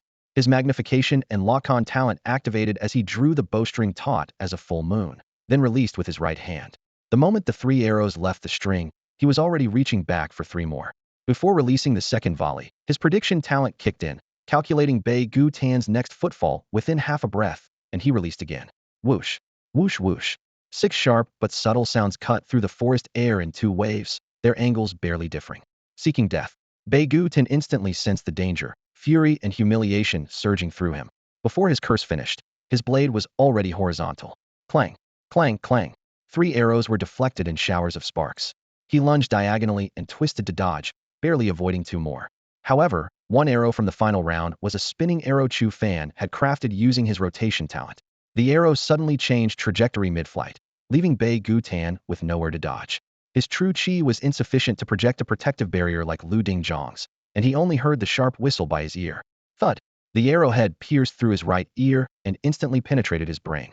The mighty Xiongnu general's eyes widened, unable to make a sound as he fell backward. As the body hit the ground with a dull thump, cries of alarm rose from the surrounding barbarian soldiers. In the distance, the other enemy Xiongnu General Dan Dantung also pinpointed Chu Fan's location at that very moment, roaring as he charged forward. But Chu Fan didn't flee immediately. Instead, he used the moment when enemies were converging to charge in the opposite direction. Drawing his short blade, he moved like a startled rabbit, whooshing toward Bei Gu corpse dozens of zhang ahead. Thud! After swiftly closing in, Chu Fan struck with lightning speed. With a dull thump, Pai Gu head rolled to the ground as hot blood splattered everywhere. Chu Fan casually tied the heavy head to his waist and darted into the dense forest like a wildcat. The head of an innate general was worth top military merit, not something to be left behind. After more than 10 breaths, he had already put 100 zhang between himself and his pursuers, breaking through the encirclement and crouching safely behind a thicket. Meanwhile, Dan Dantung arrived with a large force of barbarian soldiers, but the spot where the arrows had come from was completely empty, not a trace of anyone to be found. Where's Pai Gu? Is he injured? Dan Dantung's face was ashen as he looked around. Before he could finish speaking, terrified shouts erupted from several dozen zhang away. General Dan, come quickly. Something terrible has happened. General Pai's head is missing, must have been killed by an arrow, and that bastard even took the general's head. The screams struck like thunder, causing Dan Dantung and the surrounding barbarian soldiers to lose their souls in terror as the crowd surged toward the source of the cries. When everyone saw Pai Gu headless corpse, Dan Dantung felt his vision darken. He staggered back a step and roared to the heavens. You coward! How dare you! If I don't kill you today, I, Dan Dantung, swear I'll never rest. 200 zhang away, Chu Fan leaned against a thick tree trunk, watching the chaos while leisurely tearing off a piece of dried meat and popping it into his mouth. A disdainful smirk played at his lips. Leather but bullet? Egg ache? Damn! These barbarians really have no culture when it comes to naming they could scare someone to death. After cursing, he casually brought up the light screen in his mind. Name, Chu Fan. Techniques, Diamond Force Mastery, Wind Thunder 10 Forms Mastery. Realm, Early Martial Master. Strength, 10,000 gene. Talents, Diamond Spearman, Glory Archer. Slaughter points, 5446. Killing Pai Gu had earned him 1,000 slaughter points, bringing his total just past the threshold for advancement. The plus sign after his realm glowed brightly, while the technique section remained dim. Chu Fan couldn't be bothered with it. With a thought, he directly clicked the plus sign after realm. The familiar tingling sensation instantly flooded his entire body as his muscles, bones, and flesh were finally tempered. Every cell seemed to cry out as pain and pleasure intertwined, nearly making him groan aloud. The light screen data refreshed accordingly. Name, Chu Fan. Techniques, Diamond Force Mastery, Wind Thunder 10 Forms Mastery. Realm, Mid-Martial Master. Strength, 12,000 gene. Talents, Diamond Spearman, Glory Archer. Slaughter points, 326. The advancement had consumed 5,120 points, leaving 326 remaining. The plus signs after his talents were still there. The Spearman upgrade required 160 points, the Archer 320 points, both available for immediate enhancement. With his realm advanced to Mid-Martial Master, his strength had surged by 2,000 gene, perfectly reaching the standard threshold for early innate stage. Chu Fan had already confirmed this figure with Zhao Palut. 12,000 gene was exactly the benchmark for early innate stage. In other words, while Chu Fan currently had no true chi in his body, his strength could now match that of an early innate warrior, and his physical toughness and speed shouldn't be far behind either. As for overall combat capability, with the system's talent enhancement, Chu Fan could at least hold his own in close combat against an early-stage innate warrior. However, this was still far from what Lu Dingzhang called entering the way through force. Only when Chu Fan's punching power became strong enough to project force through the air, rivaling the external chi projection of innate masters, would he truly take that step. At this moment, the threshold for the next realm upgrade had skyrocketed to 10,240 points, making it impossible to hope for in the short term. He sighed softly and without hesitation clicked the plus button next to Archer in the talent section. With killing points remaining and formidable enemies ahead, no bit of strength could be wasted. As the upgrade confirmed, a more profound and exquisite archery knowledge seemed to decompress like a file in his mind, exploding with intricate clarity and burning itself into his instincts. The light screen flickered, and the data updated synchronously. Name: Chu Fan. Techniques: Diamond Force Mastery, Wind Thunder 10 Forms Mastery. Realm: Midstage Martial Master. Strength: 12,000 gene. Talents: Diamond Spearman, King Archer. Killing points: 6. The 320 killing points were deducted completely, leaving only single digits, making Chu Fan smile bitterly. The buttons for both Spearman and Archer dimmed, but Glory Archer had advanced to King Archer, with the next upgrade threshold jumping directly to 640 points. The title of King always meant new talent abilities, though not yet activated had no idea what powers it might possess. Staring at the word King, his breathing unconsciously grew heavier once any skill reached King level. Its terrifying potential was unimaginable. Ordinary barbarian soldiers weren't even worthy of testing his shots. Thinking of that pain in the ass, daunting, Chu Fan secretly decided to use this man as his target, while also testing the depths of his King Archer abilities. With his mind made up, he stuffed the last piece of dried meat into his mouth, chewed and swallowed it, then uncapped his water skin and gulped down the strong liquor. The burning liquid flowed down his throat, instantly warming his entire chest, as if dispelling the bitter cold of the night. He grabbed his spear, suppressed all his aura, and crept forward like a wolf's shadow toward the battlefield ahead that was still in chaos. His target was daunting, a midstage innate warrior whose strength far exceeded that of Pai Gudan, whom he had just shot dead. Chu Fan dared not approach rashly. At 100 zhang distance, he stopped, crouched down, and gently set his spear aside, drew a feathered arrow, pulled the bowstring to full moon, and aimed at the roaring, rampaging daunting. Then he activated his talent, magnifying and locking on. Whoosh! As Chu Fan released his right hand, a faint yet sharp whistling sound cut through the air, and the fully drawn arrow shot forth at tremendous speed. Chu Fan's shoulders suddenly trembled as he whispered in disbelief, "This is a wave rider?" Watching the arrow undulate up and down like ocean waves, he felt as if he were dreaming. The Wave Rider had been a peculiar trajectory unique to hypersonic missiles in his previous life. The missile would utilize aerodynamics and various technical means to surge up and down between fixed starting and ending points, riding the waves and making its path completely unpredictable, earning it the reputation of being uninterceptable. Now, an ordinary feathered arrow had replicated the exact same trajectory. By conventional logic, arrows shot from bows either flew straight through or followed parabolic arcs downward, and even in volleys, they maintained dense but orderly curved paths. Yet this arrow rose and fell erratically like surging waves on water's surface, while remaining locked onto daunting 100 zhang away. Countless thoughts flashed through Chu Fan's mind, but there was no time to ponder them. Daunting simultaneously caught the sharp whistle rapidly approaching. He could tell that this whistling sound rose and fell with the arrow's movement, completely defying logic, and his alertness immediately heightened like a sudden enlightenment.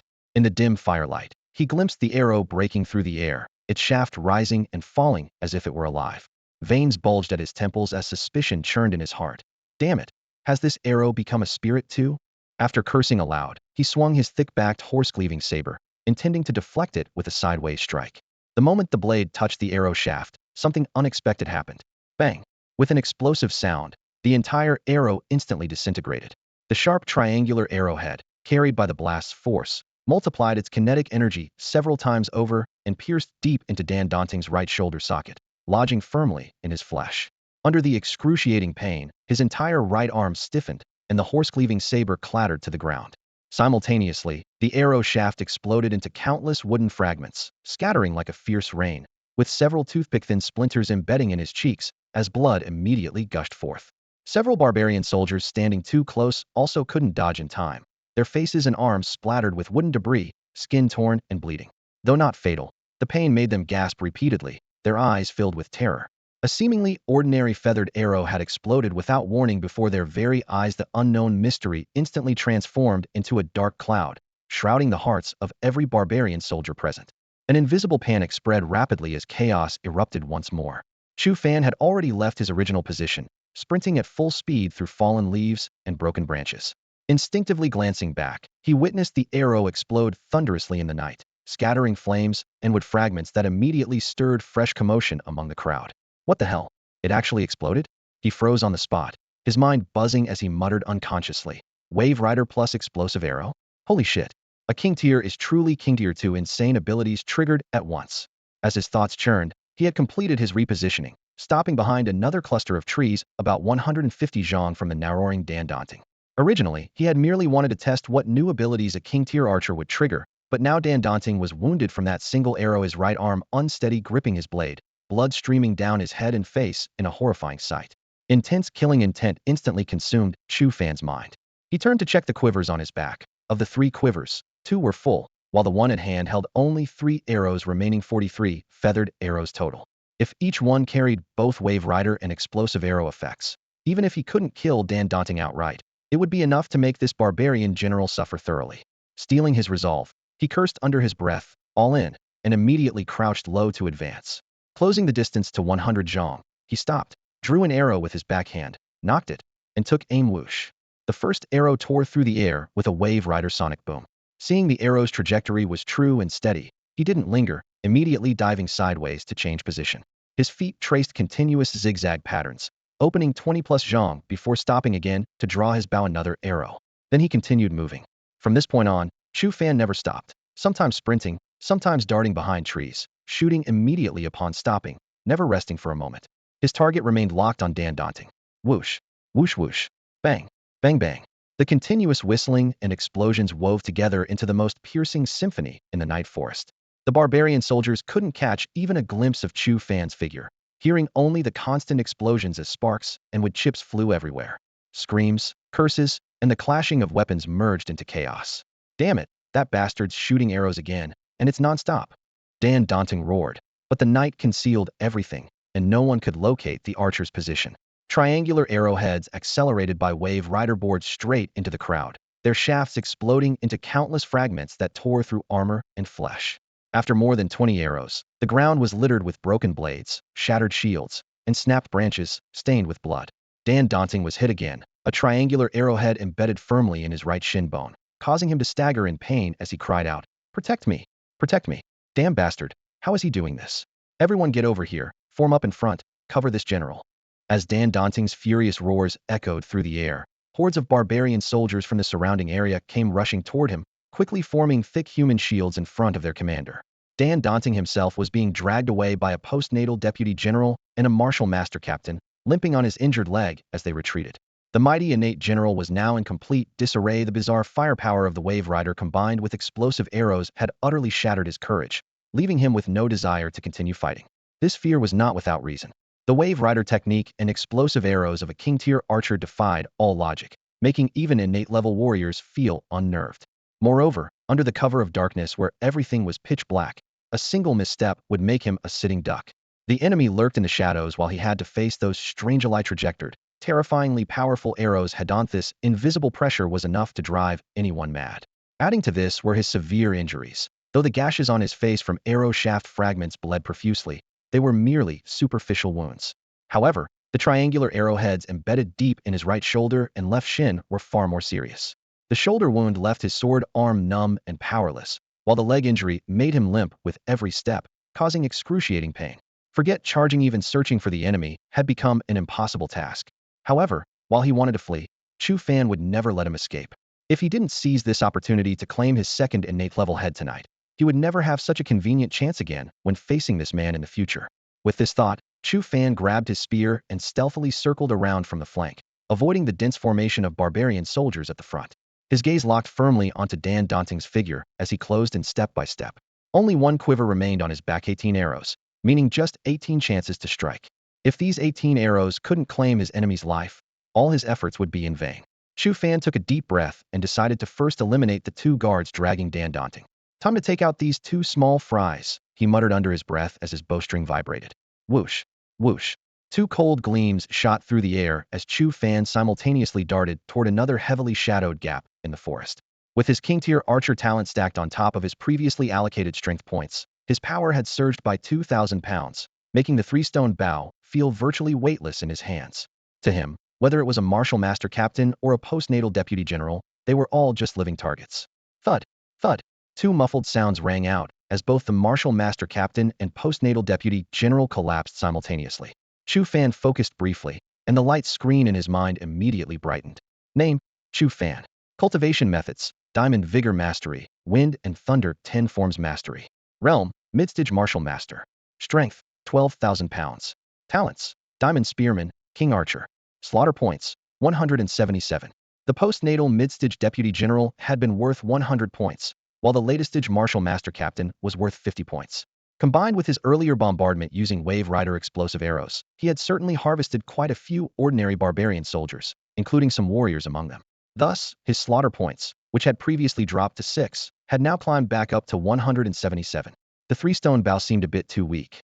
Watching Dan Daunting retreat with a limp, clutching his blade in his left hand, Chu Fan sighed softly and immediately accelerated his pursuit. He calculated in his mind. He must get a 6-stone bow later to extend his effective range from 100 zhong to 150 zhong, so he wouldn't have to risk close combat when facing innate level masters in the future. Whoosh, whoosh.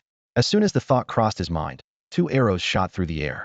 Unlike the ordinary arrows he had used to kill the deputy generals and captains earlier, he now deployed wave-riding explosive arrows against Dan Daunting.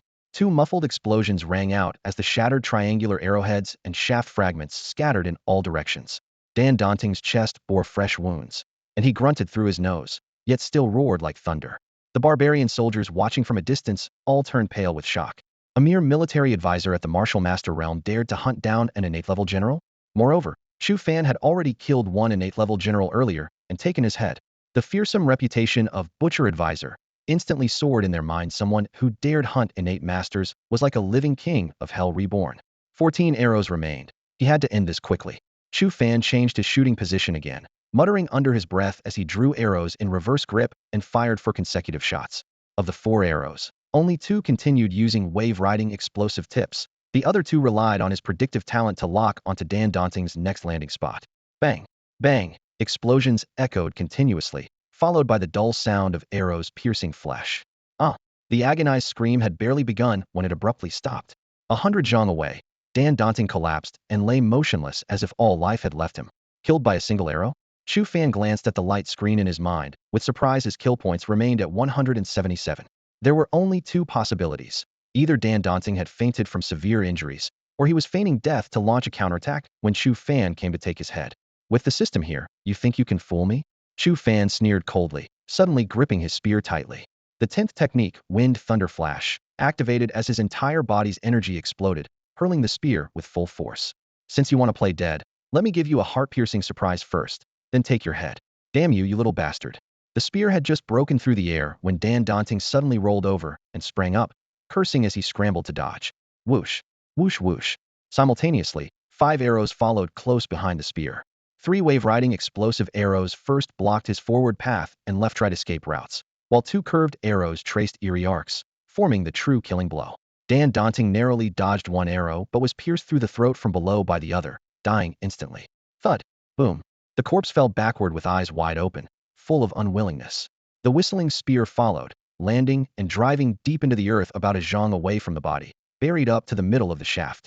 As Dan Daunting fell backward, Chu Fan glanced at the luminous screen in his mind. Name: Chu Fan. Techniques: Diamond Force Mastery, 10 forms of Wind and Thunder Mastery. Realm: Midstage Martial Master. Strength: 12,000 pounds. Talents: Diamond Spearman, Master Archer. Slaughter points: 1,177. Good, the 1,000 slaughter points have been credited, which means this guy is finished dead as a doornail. Chu Fan thought to himself, though a hint of disappointment crept in. Such a tough opponent only gave 1,000 points, far less cost-effective compared to that Pai Gudon fellow from before. He quickly stepped forward and drew his blade across the corpse, severing Dan Daunting's head and casually threading it with rope to hang at his waist. Then he crouched down to search the body. The wine-filled leather pouch was intact, worth keeping. Several pieces of fine jerky were scattered in the armor gaps, surprisingly spiced with 5 flavors. Chu Fan contentedly stuffed the jerky into his chest pocket and tied the leather pouch to his other side. Finally, he found a palm-sized metal token that seemed potentially useful, so he tucked it into his chest as well. After finishing his collection, he turned to look at the quiver behind him. Only 1 remained, containing merely 5 arrows. He could no longer afford to waste them carelessly. With this thought, Chu Fan pulled out the spear that was half buried in the ground and turned to look behind him. Faster, move faster. That scream just now was General Danha, seems to have been hit by another arrow. From the other side of the dense forest, the barbarian officer's shouts rose one after another. His left leg was already injured, and now he's hurt even worse. If something else happens to him, we'll be leaderless and in even greater danger. Everyone come here, flank him from both sides. That guy is in this aura, absolutely cannot let him escape. The sound of chaotic footsteps grew closer as a group of barbarian soldiers swarmed forward. Leading the charge and shouting, "We absolutely cannot let Chu Fan escape," was the Search Army's last remaining deputy general, a mid-stage acquired realm cultivator worth only 100 slaughter points. Pai Gudon and Dan Daunting have both fallen, and you're nothing but a ragtag bunch. Does Chu need to flee from you? Chu Fan sneered. Before his words had finished, he prepared the 10th form of Wind and Thunder techniques, Wind and Thunder Flash Burst. Raising his right arm, all the power in his body exploded through his muscles and bones as he hurled the long spear like lightning. His at a distance of only 30 to 40 zhong, the deputy general's face changed drastically. He gasped and tried to dodge, but it was already too late. If they had been innate realm experts, Chu Fan would never have let them get so close. But mere acquired realm opponents, he didn't take seriously at all. Thud! The long spear pierced through the deputy general's chest, lifting his body high with a spray of blood, then continued to penetrate 3 ordinary barbarian soldiers behind him like a string of pearls. All 4 were skewered like human candied fruit before crashing to the ground. The numbers on the luminous screen flickered. 103 slaughter points credited. Hiss! What terrifying power! What's hanging from his waist? Are those the heads of General Bei and General Dan? Oh no, that headless corpse behind him is clearly General Dan. What? Even General Dan has fallen? This guy has actually killed 2 of our innate realm generals. He's truly a bloodthirsty butcher. Terror spread rapidly through the barbarian troops as they realized the situation was hopeless. None dared take another step forward. Everyone scattered. Run for your lives. Realizing that even Dun Tun Tung had been slain, the barbarian soldiers instantly lost all courage.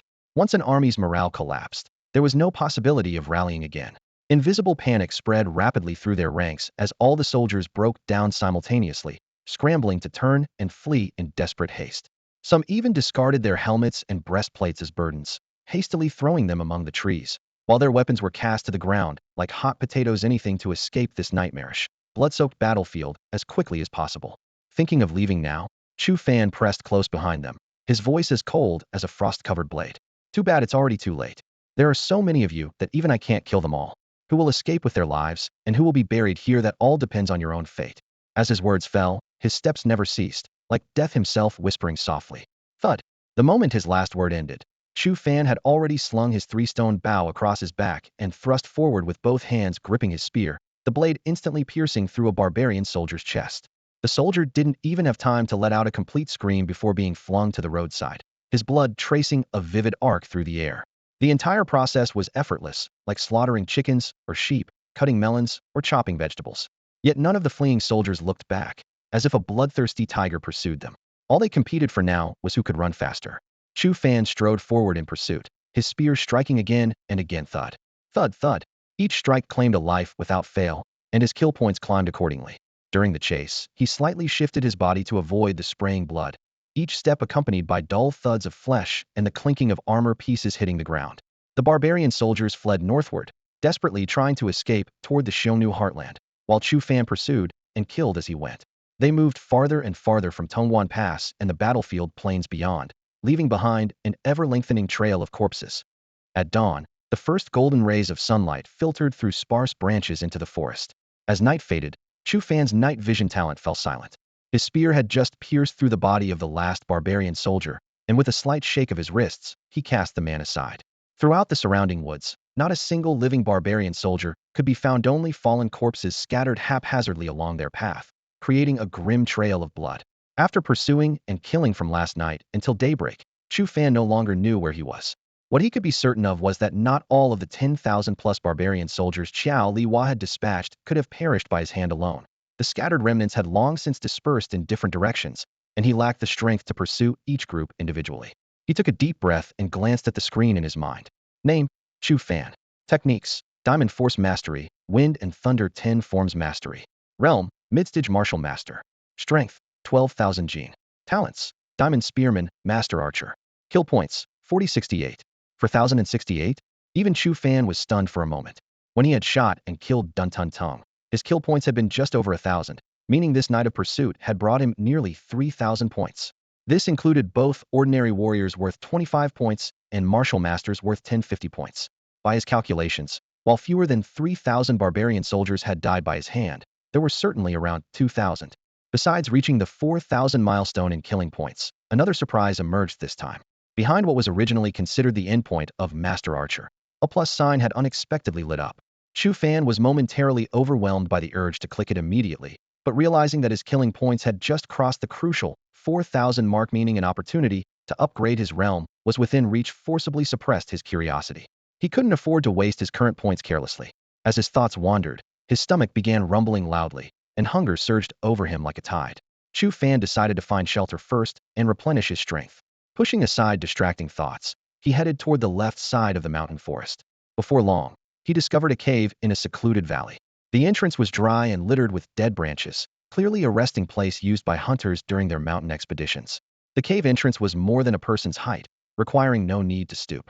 He strode inside and casually sat down on the pile of dry branches, pulling out his remaining 4 pieces of dried meat. He devoured 3 pieces in just a few bites, saving only the last piece for emergencies.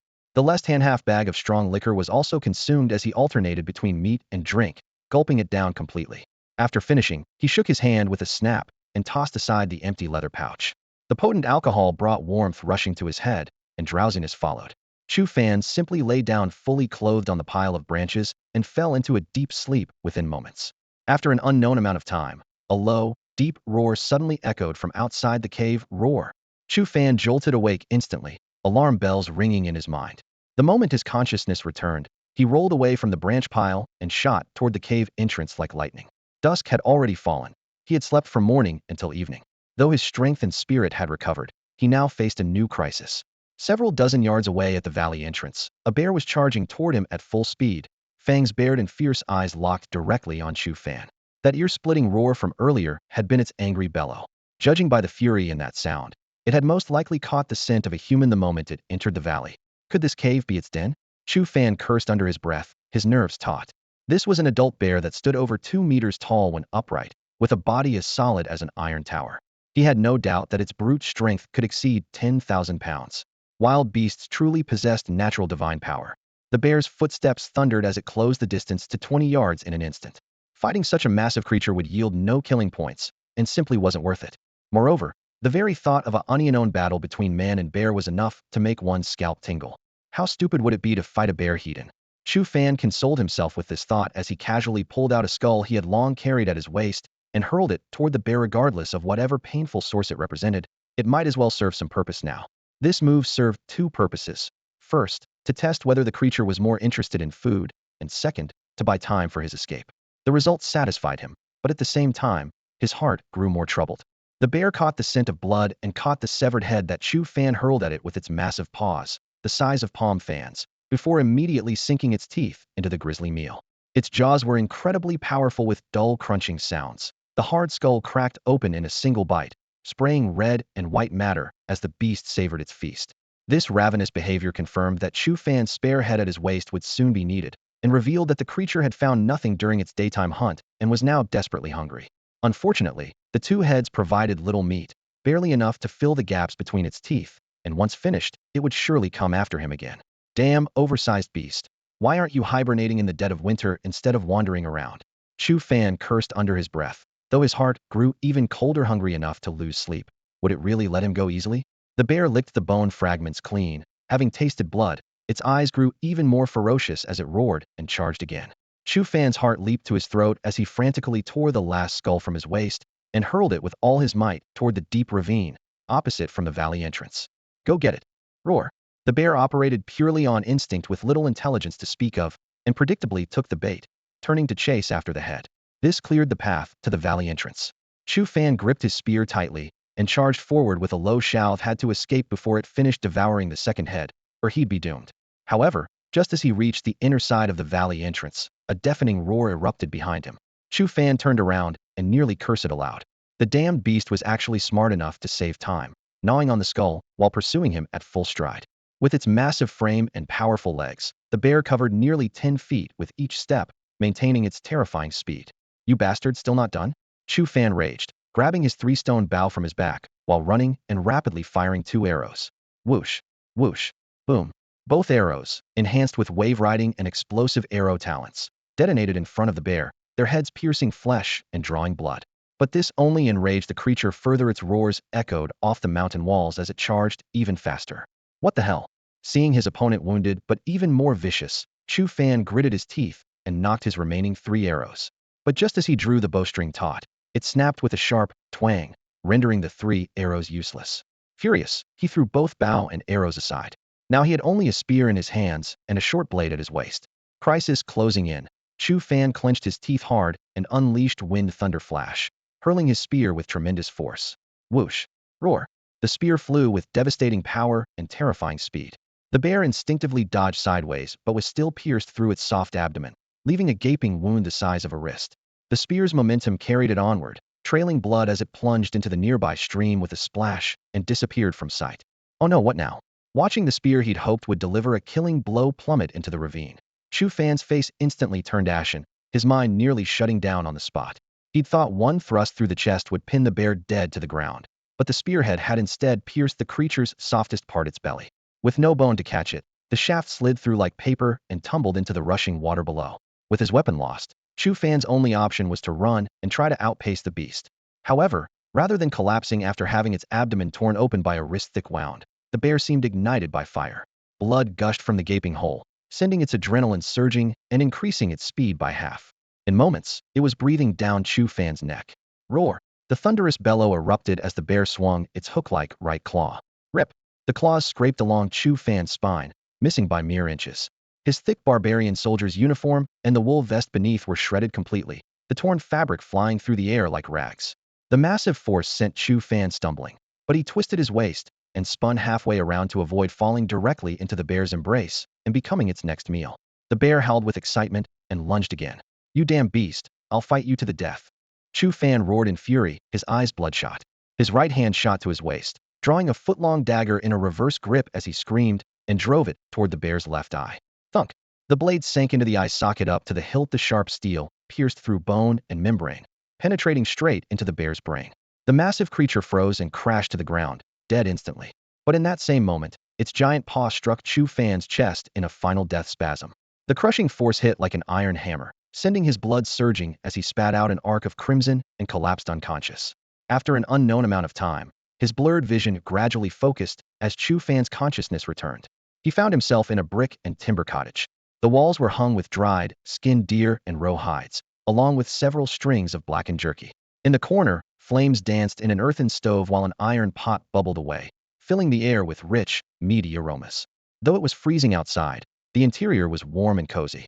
The enticing smell reminded Chu Fan that he'd been well fed before losing consciousness. Yet now he felt ravenously hungry. Clearly, he'd been unconscious for at least a day or two. He sat up and pressed his hand to his chest. Aside from a dull ache, there was no serious injury. His internal meridians had healed themselves during his unconsciousness. Looking around, his barbarian uniform and sheepskin vest were nowhere to be seen, and his bow and spear had been abandoned in the mountain ravine. Only the token he'd taken from Dan Dadding remained, having survived because it was tucked in a hidden inner pocket. Besides that, only the foot-long dagger lay quietly on the small table beside him. Its bloodstains had been cleaned away. It seemed he had been rescued by a barbarian hunter, who was quite thoughtful, even bringing back the short blade Chu Fan had thrust into the bear. As for the bear itself, the hunter had likely dragged it back to the village, though moving such a massive creature would certainly require help from the neighbors. Chu Fan tried to prop himself up, and the rough wooden bed frame creaked softly. Just then, light footsteps could be heard outside, and the half-closed wooden door was pushed open, letting in a rush of crisp, snowy air. A barbarian girl of about 17 or 18 entered. Her coarse cotton jacket hugged her figure, with a few unmelted snowflakes still clinging to her sleeves.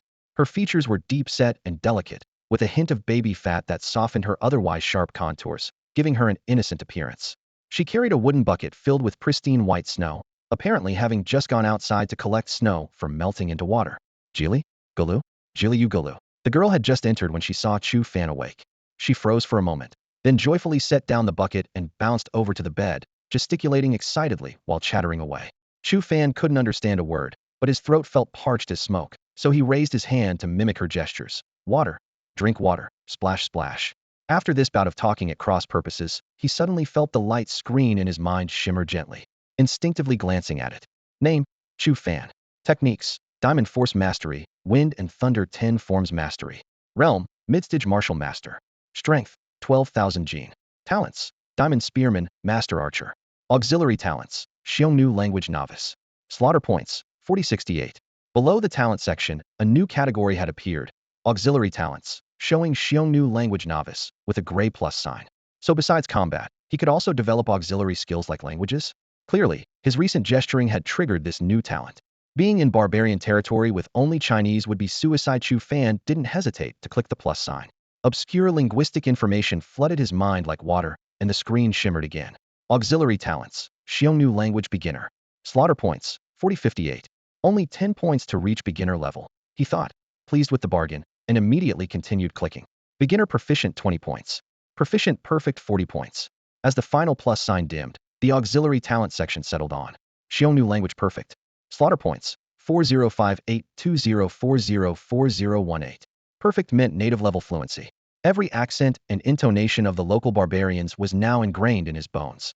In less than a minute, he could speak and understand freely, with flawless pronunciation. In other words, Chu Fan had completely mastered the Xiongnu language using just 70 slaughter points. Returning his attention to the present, the girl was staring at him with bright, expectant eyes. Her previous gibberish now formed clear sentences. Hello, my name is Duola. Can't you understand what I'm saying? Do you want some water? Sister Duola, how could I not understand? I'm from around here too. Chu Fan replied while gently exercising his throat with the Xiongnu language he had just mastered. His voice was hoarse, as if his throat was on fire, but his accent was authentically local.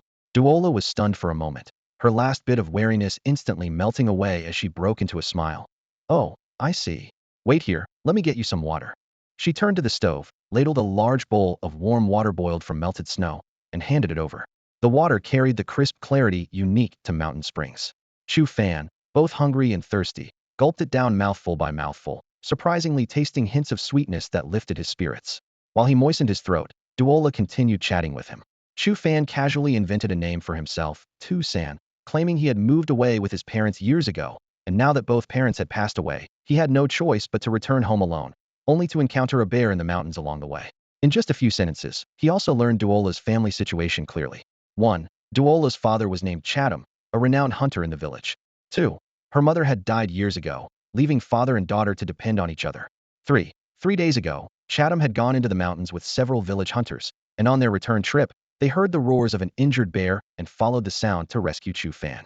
4. The bear had been divided among the hunters on the spot, as it would have been impossible to carry the whole carcass back to the village. When Duola mentioned this experience, her eyes sparkled with admiration. Brother 2, you're really amazing. Father said you have natural divine strength. How else could you have killed that big bear?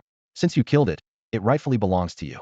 Father gave each of the hunter uncles a portion of bear meat and took the bulk to sell in town.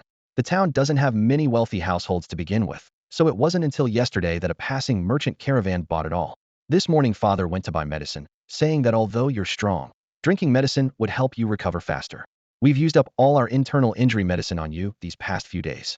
At this point, the girl remembered the meat soup in the pot. We also benefited from your good fortune and got some bear meat. Let me ladle you a bowl of soup. She picked up an enamel bowl and walked toward the earthen stove. Only then did Chu Fan notice the blackened medicinal residue in the empty bowl on the table clearly. Duola had been feeding him medicine during the 3 days he was unconscious. No wonder he had recovered so quickly. Before long, Duola brought over a large bowl of hot soup, half bowl of rich broth, half bowl of bear meat, garnished with dried mushrooms, the aroma filling the air. She pressed the bowl into Chu Fan's hands, then ladled herself a small half bowl with only a few pieces of meat, whether from genuine lack of hunger or reluctance to eat more. You should drink too, Chu Fan reminded her. The girl had just returned from collecting snow outside, her nose tip slightly red from the cold. Hearing this, she nodded. He gently blew on the hot soup and drank in large gulps, the rich flavor sliding down his throat as warmth instantly spread to his limbs. The two quietly and quickly drained their bowls to the bottom. After the meal, Duola stood up, walked to the small wooden cabinet by the bedside, and retrieved a bag sewn from coarse hemp cloth, bringing it before Chu Fan. She handed the bag over with both hands, her clear eyes flickering in the firelight. Brother 2, this is the money from selling the bear meat. Father said it belongs to you. No thanks, you can keep it. Chu Fan glanced at the heavy money pouch, estimating it contained at least a dozen taels of silver. For Dora's family, who made their living as butchers, this was no small sum. He marveled in Ward Lathis, people hadn't been tempted by greed, and had even saved his life. Brother 2, Dora pouted, about to say something more when urgent footsteps suddenly echoed outside. The door burst open with a crash, and Baru, a hunter not yet 40, rushed in drenched in sweat, his voice filled with anxiety. Dora, something terrible has happened. Your father went to town to buy medicine and was conscripted by barbarian soldiers. He's being held in town right now, and they say he'll be sent to the military camp first thing tomorrow morning. What? Dora's hand trembled, her face instantly turning deathly pale. The money pouch clattered to the ground as tears streamed down her cheeks. Chu Fan frowned, picked up the pouch from the floor, and stuffed it back into the small wooden cabinet, then patted Dora's shoulder. Come on, let's go take a look. On the way, Baru explained the situation. The barbarian conscription unit had just arrived in town today, about 100 men looking to round up 50 able-bodied workers. They'd already met their quota, which was precisely why he dared risk coming to warn Theme. If they were still short on men, he might have been dragged off too. The village was only a few miles from town, and the three arrived quickly. Upon inquiry, they learned that the barbarian soldiers had commandeered a wealthy merchant's residence, filling both the front and back courtyards with rough men, while the homeowner and his family had to seek refuge with neighbors. It was lunchtime, with large pots set up in the front courtyard where barbarian soldiers sat around gnawing on dry bread and slurping noodle soup. Chatamu and the other Fortinine conscripts were huddled in a corner, also holding bowls of soup, all wearing gloomy expressions. A square table was set up in front of the main hall, surrounded by barbarian officers, 2 mid-stage warriors, 1 late-stage warrior, and at the center, a burly man with profound Oral warrior at great perfection level, clearly the centurion. Chu Fan took it all in with a glance, mentally categorizing this force as insignificant. He strode directly through the courtyard gate with Dora and Baru. Father! Dora immediately spotted Chatamu crouched by the wall and was about to rush over with tears in her voice when Baru quickly grabbed her arm. Chatamu shot to his feet, frantically waving his hands. Nonsense! What are you doing here?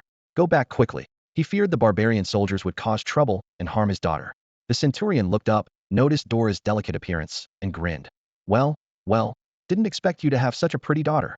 The general is short a few servant girls, little lady. Why don't you come with us to the military camp? I guarantee you'll eat and drink well every day, and you'll find your home too shabby when you return. The entire courtyard of barbarian soldiers burst into laughter, their lewd gazes roaming over her. Several soldiers even set down their bowls and moved forward, seemingly waiting for the centurion's word to seize her. Chu Fan's eyes darkened with chilling intent. I don't want to waste words. Release him immediately, and nothing will happen. We'll turn around and leave. The implication was clear. If they refused to release the prisoner, the consequences would be unpredictable.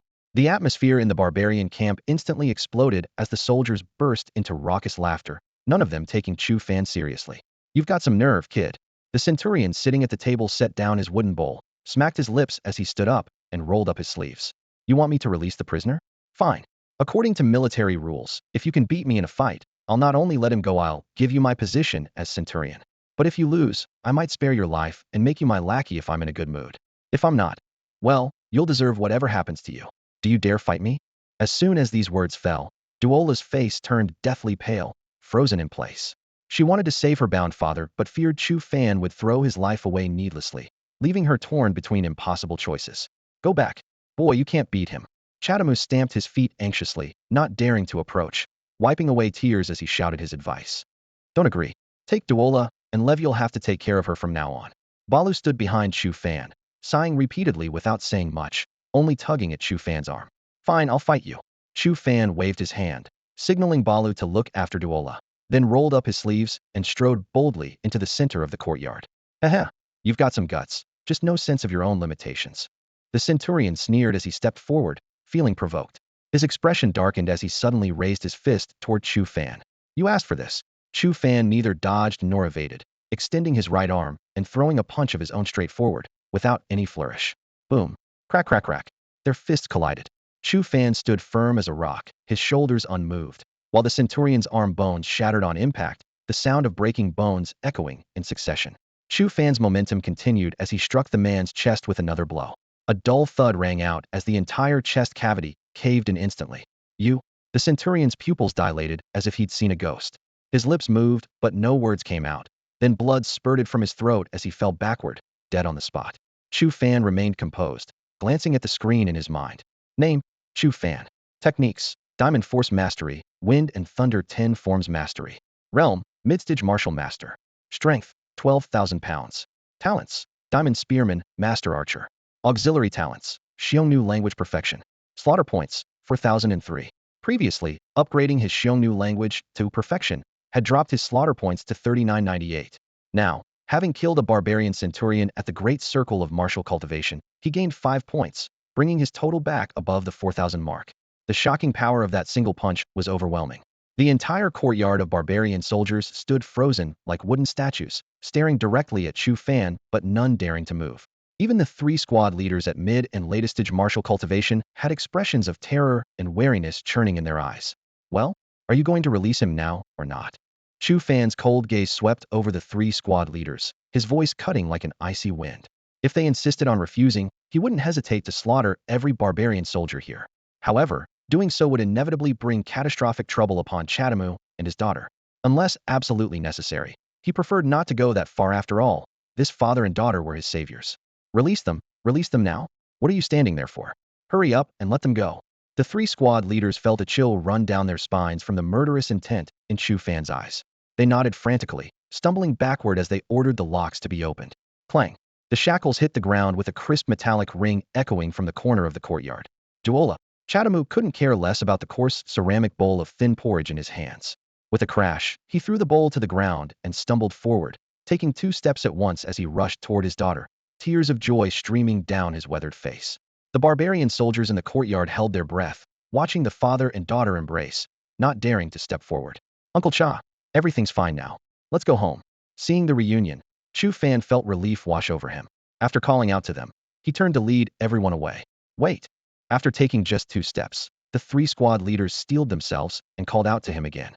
Chu Fan turned back, his gaze ice cold, but the 3 men forced ingratiating smiles, their voices pleading.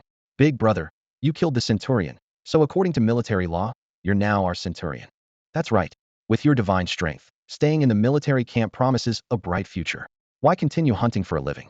Besides, if you don't take this position and the captain reports to the general's fury might doom the entire town. At these words, Duola, Xiongnu, and Balu all froze in place. Duola was the first to recover, frantically grabbing Chu Fan's arm. Brother 2, don't go with them. We can't bear to lose you. Chu Fan's brow furrowed slightly as he fell silent for a moment. What they said was indeed true. A village butcher daring to kill a centurion would surely enrage the barbarian commander, and only innocent civilians would suffer the consequences.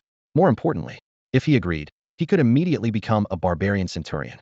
When the barbarian army attacked the city again, wearing centurion armor and climbing the siege ladder straight to the Tongwan city walls, he could return to the city openly. When news reached the barbarian command tent, that southern court King Shalua would probably spit blood in rage. The thought flashed through his mind. Chu Fan raised his eyes, his voice firm. All right, I agree. He turned to Duola with a gentle nod and smile. Don't worry, I'll be fine in the military camp. I have no ties or family left anyway, so I'd have nowhere to go if I didn't join the army. Go back with Uncle Cha. I'll come visit you when I have the chance. Duola bit her lip, holding back her reluctance, and nodded understandingly. Brother 2, since you want to build a career and achieve merit, then go. But please be careful, and definitely come visit me and father when you can. The father and daughter, along with Balu, reluctantly parted ways and finally turned to leave. For Chu Fan, this incident was just an unexpected minor episode. But for Duola, the brief 3 days spent with Chu Fan might become the most beautiful and unforgettable memory of her lifetime. Greetings to the centurion. All the barbarian soldiers in the courtyard, led by the 3 squad leaders, clasped their fists and knelt on one knee. With a new officer taking command, no one dared to be negligent during this first formal ceremony. Chu Fan raised his hand to signal everyone to rise. Then his gaze turned toward the group of conscripted men huddled in the corner of the courtyard. This barbarian squadron's conscription mission required 50 men, and they had already completed their quota. After Xiongnu left, 14 tightly bound barbarian conscripts remained huddled in the corner of the courtyard. The youngest were barely 15 or 16, while the eldest were over 50, about the same age as Xiongnu. Regardless of age, their faces were etched with terror and helplessness, stirring an uncomfortable feeling in Chu Fan's heart, as he too had once been conscripted. He withdrew his gaze and looked directly at the 3 warrior squad leaders, his voice low but unmistakably clear. Release them all. This wasn't born of compassion. Releasing only Xiongnu would draw too much attention. Better to free them all at once to avoid unnecessary suspicion, and it would repay the father and daughter for saving his life. Captain, but what about the mission? When we return to camp tomorrow, if the colonel asks. The 3 squad leaders looked troubled, but after only a few words, the cold gleam in Chu Fan's eyes forced them into silence. The squadron's barbarian soldiers dared not disobey either with a single command from their new captain. They could only comply. In moments, all the ropes were cut, and the 14 conscripts fled through the door with profuse thanks and wild joy. After releasing the men, Chu Fan sat expressionlessly in the dead centurion's former seat, boldly demanding fresh bowls and chopsticks, downing strong liquor and tearing into meat. A military advisor from the Jin dynasty's Tongguan garrison enjoying such treatment in barbarian territory would leave any observer stunned. Others wouldn't even dare dream of it. After a few drinks, he chatted idly with the 3 squad leaders, not bothering to remember their names since they would soon part ways. Through their conversation, he learned that the entire unit would depart the next morning for General Jin's main camp, 20 li away. As for which commander under the Southern Court King this General Jin might be, Chu Fan had no interest whatsoever. The next morning, the troops broke camp and left the town for their destination, arriving smoothly by noon. The main camp was filled with countless tents. Though the barbarians had built cities since their nomadic origins, they still used tents when campaigning, no different from Jin dynasty military camps. Chu Fan's squadron belonged to the 7th Battalion under General Jin's command, led by Colonel Pai, reportedly a mid-stage martial master. One squad leader helpfully informed him that the centurion he had killed with a single punch was Colonel Pai's longtime confidant, warning Chu Fan to be careful lest he be given a hard time. The 100-man squadron was allocated 5 tents. Chu Fan had just settled into his tent when shouts erupted outside. Colonel Pai arrives. He frowned and emerged from his tent, looking up to see dozens of personal guards standing in formation, with 3 barbarian martial masters at the front. 2 of them were early-stage martial masters, likely the captain's deputies. The other, a mid-stage martial master with an ashen face in his early 40s, was coldly sizing up Chu Fan. This man was none other than Captain Pai, the commander of the 7th Battalion. I hear you're called Tu San, a hunter? And you actually killed Deng Ding Tue with a single punch. Captain Pai fired off his words at breakneck speed, as if trying to convict Chu Fan on the spot. Chu Fan was momentarily stunned. What an unlucky name. No wonder that guy died so quickly. He didn't argue back, simply nodding expressionlessly in acknowledgement. Captain Pai withdrew his gaze and announced loudly. According to military rules, since he made that bet with you and died by your hand, the position of centurion naturally goes to you. I won't make things difficult. His tone shifted. However, you took it upon yourself to release the conscripts you captured. That's defying military orders. Do you admit your guilt? Military orders? Who gave me any military orders? You. Chu Fan rolled his eyes, his voice utterly impolite. We just met, didn't we? Since no one gave me any orders, how could releasing people be considered defiance? The 3 squad leaders listened in stunned amazement, then looked at him with admiration. This new centurion was really sharp. You, Captain Pai was momentarily speechless, then laughed in fury. Ha ha ha, what a silver tongue. Fine, you have a point, I won't pursue this matter. However, as my subordinate, showing such disrespect to this captain displeases me greatly. I challenge you to a duel. Do you dare fight? Not interested. Chu Fan replied flatly. Duels are thankless work. Even though I'm your subordinate, there's no rules saying I must accept, right? Captain Pai's face turned livid with frustration, so he resorted to provocation. According to military rules, if you can defeat me, you'll become the captain of the 7th Battalion. If you have the guts. Chu Fan was secretly delighted. A mid-stage captain would provide at least 10 killing points and save him future trouble. He immediately nodded. Fine, I'll fight if there's something in it for me. But let's be clear, I am naturally strong, so don't blame me if I accidentally kill you with one punch. Bah, arrogant pup. Captain Pai was thoroughly enraged, a fire burning in his chest, his face twisted with fury. He abruptly removed his light armor and threw it to a messenger, then stomped his right foot heavily on the ground, and suddenly swung his fist, aiming straight for Chu Fan's face. Judging by the whooshing sound of his punch, he wasn't holding back his strength in the slightest. Clearly his killing intent was aroused, and though this was nominally a duel, he was actually seizing this opportunity to eliminate Chu Fan outright. Whoosh! Captain Pai's punch came thundering forward, generating fierce winds with impressive momentum. The sand on the arena was swept up and scattered by the force of his strike, as if clearing a path for this devastating blow. In the barbarian military camps, weapons were traditionally forbidden in sparring matches, yet even barehanded combat often determined life and death in mere moments. For a warrior at the mid-stage martial master level, 4,500 pounds of force was considered the baseline, but Captain Pai's punch clearly exceeded that, roughly 4,600 to 700 pounds. If a warrior of lesser cultivation took such a hit, they would meet the same fate as the centurion who died at Chu Fan's hands yesterday: shattered ribs and instant death. Chu Fan was also at the mid-stage martial master level, yet possessed a full 12,000 pounds of raw strength, the standard for early-stage innate realm, exactly double that of Captain Pai. He could easily cave in his opponent's chest with a single punch, but such a terrifying display would inevitably attract unwanted attention, which might not be beneficial. With this in mind, he deliberately suppressed his strength to approximately 6,000 pounds. As for martial techniques, he had never formally studied any, so he simply went with the flow. His punches and kicks appeared chaotic and unstructured, yet through sheer speed and brute force, he dominated the fight completely, drawing cheers from his 3 squad leaders and the surrounding soldiers. Outside the arena, countless soldiers had already gathered in a tight circle. In another corner of the camp, several figures stood beside a tent. General Jean and several of his subordinate generals quietly observed the battle.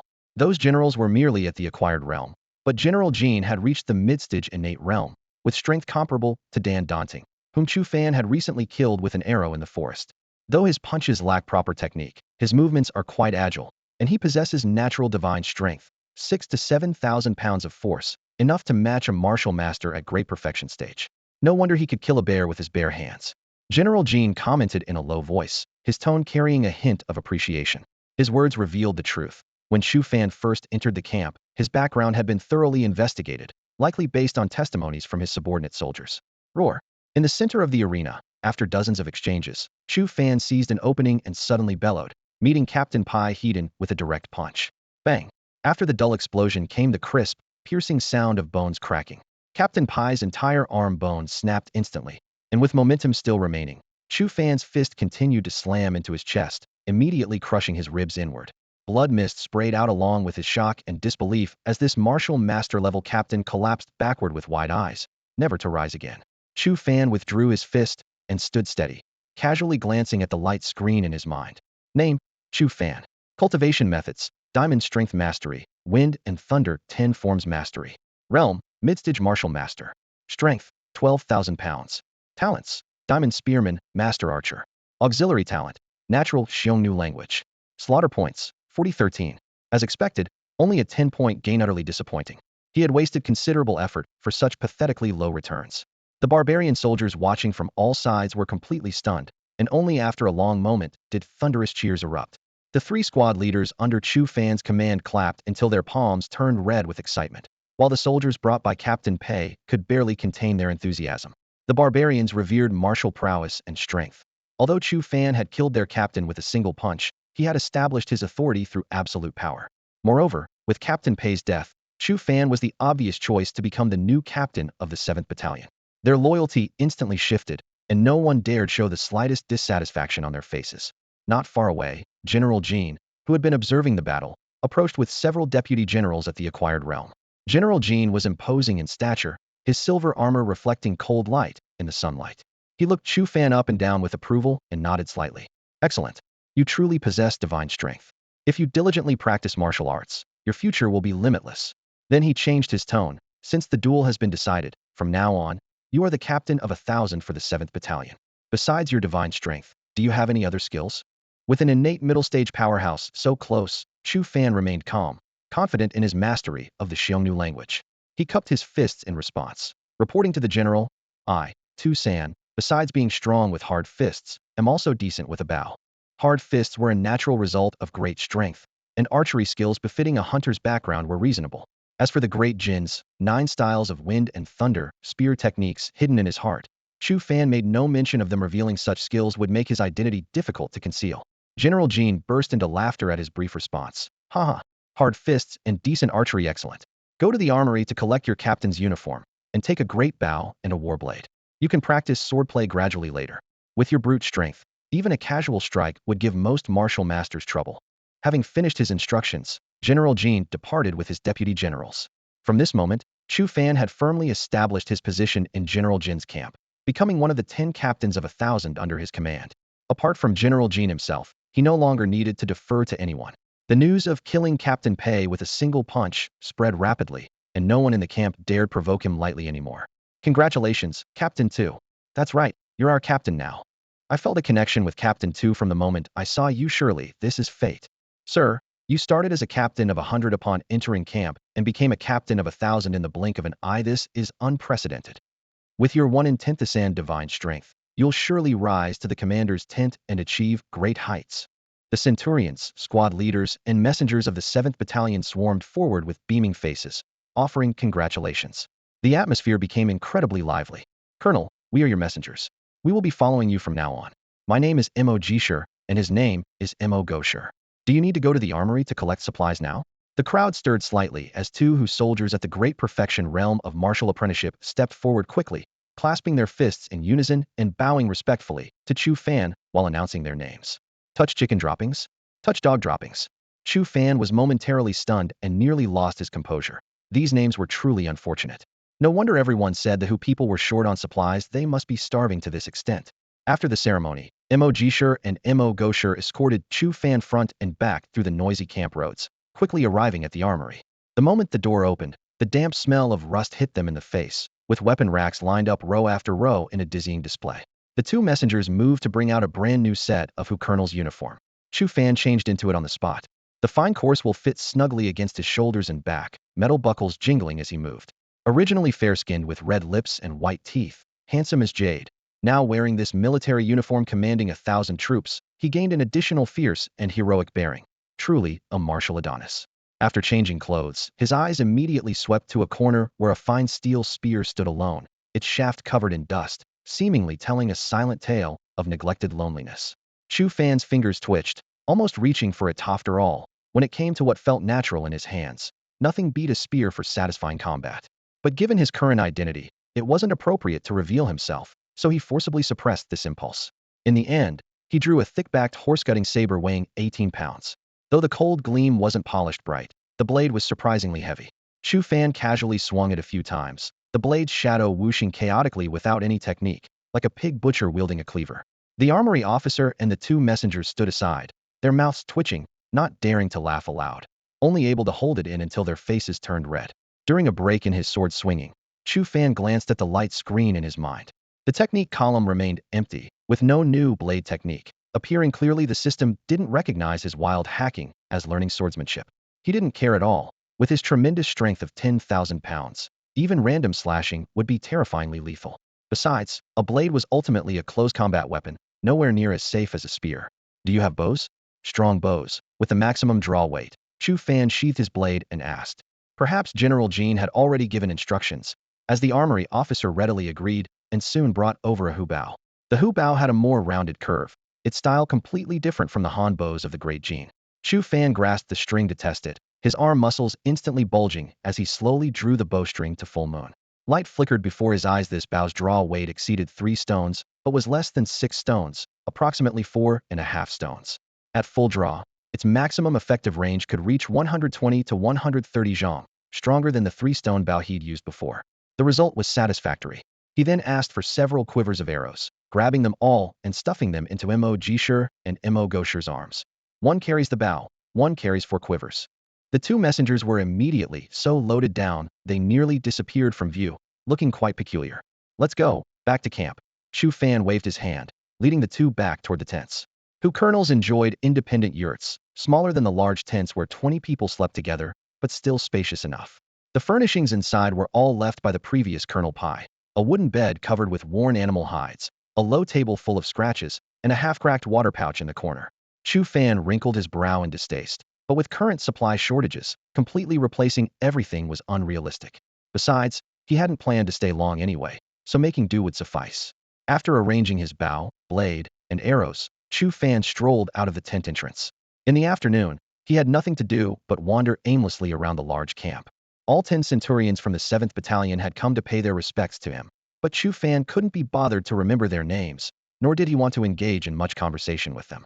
He figured it would be awkward if he ever faced them on the battlefield and had to plunge a blade into their chests.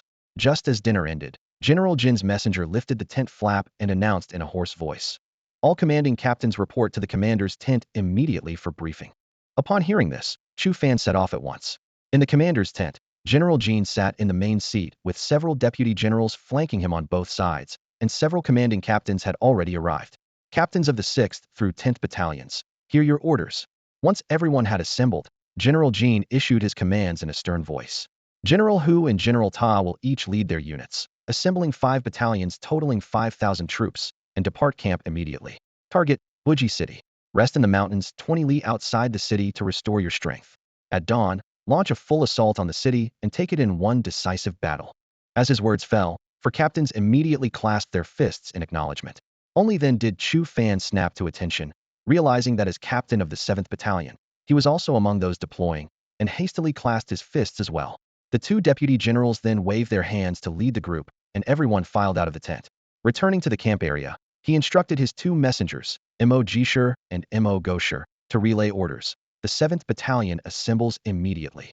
However, Chu Fan's mind was in complete confusion, had never heard of Buji City, much less knew its location, and could only determine that it was a Xiongnu stronghold. He hadn't heard of any barbarian cities being conquered by the Great Jin before either, so could this be internal strife among the barbarians? Since he couldn't very well ask around, he could only suppress his mounting questions. The battalion quickly formed ranks. With the 2 deputy generals leading, 5,000-man battalions departed camp at full speed. The 9th and 10th battalions were cavalry, while the 6th through 8th battalions were infantry. Even so, all centurions and captains still had mounts, and Chu Fan's messengers rode close beside him. After all, once forces spread out, relying on foot messengers would be far too slow. Chu Fan had no concept of Buji City's location or distance, so for now he could only follow the main force blindly. Through the night, 5,000 soldiers ran for 2 hours, with the infantry showing remarkable endurance, covering over 100 li at a relentless pace. At this point, orders came down from the 2 deputy generals. All forces halt and rest in the forest to the right. With only 2 more hours until dawn, the exhausted barbarian soldiers each found dry, sheltered spots to sit cross-legged. Those with animal pelts spread them out as bedding, eating while resting with eyes closed. Chu Fan leaned against a thick tree and dozed off, only to be gently awakened by a messenger as dawn approached. The military horn sounded briefly, and the troops reassembled.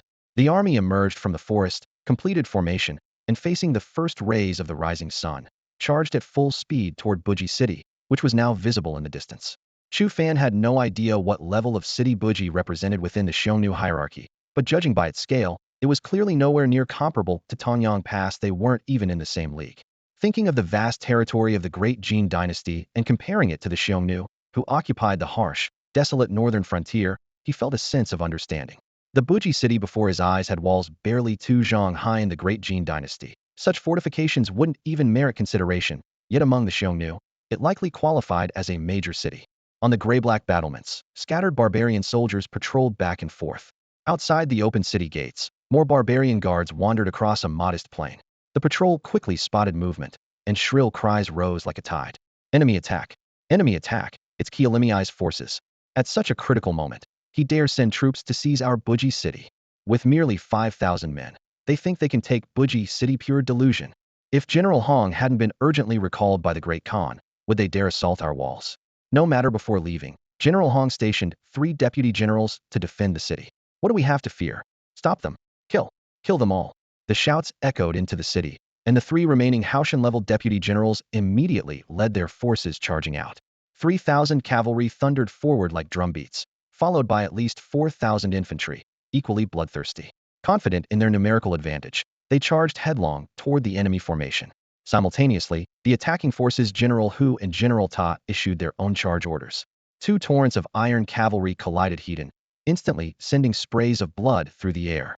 The scene left Chu Fan momentarily stunned. Why had 2 barbarian armies erupted into such large-scale internal conflict? Unfortunately, no one was available to provide answers at that moment. You 2 stay close to me. If you fall behind and get cut down, don't blame me, he growled, pushing aside his confusion. He took 4 quivers of arrows from Mo Go Shur, hanging them from his saddle, then laid his horse-cutting saber across his legs. Taking a barbarian bow from Mog Shur, he drew an arrow and knocked it to the string. Whoosh! A subtle yet sharp whistle cut through the battlefield. The arrow flew with terrifying speed, targeting the foremost of the 3 enemy deputy generals. A late, Hotian stage cultivator worth 500 killing points, an impressive return on investment. The deputy general was charging toward their own General Ta when he caught a glint of cold light in his peripheral vision. Turning his head with disdain in his eyes, he raised his blade to deflect the arrow. But Chu Fan had fired a spinning arrow. The fletching suddenly vibrated several times, causing the arrowhead to shift angle instantly. With a wet thud, it pierced through the side of his neck. The late Hotian stage deputy general's eyes widened in shock as he toppled from his horse, dead on impact. Chu Fan glanced at the light screen in his mind. Name: Chu Fan. Techniques: Diamond Vigor Mastery, Wind and Thunder 10 Forms Mastery. Realm: Martial Master Middle Stage. Strength: 12,000 Jin.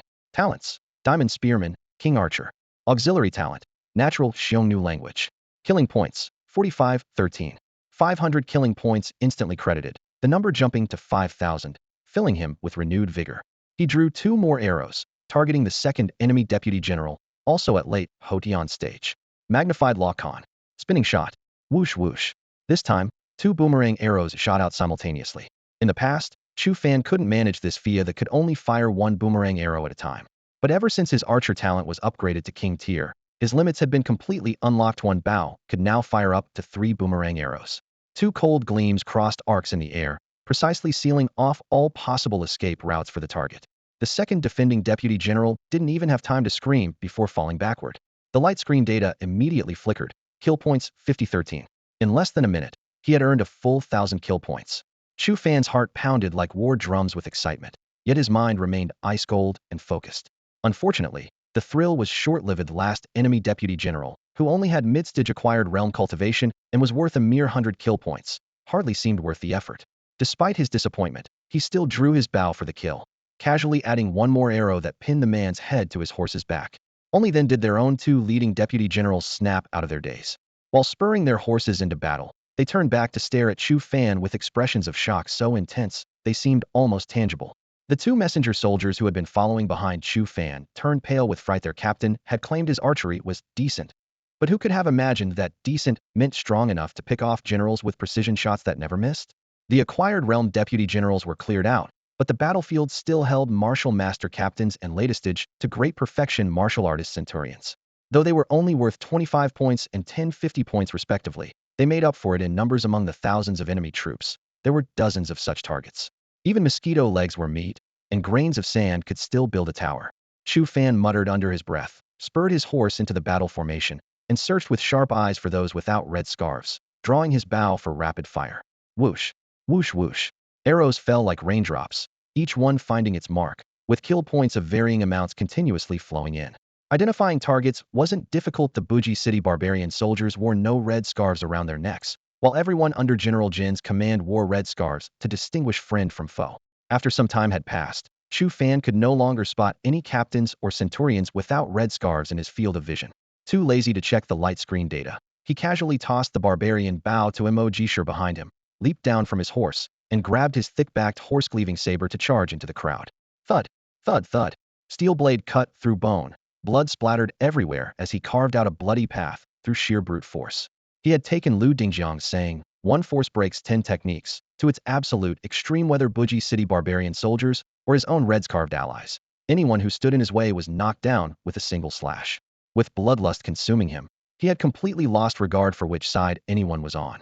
The surrounding friendly troops erupted in chaos, crying out in alarm as they wheeled their horses around and scattered. Good heavens! Isn't that the new captain from the 7th Company? How is he cutting down his own people too? Can't he see the red scarves around their necks? Let's go, stay away from him. This guy's a madman. When he starts killing, can't tell friend from foe anymore. A battle of this scale would typically last at least 2 hours if both sides fought to the bitter end. Yet less than half an hour into the fighting, Chu Fan was astonished to find no more barbarian soldiers left to kill ahead of him. It wasn't that he had single-handedly slaughtered thousands of barbarian troops, but rather that soldiers from both sides, seeing him drenched in blood with crimson eyes and wielding his blade like a madman, had all retreated to the flanks in terror, voluntarily clearing a blood-soaked path through the battlefield. The barbarian forces from Buji City were particularly devastated.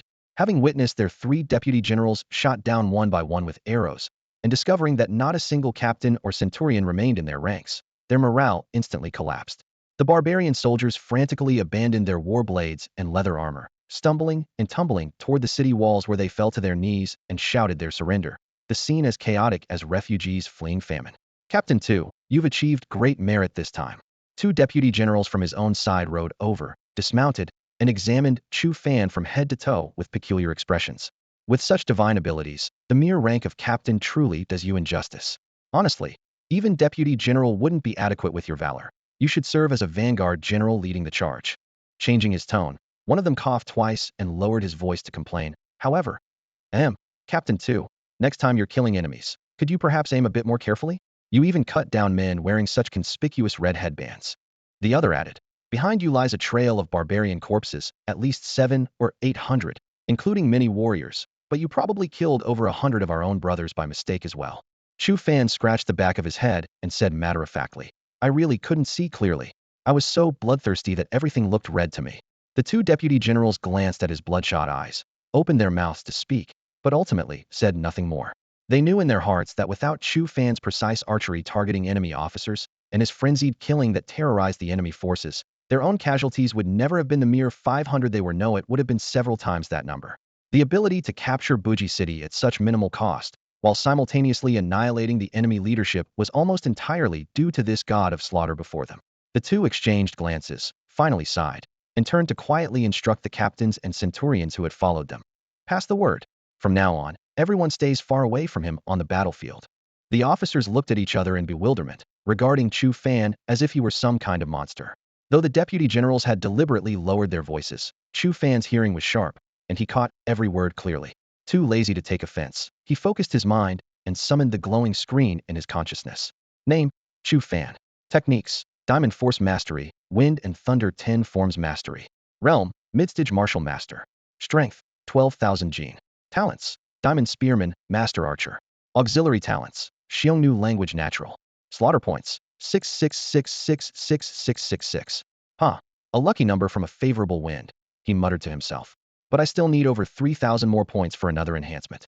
If there were one or two more major battles like this, I could fill that gap immediately. At this thought, fighting spirit rekindled in Chu Fan's eyes. He looked up at the two deputy generals with fervent expression, almost ready to mount a war horse. Generals, are there other cities to attack? The day is still young. Why not take one or two more in one decisive push and sweep them all clean? The two deputy generals were startled. The officers and centurions behind them were even more convinced on the spot that this guy must have been smacked in the head by a bear paw, while killing the beast was definitely insane. Amid the noisy laughter, the two commanding deputy generals composed themselves, cleared their throats, and ordered in deep voices, "First secure the prisoners. Then we'll discuss further once we're stationed in Buji City." The drawbridge of Buji City had not yet fully descended, and torches illuminated the cold gleam of armor across the field. The two deputy generals seized the moment to add, "In the southern court king's territory, there are only 4 major cities of Buji's scale, and the other 3 are not located here. You should claim the primary credit for this victory. Once General Jean leads the main army to relocate into the city, we'll report truthfully to the eastern court king, and you'll naturally be richly rewarded." Before their words had finished, the two immediately led their personal guard straight toward the prisoner assembly area to begin counting, disarming, and arranging custody. Chu Fan stood frozen in place, his head feeling as if struck by a club. Buji City actually belonged to the southern court king? Yet General Jean, who had ordered the siege, was a Xiantian general under the eastern court king? Could Xiao and I Mei, mentioned by those patrolling soldiers during their warning shouts, be the eastern court king? One Xiao and I Ma. Another Xiao and I Mei. The Xiongnu kings were truly all talents. Thinking of this, he recalled Princess Yuehua, who had been confined by the southern court king Xiao and I Ma. She was the great Xiongnu's most beloved young consort. The current situation was clearly a struggle for royal power. Just how chaotic had the Xiongnu internal affairs become? After entering the city, Chu Fan seized every opportunity to probe indirectly, constantly extracting information from conversations between soldiers and city officials, quickly piecing together the whole story. It turned out that the great Xiongnu of the Xiongnu and the 4 court kings of East, South, West, and North were 5 brothers born of the same mother. 1. The eldest brother, today's great Xiongnu, who ascended as Xiongnu emperor. 2. The second brother, Eastern court king, who had the closest relationship with the great Xiongnu and was his loyal supporter. 3. The third brother, Western court king, outwardly respectful but still harboring resentment. 4. The fourth brother, Southern court king, also known as Xiao and I Ma, naturally rebellious. 5. The fifth brother, Northern court king, equally resentful but still maintaining surface submission. The fourth brother harbored the strongest ambitions. Recently, he had orchestrated the capture of the great Xiongnu's most beloved young consort, Princess Yuehua, using her as a hostage before immediately raising his banner in rebellion and urgently attacking Tongwan Pass. With no place left for him in Xiongnu territory, he could only stabilize his position by taking Tongwan Pass and defending this strategic city. By resting and recuperating in Tongyang City until his army recovered its strength, he could then return to attack the capital and covet the throne. Meanwhile, General Jean under the Eastern Court King received urgent reports. 3 of the 4 Xiantian generals under the Southern Court King, who had been fighting at the north gate of Tongwan Pass, had mysteriously perished. Yesterday, he decisively deployed the 4 Xiantian garrison commanders from the 4 major cities in his territory to reinforce the front lines, including the garrison commander of Buji City. Thus, General Jean determined that with no Xiantian master guarding Buji City, it would surely fall in a single strike, and immediately dispatched his troops. General Jin's decision to deploy his forces was based on his assessment that without a Xiantian garrison commander, Buji City would certainly be conquered in one battle. Such an opportunity was once in a lifetime and could not be easily missed. Before noon arrived, General Jean led another large contingent from his camp and reached the area outside the city. Dust billowed across the wide official road as the thunderous clash of hooves and armor created a deafening torrent of iron. Yet when this fresh force arrived at the plains, they were greeted by a battlefield that had already been thoroughly cleaned. Scattered arrow shafts had been pushed aside, broken shields were piled into small hills, and bloodstains had been roughly buried, leaving only the sweet metallic scent of earth mingling with the scorching sunlight steaming in the air. General Jean reined in his horse and looked around in all directions, almost believing he had arrived at the wrong place. His reason for dividing his army into two groups had been based on careful timing calculations. The two deputy generals leading the assault on the city should have been locked in fierce battle until around noon at the earliest. By then, when the defenders of Buji City were exhausted and weakened, he would arrive with the other half of his fresh troops to decisively crush the city's defenses and capture it in one fell swoop. However, reality had slapped him hard in the face. Not only had the battle ended ahead of schedule, but even the post-battle cleanup had been completed thoroughly. With a belly full of confusion mixed with irrepressible joy, General Jean gave the command, and his army with fluttering banners filed into the city in orderly fashion. At the city lord's mansion, the main gates stood wide open, with the damaged door plaques still swaying precariously, bearing the acrid smell of gunpowder smoke. General Jean strode directly to the main seat and ordered all the generals and captains from the vanguard assault force to be summoned for their reports. In the hall, the crisp sounds of clashing armor plates rose and fell continuously as the two commanding deputy generals stepped forward to give their reports. After hearing the account that the entire siege had cost only 500 or 600 casualties, General Jin's eyes crinkled with laughter, and he immediately turned to Chu Fan with a voice so hearty it seemed capable of shattering the stone table. Captain Tu, you deserve the greatest credit for this battle. What reward do you desire? Speak freely. He lightly tapped his fingers on the desk and continued with his instructions. Well, first select 100 beauties from within Buji City. Send half to the inner quarters of the city lord's mansion for this general's leisurely enjoyment. The other half shall be distributed among all the generals who participated in the siege, with each centurion and above getting to choose one. Captain Tu, since you have the greatest merit, you choose first, and you get to pick 3. As his words fell, thunderous laughter erupted throughout the hall. The generals exchanged knowing glances, their expressions mixing wine-fueled bravado with that unmistakable men understand each other complicity. However, Chu Fan sighed quietly amidst the laughter, feeling an indescribable disgust rising in his heart. This General Jean before him was clearly no virtuous man either. He finally understood why Lu Dingjiang was determined to defend Tongwan Pass to the death. These barbarians could be so ruthless even to their own people. So once they broke through Tongwan and entered Jin territory, the people of Great Jin, especially the women, would surely suffer even more horrific calamities. People often spoke of barbarian generosity, but now Chu Fan clearly recognized that such so-called generosity was merely a veneer covering naked savagery. At the same time, he also understood Princess Yuawa's reasons for wanting to leave the Xiongnu and go to Great Jin, most likely stemming from the low status and discrimination that barbarian women endured from men. The thought flashed through his mind as Chu Fan stepped forward with cupped fists, his voice ringing out clearly. General, I want neither rewards nor women. My mother taught me from childhood that a person should put loyalty above all else, and I despise traitors most of all. That damn. Oh no, the Southern Court King actually dares to rebel against our Xiongnu, and I hate him to my very bones, wishing I could devour his flesh and drink his blood while he still lives. If the general truly wishes to reward me, please fulfill my desire to kill enemies by assigning me 100 cavalry, allowing this humble general to conduct guerrilla raids deep behind the Southern Court King's main camp, both to eliminate the traitors and to disrupt their morale. As his words landed, the vast front hall of the city lord's mansion fell into instant silence, so quiet that a falling pin could be heard. All the generals' gazes focused on Chu Fan in unison, looking at him as if they were examining some rare and exotic creature.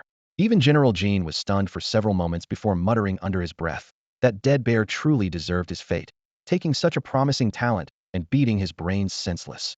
Chu Fan didn't catch what he said and asked with cupped fists, General, what did you say? Oh, this general was saying your mother taught you well, taught you excellently. General Jean picked up the conversation and waved his hand casually, issuing orders decisively.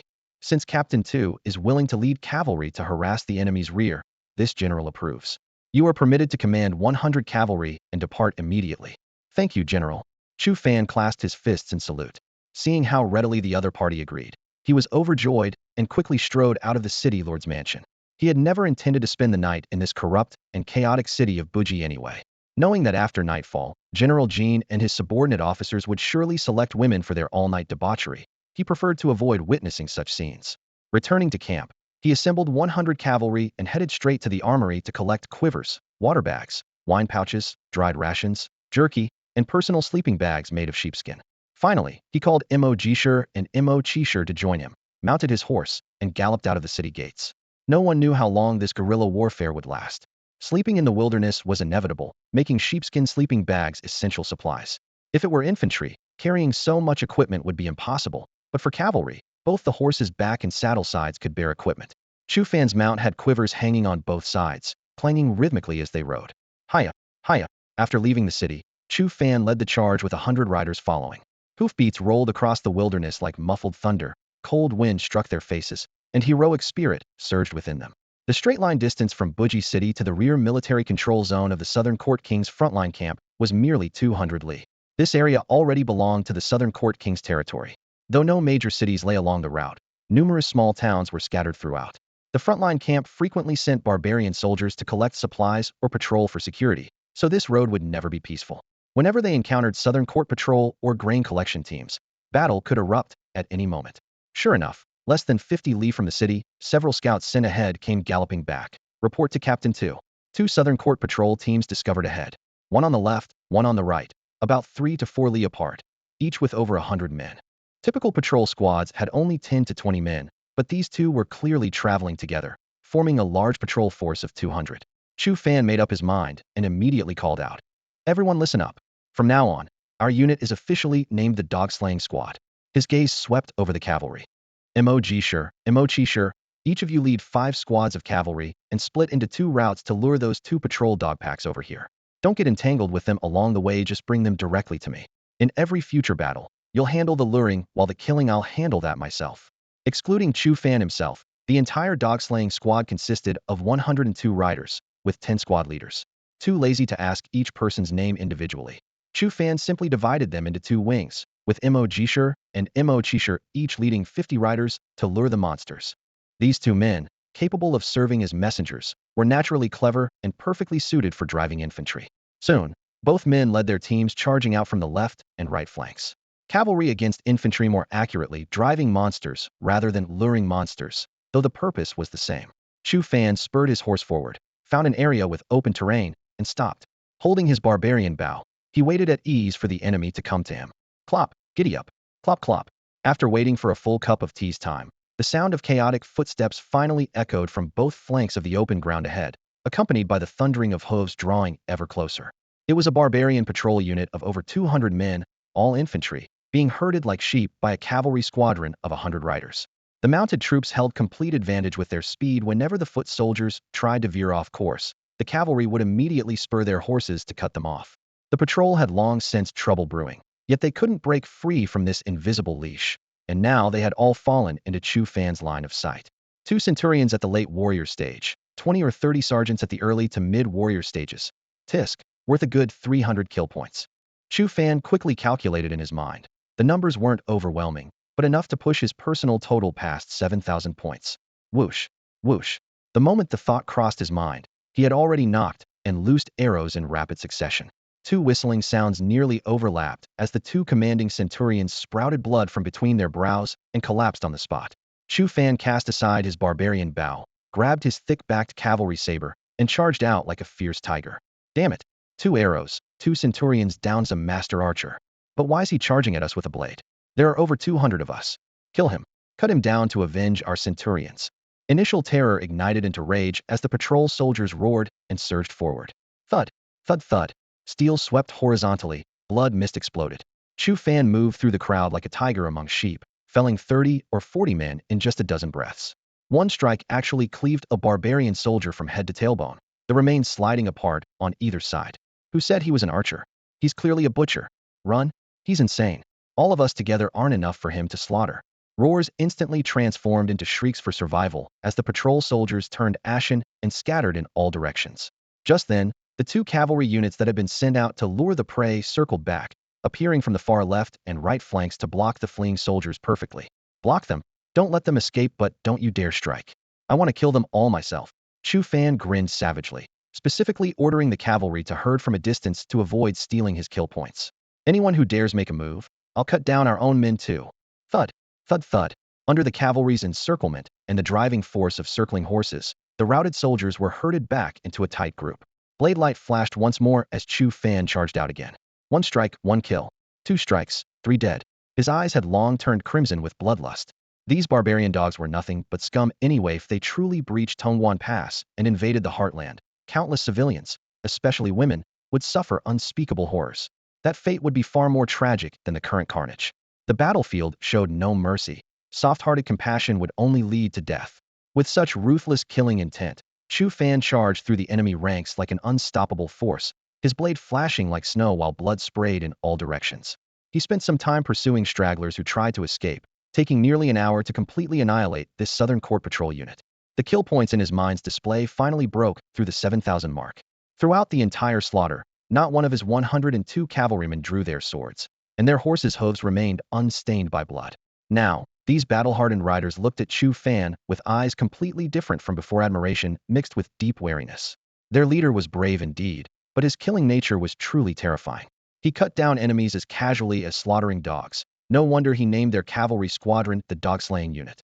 That night, outside the north gate of Tongwan Pass, at the Southern Court King's frontline camp at the edge of the battlefield, the command tent blazed with light as over 10 figures took their seats in order. Besides Southern Court King Xiao Liwa, 5 and 8th level generals sat in the tent, with the rest being acquired level deputy generals. Among the 5 and 8 masters, only one was a veteran who had campaigned with Xiao Liwa. The other 4 had been urgently transferred yesterday from the 4 major cities of the Southern Court territory. In other words, including Xiao Liwa himself, the vast Southern Court now had only 6 innate masters remaining, all gathered here. Pai Gai and Dan Daunting led 10,000 elite troops in a mountain search, only to meet such a tragic end. Xiao Liwa suddenly gripped his armrest tightly, his voice low but seething with fury. That infamous butcher strategist of Tongwan has now slain 3 of my innate masters. This king cannot share the same sky with him. At the mention of this matter, his hair stood on end and his beard bristled with rage that seemed almost tangible. Anyone could see this was no mere posturing, was truly enraged to the extreme. If he could find that butcher strategist, he would gladly subject him to death by 1,000 cuts. Unfortunately, those 6 or 7,000 of the 10,000 elite troops who had accompanied his 2 beloved generals had gradually returned to camp. None knew the whereabouts of that villain. Most likely, the man had already escaped back to Tongwan. This king summoned the garrison commanders from the 4 major cities for 2 reasons. First, to fill the gaps left by our fallen innate masters, and second, before he could finish, urgent footsteps suddenly echoed outside the tent.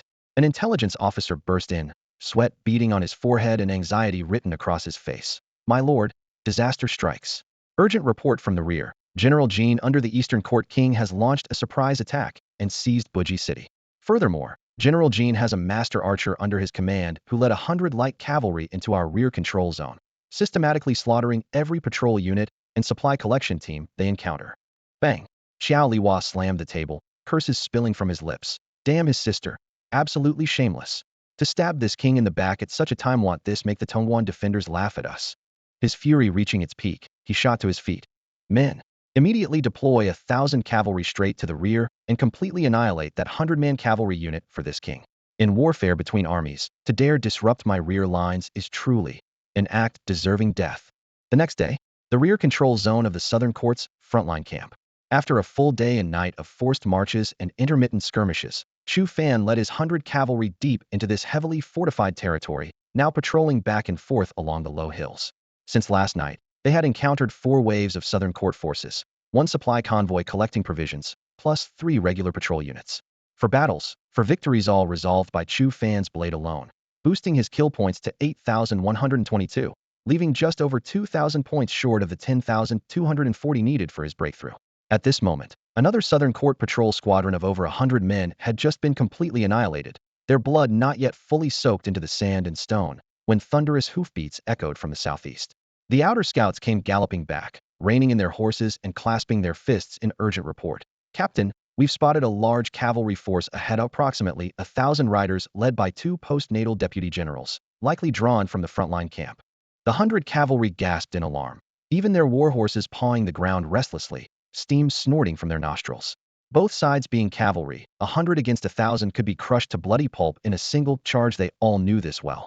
Even their formidable Captain Slaughter, deadly as he was, couldn't withstand the spearhead of 1,000-strong iron torrent. This was everyone's shared understanding. However, Chu Fan raised his whip in wild delight. Those dense hoofbeats sounded to his ears like piles of kill points galloping toward Hema, money delivery. A rough calculation showed that even if all 1,000 riders were early to mid-stage warriors contributing 2 points each, that would total 2,000 points. Add the 2 commanding deputy generals if they reached late postnatal stage or great perfection, each worth 5 points. That's another 1,000 points. Among the 1,000 cavalry, there would surely be 20 to 30 master-level captains, worth anywhere from 10 to 50 points each. Wipe them all out, and he'd not only meet his advancement threshold, but have a substantial surplus. His thoughts flashing like lightning, he immediately made his decision, raising his blade toward the northwest. Brothers, steel yourselves, killing every last one of these southern court light cavalry dogs. There's a valley several li to our right rear. We'll retreat in that direction. Full speed advance, and once we arrive, everyone into the valley immediately. The moment the order was given, the cavalry were stunned. Someone couldn't help but shout in protest. Captain, you mustn't. That's Gourd Valley, Gourd Mouth at the front, Gourd Bottom at the rear, with no other routes. Once we enter the valley, won't we become fish in a barrel? Another rider quickly chimed in. We should withdraw from the control zone and return swiftly to Buji City to rendezvous with the Grand General. That's the proper course. You bastard, are you trying to tell me how to do my job? Uffed. Chu Fan erupted in fury on the spot, and while roaring his rebuke, he raised his blade and struck down the man who had urged retreat to Buji City, sending him tumbling from his horse. His eyes suddenly blazed with murderous intent as he swept his gaze across his subordinates, issuing a cold warning. You are members of the Dogslayer Squad, and I am the captain of the Dogslayer Squad. Anyone who dares disobey orders shouldn't blame me for executing them on the spot. As for Gourd Valley, do you think I don't know about it? Do I need you to remind me? Humph. What I have my eye on is precisely that gourd-shaped entrance. I'll hold the pass alone, lure them in, and not let a single one escape. If you don't enter the valley, how will they follow us in? As his words fell, his intention became crystal clear: plan to guard the inner side of the valley entrance single-handedly, just as before, and once again annihilate an entire 1,000-rider brigade by himself. Such a mad scheme made all 100+ members of the Dogslayer Squad turn pale and gasp in shock. Though few truly believed it could succeed, Chu Fan had already beheaded one dissenter as a warning, so no one dared defy his orders now. Hiya! Hiya! Chu Fan spurred his warhorse and led the 100 riders in a charge toward the predetermined Gourd Valley. The few miles passed in an instant, and the troops filed through the narrow valley entrance one by one. Suddenly, the view opened up before them, a circular basin about a mile across, overgrown with wild grass, with no other exits. Steep slopes and cliff walls surrounded them on all sides, truly a dead end. This time you don't need to lure the enemy. Rest first, and eat some rations to restore your strength. After giving these brief instructions, he rode alone back to the inner side of the valley entrance, positioning himself with sword drawn and horse ready, holding the pass single-handedly. The gourd-shaped entrance could only accommodate 5 riders abreast and stretched about 200 to 300 meters long. If the entire passage were packed with enemy troops, it would require at least 400 to 500 riders. If Chu Fan delayed his attack slightly, he could allow nearly half of the 1,000-rider brigade to penetrate deep into the valley entrance. In such a cramped passage, warhorses would struggle to turn around, and even if those men sensed danger, they would have no retreat, leaving them to be picked off one by his arrows and blade. Thud, thud, thud. About 300 meters outside the valley, thundering hoofbeats accompanied by surging voices approached. Report to the general. That cavalry squadron just entered the valley. All of them went in. I've been to this valley before. It's narrow at the front and wide at the back, shaped like a gourd, with no other paths inside. Seeing our 1,000-rider brigade closing in, they panicked and chose the wrong path. Drilling into a deadened valley, they truly don't know death when they see it. 100 riders against our Thusanda Tintun disadvantage. Even if they immediately turn back and make a last stand at the valley entrance, the outcome is certain. All troops, listen to my command. Follow this general into the valley to catch turtles in a jar. Charge. Charge. The last command came as a roar from a Haoshan-level deputy general. He immediately led his subordinates in a cavalry charge into the valley entrance, plunging into this nearly 300-meter-long narrow passage with no possibility of turning back. At the inner side of the valley entrance, Chu Fan's eyes flashed sharply, a cold smile curling at the corners of his lips as he nocked an arrow and drew his bow. General, there's an archer ahead blocking the pass single-handedly. The scout had barely finished speaking when the cavalry behind him burst into thunderous laughter. This guy must be insane. Does he think he can block the valley entrance with just a bow? Even if he were a divine marksman, it would be like a mantis trying to stop a chariot. Charge forward and trample him into pulp. Whips cracked and iron hooves thundered like rolling thunder. The first wave of riders had just entered the Gourd Pass, advancing about 10 zhang, when the leading 5 horsemen spotted Chu Fan standing at the valley entrance. Mocking shouts crashed over him like a tide, eventually escalating to unbridled laughter. Chu Fan offered no response, simply raising his bow and taking aim. Whoosh, whoosh, whoosh. The distance was so close he could see the sweat on the horses. The enemy cavalry rode side by side through the narrow valley pass with no room to dodge. Chu Fan had now reached the level of a master archer. Drawing his powerful bow to its full extent, he effortlessly nocked 5 arrows at once. With a slight release of his right hand, 5 feathered shafts whistled through the air. The center arrow was a spinning shot, specially prepared for the leading Lutenana warrior at the late postnatal stage, worth a full 500 kill points. The speed was too fast for the naked eye to follow, and the 5 riders had no time to raise their blades. The lieutenant could have deflected the arrows with his cultivation level, but the spinning arrow came at such a bizarre angle that no one could predict its trajectory. Thud, thud, thud. All 5 riders in the front rank were struck simultaneously, for died with arrows through their throats, while the lieutenant was pinned through the temple as the spinning arrow drilled into his skull. 5 corpses tumbled from their war horses. The startled horses whinnied, their momentum still carrying them forward, but once they exited the valley mouth, they naturally scattered to both sides, no longer posing any threat to Chu Fan. At that moment, Chu Fan's recurved bow was already drawn to full tension again. The second volley of 5 arrows tore through the air once more, with whooshing sounds continuing without pause. This moment became a one-sided massacre. At the valley entrance, Chu Fan stood alone with his bow like a god of death, harvesting a life almost every second. The dog-slaying squad members waiting on both sides were completely stunned. They had long known of Chu Fan's unparalleled archery skills, but witnessing it firsthand still exceeded their imagination, knocking 5 arrows at once and maintaining this pace continuously. They knew that drawing this powerful bow to full extension was extremely taxing on one's strength, and firing 5 arrows simultaneously required unimaginable precision. Not to mention the psychological pressure of facing 1,000 cavalry alone. Ordinary people would suffer mental collapse just from the overwhelming momentum. In their hearts, Chu Fan's image was instantly elevated, almost deified. Whoosh, whoosh, thud, thud. The sounds of arrows cutting through air, thundering hooves, and bodies hitting the ground rose and fell in succession. Cavalry corpses were thrown from their mounts one after another, and the out-of-control war horses automatically separated after charging out of Gourd Pass, then were taken over by the dog-slaying squad members. When all 30 quivers hanging on both sides of Chu Fan's saddle were completely emptied, only about 400 cavalry remained in the canyon. Each quiver held 20 feathered arrows, and 30 quivers contained a total of 600 shots. Occasionally, a very few missed their mark, which is why over 400 cavalrymen still remained. The cavalry had completely fallen into chaos. The horrifying scene before them made the riders rein in their war horses, not daring to advance further. The narrow gourd-shaped pass was littered with corpses in every direction. As soon as the horses' hooves touched the ground, they stumbled and staggered over the bodies. Several horses lost their balance, rolling and thrashing, causing the surrounding mounts to lose control as well. In the blink of an eye, riders and horses tumbled together amid screams of agony. Kill! Chu Fan suddenly hurled his bow onto his back, gripped his thick-backed horse-slaying saber with one hand, and charged into the valley with a furious roar. The blade's edge stirred up a bloody wind, and he struck down mercilessly at anyone in his path, friend or foe alike. The 3 deputy generals had already been riddled with arrows in the earlier barrage, leaving the remaining Southern Court cavalry leaderless and demoralized. Splurt, splurt. Blood sprayed as heads separated from bodies by half a foot the moment they raised their weapons. Most couldn't even lift their arms before thinking only of escape.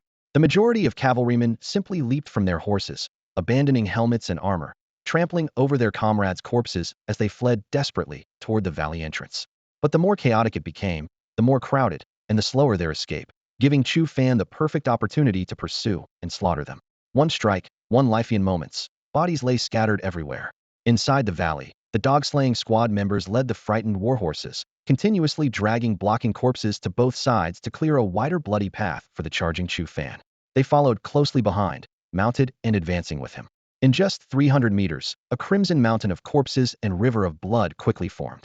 Chu Fan's eyes were bloodshot, his blade covered with torn flesh mixed with rain-like droplets of blood. Unstoppable as a breaking bamboo, he killed his way to the valley entrance without pause. By now, only about 100 men remained from the 1,000-strong cavalry unit. Having abandoned their horses entirely, they burst from the valley entrance crying for their mothers as they scattered in all directions. Brothers, left and right flanks split up and surround them. These sons of bitches won't escape today, not a single one. Mo Jishur and Mo Goshur shouted in unison, each leading half the dog-slaying squad to encircle the enemy on horseback. The captain could become a legend. Single-handedly annihilating a 1,000-man cavalry unit, this is a true 1,000-man slayer. The 2 men were as excited as if they'd been injected with adrenaline, shouting as they spurred their horses forward. The Southern Court cavalry had long since abandoned their mounts, and no matter how fast their legs carried them, they couldn't outrun war horses. In moments, the dog-slaying squad had cast their net from both sides, turning their horses to drive the remnants back. As soon as those barbarian soldiers turned around, they ran straight into Chu Fan, his blade raised and eyes red with bloodlust. Splurt, splurt. The horse-slaying saber fell like a scythe cutting wheat. Over 100 barbarian soldiers collapsed in an instant. Some dropped their weapons, fell to their knees, and wept with their heads in their hands. Others tried to resist, but were cut down the moment they raised their blades. Chu Fan's expression remained impassive, not even lifting an eyelid. This was a battlefield, not a place for mercy. Either you die, or I live. More than 10 minutes later, the last barbarian soldier's throat was sliced open by the blade's edge, his scream cutting off abruptly.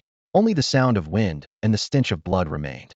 Chu Fan gasped heavily, surveying his surroundings. Corpses piled like walls of flesh inside and outside the valley, blood flowing along the muddy ground in winding rivers. A surge of overwhelming pride exploded from his chest, and he suddenly burst into wild laughter. In one battle, he had completely annihilated a 1,000-man cavalry unit. So this is what it meant to be a legendary 1,000-man slayer. While the dog-slaying squad cleaned up the battlefield and collected supplies, Chu Fan glanced at the light screen in his mind. Name: Chu Fan. Techniques: Diamond Force Mastery, Wind Thunder 10 Forms Mastery. Realm: Midstage Martial Master. Strength: 12,000 gene. Talents: Diamond Spearman, King Archer. Auxiliary Talent: Xiongnu Language Natural Mastery. Slaughter Points: 12,648. Before this battle, his slaughter points had barely exceeded 8,000, but now they had risen to over 12,000. This single ambush had netted him more than 4,000 points. Among these, 1,000 points came from those two latest-stage postnatal deputy generals. So far, in Chu Fan's eyes, latest-stage postnatal and postnatal Great Perfection deputy generals remained the most cost-effective prey, while early-stage innate warriors could contribute a full 1,000 points. Killing them was far more difficult than slaying two postnatal experts. The sign behind the realm column quietly lit up. Without hesitation, Chu Fan focused his intent and clicked it. Instantly, a subtle yet clear electric sensation burst from his consciousness, spreading along his meridians throughout his limbs and body. His bones felt as if struck by heavy hammers. His blood seemed to surge into a blazing furnace, and every cell was being refined and tempered. He clenched his fist and naturally lowered his head. The muscles on his arms seemed to possess independent souls with each thought. They tightened and relaxed, individual muscle fibers bulging and subsiding, the patterns beneath his skin rippling like writhing earthworms. Though he hadn't truly achieved entering the way through force, being able to precisely control any muscle with mere thought already showed he had crossed the threshold. His strength and defense had simultaneously advanced in this transformation. After confirming his body showed no abnormalities, Chu Fan called up the light screen again. Name: Chu Fan. Techniques: Diamond Force Mastery, Wind Thunder 10 Forms Mastery. Realm: Latest-stage Martial Master. Strength: 15,000 gene. Talents: Diamond Spearman, King Archer. Auxiliary Talent: Xiongnu Language Natural Mastery. Slaughter Points: 2,408. His slaughter points had plummeted to just over 2,000, and the sign in the realm column had dimmed again. The threshold for the next upgrade was a staggering 20,480 points. However, the returns were equally astonishing. His pure physical strength had soared from 12,000 gene to 15,000 gene, reaching the hard benchmark of midstage innate realm. In terms of brute force, he was no weaker than any midstage innate expert, and could easily crush ordinary early-stage innate warriors. Combined with his mastered Wind Thunder 10 forms, he wouldn't fall behind even in close combat. The problem lay with weapons. The horse-gutting saber in his hand was merely something he had grabbed in passing, lacked specialized saber techniques, and the blade was too heavy. If he truly faced a midstage innate warrior in direct combat, he would inevitably be at a disadvantage. Upon returning, he needed to select a proper saber art to study, preferably one native to the great gene, as barbarian saber techniques lacked depth and could never reach true elegance. Captain, what should we do with these warhorses and supplies? Mo Jishur and Mo Chishur rode over, pointing their whips toward the valley entrance from afar. There, the warhorses had already been let out.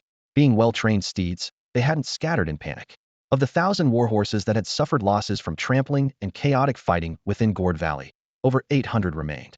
Besides the horses, the intact equipment from these cavalry sabers, light armor, and other gear had been stripped and bundled onto the horses' backs. According to Chu Fan's original plan, he would have preferred to slaughter all the warhorses and destroy or burn all the supplies. After all, he couldn't transport them back to Tongwan Pass, and leaving them at the valley entrance risked arming the enemy.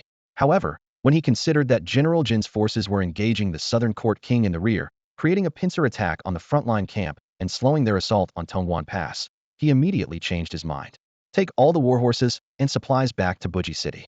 I'll stay here alone to continue guerrilla operations. Chu Fan pointed decisively, his tone resolute.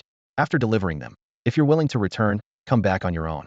If not, I can hold out for several days and make my own way back to camp. Once the military order was given, how could Mo Jishur and Mo Chisher dare disobey. The two immediately rallied the dog-slaying squad, organized the 100-plus warhorses and valley full of supplies, and headed straight for Buji City. Before departing, they left Chu Fan with 2 full quivers of arrows, several wine pouches, packages of dried meat and provisions, and specially selected a robust, well-fed warhorse to carry his supplies. 2 bags of black beans premium horse feed sufficient for 2 warhorses for a day were also stuffed into the saddlebags to ensure both he and his mount remained in peak condition. The scattered corpses of Southern Court cavalry inside and outside the valley were left unattended, as mountain winds swept up dust and dispersed the stench of blood. The hoofbeats of the dog-slaying squad gradually faded, and the valley returned to silence. Chu Fan lingered no longer, leading the supply-laden warhorse into the nearby mountain forest. Under the moonlight, he chose a sheltered, secluded valley and found a dry cave. As dusk approached, he unloaded the saddlebags, fed his horse first, then rested against the cave wall, planning to restore his energy for tomorrow's hunt. Night completely enveloped the land. In the Southern Court's frontline camp, the commander's tent blazed with light. Southern Court King Xiao Liwa's face was dark as water, while 5 and 8 level generals and several subordinate officers sat in grim silence. News of the complete annihilation of the 1,000 cavalry in the rear had just arrived via scout. They had buried 1,000 comrades' bodies in Gourd Valley. Killing my cavalry commander and seizing my military supplies this Eastern Court cavalry squadron is absolutely outrageous. Xiao Liwa slammed his fist on the table, causing spiderweb cracks to spread across the sandalwood surface. He demanded harshly, "The valley entrance is narrow. How could they shoot down 600 cavalry? And how did the remaining 400 die?" The scout knelt and reported, "Your Majesty, all 600 cavalry perished under arrow volleys. The remainder were partly cut down within the valley, and partly killed after abandoning their horses upon breaking out of the valley entrance, only to be pursued and slaughtered. The enemy captain's archery is supernaturally skilled, using the valley's terrain to lure our forces into a trap, combined with coordinated arrow volleys from 100 cavalry. Had the terrain been reversed, they would have been the ones annihilated." Xiao Liwa's killing intent intensified. "This man is cunning and ruthless, cannot be allowed to live. Generals, who will volunteer?" As his words fell, the 5 and 8 level generals in the tent exchanged glances. 2 latest-stage acquired realm officers already lay buried in the valley. Sending ordinary commanders would only repeat the same mistake. To kill that divine archer required a master of the innate realm to personally take action. In the silence, a towering, iron-armored general rose and clasped his fists. None other than General Hong, transferred from Buji City. "Your Majesty," General Hong's voice boomed like thunder. "This subordinate requests to lead 1,000 elite cavalry to crush Gourd Valley. This man surely played a significant role in the capture of Buji City, so it's only fitting that I personally strike him down." At dawn, Chu Fan emerged from his sheepskin sleeping bag. The night wind in the valley had dissipated, leaving him feeling refreshed and energetic. He rolled up the sleeping bag, secured it with rope, and tied it to his pack horse before pouring a handful of black beans into the feed trough. The horse snorted and munched eagerly as Chu Fan lifted his water pouch and squeezed several streams of clear water into the animal's mouth. Once the horse's belly was full, he sat down nearby and pulled out dried meat and rations, alternating bites with swigs of strong liquor. The sounds of crunching and gulping echoed through the empty valley. After his meal, he mounted his horse and left the valley, riding through forests and over hills until he reached the plains. His target today remained the Southern Court patrol units. However, whether news of the dog-slaying squad's massacre in the controlled zone had spread, the vast plain seemed empty. He had circled for half the day without encountering a single patrol. It wasn't until near noon that an infantry squad finally appeared in his sight. 20 barbarian soldiers, all foot soldiers, led by an officer who was merely at the middle stage of martial cultivation, with 6 others at the initial stage. Converting to killing points, the entire group was worth only about 20 points at most, hardly enough to excite him. Still, even mosquito legs are meat, so Chu Fan decided to strike. Thud, thud. He spurred his horse forward, but just as the hunt ended, thunderous hoofbeats suddenly echoed from the distance. Dust clouds rolled as a 1,000-strong cavalry unit charged toward him. At the front rode a formidable innate-level general only at the initial innate stage, the same level as Pei Guqiao. Chu Fan squinted as he weighed his options. If he had his long spear, he might dare engage in close combat, but with only his horse-gutting saber, a reckless frontal assault would be suicide. As for ranged attacks, unless he used his wave-riding technique and explosive arrows, relying solely on spinning arrows would give him extremely low odds of a one-shot kill. If his first arrow missed, and the enemy became alert, the situation would deteriorate rapidly. Even more troublesome was that behind the general came 1,000 iron cavalry thundering forward, including at least 2 acquired-level subgenerals. If they spread out to flank him while he was entangled with the innate general, and arrows began raining down from all sides, he would face certain death. I need to find a way to eliminate the cavalry interference. I wonder if this fellow will fall for provocation. Chu Fan muttered under his breath, then yanked hard on the reins. His pack horse wheeled around and galloped toward Gourd Valley. He couldn't escape in open terrain. That narrow valley entrance, only 300 meters wide, would be the perfect ambush point. However, unlike yesterday, this time the enemy had an innate level general among them, and with yesterday's annihilation as a cautionary tale, how could they fall for the same trick again? As the fierce wind swept past, Chu Fan's mind raced. This man was alone and had deliberately brought a pack horse for suppletion, was clearly planning an extended hunting campaign. The entire patrol squad was killed by his arrows, which meant this person was most likely the master archer captain from that cavalry unit. His subordinates were escorting the warhorses and supplies back to Buji City, yet he dared to stay behind Alonia. Death wish. General Hong raised his blade and roared, "After him! Flank him from both sides and surround him. No matter what, I will have his head today. Charge! Charge!" With those words, he spurred his horse hard, armor clanging as dust flew up behind him. Two Hotian deputy generals each led 500 cavalry, splitting left and right in a thunderous charge, their iron hooves pounding the earth like massive pincers closing in. The situation was extremely unfavorable for Chu Fan. Once the flanking forces completed their encirclement, he would be trapped.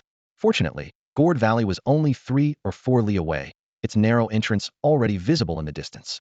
100 zhang behind, General Hong rode like the wind, his horse's mane flying. The cavalrymen who had initially planned to split up saw Chu Fan heading straight for the dead end and immediately regrouped, following their commander closely. Chu Fan yanked hard on the reins, bringing his warhorse to a neighing halt. He turned and drew his bow, arrow tip aimed at his pursuers, shouting mockingly, "Hey, you bearded fool behind me. Look at that pathetic face of yours, Xientian general, bringing all these cavalry to intimidate who exactly? Do you dare follow me into the valley for single combat? Let's see if I don't shoot you dead." Whoosh! The arrow cut through the air. General Hong deflected it with his blade clang. Sparks flew as the arrow was knocked aside, his face turning ashen with rage. "A mere woosher captain dares such insolence? I'll execute you," he growled menacingly. "All troops, guard the valley entrance and prevent his escape. I'll personally take this audacious little thief's head myself. Charge!" He struck his horse's rump with the flat of his blade, gripping the reins with one hand and raising his weapon with the other as he galloped into the valley. The two deputy generals exchanged glances but dared not advise against a tofter losing Buji City. General Hong was seething with rage, and who would dare provoke him further? Idiot! Chu Fan muttered under his breath, secretly delighted that his provocation had worked. He spurred his horse into the valley entrance, racing through the 300-meter narrow passage. Upon entering the valley's belly, he kicked the pack horse loaded with supplies in the rump. The startled animal whinnied and crashed into a secluded spot. Chu Fan immediately wheeled his mount around, bowstring drawn taut, waiting silently for his enemy. After more than 10 breaths, General Hong burst past the midpoint of the valley entrance, now only 50 zhang from Chu Fan. Chu Fan sneered coldly, but his arrow tip was aimed at his opponent's warhorse. Swoosh! The arrow tore through the air. Only then did General Hong realize the target was wrong, but it was too late. Thud! The arrow pierced through the warhorse's left eye. The horse's body stiffened, then collapsed with a dying whinny, sending both horse and rider tumbling in a heap. General Hong rolled on the ground, blood trickling from the corner of his mouth, 2 front teeth knocked out. Hurrah! This is a Xientian general? Can't even stay on his horse. Chu Fan threw back his head in wild laughter. Lost your front teeth too? I bet you'll have a lisp when you speak from now on. Oh great Xientian general. Hurrah! Roar! How dare you rat! The taunts and mockery instantly enraged General Hong completely. He threw back his head with a thunderous roar, veins bulging, gripping his blade with one hand as he swung his arms wide and charged toward Chu Fan with powerful strides. No warhorse. No matter. The confidence and pride of an innate level general made him believe his own legs could catch any target. Chu Fan wheeled his horse around, gave the reins a gentle tug, and called out mockingly, "Are you planning to chase my warhorse with those flying legs of yours? Truly worthy of an innate general, what a magnificent sight." Seeing General Hong enraged once again, he didn't wait for the man to summon his subordinates to bring a horse. Instead, he charged straight into the valley with continuous laughter. "Fine then. I happen to have some free time, so I'll take you for a few laps around the valley. Consider it walking the dog. Waha! You're finished, little thief." General Hong roared like thunder. "If I don't kill you today, I swear I'm not human." Chu Fan snorted with laughter. "I never considered you human anyway, just said I was walking the dog." With those words, he turned and drew his bowwoosh. 3 arrows flew simultaneously in a triangular formation, tearing through the air. Clang! Clang! Clang! General Hong deflected all 3 arrows with his blade, though the residual force made him stumble slightly. These arrows were neither spinning arrows, nor did they use his riding waves or explosive arrow talents. Chu Fan did this intentionally to mislead his opponent, making him think his archery skills were nothing special. After several rounds of triple shots, General Hong indeed grew contemptuous and sneered coldly. Boy, your archery is nothing impressive. Perhaps you could succeed with a sneak attack from the shadows, but in direct confrontation, you'll never hit me. The valley entrance is sealed. Let's see how long your warhorse can last. Once I catch up to you, you're dead. Before he finished speaking, Chu Fan fired again. Whoosh. 3 arrows scattered in the same triangular pattern, appearing identical to before, but concealing deadly intent. The bottom right arrow suddenly spun faster, revealing itself as a spinning arrow activated silently. Clang, clang, thud. The first 2 arrows were deflected as usual, but the third strike missed its mark. The spinning arrow curved in a bizarre arc, grazing General Hong's temple before embedding itself in his left shoulder. The old man was extremely proud and bit down hard to suppress any sound, afraid his subordinates outside the valley might hear. But his eyes, fixed on Chu Fan, nearly blazed with fire, his fury burning even hotter. Seeing this, Chu Fan's spirits soared as he raised his bow again, no longer holding back. Whoosh, whoosh, whoosh. Still 3 arrows from one draw, but this time all 3 were spinning arrows. Even for a master-level archer, 3 spinning arrows at once was already the absolute limit. It could be said that Chu Fan had put almost all his strength into this strike. Clang, thud, thud. 3 boomerang arrows struck in succession. To Chu Fan's surprise, his opponent managed to deflect one of them with brute force, the blade flashing as it shattered the arrow shaft. However, the remaining 2 arrows found their mark unimpeded, one piercing the general's right shoulder and another drilling into his left chest. The thick clothing provided some protection, allowing the arrows to penetrate only about half an inch into the flesh. Damn it! What kind of archery is this? You cowardly rat! Have you been hiding your true skills all along? Wounded repeatedly, General Hong's furious roar accompanied his sudden halt.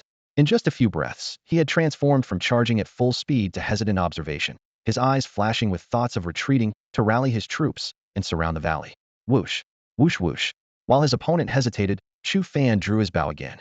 3 releases in quick succession sent 3 arrows flying almost tail-to-tail like striking serpents, all following wave-riding trajectories that rose and fell unpredictably. What the hell kind of archery is this now? Watching the undulating arrows approach, General Hong's expression changed drastically as he finally realized he had underestimated his enemy. The earlier boomerang arrows and now these wave arrows were techniques he had never encountered before. Sensing danger, he finally made his decision. No more pursuit. Retreat from the valley first. But to retreat, he had to deflect these 3 arrows first. Even if I take another arrow or 2, it won't matter much. The clothing can absorb most of the impact, just flesh wounds. His thoughts raced. The previous 2 arrows had been cushioned by his thick clothing, resulting in shallow wounds. It was actually the first arrow that had grazed his neck and lodged in his shoulder socket that posed the greatest threat. With this thought, he held his breath and raised his blade to meet the 3 wave arrows. Bang, bang, bang. Just as the arrowheads reached his body, the shafts suddenly exploded. The arrowheads simultaneously buried themselves in his flesh, while the shattered wooden fragments scattered like rain, filling the sky. Mummy eyes. General Hong's pupils dilated as his eyes, which he had widened to aim properly, were completely pierced by the wooden splinters, instantly blinding him.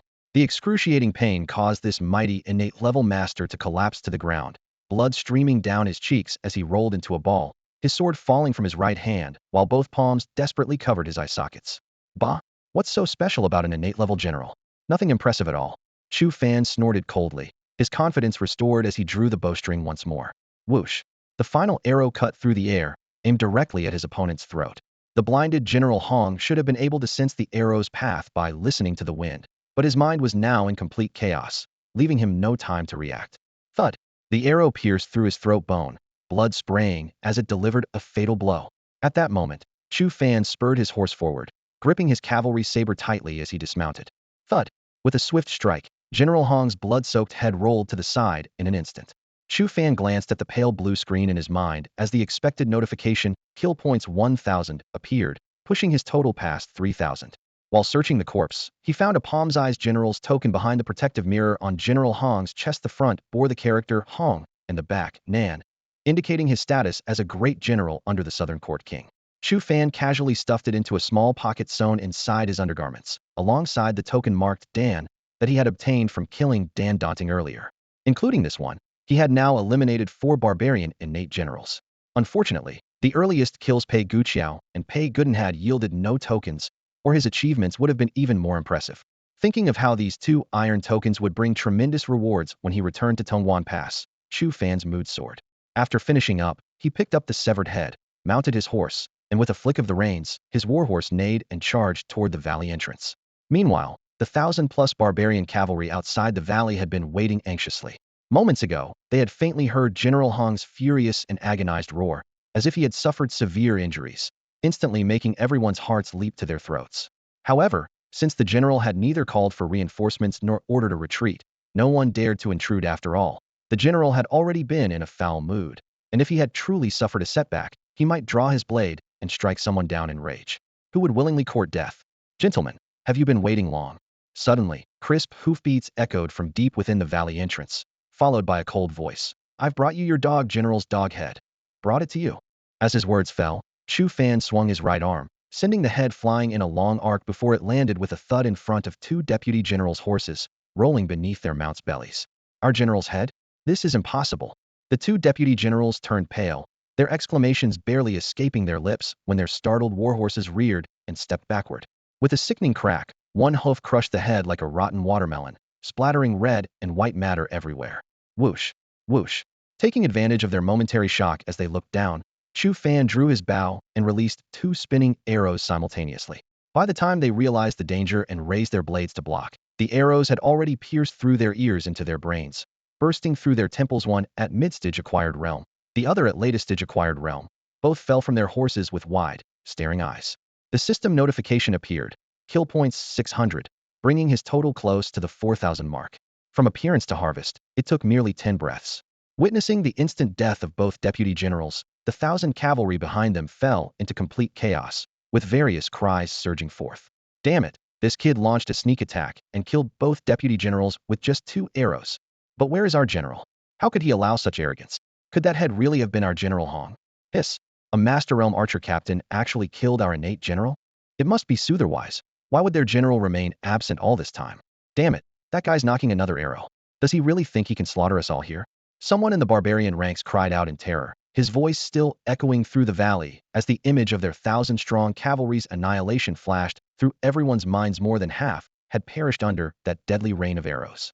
Now that their general was dead and no charge orders remained, who would willingly march into that death trap again? Before the terrified shouts had even faded, over 1,000 riders scattered like a receding flood, frantically fleeing in all directions. Chu Fan wheeled his horse around and immediately grasped their strategy, spreading out in large numbers. One man couldn't cover them all. Realizing these barbarian soldiers were actually this clever, he nearly cursed aloud. Bastards. A bunch of cowards ganging up on me because I'm outnumbered. But anger aside, his killing intent remained undiminished. He'd chase down whoever he could. Each one meant real battle points. With that thought, he spurred his horse hard and charged toward the densest cluster of enemy riders. His warhorse galloped at full speed, hoofbeats mingling with the wind as his arms moved in fluid motion, gripping the bow, knocking arrows, drawing the string, and releasing in one seamless flow. Whoosh, whoosh, whoosh. Sharp whistling sounds rang out in succession as every arrow from the barbarian bow found its mark, piercing enemy breastplates, throats, or foreheads with deadly precision. Not a single shot wasted. Chu Fan didn't dare pause, maintaining an almost ceaseless rhythm, either drawing the bow or loosing arrows, his hands moving like phantoms. The barbarian soldiers' screams of agony rose and fell as dust and blood scattered in the cold wind.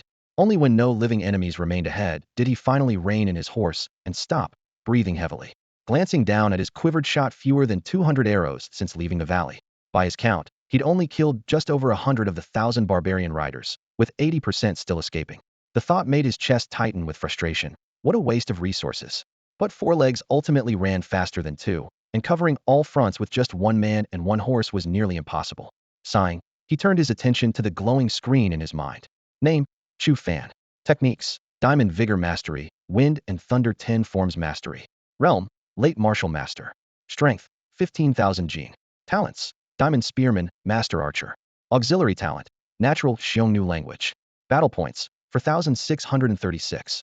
This string of data brought him some comfort, finally broken through the 4,000 threshold and was approaching 5,000. However, the next realm advancement required a staggering 20,480 points. Killing 1 early innate realm warrior wouldn't even cover a quarter of that. At this thought, Chu Fan couldn't help feeling dejected. Advancing to the innate realm might truly take until the year of the monkey and month of the horse. Still, There was something to look forward to as a martial master. His strength already rivaled that of innate realm warriors. If he truly stepped into the innate realm, just how terrifying would his real combat power become? After all this commotion, it was still only midday. Chu Fan spurred his horse back along the original route, trampling over scattered corpses of barbarian soldiers. Whenever he spotted a quiver, he would lean down to retrieve it and refill his 2 arrow pouches. By the time he reached Gourd Valley, the quivers on both sides of his saddle were bulging once again. Passing through the narrow valley entrance, he circled the snow-covered valley floor until he found the pack horse laden with supplies beneath a secluded rock face. The beast was leisurely extending its tongue, lapping at melted snow water. Watching its carefree manner, Chu Fan cursed silently. Here I am fighting for my life while you're lounging around like a lazy dog. Yet he couldn't help feeling a touch of envy. Being human was far more burdensome than being a beast of burden. With a long sigh, he dismounted and scattered black beans from the pack horse onto the snow for both horses to eat, saving himself the trouble of watering them later. He then pulled out dried meat and provisions, uncorked his sheepskin wine pouch, and enjoyed his meal with meat and wine, occasionally gulping down ice-cold spring water with great satisfaction. Come on, beast, time to move. After eating and drinking his fill, he rested briefly against the rock face, then patted the pack horse's rump, tied the reins of both horses together, leaped into the saddle, and charged out of the valley to continue his aimless hunt for Southern Court Patrol soldiers in enemy territory. For the next 2 days, Chu Fan roamed these wastelands like a predator.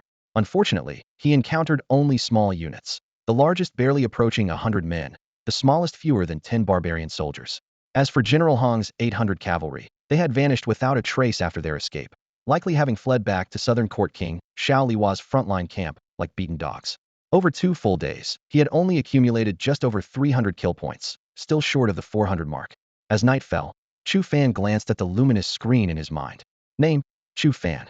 Techniques: Diamond Force Mastery, Wind and Thunder 10 Forms Mastery. Realm: Late Martial Master. Strength: 15,000 pounds. Talents: Diamond Spearman, Master Archer. Auxiliary Talent: Xiongnu Language Natural. Kill points: 5017. Breaking 5,000 was certainly cause for celebration, but compared to the over 20,000 kill points needed for next advancement displayed in the Realm section, it wasn't even a quarter of what he needed. At this thought, his mood instantly darkened. Though his strength had surged dramatically with each advancement and now rivaled that of a mid-stage innate warrior, it still couldn't be considered entering the way through force. To achieve what Lu Dingjiang had described would likely require advancing his cultivation to early acquired stage. Currently at late martial master stage, he still needed 2 more advancements to reach that step, and the pressure was overwhelming. The next advancement alone required 15,000 more points, and the threshold would double after that, demanding over 40,000 points. In other words, to achieve entering the way through force, he still needed at least 50,000 kill points. Unless he slaughtered most of the soldiers in Southern Court King Xiao Liwa's frontline camp, it would be impossible to gather enough. But that was clearly unrealistic. Such a massive undertaking would inevitably draw the attention of Xiao Liwa himself, who, despite being only latest innate, would spell disaster for Chu Fan if he became a target. Even now, with a fine steel spear in hand, he could at best fight evenly against mid-stage innate warriors. Against latest-stage innate masters like Xiao Liwa and Lu Dingjiang, he would face certain death.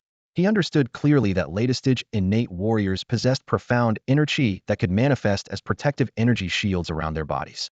A swift arrow might pierce armor, but could hardly penetrate that layer of chi energy unless one's own strength was sufficient to tear through the shield. Even if an enemy stood still and let him hack away, it would all be in vain. For this very reason, hunting latest-stage innate warriors had never been part of his plans before achieving the path of strength. Clop clop. Hiya. Hiya. As dusk approached, Chu Fan reined in his horse, preparing to find a secluded spot to make camp. Suddenly, the distant earth trembled with thunderous hoofbeats. Looking up, he saw a black torrent of cavalry surging from the horizon, dust clouds blotting out the sky. A rough count revealed 3,000 to 4,000 riders with banners fluttering, radiating murderous intent. Even innate warriors would have to avoid the charge of such a massive, well-formed cavalry force. Captaino no, General 2. It's me, Mo Gosher. Yes, General, look carefully, I'm Mo Gosher. Familiar shouts came from the front of the cavalry formation. Chu Fan leaned to one side, drew his bow, and activated his magnification and targeting talent. Sure enough, he spotted the ecstatic faces of Mo Gosher and Mo Gosher among the front riders. I sent them to escort the warhorses and supplies. Why have they returned with so many cavalry? He wondered silently, though he felt somewhat relieved as he spurred his horse forward to meet them. The thundering cavalry gradually slowed at the sound of commands, their iron hooves shifting from thunder to muffled drums. Within moments, the 2 groups met. Mo Jishur and Mo Goshur dismounted and rushed to Chu Fan, their excitement barely contained. My lord, after delivering the warhorses and supplies, we immediately reported to General Jean about your single-handed annihilation of a 1,000-rider squadron from the southern court. General Jean was greatly impressed and immediately sent word to the eastern court's great king. Great King Xiao Limei was astounded and specially deployed 4,000 cavalry from his personal forces to serve under your command, promoting you to Vanguard General. The two men rattled off their report like rapid gunfire, then simultaneously pointed behind them. These 4,000 iron cavalry are the troops granted by the great king. To show his regard, he also sent 2 deputy generals to assist you. From now on, they are your subordinates. Following their gesture, Chu Fan saw 2 middle-aged men in deputy generals' light armor riding side by side at the front of the formation, their expressions cold and stern. Both radiated concentrated auras, clearly latestage acquired realm warriors, a full major realm above Chu Fan's martial master late stage. Though the Eastern Court King's military orders compelled them to serve under his command, they were obviously proud and arrogant. Without those orders binding them, they probably wouldn't even spare him a glance. As this thought crossed his mind, Chu Fan's expression darkened slightly. He raised his head, arched his brows, and jerked his chin directly at the 2 men. You two looks like you're not quite convinced by this old man, are you? It wasn't that Chu Fan was overly sensitive, but rather that these 2 barbarian deputy generals were genuinely filled with defiance, making no effort to conceal their contempt. Anyone could see it plain as day. Claiming to hail from the Eastern Khan's personal guard under Sheath Force Wei, they carried an innate sense of superiority, convinced they stood head and shoulders above everyone else. When Mo Jishur and Mo Chishur had previously reported the Battle of Gourd Valley to General Jean, mentioning how Chu Fan single-handedly annihilated an entire 1,000-rider squadron, the 2 deputy generals dismissed it entirely. How could 1,000 iron cavalry possibly be slaughtered by one man? In their view, it must have been the entire dog-slaying squad, working together, with Mo Jishur deliberately attributing all the credit to Chu Fan afterward to curry favor. They sneered at such obvious flattery. What made matters worse was that the Eastern Khan not only failed to expose this lie, but actually went along with it, turning Chu Fan into a model hero to boost military morale. Thus, these 2 deputy generals, both at the late postnatal stage, found themselves assigned as subordinates under a mere martial master captain, a humiliation no one could swallow. Chu Fan had long seen through everyone's emotions and decided to tear away the pretense on the spot. Earn the genuine respect of 4,000 cavalry from the Khan's personal guard. He could only rely on overwhelming strength. The Xiongnu military had always revered the strong, so he opted for a demonstration of power. These 2 late postnatal stage deputy generals, if dispatched efficiently, would each yield 500 killing points. Why not seize the opportunity? If you're dissatisfied, let's settle this with a fight, he said, casting a sideways glance at the pair with an indifferent tone. Going one by one would be too slow. Both of you come at once. This is a military order. His arrogance was impossible to ignore. You said it yourself. The 2 deputy generals were instantly provoked, while 4,000 cavalry erupted in support, their cold snorts and curses filling the air. The pair exchanged glances, dismounted, stripped off their light armor, and cast it into the dust, then cracked their necks and knuckles with predatory grins as they closed in. Everyone hard personally requested a fight to the death. If we happen to kill him, don't call it insubordination. You'll all need to testify for us when we return. Boy, prepare to die. With twin roars, both men exploded into action simultaneously. One drove an iron fist toward Chu Fan's face, while the other aimed an uppercut straight at his heart. The combined assault of 2 late postnatal stage warriors would force even ordinary postnatal Great Circle masters to exercise caution, yet Chu Fan didn't even lift an eyelid. Late postnatal stage typically meant no more than 9,000 pounds of force, but he currently possessed 15,000 pounds, already comparable to mid and late stage power. A 6,000-pound difference in strength was enough to crush them completely. Therefore, Chu Fan showed no intention of dodging whatsoever. He curled his lips in disdain, raised his hands, and unleashed 2 thunderous punches with explosive force, meeting the 2 deputy generals head-on in a brutal collision. Crack! Crack crack! The sound of breaking bones rang out clearly. Both deputy generals' arms twisted into grotesque angles, their rib cages instantly caved in, and blood sprayed from their mouths and noses. Like men kicked by warhorses, they flew backward 2 or 3 zhong before crashing heavily to the ground. After 2 dull thuds, they twitched a few times and fell completely still. Silence. Deathly silence. For 1,000 Eastern Courtyard cavalrymen witnessed this scene with their own eyes, their mouths agape in unison, their gazes so vacant they seemed almost unfocused. A martial master renowned for archery had just killed 2 latest-stage Hotian deputy generals with brute force 1 punch each, taking on both simultaneously. This scene was more absurd than Arabian Nights tales. Even seeing it with their own eyes, they wondered if they were hallucinating. They wanted to die, so I was kind enough to send them on their way," Chu Fan said, cracking his knuckles with audible pops. His face radiated menace, cold light flashing from his eyes as he surveyed the crowd. "What about you? Anyone else feeling defiant? Step forward now." This thunderous roar snapped the 4,000 cavalrymen from their petrified state back to reality. All turned ashen-faced, their gazes falling once more on the two corpses, fear so thick it seemed ready to drip. Without hesitation, they dismounted, clasped their fists, and knelt on one knee, shouting in unison, "We greet the Vanguard General." That's more like it. I despise traitors and troublemakers above all else. Anyone who dares show false compliance in the future shouldn't blame me for personally removing their head to use as a chamber pot. Taking advantage of the moment to establish his authority, Chu Fan's single statement left the cavalrymen silent as cicadas in winter. Only when he waved his hand did they dare stand up trembling. "Captains, step forward." At his command, four young barbarian men in captains' uniforms immediately emerged from the front of the formation. All were in their early 30s, each without exception at the late stage of martial mastery. As they approached Chu Fan, they couldn't help but glance at the two deputy generals' corpses nearby, their hearts filled with anxiety and faces pale as death. If Chu Fan demanded another contest, all four would likely collapse to their knees on the spot. Latest-stage martial masters. Not bad. Chu Fan looked them up and down approvingly and nodded. "Those two dog deputy generals are finished, so I'll give you orders directly from now on. Speak up, what are your names?" "Gulajila Dongaji. Tadula Lakui Wa. Tudo Taliki Wa." Hearing the three men announce their impossibly long and tongue-twisting barbarian names, Chu Fan felt his head buzzing. Just as the fourth captain opened his mouth, he impatiently raised his hand to interrupt. "Stop. With names that long, my tongue would tie in knots giving a single military order. What if it delays crucial military affairs? I'll give you new names instead. Let me think." He muttered to himself for a moment. Then his eyes lit up with inspiration. Pointing at each of the four captains in turn, he smiled meaningfully and bestowed new names upon them on the spot. "You big fool. You second dummy. And you too. From now on you'll be called third crazy and fourth stupid." Chu Fan bestowed these names on the spot, his voice suddenly dropping to a stern roar like thunder. Big fool, second dummy, third crazy, fourth stupid. Clearly calling his generals to order. The four cavalry captains felt their hearts skip a beat. They snapped their legs together, straightened their chests, and almost simultaneously bellowed. "Here, here, here, here. Excellent." Chu Fan nodded with satisfaction and pointed northwest. "You will immediately lead the troops and set up camp at Gourd Valley, 20 li away. Station cavalry patrols day and night at the valley entrance, and within 5 li outside, no slacking allowed." With that, he summoned two messengers, mounted his horse, and rode off with a crack of the reins. "Mo Jishur, Mo Goshur, let's go." "Hiya." The four captains dared not delay. They spurred their horses and galloped off, with 4,000 cavalry following like an iron torrent. After traveling 20 li, the army reached Gourd Valley. Outside the valley, two squadrons immediately dispersed to establish a blockade, while scouts were sent to reconnoiter inside. Once safety was confirmed, the 4,000-plus cavalry filed in, leading horses, removing saddles, pitching tents, digging fire pits, lighting campfires, all executed seamlessly.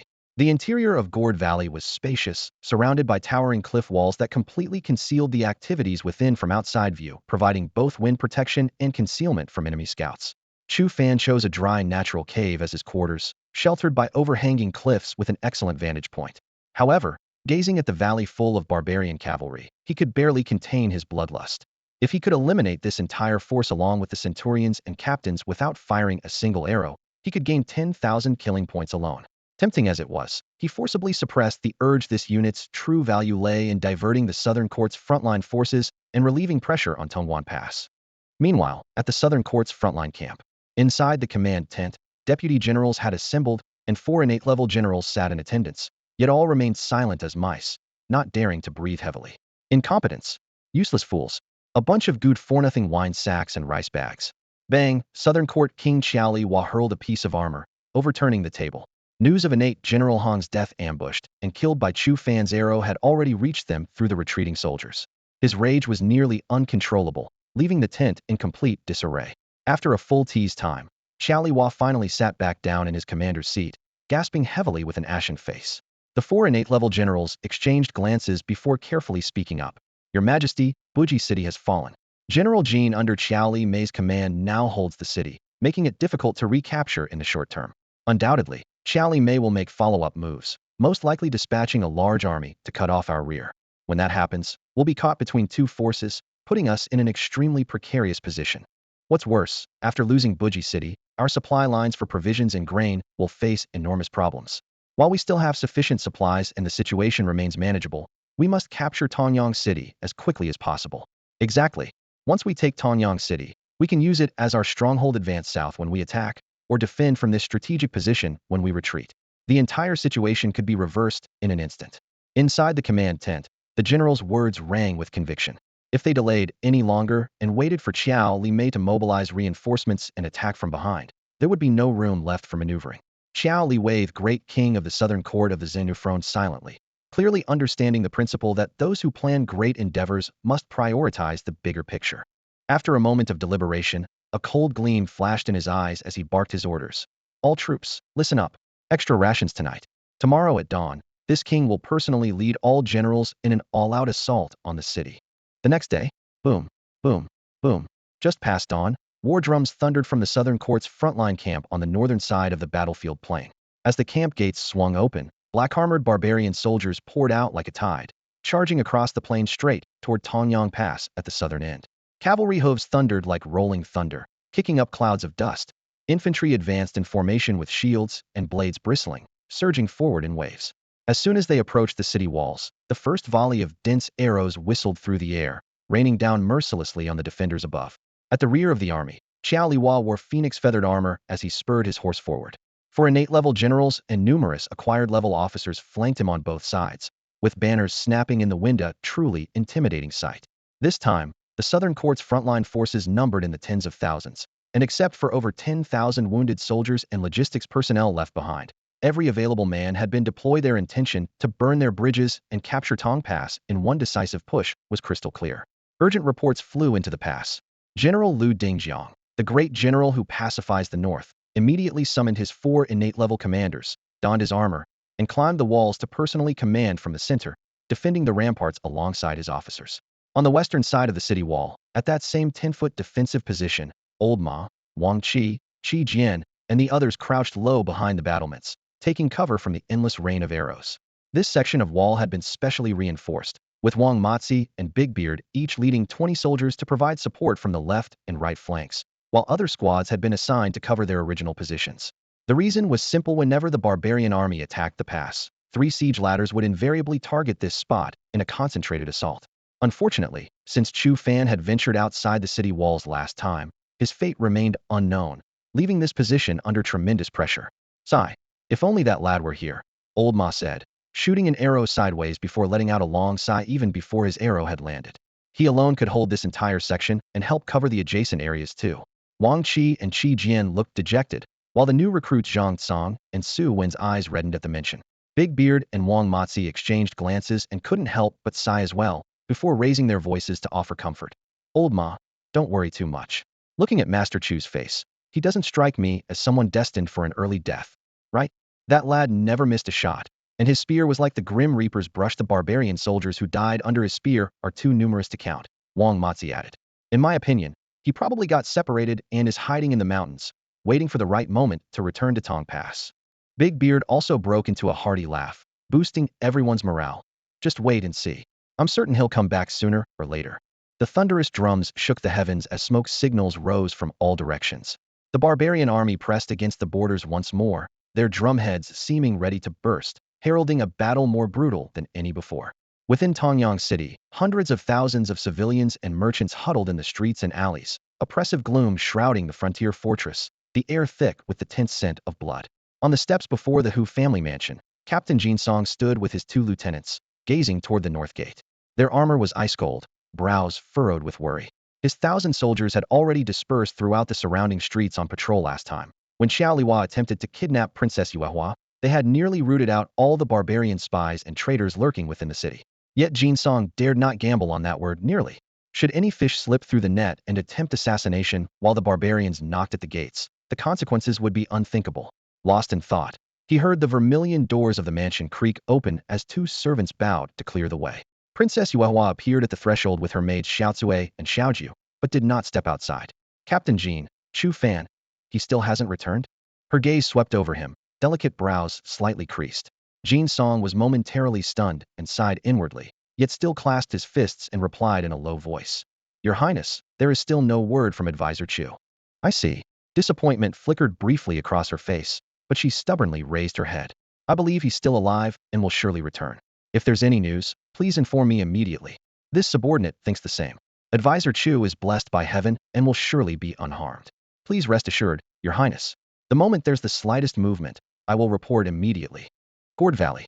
Before the hour of Chun had passed, the scouts sent out the previous night dismounted and, dust still settling, clasped their fists in urgent report. General, the southern front camp is attacking the gates again. This time the scale is unprecedented. Xiao Liwa has led 4 innate-level generals and all subordinate commanders in full force. The camp likely has only 10,000 logistics personnel and wounded soldiers remaining. Such good fortune exists. Chu Fan slammed his palm on the table, wild joy flashing in his eyes. Dasha, Air Dai, Sandian, Si Chun, hear my orders. The moment flames rise in the front camp, charge immediately, trample the entire camp, leave none alive. He paused, then shouted, I need 100 death warriors to follow me into the enemy camp to set fires. Who dares follow? As his words fell, everyone stepped forward in unison. Chu Fan selected 100 warrior-level elites, ordering them to carry fire starters. He himself hung over 10 pots of fire arrows on his saddle and mounted his horse. Dust clouds rose from the valley mouth as Dasha, Air Dai, Sandian, and Si Chun each led cavalry units, quickly organizing nearly 4,000 scattered soldiers into a sharp cavalry force before the entire army departed the valley. The enemy camp was less than 100 li away. Sparing no effort with their horses, the group rode so hard that their battle robes were soaked with sweat in less than a quarter hour. After another half hour, the horses were panting and frothing at the mouth, yet Chu Fan led his 100 death warriors to arrive first outside the front camp. I'll go in first to draw away the guards. When the fires start, charge immediately. Once inside the camp, scattered and get entangled in fighting. Just set fires everywhere. He finished his low-voiced instructions and pressed his knees against his horse's flanks. Hiya!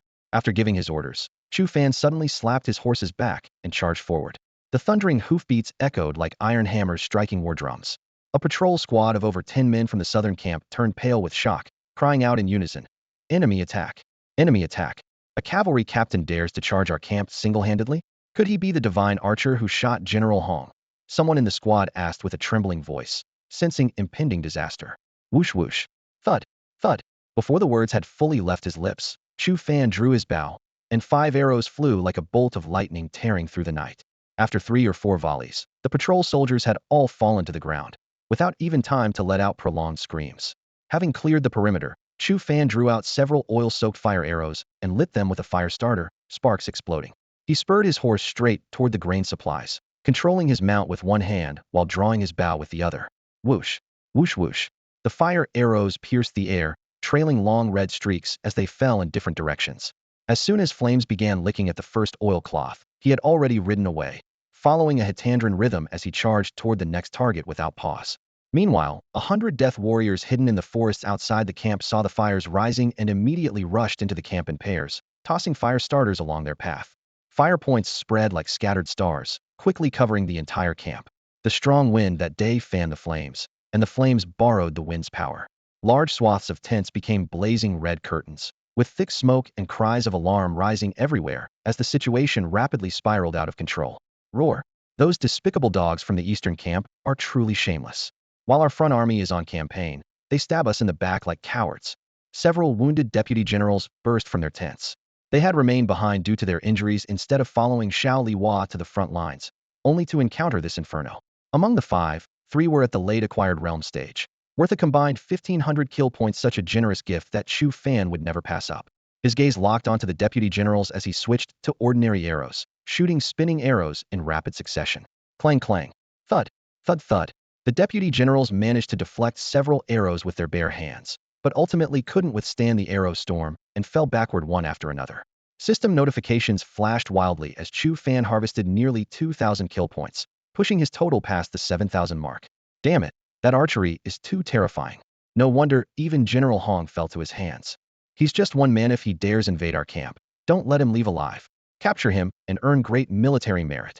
The surrounding barbarian soldiers were stirred up by their centurions with promises of military achievements, shouting kill, kill, as they surged toward him like a tide.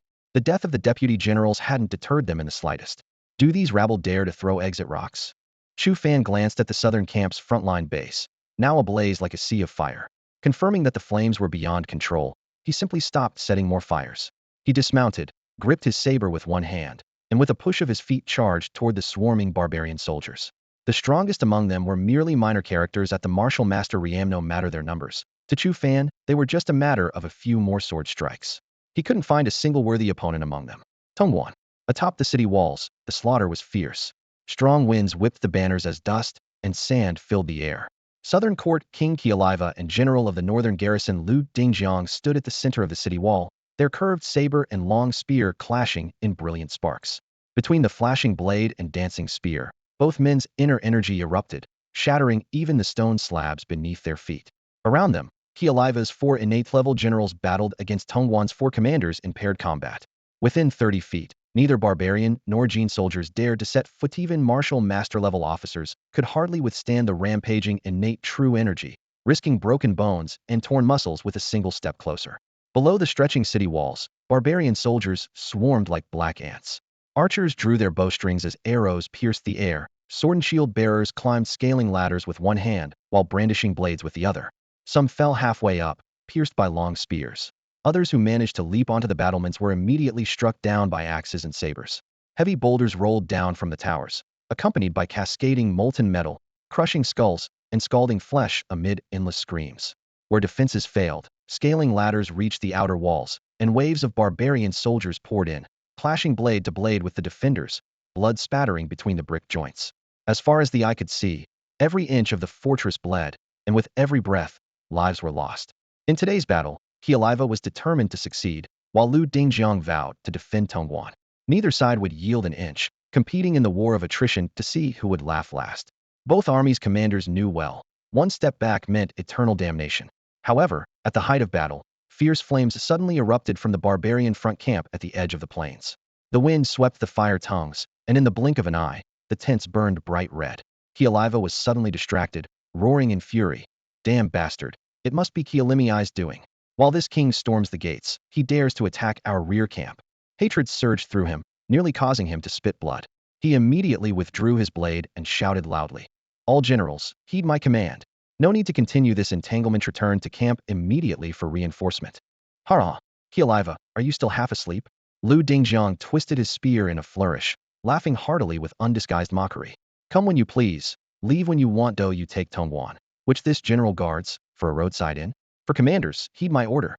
At any cost, even trading wound for wound, we must keep them here. Look at those flames. In an hour or two, their camp will be nothing but ash. During this time, we must hold them tight and never let the barbarian soldiers return for aid, ready to risk everything. Even the emperor can be pulled from his horse. At Lu Dingjiang's command, Zhao Polu and the other 3 commanders immediately launched fierce attacks, their long sabers, iron halberds, double hammers, and long whips striking without regard for their own lives, seeking only to pin down the enemy generals. If they wanted to fight, they'd fight to the end. Trying to withdraw halfway? Not a chance. Wah! Qialiva and his 4 innate-level generals were forced into continuous roars of rage by this opportunistic fighting style, yet they had no solution. With Lu Dingjiang's 5 men desperately entangling them, escaping unscathed for a swift return had become an impossible dream. The tens of thousands of barbarian soldiers on and below the city walls, as well as across the vast plains, also saw the towering flames behind them, their hearts growing cold, yet they could only continue fighting amid arrows and flashing blades, sensing that something had gone terribly wrong. However, the great king and his 4 innate generals were still locked in fierce combat atop the city walls, with no one issuing orders for them to retreat and provide reinforcement. Therefore, all the barbarian troops continued their assault on the city. Yet their morale had plummeted significantly, with Tongwan Pass proving impregnable at the front and their rear camp consumed by flames. The thought of being trapped with no way forward, no way back, struck fear into even the most valiant warriors. Meanwhile, at the southern court's frontline camp, splurt, splurt, splurt, blood sprayed through the night as Chu Fan wielded his horse-cutting saber, slashing horizontally and vertically, carving out a bloody path over 10 feet wide. His blade dripped with blood, and behind him lay scattered corpses of southern court barbarian soldiers, their blood meandering through the muddy campgrounds. Chu Fan's frenzied charge bordered on madness, causing the barbarian troops who had initially rushed forward seeking glory to turn pale with terror. Some dropped their weapons and fled, while those who remained only dared to keep their distance with raised blades, not daring to advance another step. It didn't matter whether they recognized Chu Fan or not. No one dared approach him. When he had dismounted earlier, he had smeared fresh blood from a barbarian soldier's throat across his face, mixing it with mud in wild streaks. His entire face resembled a cracked mask of bloody clay, grotesque and mad, adding an even more terrifying aspect. In mere moments, not a single person around dared to challenge his deadly prowess. Thud thud, charge, charge, charge. Thunderous hoofbeats suddenly erupted from behind, followed by the deafening roars of Eastern Court cavalry. Brothers, cut down every last one of these Southern Court bastard traitors. The general's orders leave none alive. Kill. The Shah, Air Dai, and their two companions finally arrived leading 4,000 Eastern Court iron cavalry. 4,000 riders formed a torrent that even innate-level warriors would avoid, let alone the remaining logistics troops and wounded in the camp. War horses' iron hooves trampled wooden stakes and tents, while cavalry spears, sabers, and lances fell in unison, sending blood mist flying. In an instant, the cavalry army charged into the camp, quickly dividing into 4,000-man squadrons that spread out in all directions, cutting down anyone they encountered and trampling the entire camp. The Southern Court's frontline camp was utterly doomed off the 10,000 logistics troops and wounded. Perhaps less than 10% would survive. This battle held extraordinary significance with Buji City already lost, and now the frontline camp destroyed, supplies and provisions reduced to ashes. The Southern Court had suffered devastating losses. Trapped in such desperate straits, what could Southern Court's great king Kialiva use to stabilize his troops' morale and continue his assault on the pass? At this thought, Chu Fan's heart settled with confidence. Yet his blade never ceased its work.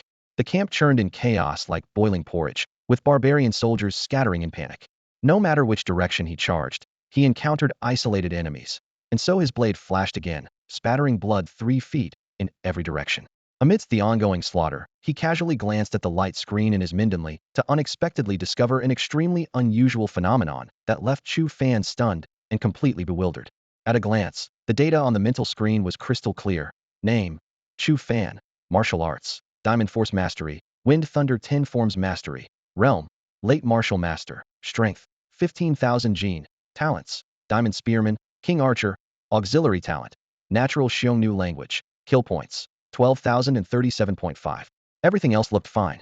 Just moments ago, he had been stuck at the 7,000 mark, but now the number had skyrocketed to over 12,000.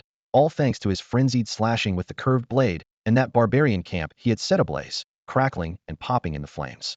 The system credited him for every enemy soldier who died by his hand or perished in that fire. In just half an hour, his kill points had surged by thousands, which didn't surprise Chu Fan at all. What truly made him frown was the trailing 0.5. A barbarian soldier at the martial apprentice level has always been worth 1 point, hasn't it?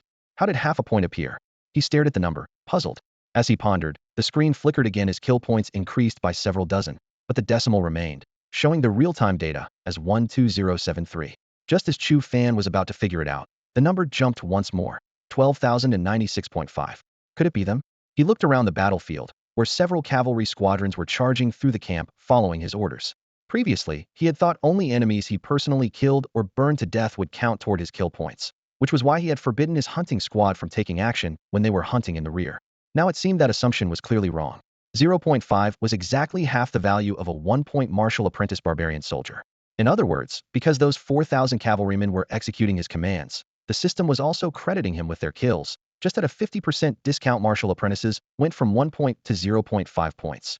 Early and mid-stage martial artists from 2 points to 1 point. Late stage and grand perfection from 5 points to 2.5 points, and so on. Holy crap, they're such a good deal. Chu Fan nearly cheered on the spot. Half price was still half price, but the numbers were there. If 4,000 cavalrymen each took down one ordinary barbarian soldier worth 1 point, he would get 2,000 points for free. This was like gold raining from the sky. It would be hard not to get rich. All soldiers, listen to my command. The thought flashed through his mind as Chu Fan mounted his horse, his voice echoing across the battlefield. Give it one more push. Pick up the pace. Every Southern Court traitor remaining in this camp, leave none alive. Finish them and withdraw immediately. As soon as the order was given, he sheathed his blade, too lazy to personally engage in more hacking with 4,000 cavalrymen earning him points. What was the point of swinging his sword a few more times? He spurred his warhorse and immediately charged toward the southern part of the camp. The purpose was to observe the situation on the battlefield. If Xiao Liwa or any of his innate generals were spotted leading troops back for reinforcement, they would need to retreat immediately. The 4,000 Eastern Court cavalry following behind him were his fresh troops for earning slaughter points. Chu Fan now valued this force more than anything else. Thinking back to his earlier wicked thoughts of wiping them all out in Gourd Valley, he couldn't help feeling somewhat ashamed. Where else could he find such useful free labor? Before long, the tower of Tongguan Fortress at the far end of the battlefield came into view.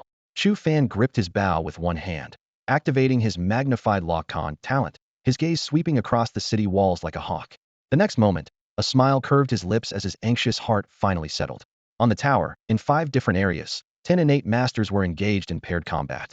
Meanwhile, the barbarian soldiers below continued their siege, seemingly oblivious to the fact that their rear camp was engulfed in flames. Clearly, General Lu and Commander Zhao had seized the opportunity, sparing no cost to keep Xiao Liwa and his 4 innate generals locked in deadly combat. That's enough, Chu Fan muttered under his breath, unwilling to waste more time. Pulling on the reins, he wheeled around and galloped back to camp. This time, he didn't dismount but rode through the camp like a hunter making his rounds. Whenever he encountered Southern Court barbarians, he struck them down with a single blade. The slaughter continued for nearly an hour. When the smoke cleared, the Southern Court's frontline camp had been virtually razed to the ground. Looking around, apart from the Eastern Court cavalry still scattered about, hunting down survivors and wreaking havoc, hardly any living Southern Court barbarians could be found. Corpses lay strewn across the ground in rivers of blood, the air thick with the smell of scorched earth and iron. Chu Fan glanced at the screen in his mind. Name: Chu Fan. Techniques: Diamond Force Mastery, Wind and Thunder 10 Forms Mastery. Realm: Late Martial Master, Strength of 15,000 Gene. Talents: Diamond Spearman, Master Archer. Auxiliary Talent: Natural Xiongnu Language. Slaughter Points: 21,560. His slaughter points had exceeded the 20,480 threshold for advancement, and the symbol lit up again. In less than 2/4 of an hour, he had earned over 16,000 points. The logistics personnel and wounded soldiers remaining in the camp numbered over 10,000, including many martial master-level captains and acquired realm deputy generals. The first few deputy generals he had shot down alone contributed nearly 2,000 points, plus those killed by fire and the half-rate settlements from his 4,000 cavalry. The numbers were perfectly reasonable. All troops, listen up, retreat. Charge. With the mission accomplished, there was no need to linger. Chu Fan spurred his horse and led the charge out of the ruined camp. Big fool, second dummy, keep up. The 4 cavalry captains immediately shouted in response. The Eastern Court cavalry withdrew in units of 100, regrouping on the northern side before following Chu Fan in a cloud of dust, racing like lightning toward Gourd Valley. Along the way, Chu Fan had considered returning directly to Tongguan. But after weighing his options, he decided to stay with the barbarians and observe. The Southern Court's King Xiao Liwa had suffered devastating losses. His frontline camp destroyed. He would be powerless to assault the fortress again anytime soon. Returning to Tongguan now would likely mean no battles to fight. Better to remain under the Eastern Court King's command. Perhaps they would soon turn to attack the now vulnerable Xiao Liwa. After all, earning slaughter points was what truly mattered. The Tower of Tongguan Pass. The siege continued relentlessly. Beneath the walls, barbarian corpses lay piled layer upon layer, their blood seeping through stone cracks and forming winding channels. Atop the city walls, 10 innate realm masters from the Southern Court and Northern Garrison armies engaged in paired duels, their roaring true chi tearing through the air as their battle intent blazed ever fiercer. The 4 generals led by Zhao Pelu were all wounded, their protective chi shields flickering unsteadily. The 4 barbarian innate realm commanders locked in combat with them were equally bloodied. Only Southern Court King Qialiva and Northern Garrison General Lu Dingjiang remained pristine in their robes, their latestage innate realm true chi condensed into half-inch protective barriers that blade chi and fist force could not penetrate. In the midst of close combat, Lu Dingjiang was in high spirits, taunting while parrying strikes. Qialiva, the flames are finally dying down. After burning for so long, it's not because your men put out the fire, but because your frontline camp has been reduced to ash. You left over 10,000 logistics personnel and wounded behind, didn't you? 9 out of 10 have likely become dust by now. Otherwise, why didn't anyone fight the fire? Ha ha. As his words fell, the 4 generals led by Zhao Pelu endured their pain and laughed heartily toward the heavens, their blood-stained battle robes fluttering in the wind. This moment of exhilaration was more potent than strong liquor. The surprise fire attack on the Southern Court camp had lifted the greatest pressure from Tongguan Pass. Had they known the arsonist was Chu Fan, both Lu Dingjiang and Zhao Pelu would have been so shocked their eyes might have popped out. Qialiva roared in fury, his voice nearly drowning out the thunderous clash of weapons. Lu, don't get cocky. Even if the frontline camp is destroyed, this king's foundation remains. When I return to my territory to conscript warriors and recover my strength, I'll still crush Tongyang Pass. Before his roar ended, he unleashed a mountain-splitting blade strike downward. Seeing the tide had turned, Lu Dingjiang no longer forced the engagement and gracefully retreated. With the barbarian camp now burned to nothing, prolonging the fight would yield little gain. On the other side, Zhao Pelu and his 3 companions similarly disengaged from their opponents. The 10 innate realm masters leaped down to the ground, and the flashing blades and swords came to an abrupt halt. Seeing their commander retreat, the barbarian soldiers withdrew like a receding tide. This battle had raged from the hour of the dragon to the end of the hour of the goat. Of the southern court's 70,000 troops, only 50,000 survived to retreat, leaving the city walls carpeted with corpses in a gruesome sight. Half an hour later, Kialiva led his 4 innate realm generals and various subordinate commanders back to their camp. Looking out across the scene, embers covered the ground everywhere, with supply tents reduced to black ash and provisions and equipment completely destroyed. Most tragic of all, the 10,000 logistics personnel and wounded in the camp, none survived. Charred corpses lay scattered about, and the air was thick with the acrid stench of burned flesh and fat. Kialiva's eyes blazed with fury as he cried out to the heavens, "Kialimii, you bastard! This king swears eternal enmity with you." A wave of desolation surged through his heart as Kialiva wailed toward the sky, overwhelming killing intent flooding his mind, driving him nearly mad with hatred and rage. "My lord, the situation here is hopeless. It seems we cannot breach Tongwan Pass for now. We must return to our territory immediately, or our soldiers will have nowhere to shelter tonight and no food to fill their bellies." A blood-soaked innate general knelt on one knee, his voice hoarse yet resolute. Suppressing his grief and anger, he continued to urge earnestly, "Once the army assembles, we should depart immediately while daylight remains. After returning to our territory, we can start anew, recuperate our strength, and plan our next move. It's just, what a pity that Buji City has been lost." Buji City had originally been the southern court's royal capital under Sheliwa's rule, but now it had fallen under the control of General Jin from the eastern court's King Shelimei. Thinking of how his former royal city had become another's prize, Sheliwa clenched his fists until his knuckles turned white, yet he could only temporarily relocate elsewhere. Fortunately, within the southern court's territory, there were still 3 other major cities comparable in scale to Buji City, so he was not without refuge. Taking a deep breath and suppressing his emotions, he commanded loudly, "Pass down this king's order once the army finishes assembling. March immediately to Buliang City." Buliang City faced Buji City across the distance, separated by less than 200 li. Once his subordinate soldiers recovered their strength, he would personally lead the army back to reclaim Buji, the royal city. Hulu Valley. During the cavalry army's return journey, casualty reports were swiftly delivered to Chu Fan's desk. This battle had destroyed the southern court's frontline camp, killed over 10,000 logistics personnel and wounded soldiers, while suffering fewer than 300 losses themselves, truly a great victory.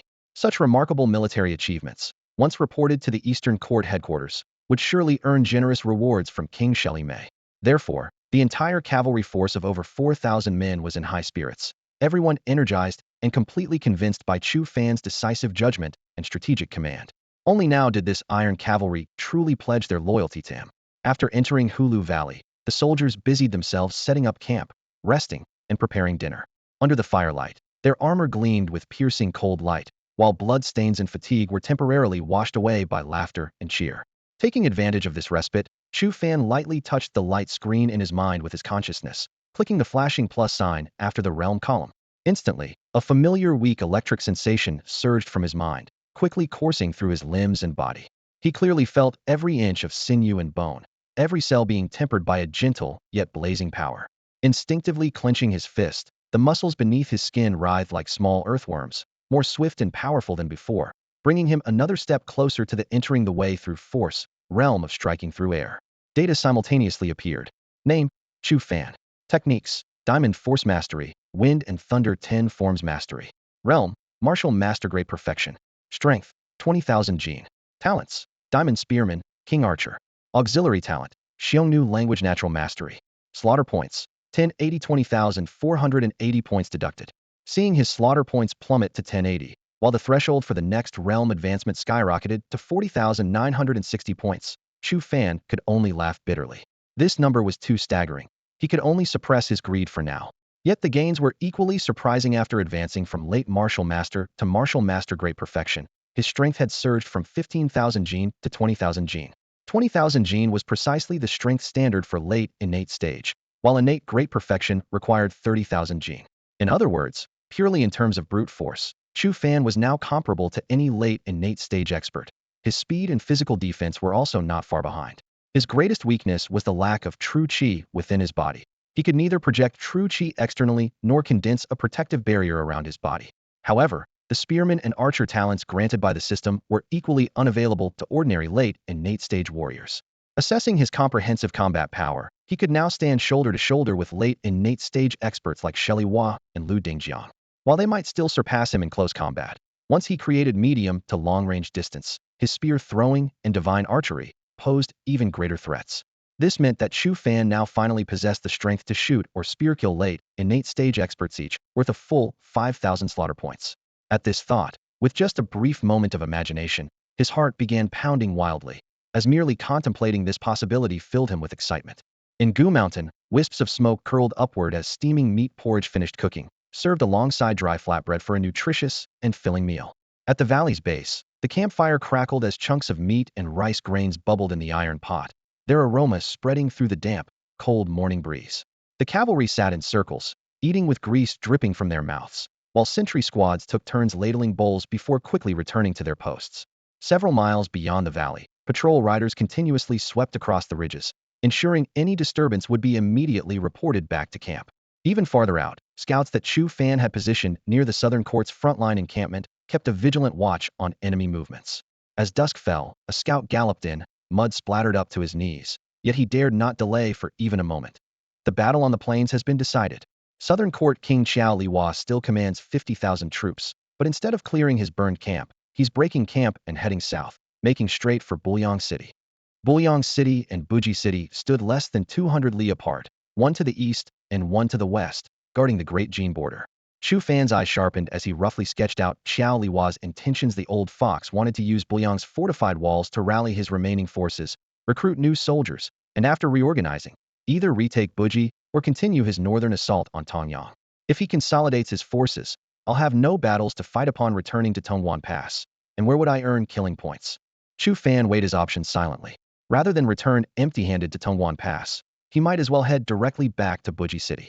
With the Southern Court's morale at its lowest after their defeat, Eastern Court King Xiao Limei would likely seize the opportunity to march east against Bulyang City.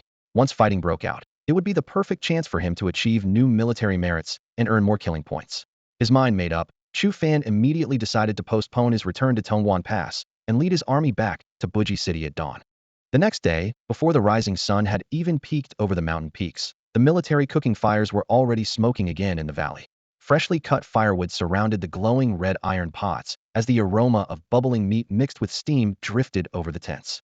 The barbarian soldiers wolfed down their breakfast in just a few bites before beginning to fold their felt blankets and pack their supplies. Before the hour of Chun arrived, flags were raised, and at Chu Fan's command, 4,000 cavalry donned their armor and formed ranks. With thundering hoofbeats, the valley quickly emptied. At noon, the army reached Buji City. From a distance, the wide city gates stood open, with several thousand garrison troops in gleaming armor arranged in formation on both flanks. General Jin, who commanded Buji City's defenses, wore golden armor and gripped a painted halberd as he led his subordinate officers out personally to welcome them. This was the highest honor reserved for a victorious returning army. As the horses halted beneath the city walls, barbarian civilians packed the ramparts and erupted in thunderous cheers. Chu Fan dismounted, and before his horse's mane had even settled, General Jin strode forward with hearty laughter. Captain 2. Your surprise attack on the Southern Court's frontline camp, annihilating over 10,000 enemies and burning Xiao Liwa's entire encampment to the ground. What a magnificent victory! Before the pleasantries were finished, General Jin's expression grew solemn as he announced loudly. Last night, this general already dispatched swift riders to report to the great king. This morning, the royal decree arrived to Chu Fan is hereby promoted by special merit, and from this day forward, shall serve as vanguard general under the Eastern Court. As his words fell, the 4,000 cavalry raised their sabers and cheered, their roars shaking the heavens. The Shah, Dai, and the other 4 cavalry captains, along with the 2 messengers Mo Jishur and Mo Goshur, flushed red with excitement, their breathing rapid. Though Chu Fan had previously held the title of Vanguard General, it was merely a temporary appointment to lead troops in battle, not an official investiture. Whether in the Great Jin dynasty or among the Xiongnu, to be appointed as a general, one needed not only military achievements but also to reach the innate realm in martial cultivation as a mandatory requirement. Chu Fan's military accomplishments were certainly impressive, but his martial cultivation remained at the Grand Master level, not even having crossed into the acquired realm. Eastern Court King Xiao Limei's exceptional promotion of him naturally had deeper intentions. First, Chu Fan's military merits were substantial enough to command respect from others. Second, as a master archer, though he hadn't entered the innate realm, he had once killed General Hong, an innate-level general under the Southern Court, with a single arrow. Based on these 2 points alone, Xiao Limei's exceptional appointment not only drew no resentment, but also established his wise image of rewarding merit without fail and allowing great achievements to transcend ranks. However, this prestigious title of Vanguard General held no appeal for Chu Fan himself. His current identity remained that of a military advisor in the Great Jin Army, holding only a nominal position, so being entrusted with heavy responsibilities in the Xiongnu army left him feeling both amused and helpless. Upon their triumphant return, Buji City held a grand celebration feast. Chu Fan attended as protocol demanded, half-heartedly participating in the toasts while once again politely declining the reward of choosing any barbarian woman. After the banquet ended, he returned directly to the military camp. Normally, a general would be provided with a residence in the city, but he declined this as well. His arrival at the Eastern Court had been a twist of fate. His temporary decision not to return to Tongguan Pass was solely to fight battles and earn killing points, not to enjoy luxury and honor. The mansion meant nothing to him. Rather than lying in a spacious residence, he preferred to stay in the military camp with his 4,000 cavalry, which was more convenient for action. This unconscious act of sharing hardships with the soldiers quietly established his image in the troops' hearts as humble, approachable, and close to his men. What soldier wouldn't want to follow such a leader? In the afternoon, under the scorching sun, Chu Fan strolled leisurely through the camp, while actually pondering what excuse he could use to request another battle from General Jin. On the training ground, the sounds of clashing armor and neighing warhorses rose and fell. He glanced casually and caught sight of something unexpected. Desha, Air Dai, and others were practicing a familiar sword technique. The sword movements began decisively and ended sharply, identical to the techniques practiced by Great Jin soldiers like Old Ma and Wang Qi at Tongguan Pass. In other words, this was definitely not barbarian swordsmanship, but authentic Great Jin sword techniques. To conceal his identity, Chu Fan couldn't casually display his greatest skill with the spear, or he would immediately attract unwanted attention and invite trouble. Learning sword techniques had become urgent. While barbarian swordsmanship was adequately robust, it was far inferior to the profound traditions of the Great Jin. He had originally planned to learn from Old Dao and others after returning to Tongguan Pass. Now, since people in the military camp were already practicing Great Jin sword techniques, he naturally wouldn't seek far when help was near. More importantly, although his brute strength had reached 20,000 pounds, if he truly engaged in close combat with an innate-level general from the Southern Court, his current random slashing, without any systematic technique, would obviously be ineffective. With this thought, Chu Fan immediately made his decision and strode toward Desha and the others. Hey there, what kind of blade technique are you guys practicing? Chu Fan approached them directly and asked the question that had been puzzling him. This doesn't look like our Xiongnu swordsmanship at all. Could it be that the Eastern garrison has inherited some blade techniques from the Great Jin dynasty? Is the general also interested in this blade technique? Desha immediately set down his practice sword upon hearing this, calling Air Dai and the two nearby messengers to gather around. Everyone chimed in excitedly. General, this blade technique indeed originates from the Great Jin dynasty. It's called the Guihai blade technique. Legend has it that over 100 years ago, there was a famous swordsman in the Great Jin dynasty known as the Guihai blade master, Air Dai added.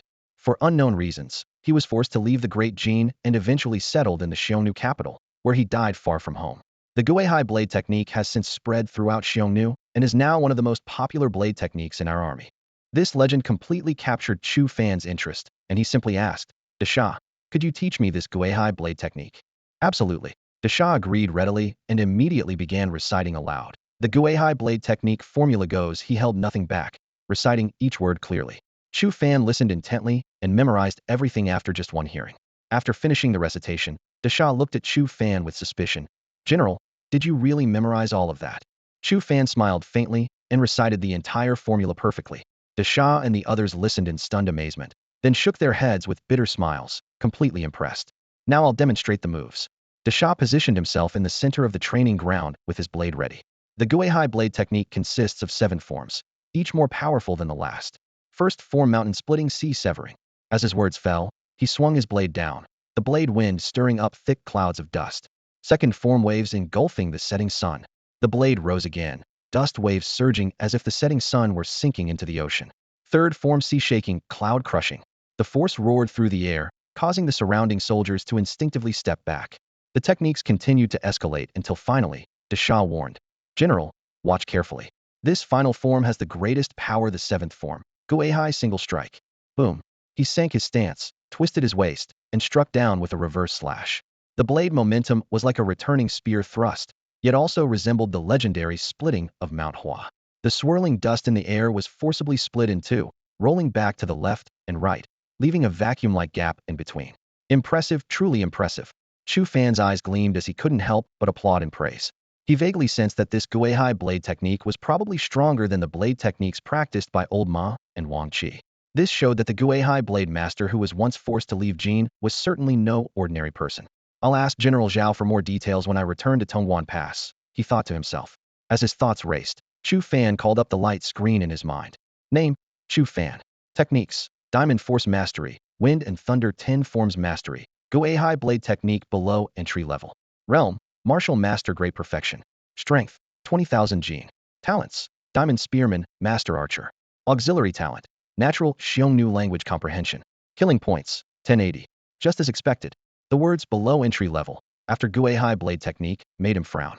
Chu Fan didn't hesitate to click on the plus sign after the blade technique. Consuming 10 points, the technique advanced from below entry level to entry level. Clicking again, consuming 20 points, from entry level to minor achievement. One final click, consuming 40 points, from minor achievement to mastery. Perfect. The light screen data finished updating, and Chu Fan smiled slightly, turning his gaze back to Desha and the others who were still beaming with excitement. After 3 consecutive clicks, he glanced once more at the luminous screen in his mind, and the information updated accordingly. Name, Chu Fan. Martial Arts, Diamond Force Mastery, Wind Thunder 10 Forms Mastery, Guihai Blade Technique Mastery. Realm, Martial Master Great Perfection. Strength, 20,000 pounds. Talents, Diamond Spearman, King Archer. Auxiliary Talent, Natural Xiongnu Language. Slaughter Points, 1,010. In just a few breaths, he had spent a total of 70 slaughter points. The newly learned Guihai blade technique instantly reached mastery level, yet his slaughter points remained in the 4 digits. The cost-effectiveness filled Chu Fan with indescribable satisfaction. Each time he clicked the symbol after the blade technique, vast amounts of exquisite experience regarding the Guihai blade technique flooded into his mind like an uncompressed file. The rhythm of gathering momentum, the angles of drawing the blade, the progression of every ounce of force crystal clear and permanently etched, without the slightest flaw. In the blink of an eye, Chu Fan had become a true swordsman. His understanding of the Guihai blade technique likely rivaled that of the original Guihai swordsman who created it, perhaps even surpassing him. After all, this knowledge was systematically infused, leaving no gaps. At this moment, he was qualified to instruct Desha and the others in return. Well, I've already mastered this blade technique. Chu Fan raised his hand to signal everyone. Your demonstrations earlier had some detailed errors. Watch carefully and feel it with your hearts. He drew his blade. First form mountain splitting, sea severing. Second form waves rolling the setting sun. With his commentary, he demonstrated each technique without reservation, continuing until the final, 7th form Guihai single strike. The Guihai blade technique was renowned for its fierce dominance, and combined with his terrifying arm strength of 20,000 pounds comparable to the late innate stage, each blade flash carried the explosive roar of tearing air. Compared to Desha's earlier demonstration, it was like heaven and earth, completely on different levels. As the blade momentum swept through, dust swirled and fierce winds pressed forward. When the complete blade technique ended, Desha, Mo and the others around him were instantly petrified. Even the 2 messenger soldiers widened their eyes, staring at Chu Fan as if looking at a monster. They had witnessed Chu Fan's chaotic and disorderly blade work before. Now, after watching just once, he had practiced to such a level and surpassed Desha in one stroke. This talent was simply terrifying. After a full dozen breaths, everyone seemed to awaken as if struck by thunder, all coming to their senses simultaneously. Replaying the techniques in their minds, each person gained new insights and immediately cried out in delight. General, you're absolutely incredible. Watching once and practicing the Guihai blade technique to this level? This is definitely blade technique mastery. Exactly. After seeing the general's blade technique, I finally see my own shortcomings. Once I correct them, I feel I'll soon break through to martial master great perfection. I have the same feeling. This harvest is too great, I'll soon break through to the warrior realm. 3 days had passed in the blink of an eye. According to scouts dispatched by Buji City to the front lines, ever since Southern Court King Xiao Liwa led his remaining tens of thousands of troops to withdraw from Tongyang Pass and retreat to Buliang City 4 days ago, the plains beyond the pass that had once been soaked in blood and fire had fallen silent once more. The gates of Tongyang Pass, which had remained almost constantly sealed day and night, now opened for an hour or two each morning and afternoon, allowing the garrison cavalry to gallop and drill across the open fields. While the Southern Court King reorganized his battered forces within Buliang City and the defenders of Tongyang Pass sharpened their weapons and fed their horses, Eastern Court King Xiao Limei, who remained loyal to the Xiongnu Chanyu, had for unknown reasons refrained from ordering pursuit. Despite this being the perfect moment when the southern court's morale was at its lowest and most vulnerable to a decisive strike, the eastern court continued to hold back. In the eastern court's camp, Chu Fan was nearly driven to restlessness by this deadly silence. If they didn't fight soon, he'd be bored out of his mind. If there was no use for him in the camp, he might as well return early to defend Tongyang Pass. That afternoon, another piece of news arrived that left him completely stunned. A diplomatic mission dispatched by the Xiongnu had departed from the imperial capital and arrived at Tongyang City at noon that very day. Meanwhile, within Tongyang Pass, the Great Jin Emperor had also sent civil officials from the capital. Both delegations were now engaged in comprehensive negotiations within the city regarding a ceasefire and even the restoration of diplomatic relations. This meant that the Xiongnu and Great Jin were likely to lay down their arms. If so, Chu Fan's only remaining opportunity to earn combat merit would be the internal pacification war within the Xiongnu. While the Eastern Court King could patiently await the results of negotiations at Tongyang Pass, Chu Fan simply couldn't wait any longer. After much deliberation, he steeled himself and headed straight for General Jin's headquarters. General Jin, I request permission to lead troops into battle. He cupped his hands in salute upon meeting him, getting straight to the point. My mother taught me from childhood that loyalty should come first in life. That traitor Xiao Liwa is now living comfortably in Bulyang City, and I cannot rest easy. Though the king has not ordered a full campaign, as the Eastern Court's vanguard general, I could first lead 4,000 cavalry to conduct guerrilla operations outside Bulyang City. First, to eliminate their outer patrols, force them to contract their defensive lines, and disrupt and raid their supplies. Second, to send a warning to Xiao Liwa and test his response. His request merely involved deploying his own vanguard cavalry without touching the main forces at Buji City. His words were quite reasonable. General Jin pondered for a moment, stroking his beard approvingly. Indeed, your mother raised you well. General Tu's loyalty shines as bright as the sun and moon. He then nodded. Very well, depart immediately. Take provisions for 10 days. If you can resupply locally within that time, all the better. If not, return to Buji City. He agreed so readily. Chu Fan was caught completely off guard and stood there stunned. Upon realizing what had happened, his face lit up with wild joy. He clasped his fists in salute, turned around, and hurried away. An hour later, Chu Fan led a vanguard force of 4,000 cavalry charging out from the west gate of Buji City. The iron hooves of their warhorses kicked up clouds of dust as they thundered toward Bulyang City, nearly 200 li away. At dusk, in a hidden, nameless valley nestled among the mountains 30 li east of Bulyang City, the 4,000 cavalry poured through the valley entrance. The neighing of horses and clashing of weapons echoed off the narrow canyon walls. General, Bulyang City lies 30 li ahead. A scout dismounted and reported with clasped fists. Enemy patrols extend about 15 li from the city. Beyond that point, the risk increases dramatically. Chu Fan glanced at the sky, assessed his troops' condition, and said in a deep voice, Evening has fallen, and our men and horses are weary. It would be unwise to force an advance. The entire army will make camp here. Immediately establish perimeter patrols within a faveli radius, and send scouts to infiltrate and monitor enemy movements. At his command, the cavalry went about their duties. Grooms unsaddled horses and led them to water. Infantry cleaned their blades, and soldiers dug fire pits and gathered firewood. Soon, cooking smoke began rising from the valley floor. Before nightfall, the Shah, Air Dai, and 2 other officers entered a cave in the cliff face that had been hastily converted into a command tent. Torches flickered, casting Chu Fan's silhouette on the walls. Bulyang City still holds tens of thousands of elite troops. Our 4,000 light cavalry cannot hope to take the city. Chu Fan's gaze swept over each man present, his voice low and steady. This campaign will focus on guerrilla hunting tactics. He spread out a map, his finger tracing around the city's perimeter. Tomorrow morning after breakfast, the entire army will split into smaller units, 40 companies of 100 cavalry each, operating independently. No unit is to approach within 5 li of Bulyang City. Hunt enemy forces only in the outer patrol zones and middle territories. He pointed to the small valley beneath their feet. This location will serve as our base camp.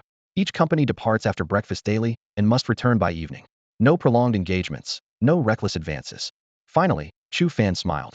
I alone will operate as a single rider. Mog Shur and Mog Shur will each command 100 cavalry company to remain behind and guard the camp. The next day at dawn, with mist still lingering, the 4,000 cavalry quickly assembled at the valley entrance. Chu Fan repeated the operational guidelines on the spot, emphasizing once again the distance limits and time constraints. At his command, the soldiers busily packed rations and water, leaving behind sleeping gear and other heavy supplies at the camp. 200 cavalry companies remained on guard as ordered, while the remaining 38 companies scattered from the valley like schools of fish. Charge! Hoofbeats thundered like rolling thunder. The cavalry roared out, splitting into different routes as they advanced. Chu Fan rode alone, his cloak billowing in the wind, heading straight for Bouillon City. The Faveli warning zone that his men had to avoid did not apply to him. Within 5 li of the city, patrols were at their densest. The moment he entered this dangerous territory, he spotted an enemy patrol unit. Chu Fan drew his recurved bow with a flick of his wrist, his vision instantly locking onto the target as he knocked an arrow and drew the string. Whoosh, whoosh, whoosh, thud, thud. Arrows whistled through the air, piercing flesh one after another. Within mere breaths, the 20-man patrol was decimated. The 2 squad leaders, though warriors themselves, couldn't withstand the powerful crossbow bolts, while the remaining 18 barbarian soldiers fell like lambs to slaughter, collapsing among the grass. In an instant, blood stained the ground in scattered patches, leaving only one terrified warrior squad leader who abandoned his armor and stumbled desperately toward Bouillon City. Chu Fan lazily lowered his longbow, his quiver now empty. He could have easily finished off the remaining enemy, but sparing the squad leader's life served a purposito let him return and report. Once word reached the city, the Southern Court King Kialiva would likely guess the culprit's identity immediately and, in his fury, might dispatch another innate-level general to hunt him down. That was the big fish he truly wanted. With this thought, Chu Fan glanced at the pale golden screen in his mind. The kill points column flickered again, 0.5. Still calculated at half value, but he didn't mind. Even at half or even 1/10 with 4,000 cavalry spreading out to hunt, the profits would still be substantial. For this reason, he had little interest in personally shooting ordinary barbarian soldiers. Each common soldier was worth only 1 kill point, and accumulating the 40,000 plus points needed for his next realm advancement would be painfully slow. His targets now were the Southern Court's Martial Masters and above, early and mid-stage Martial Master Captains worth 10 points, and latest stage to Grand Perfection Martial Masters worth 50 points. Now, that was worthwhile. Of course, if patrol units wandered into his sight, he would still draw his bow, but there was no need to actively search for them. Thus, Chu Fan leisurely roamed within a 5-mile radius of Bouillon City, waiting for prey to take the bait. Inside the city, the temporary royal palace blazed with lights. Southern Court King Kialiva, along with his 4 innate-level generals and numerous acquired realm deputy generals, gathered around a table discussing military affairs. Your Majesty, terrible news. A barbarian captain rushed into the hall, clasping his fists and reporting gravely. 3 miles east of the city gates, an Eastern Court cavalry captain has suddenly appeared, wielding a powerful bow with unerring accuracy, instantly slaying one of our 20-man patrols. As of moments ago, he remains hunting on the eastern plains. Additionally, Eastern Court 100-rider squadrons have appeared in other directions, specifically targeting our scouts and patrol units. This subordinate believes they are all under his command. Bang! Kialiva's face turned ashen as he shattered the corner of the wooden table with his palm, roaring furiously. It must be that bastard called Chu Fan. He's the one who led thousands of cavalry to destroy and burn my frontline camp. I heard this achievement earned him great praise from Kilimei, who has already promoted him to Vanguard General. That little archer has already formed such a deadly feud with this king, yet he still dares to lead troops here to harass us. This is simply too much. Xiao Liwa slammed his fist on the table, his voice echoing through the great hall of the deputy general's mansion.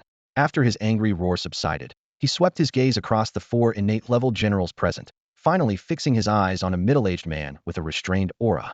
Mei Chi Bao, go out of the city immediately, behead that scoundrel, and bring me his head. This subordinate obeys. The middle-aged man rose and clasped his fists, then added solemnly, My lord, rest assured. With this subordinate taking action, that man will surely die today. The lesson of General Hong's careless death to his archery will never be repeated. After bowing, Mei Chi Bao immediately left the mansion with 2 deputy generals. Within the time it takes to burn an incense stick, the 3 riders galloped out from the east gate of Bouillon City, their horses' hooves crushing the dust as they headed straight for the plains to search for Chu Fan's whereabouts. At a corner of the plains, Chu Fan had just finished pursuing a patrol cavalry unit, with all 10 Southern Court riders shot down from their horses. At that moment, urgent hoofbeats suddenly came from the southwest direction. He turned back and saw 3 men in general's attire riding frantically toward him. The leader was at the early innate stage. It was Mei Chi Bao. The 2 deputy generals behind him were at the middle and late acquired stages respectively. The big fish has finally taken the bait. Chu Fan's heart stirred as he calculated that the 3 men were worth 1,600 killing points. He murmured quietly and drew his bow. Whoosh, whoosh, whoosh. 3 spinning arrows were shot in succession, each targeting one of the 3 riders. Chu Fan's strength now reached 20,000 pounds, comparable to the late innate stage, so there was no need to hold back anymore. Even if the spinning arrows were blocked, he could still take the enemy's lives in close combat. Clang! After the clash of metal, 2 muffled sounds followed in succession, and war horses neighed in alarm. Mei Chi Bao deflected the spinning arrow aimed at him with his blade. But the two deputy generals behind him lacked such skill that arrows slightly changed angle and drilled into their skulls through their ears, causing both men to fall from their horses immediately. The out-of-control war horses scattered with frightened neighs. No wonder General Hong carelessly died under your arrows. With such exquisite archery, you have every right to be proud. Having witnessed the strange and deadly nature of the spinning arrows, Mei Chi Bao's brow furrowed heavily, yet he still spurred his horse forward and shouted his name. Boy, remember this well, the one who will slay you today is Mei Chi Bao, innate general under the southern court. If you're hungry, go find your mother. I only kill people, I don't serve meals. Chu Fan sneered in response, then yanked the reins to stop his horse, slung his Bao back onto the saddle, grabbed his thick-backed horse-slaying saber, and leaped down from his mount. His feet thundered against the ground as he charged toward Mei Chi Bao. You actually want to fight this general in close combat? Your brain must have been trampled by a horse. Hurrah! Mei Chi Bao laughed heartily as he also dismounted, drew his long blade, and met the charge heat-in. In his eyes, this archer skilled in divine shooting had actually abandoned his bow for a blade. This was clearly the rhythm of someone tired of living and seeking death. Who's sending who to their grave remains to be seen. If you've got the guts, don't run, let's see if I can't cut you down. His voice exploded like rolling thunder across the vast plain as two figures simultaneously dismounted, their feet pounding the yellow earth as they charged toward each other. Chu Fan's eyes gleamed coldly. Though only at the great perfection of the martial master realm, his fearless aura overwhelmed Mei Chi Bao of the early innate stage, making others mistake him for the true innate warrior. He chose close combat for two reasons. First, to cut off any chance of his opponent turning tail and fleeing. Second, to use Mei Chi Bao as a testing stone, to examine the power of his newly perfected returning sea blade technique. Within moments, they were less than 10 feet apart. Die! Mei Chi Bao's true chi surged as his eyes turned blood red, roaring as he swung his blade down. Mountain-splitting, sea-severing. Chu Fan planted his feet firmly, not dodging an inch as he unleashed the first form of the returning sea blade technique with thunderous force. His thick-backed horse-gutting saber stirred up fierce winds that sent dust swirling wildly across the ground. Clang! Sparks flew as both long sabers, forged from common barbarian iron, shuddered violently. While their weapons were evenly matched, their strength differed like heaven and ear. Than early innate stage warrior possessed barely 12,000 pounds of force, reaching 15,000 at most with true chi enhancement, while Chu Fan's physical body alone exceeded 20,000 pounds. With just this single strike, Mei Chi Bao's palm split open, his right arm went numb, and he staggered back 5 or 6 steps, nearly falling into the dust. This is impossible. His face changed dramatically as he cried out in shock. That force was at least 18,000 pounds. Even a late innate stage warrior is only this strong. You're just a martial master. How did you do it? Can't I be born with divine strength? How else do you think old Ghost Hong died? Chu Fan grinned broadly, pressing his advantage with another blade strike. Don't worry, your next you'll be joining him in the underworld soon, enough waves engulfing the setting sun. With a violent roar, blade light surged wildly. Countless blade flowers gathered like raging tides, instantly engulfing the still-stunned Mei Chi Bao. Clang, clang, clang. The continuous explosive sounds shook the wilderness.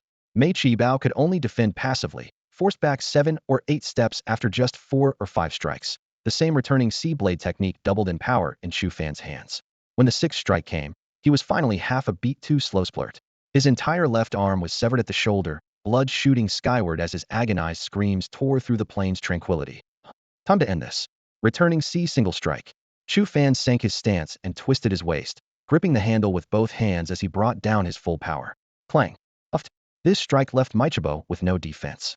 His long blade had barely reached overhead when it was knocked away, and the cavalry saber that came crashing down split him clean in half from neck to waist. His body fell to the ground in 2 pieces. A powerful early-stage innate warrior had fallen. Chu Fan sheathed his blade as blood dripped from its edge. He glanced at the status screen that appeared in his mind. Name, Chu Fan. Techniques, Diamond Force Mastery, 10 Forms of Wind and Thunder Mastery, Returning Sea Blade Technique Mastery. Realm, Martial Master Grand Perfection. Strength, 20,000 gene. Talents, Diamond Spearman, King Archer. Auxiliary talents, Xiongnu Language Natural. Slaughter points, 4,418. Just moments ago he had only over 1,000 points, but killing these 3 had earned him 1,600 more. If not for the half-rate points from those dozens of cavalry squadrons, he would only have around 3,000. No, it was precisely because of those cavalry that his total had crossed the 4,000 mark. Chu Fan felt a tremor of excitement. From now on, even when facing innate masters, he would never retreat a single step. In this chaotic world, he had finally grasped some real confidence. He bent down and searched through Meichibo's bloody remains, retrieving the Southern Court General's token. The token went into a small pocket sewn into his undergarments. This was already the fifth innate general's token he had claimed. First Pigu Qiao and Pigu Yi, then Dan Danting and General Hong, and now Maichibo. When he returned to Tongwan Pass, these three military achievements would surely be worth a fortune. With the token secured, his blade flashed once more, and Maichibo's head rolled free. Chu Fan picked it up with his left hand, mounted his horse, and spurred it toward the eastern gate of Bulyang City, several li away. There had been no witnesses to the recent battle, so Maichibo's cause of death remained unknown. Chu Fan inserted an arrow into the head's ear, leaving the fletching partially visible to create the illusion of death by archery. Perhaps this might lure out another innate-level big fish. Success was uncertain, but it was worth trying. The city walls appeared in the distance. Bulyang City's eastern gate stood open, with a small patrol of southern court barbarian soldiers lazily making their rounds. Suddenly seeing an eastern court cavalry officer galloping toward them, the barbarians first froze in shock, then cried out in alarm as they rushed into the city, slamming shut the heavy gates with a thunderous crash. By this time, Chu Fan had reached the base of a city wall, only 40 or 50 zhang away. The Han people of Great Jin had a saying, like general, like soldiers. Since that coward Xiao Nima had holed up in Bulyang City like a turtle, naturally his soldiers had all become turtle slaves too. He rode his horse in circles, raising his head to roar at the city wall. In my opinion, you might as well call him the Turtle King. Take a good look. He held up the severed head as blood dripped down his arm. This is the head of your Turtle King's Turtle General Maichibo. Take it back to your king. Tell him that Tu San is here, and your turtle generals are as easy for me to kill as slaughtering chickens and dogs. Ha ha. His wild laughter echoed through the barbican. Chu Fan threw back his head and roared with mirth, then suddenly hurled Maichibo's head onto the city wall, blood spattering against the battlements. Having done this, he wheeled his horse around and galloped away. Thud! A soft sound echoed as a severed head with an arrow piercing through its ear traced a long arc through the air, landing atop the city wall and rolling several meters before coming to rest. The southern court barbarian soldiers stationed on the wall trembled, their spears shaking as they stepped back in unison. Upon closer inspection, their faces turned ashen. It was unmistakably General May's head. The arrow had penetrated cleanly through the ear into the brain, a swift and decisive kill. In mere moments, the innate-level general they had regarded as their blade had become nothing more than a silent, lifeless head, sending chills down every soldier's spine. Impossible. How can this truly be General May's head? Someone gasped. Tu San. It must be Tu San. Another veteran's voice quavered as he recalled the Eastern Court cavalry captain who struck at vital points and moved like the wind between the front lines and rear. General Hong likely died by his hand as well. The men exchanged looks of terror. The successive losses of Maichibo and General Hong represented more than just the death of an innate-level warrior. It symbolized the Southern Court's dignity being trampled underfoot. The only thing left to do was to quickly deliver this horrifying head to the royal palace to report to the king. In the front hall of the royal palace within the city, Southern Court King Xiao Luo was deliberating with his 3 innate-level generals and numerous subordinate officers. General Maichibo had been ordered to leave the city and hunt down the divine archer just an hour ago, and everyone assumed he was still pursuing his quarry in the wilderness. After all, since the enemy was also mounted, upon seeing an innate-level expert approaching with 2 subordinate generals, he would surely flee on horseback. Such a chase would take at least half a day. No one had anticipated that the next time they would see Maichibo, only his glaring head would remain. The urgent report had just arrived, the blood in the wooden box still warm. The moment Xiao Liwa saw the severed head, his chest felt as if it had been set ablaze. Roar!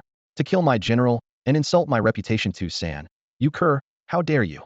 He bellowed, leaping to his feet and kicking over the table before him, his goat-like whiskers trembling with rage. The scattered bamboo scrolls and military tokens clattered to the ground, yet could not suppress the murderous aura filling the hall.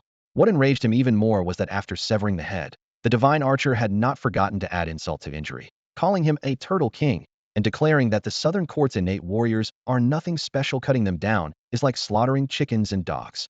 Xiao Liwa's fury reached such heights that he began to laugh, turning to draw the sword hanging from a pillar. The scabbard rang with his killing intent as he lifted his foot to stride out of the city. Your Majesty must not. The 3 innate-level generals and subordinate officers fell to their knees in unison to block his path. This villain used treacherous schemes to lure and kill General May, then hurled his head onto the city wall in open provocation. Such actions clearly have ulterior motives, the officers pleaded desperately.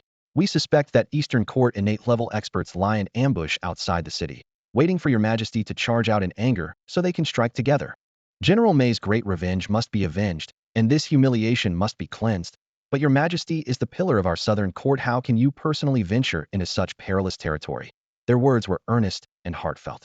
The final voice belonged to Gu Tujian, the strongest among the three innate-level generals. This man had reached the mid-innate stage 2 years prior, his true chi far more profound than Mei Chibo's. Gu Tujian clasped his fists and declared loudly, "Please allow your majesty to remain in the city while this humble general ventures forth to slay Tu San and take his head to comfort the spirits of Generals Mei and Hong." Xiao Liwa surveyed his generals, remaining silent for several breaths before finally nodding in concession. He lowered his voice and spoke each word deliberately. "If my beloved General Gu personally takes action, he can surely ease this king's burden. But remember though beloved Generals Mei and Hong were only at the early innate stage, this person's ability to kill them both in succession demonstrates his extraordinary archery skills. In this battle, General Gu must not underestimate the enemy or let his guard down. No matter what, he must be extremely cautious of the arrows in his opponent's hands. If he can provoke him with words or quickly charge forward on horseback to force him to abandon his bow for close combat, that would be ideal." Xiao Liwa's expression was grave, his voice extremely low. He knew how formidable this opponent was aside from the legendary spear-wielding archer at Tongwan Pass in the Great Jin Dynasty. Only Tu San from the Eastern Court could make the mighty Southern Court king of the Xiongnu treat an enemy with such solemnity.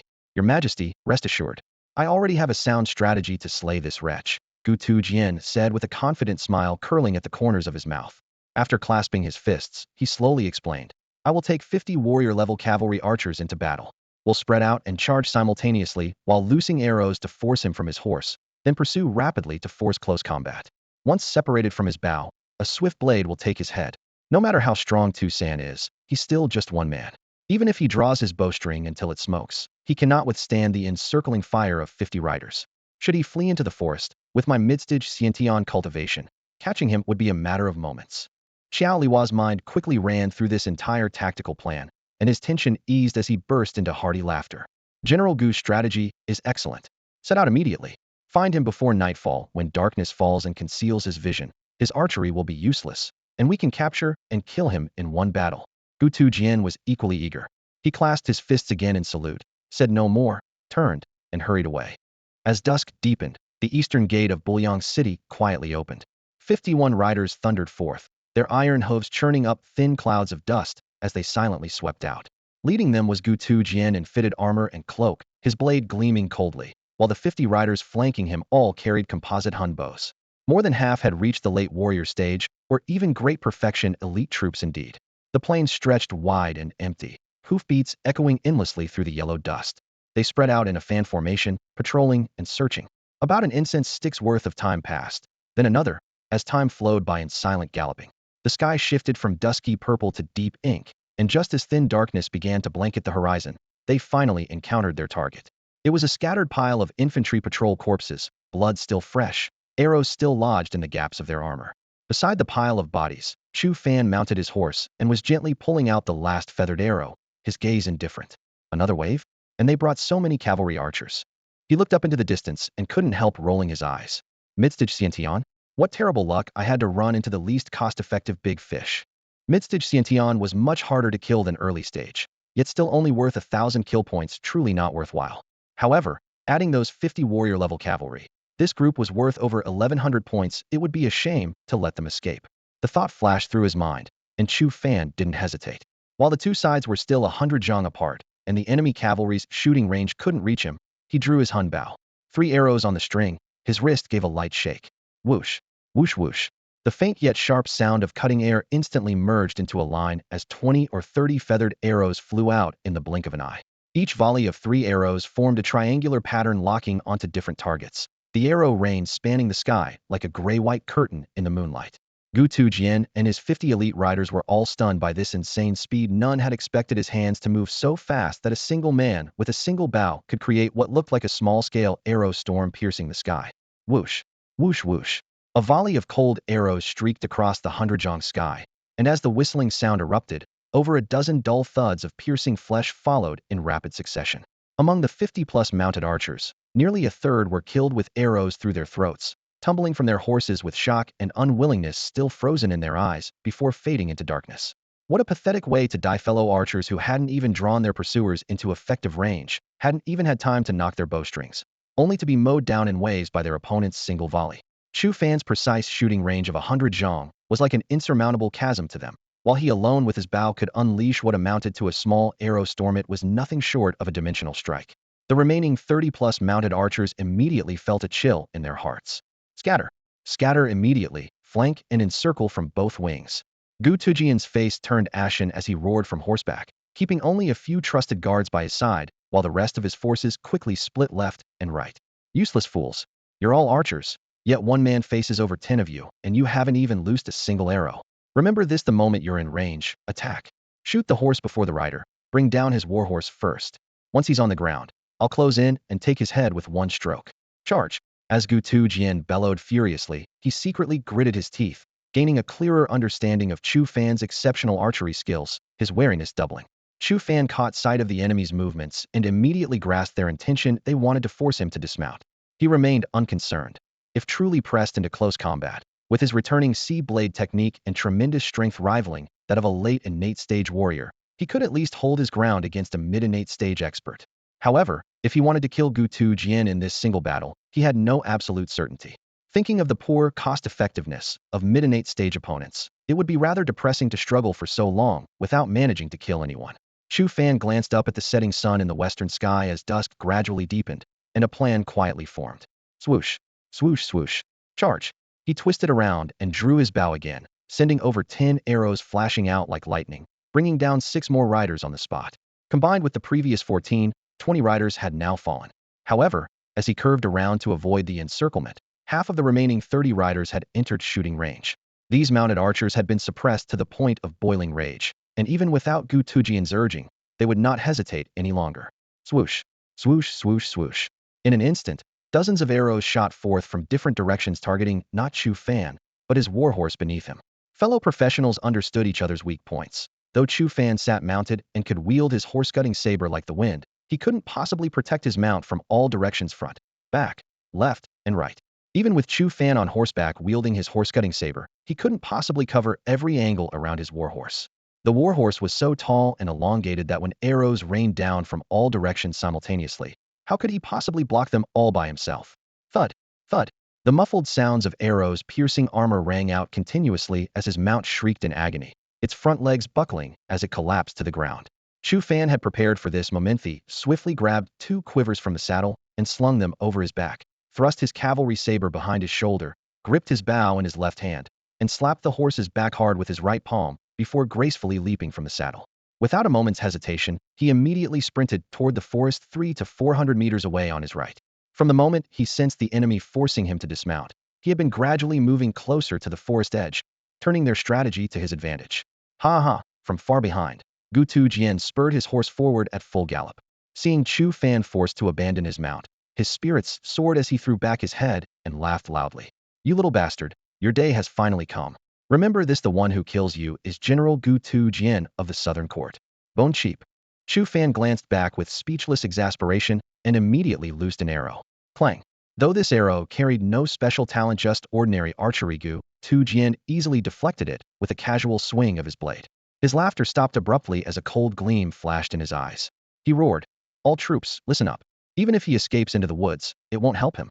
Spread out as before, flank him from both sides while I pursue from the front. Even if he makes it into the forest, he's dead today." Chu Fan's current speed rivaled that of a mid-stage innate warrior, though he deliberately held back to deceive his opponents. With Gu Tujian still about 100 zhang away, he could still reach the forest edge before his pursuer caught up. Whoosh, whoosh, whoosh. The moment he stepped into the tree shadows, he paused and fired 3 arrows in rapid succession. Each found its mark, and the 3 mounted archers leading the pursuit fell dead. 27 left. Chu Fan counted silently. However, Gu Tujian had closed to within 30-odd zhang, barely 100 meters away. Chu Fan dared not linger and turned to plunge into the forest. In the next instant, using the trees as cover, he unleashed his full speed, every bit as fast as a mid-stage innate warrior, as he dove deep into the woodland. Dozens of zhang to his left and right, the remaining 27 mounted archers reached the forest edge in succession. They quickly dismounted, forming groups of 4 or 5, with short blades at their waists and bows in hand, as they slipped into the trees from both sides to begin their encirclement and search. Behind them, Gu Tujian also leaped to the ground, gripping his long blade tightly as he pursued into the forest with a savage grin. They all remained deeply wary of Chu Fan's archery skills, maintaining the highest level of alertness. However, for Chu Fan, the time to strike had not yet come. The mounted archers had scattered throughout the forest, and any disturbance would immediately draw their harassment. He had to wait until complete darkness fell. Once night descended, the threat from the 27 archers would become negligible, and Bone Cheap, pursuing from behind, would lower his guard. That would be the perfect moment for Chu Fan to unleash his bloody slaughter, using his night vision advantage. The dense forest had no paths. Gutu Jian led 27 mounted archers to the forest edge, where they reined in their horses and dismounted, stepping on thick fallen leaves as they entered the woods. Tree branches crisscrossed overhead, completely blocking out the moonlight, forcing the squad to grope their way forward in the darkness. According to plan, all the archers split into 2 groups to flank from left and right, while Gutu Jian alone followed the trail Chu Fan had left when entering the forest, pushing straight into the heart of the woods. He moved extremely fast, covering several hundred meters and passing a treacherous slope in no time, but the path ahead remained empty and traceless. This made him frown as he called out loudly. This kid is as slippery as an eel's probably darted off to one side. Everyone spread out more, expand the search area, and signal immediately if you find any trace. The squad immediately spread out, advancing in a fan formation. Since Chu Fan had been running at full speed, he hadn't had time to cover his footprints. After about a moment, an archer on the left flank was the first to discover fresh footprints and signaled for everyone to follow. The entire search party was like a massive tail, latching onto those tracks and pursuing them deep into the mountain forest. At this moment, Chu Fan didn't pause at all, racing through the gathering dusk. After about the time it takes to drink a cup of tea, darkness completely settled into the valley.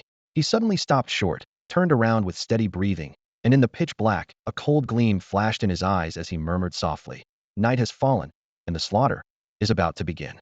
As his words faded, he gripped his bow tightly with his left hand, instantly activating his night vision ability. His field of view became as clear as if washed with cold water.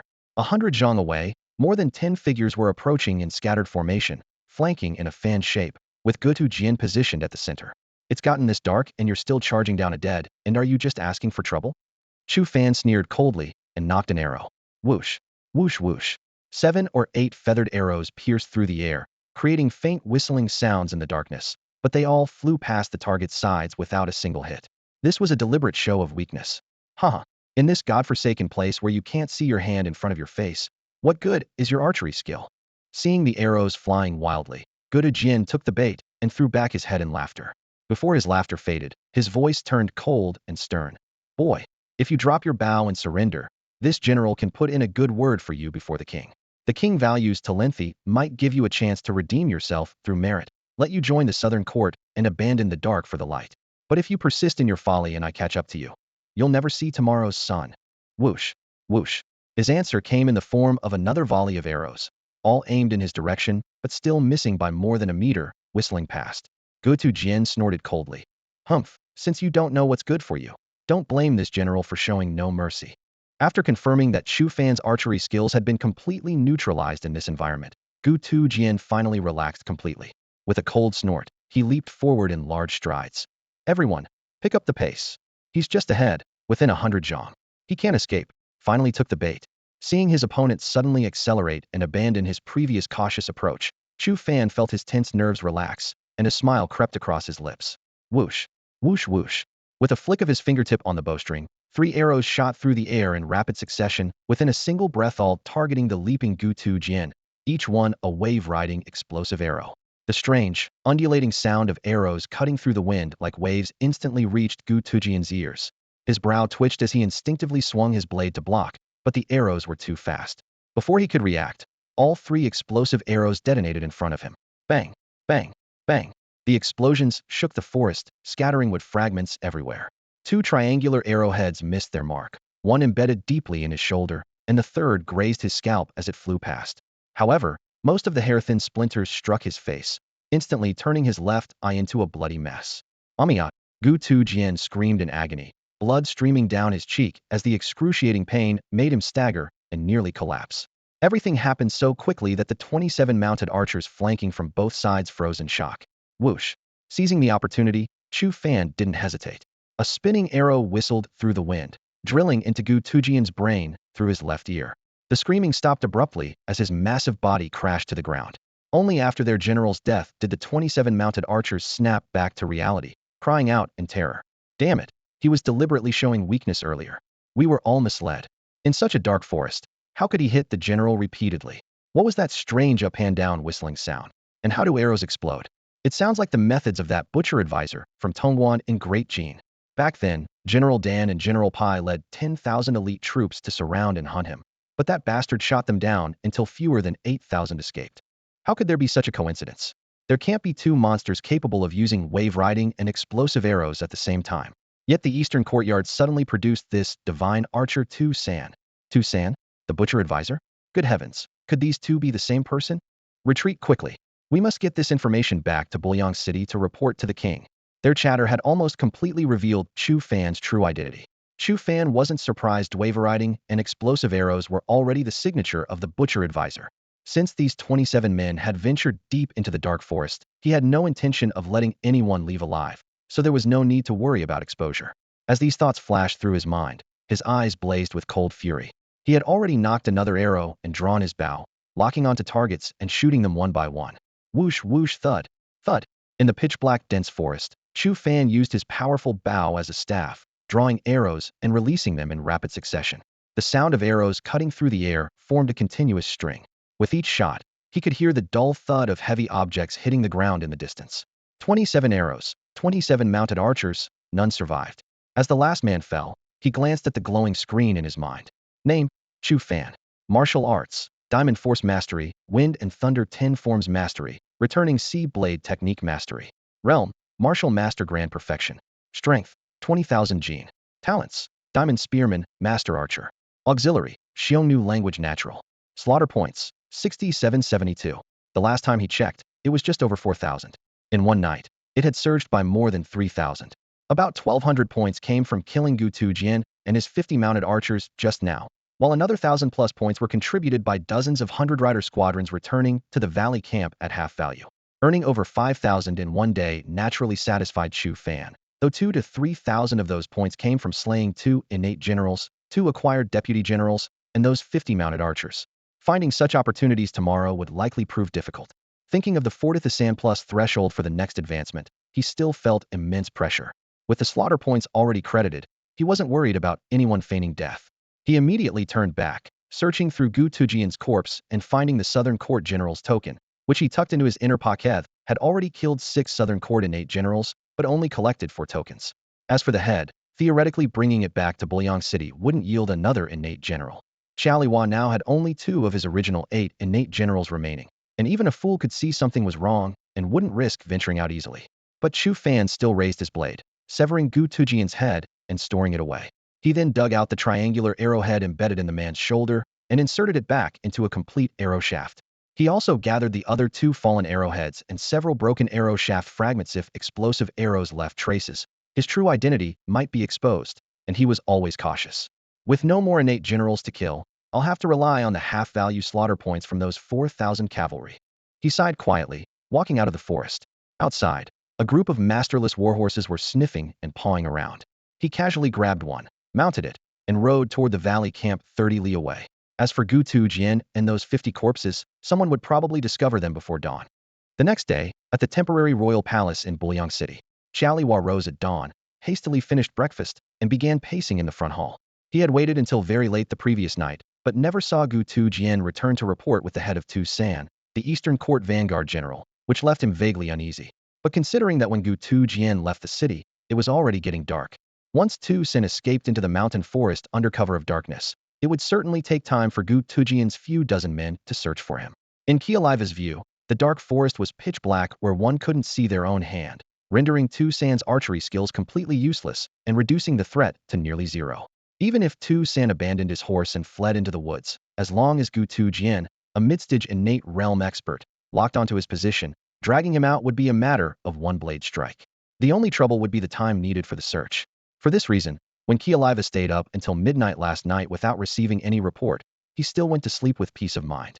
But when he awoke, daylight was already bright. After finishing breakfast and waiting in the front hall of the royal residence for the time it takes to drink a cup of tea, still no one came to report back. Suspicion immediately arose in his heart, along with a vague unease. Your Majesty, terrible news. What he feared most had come to pass.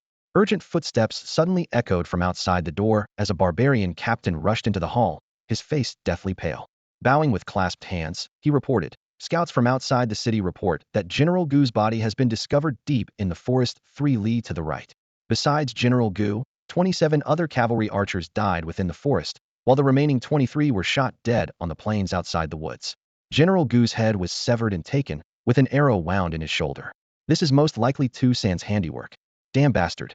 He was a mid-stage innate realm expert, yet he was still beheaded. What the hell happened? Xiongnu roared furiously, his face turning iron blue as he kicked the desk, sending it flying. The wooden table crashed against a pillar with loud banging sounds, scattering documents and teacups across the floor. The captain was frightened into silence, quickly retreating to a corner and not daring to breathe. At the same time, another series of chaotic footsteps echoed from outside as the Southern Court's two remaining innate realm generals and a group of acquired realm deputy generals arrived upon hearing the news. Everyone's faces were grave, especially the two innate realm experts, whose eyes flashed with fear and uncertainty for the first time. They felt intense dread toward a mere martial master, afraid that Xiongnu might send them out to their deaths in his rage. Given the current situation, being sent out would be tantamount to a death sentence.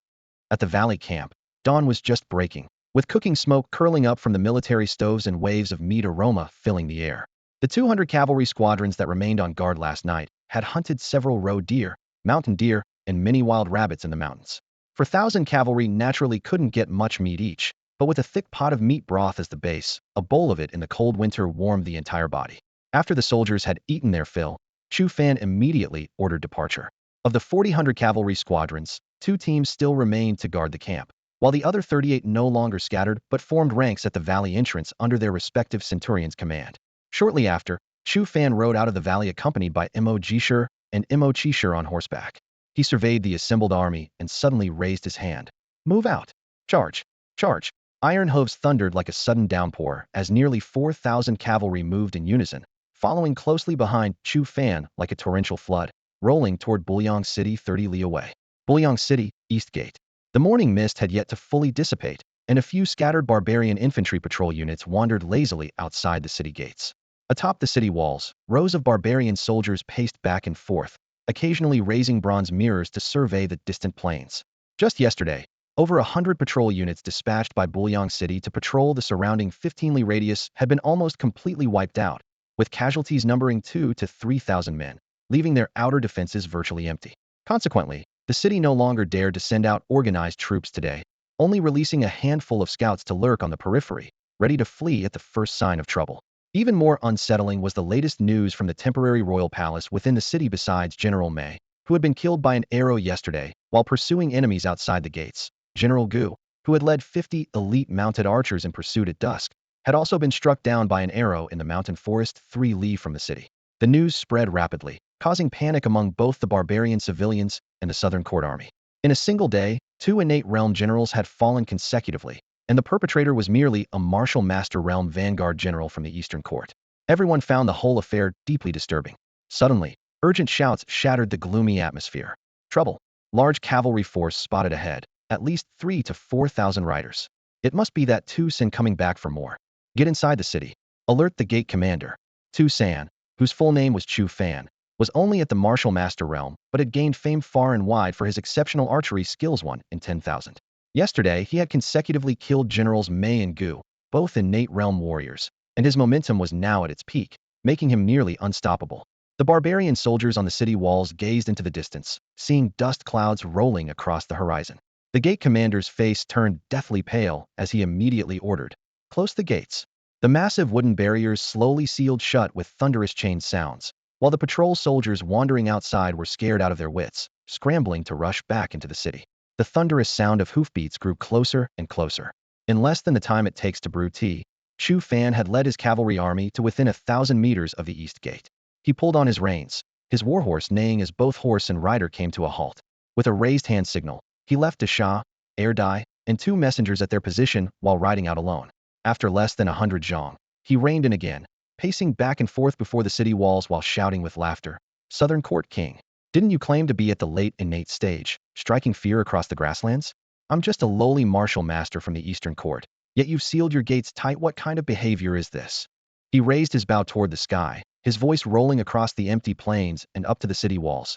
"Yesterday I told you that this Southern Court King of yours is nothing but a turtle, hiding in your shell, afraid to fight, yet continuously sending Mei and Gu to their deaths. Let me count that you still have 2 more innate generals under your command. Why not send them both at once and save me a second trip? Do you dare come out and fight, you coward? Chu Fan's curses pierced the air, causing the barbarian soldiers atop the walls to exchange bewildered glances. What kind of language was this? The mighty Southern Court king had been reduced to a cowering turtle in his mouth. Even the innate generals under the Southern Court's command seemed to have become mere cattle and sheep ready for slaughter, suffering the utmost humiliation. Yet every word Chu Fan spoke was true. Yesterday, his feat of slaying 2 innate generals in a single day within Bulyang City had already spread rapidly throughout the army, leaving no room for rebuttal. The defenders on the city walls listened to his distant curses with faces dark as iron, yet none dared utter even half a word in response, their morale completely crushed. Roar! You insignificant wretch! How dare you act so arrogantly? Inside the city gate, King Hua of the Southern Court bellowed like thunder. Behind him, 2 innate generals, numerous subordinate officers, and 2,000 armored cavalry had already formed ranks and stood ready. Hearing the provocations from just beyond the gate, he could no longer contain himself and roared his command. Open the gates. No one is to interfere in this battle. I shall personally cut him down. Rumble. The massive city gates swung open with a thunderous crash. Gripping his horse-cleaving saber, Hua spurred his war horse forward as it reared and neighed, kicking up clouds of dust as he charged first through the eastern gate. 2 vanguard generals and several thousand cavalry followed, bursting through the gateway before immediately reining in their mounts and forming ranks on the broad plain before the gate to observe the battle.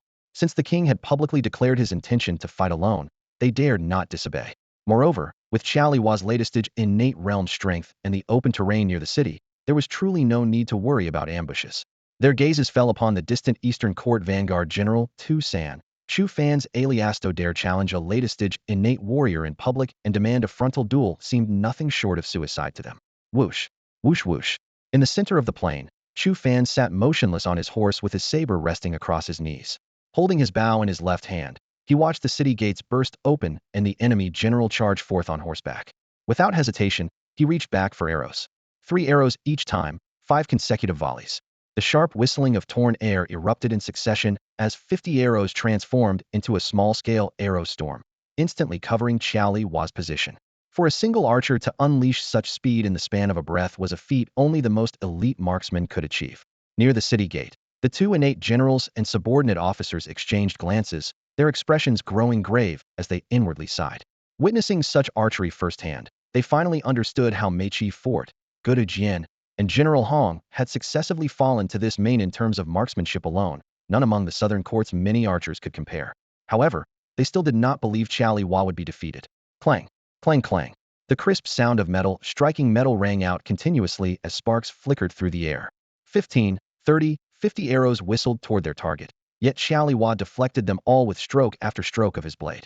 Even the few arrows that slipped through and struck his body could not penetrate the protective barrier formed by his concentrated vital energy. Chu Fan's 20,000 gene of arm strength could indeed rival that of a latest innate warrior, but the draw weight of his barbarian bow fell far short of this level. The arrows he shot simply could not break through Hua's physical defenses.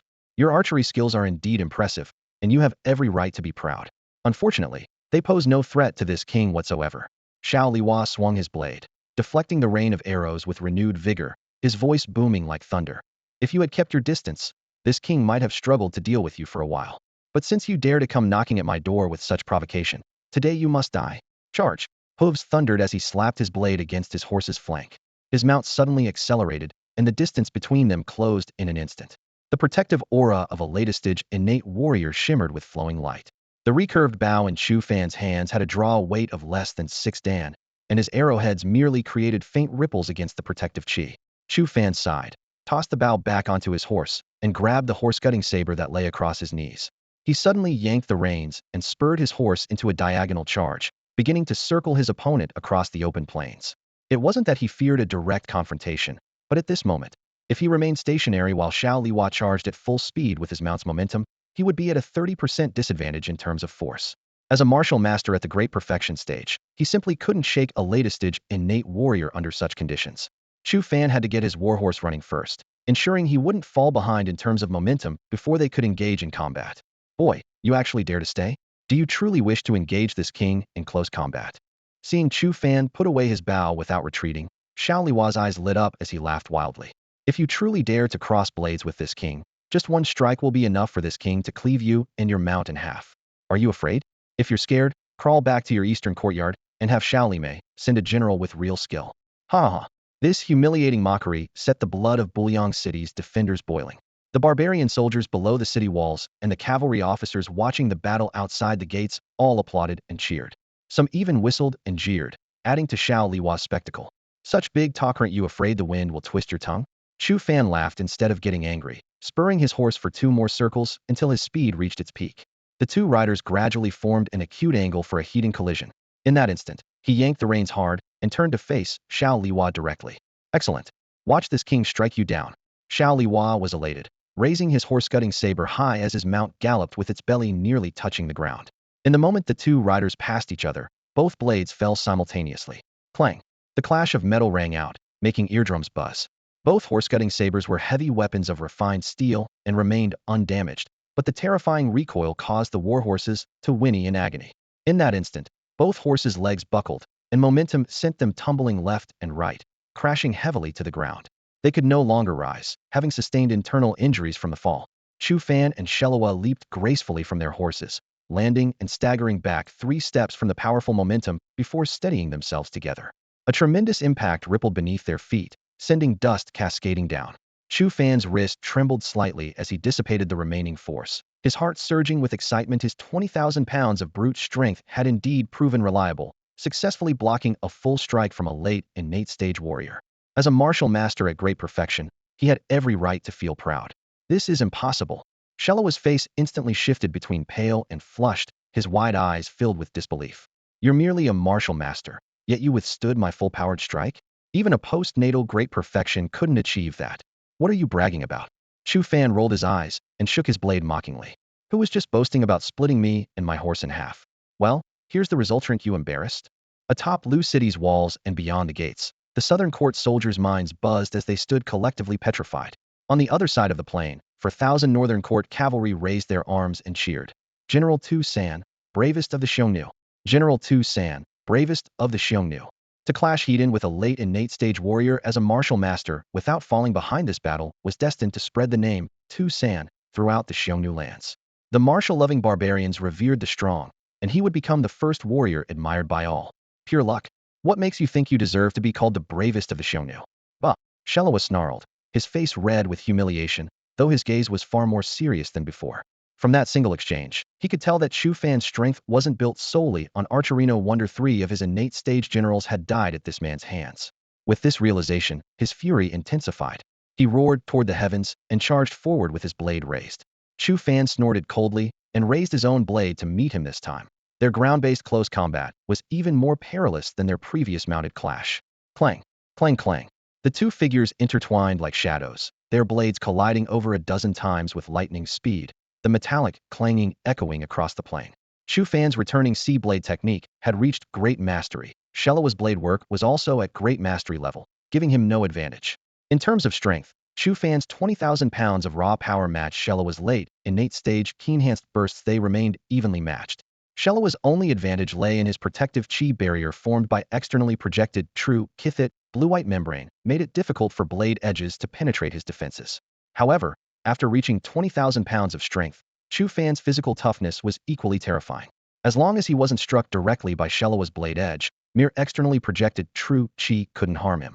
As long as Chu Fan avoided being struck directly by Shelua's blade, his opponent's externally projected true chi alone couldn't injure him either. In short, Chu Fan at his current level couldn't kill or even injure Xiao Liwa. However, Xiao Liwa, despite his innate advantage of projecting true chi, couldn't break through Chu Fan's steel-like physique that had been tempered countless times by the system. As long as the blade couldn't reach its target, even the most powerful true chi couldn't leave a scratch. Thus, a bizarre and prolonged stalemate unfolded in the center of the plain. 2 figures clashed back and forth, blade-like crisscrossing, the clang of metal on metal dense as a sudden downpour, yet neither could gain the upper hand. Looking at the outcome alone, this wouldn't be surprising, but once you consider the identities and cultivation levels of both sides, the strangeness becomes apparent. One was the Southern Court's great king, latest innate realm. The other was merely a vanguard general under the Eastern Court, peak martial master realm. Whether in status or cultivation, the former should have completely overwhelmed the latter, yet the 2 had been locked in fierce combat for a full tease time with neither gaining advantage. On the other side of the plain, 4,000 Eastern Court cavalry were flushed with excitement. Da Shah and Er Dai led the cheers, their unified roars shaking the heavens. General Tu San, bravest of the Xiongnu. General Tu San, bravest of the Xiongnu. They had long known of Chu Fan's unmatched archery and divine strength, and were aware of his monstrous comprehension that allowed him to master the Guihai blade technique to perfection after seeing it just once. But none had expected that with merely peak martial master cultivation, he could face off against a latest-stage innate great king for a full tea's time without falling behind. At this moment, in their hearts, Chu Fan had become the undisputed first warrior of the Xiongnu. Below the city walls, the southern court soldiers felt as if they were trapped in a nightmare. Their mighty latest-stage innate great king couldn't gain even the slightest advantage against a martial master realm vanguard. The two remaining southern court innate generals had pale lips, their eyes filled with wariness and terror. At this moment, they finally understood why General Hong and the others had fallen one after another. The claims of being ambushed and shot due to carelessness were nothing but self-deceptive jokes. From this day forward, the name Tu San was destined to cast an indelible shadow over the hearts of southern court soldiers, dragging their morale into the depths. Clang! The blades clashed once more, sparks flying. Chu Fan used the recoil to gracefully retreat, laughing heartily. Today's battle ends without clear victor. I cannot defeat you, nor can you defeat me. Xiao Liwa, mark my words when next we meet. I shall take your dog head. Before his words had faded, he had already turned and rushed toward the cavalry forces at the edge of the plain. Behind him, Xiao Liwa did not pursue. Like Chu Fan, he had already given up any hope for this battle. Since a bitter struggle would be futile, why continue fighting? He understood clearly that Chu Fan's voluntary withdrawal was actually giving him a way out.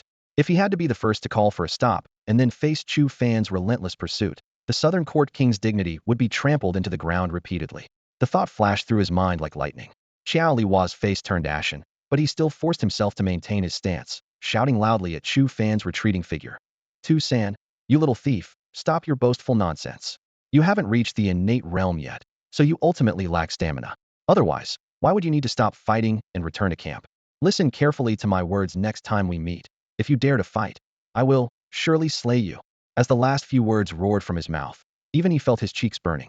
Not daring to linger outside the city any longer, he turned and rushed back into the city. 3 days passed in the blink of an eye. As the morning hour arrived and dawn barely broke, the barbarian soldiers on the eastern gate tower of Buyang City all had faces as black as the bottom of a pot, because on the plain outside the city, 4,000 cavalry from the eastern court were thundering toward them. At the closest point, less than 100 zhang from the eastern gate, 7 mounted figures were lined up in a row. At the front, Chu Fan silently reined his horse, pacing back and forth as if waiting for the right moment. Behind him, 6 men messengers Mo Ji Shi and Mo Go Shi, along with 4 lieutenants nicknamed Big Fool, Second Dummy, Third Crazy, and Fourth Stupid, never stopped talking, hurling all manner of vulgar curses at the city tower. Damn you! Cowardly turtle! They shouted out every dirty word they could think of, all to force Southern Court King Xiao Liwa to come out and fight another 300 rounds. But for 3 whole days, there wasn't even half a response from inside the city. Xiao Liwa knew full well he couldn't defeat Chu Fan, so he simply held fast in defense. All 4 city gates remained tightly shut, not even sending out a single patrol, turning Buyang City into an isolated fortress. The cursing outside continued day and night, but inside remained as steady as an old dog. This situation would soon spread throughout the territories of the 4 Xiongnu courts. General Tu San's reputation for valor would grow even greater, while Southern Court King Xiao Liwa's loss of face was already set in stone. Though losing face was painful, it was better than going out now to endure another round of humiliation. General, this isn't working. After cursing for another long while, even the usually patient Big Fool became discouraged and turned to shout at Chu Fan. That turtle Xiao Liwa has skin thicker than his shell. Even if we shout for 10 days or so, he might not come out. We need to think of another way. Pass the order, the entire army returns to camp. Chu Fan's expression was cold and hard as he waved his hand. Since Buyang City refuses to come out, we'll change targets. Tonight we rest at the valley camp, and tomorrow morning we set out directly for Buyang City, 300 li away. While Xiao Liwa hasn't come to his senses yet, we'll take this city in one battle. The southern court of the Xiongnu territory boasted 4 great strongholds, and Buyang City was one of them. Though the Xiongnu lands were small compared to the vast Jin dynasty, making the term Great Stronghold seem rather modest. Each of the southern court's 4 cities still housed over 100,000 nomadic people, making them bustling centers of population on these grasslands. Buyang City was located in the northeastern section of the east-west defensive line between Buji and Buyang cities, merely 300 li from the mountain valley camp, where Chu Fan's cavalry forces were stationed. 3 days ago, Chu Fan lowered his command banner, and 4,000 cavalry returned from the front lines to rest in the valley. After reorganizing overnight, They broke camp at dawn the day before yesterday and headed north. Even riding at full speed, the 300-li journey took nearly 2 days. Yesterday evening, the army reached the hilly terrain 20 li from Bugan City, found a concealed valley, and immediately set up cooking fires to prepare porridge and meat, resting through the night. At first light, 4,000 mounted warriors, well-fed and armored, followed Chu Fan straight toward the southern gate of Bugan City. Originally, there had been no major military encampment south of the city, just open grassland. However, after the defeat on the southern front several days ago, Xiongnu, the southern court king, had retreated to defend Bulyang City while tending to his wounded and urgently summoning new troops. To facilitate assembly and command, Galia, the chief deputy general left to guard Bugan, had moved most of the city's forces outside to establish a banner-filled camp beyond the southern gate. Once orders arrived from Bulyang City, 20,000 barbarian troops could break camp and march north to join the king, leaving fewer than 5,000 men to defend the city. Xiongnu had planned for a final desperate battle, never knowing that Chu Fan's sudden strategic shift would crush this last gambit to dust. 20 li was but a blink of an eye for cavalry. Worse still, Galia had never imagined that Bugan City, positioned in the rear, would face a surprise attack. When scouts urgently reported approximately 1,000 cavalry charging toward our camp, he didn't even have time to gather his troops into formation. Thud, thud, charge. Charge. Hoofbeats thundered across the wilderness as the vanguard broke through the grassland like a surging tide rushing toward the Bugan encampment. At the very front, Chu Fan led alone on horseback, gripping his powerful bow, his gaze fixed deadly on the enemy's command banner. Behind him, messengers Mo Jishur and Mo Goshur raised blood-red battle flags bearing the character slaughter, roaring with fierce voices. Listen, rebels of Bugan. Our general is the Eastern Court's vanguard, the great General Chu Fan. He comes today to suppress rebellion and restore order. Those who stubbornly resist will be killed without mercy. Kill! Kill! 4,000 cavalry spread out with the battle cry, pouring into the camp like a black tide. Before the barbarian soldiers in the front ranks could react, the iron cavalry had already broken through their formation, leaving death in their wake. The slaughter began instantly, and the benefits from the 5-fold kill bonus started continuously updating the kill count data in the light screen within Chu Fan's mind. Although Bugan's main camp housed 20,000 soldiers, most were still inside their tents at this moment, completely unable to mount an effective counterattack. From the very beginning, the battle showed a one-sided massacre. Outside the spacious command tent, battle cries mixed with the neighing of war horses as black smoke billowed. Several deputy generals surrounded a burly officer with a grizzled beard and prominent brow ridges, their faces filled with panic. Damn it, that Chu Fan, whose reputation has been rising lately, wasn't he always provoking us outside Bulyang City? News of his battle against the great king just arrived a few days ago. How did he suddenly appear at our Bugan City? General Gu, we must retreat now. Fleeing into the city is our only chance of survival. Indeed, though this man is merely at the martial master realm, he fought the great King Huo's at the late innate Stagido a standstill. He's the greatest warrior among us Xiongnu, unmatched by anyone. The grizzled bearded officer was Gu Lia at the late acquired stage. After the innate level defender was temporarily transferred to the front lines by Xiao Liwa, Bugan City's garrison was led by him. Among the deputy generals surrounding him, only one had recently entered the late acquired stage a month ago. The rest were all at the early or middle acquired stages. These 6 acquired stage deputy generals were worth a total of 1,400 kill points, making Chu Fan's eyes blaze with intensity from his position nearby. The command tent stood at the center of the camp. Chu Fan sat mounted on his horse, locking onto his targets from several hundred zhang away. Upon entering the 100 zhang range, he drew his bow without hesitation. Whoosh! Whoosh! Whoosh! The sound of arrows cutting through air was thin as silk, yet piercingly sharp. Thud! Thud! Arrows pierced flesh as blood splattered everywhere. Each arrow was a spinning shot.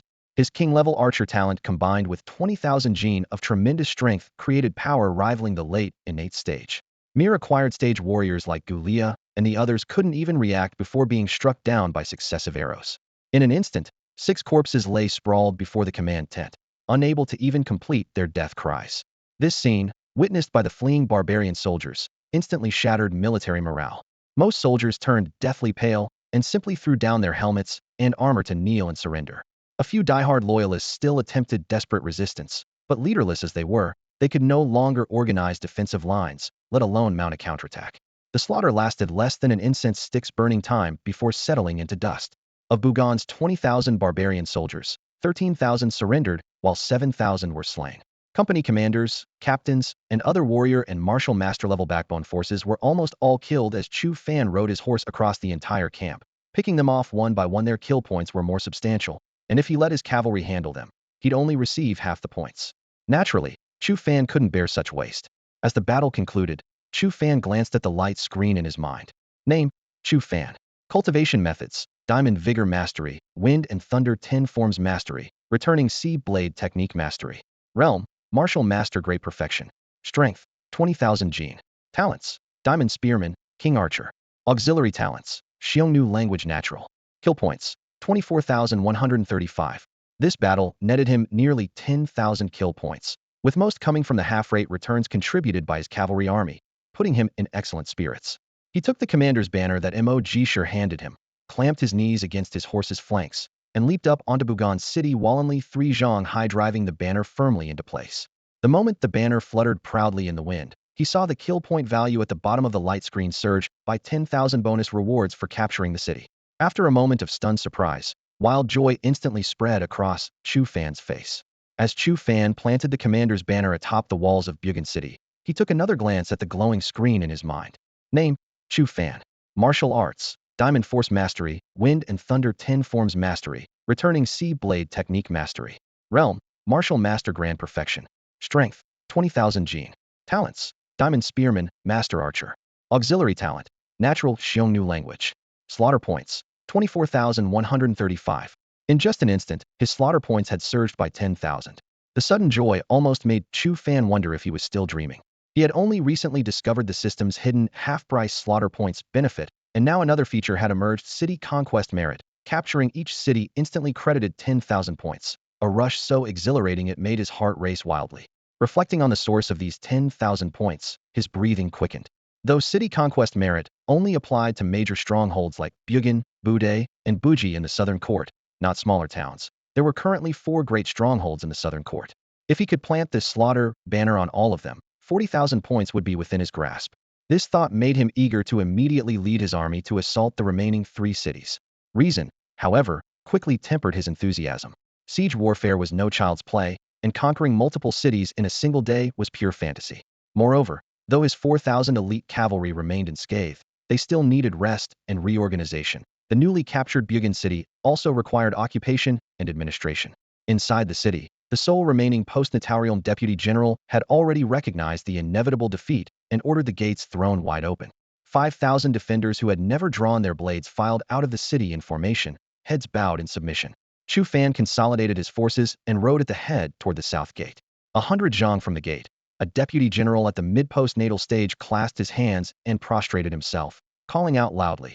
General Slaughter's mighty reputation is unmatched among the Xiongnu.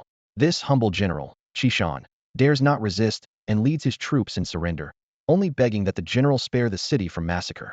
Chu Fan raised his eyes to gaze into the distance. In the streets and alleys, countless Bugan civilians peered out cautiously, their faces ashen, yet secretly hoping for mercy. Relay this general's command. He drew a deep breath and issued his military order with stern authority. All soldiers under my command, regardless of rank, are forbidden from killing civilians upon entering the city, forbidden from abducting women. Anyone who dares violate this order, death without mercy. As his words fell, the 5,000 surrendering soldiers in formation and the 13,000 disarmed prisoners behind them all dropped to their knees in unison, their armor clanging against the ground like sudden rainfall. The Xiongnu were renowned for their fierce brutality, with victors traditionally establishing dominance through slaughter, yet General Slaughter had explicitly ordered no harm to civilians after capturing this stronghold. In that moment, he easily won the hearts of both the military and civilians within the city, earning their respect. After brief consideration, Chu Fan spoke again. Qishan, hear my command. With only you remaining as a post-natal deputy general in Bugan City, from this moment forward, you shall govern Bugan's garrison forces on my behalf. His gaze swept over this slaughter banner fluttering proudly atop the city walls as he declared with decisive authority. Tomorrow at dawn, this general will lead his forces to campaign against Byong City and capture it within days. After capturing Byong City, this general will assemble the cavalry forces under my command, along with the troops from both Byong and Bugan cities, to jointly besiege Bulyang City. Chu Fan stood atop the command platform, his voice cutting through the air like a blade. Within these few days, gather 15,000 troops for me. The moment my orders arrive, set out immediately for Bulyang City to rendezvous with me. Should anyone dare to comply outwardly while defying inwardly, secretly tipping off the Southern Court's Qiao Liwa forces cowering in Bulyang City after I leave, or privately leading Bugan's army to defect, this general will not only execute you, but will also wash Bugin City in blood, slaughtering every last soul within. General Tu San's fearsome reputation was already terrifying, and this oath struck like a heavy iron hammer upon the hearts of the 20,000 Bugin barbarian soldiers kneeling prostrate in the drill ground. Even those who had harbored treacherous thoughts were frightened into cold shivers down their spines, burying all such notions deep underground on the spot. This subordinate Chishan harbors absolutely no rebellious intent. May the great general see clearly. Chishan kowtowed forcefully, his forehead striking the stone tiles with a dull thud. When he raised his head, his face was pale with anxiety as he hastily added, "After the general leads his forces to war tomorrow, this subordinate will immediately seal all 4 city gates tight. Until the general's orders arrive, no one shall enter or leave Bugin City. Even if Bulyang City sends troops to attack, or the southern court's great king dispatches envoys to persuade, this subordinate swears to die before opening the gates." Seeing his objective achieved, Chu Fan refrained from further intimidation. Whether Chishan proved loyal or treacherous would depend on his own choice. Chu Fan had no time to continue monitoring him. His next destination was Byong City, the last of the southern court's 4 great strongholds. To capture this city most securely and swiftly, he must strike while the enemy was unprepared, breaking camp for a nighttime surprise attack. Remaining in Bugin to reorganize the infantry was impractical, and bringing along an army primarily composed of foot soldiers would only prove burdensome. That evening, his cavalry filed through the south gate, while 13,000 prisoners were also escorted into the city and temporarily housed near the barracks. Chishan immediately ordered the gates sealed. The guards donned full armor, and torches in the watchtowers burned throughout the night. That night, the common folk, merchants, and barbarian soldiers in Bugin City all tossed and turned restlessly, yet none dared make a sound. In contrast, Chu Fan slept soundly, snoring peacefully. The next day at dawn's first light, Chu Fan finished his breakfast and assembled his troops in the drill ground. To compensate for yesterday's minor battle losses, he selected several hundred elite riders from Bugin City's existing cavalry, bringing his force to a full 4,000 armored horsemen. This unit formed ranks in perfect formation, their iron armor and long spears gleaming coldly in the morning light. Open the east gate. As the city gate thundered upward, Chu Fan spurred his horse forward in a cloud of dust, followed by 4,000 cavalry whose hoofbeats rumbled like thunder, heading straight for Byong City nearly 200 li away. At cavalry marching speed, without pushing to extreme haste, 2 days would suffice to reach their destination. His plan was clear: first make camp in the mountains and forests 20 to 30 li from Byong City, rest through the night to restore both men and horses. Then at daybreak, he would personally lead the charge, using his terrifyingly formidable individual combat prowess to seize the city and slay its commanders. Byong City's garrison numbered roughly the same as Bugin's. As long as they lost their commanding officers within a short time, the entire city would surely collapse. After the city fell, he would gain another 10,000 points for city capture, bringing his personal kill count to over 35,000 points. Combined with other miscellaneous rewards, reaching the 40,000-odd points needed for his next realm advancement would certainly be within reach. 3 days later, at Byong City, the Bu clan banners still flew high atop the city walls, but following the fall of Bugin City 3 days prior, all 4 gates had been sealed tight under heavy guard. Not even a sparrow could escape. The merchants and common folk within the city lived in constant fear, yet knew nothing of the battles raging outside. The previous night, scouts had rushed back with urgent intelligence. A large cavalry force had suddenly appeared 20 li from the city, making camp in the mountain valleys. Knowing the grave danger, the garrison commanders immediately sealed the gates and barricaded the entrances. The entire city wall blazed with torches, and crossbows were drawn taut. At the first hour of dawn, Chu Fan led 4,000 cavalry straight to the eastern gate of Byong City. Through the billowing dust clouds, the city walls bristled with rows of barbarian soldiers standing in formation like a dark forest. 2 deputy generals at the late Hotian stage stood prominently atop the battlements, surrounded by several companions of early and middle stages, their armor gleaming conspicuously in the light. Chu Fan reined in his horse, his cloak billowing in the wind, and shouted in a clear voice, "I am Tu San, Vanguard General of the Eastern Court. I have come here today to take Byong City. Those with sense should open the gates immediately, lower your banners, and surrender. Otherwise, when this general attacks the city, you shall bear all consequences." The name Tu San had already spread throughout the 4 Xiongnu courts, and upon hearing it, the barbarian soldiers' hearts trembled with fear, causing an immediate uproar atop the city walls. However, the lead deputy general snorted coldly, his eyes sharp and fierce, shouting back defiantly, "Umph. A mere martial master who hasn't even reached the Hotian realm dares claim he can break my Byong with 4,000 cavalry? That reputation of yours defeating the southern court's great king and being the bravest among the Xiongnu's, probably just empty boasting." Before his words had finished, he swept his right arm forward. Whoosh! Whoosh whoosh. Over 100 archers simultaneously drew their bowstrings, and a dense rain of arrows tore through the air, aimed directly at Chu Fan. The sharp whistling of metal cutting through air instantly filled the long street below the city. Roar! Those bastards dare strike first. The Shah, Erdai, and other personal guards cursed angrily, flipping their wrists to swing their blades. Amid the ringing of clang, clang, most arrows were deflected away.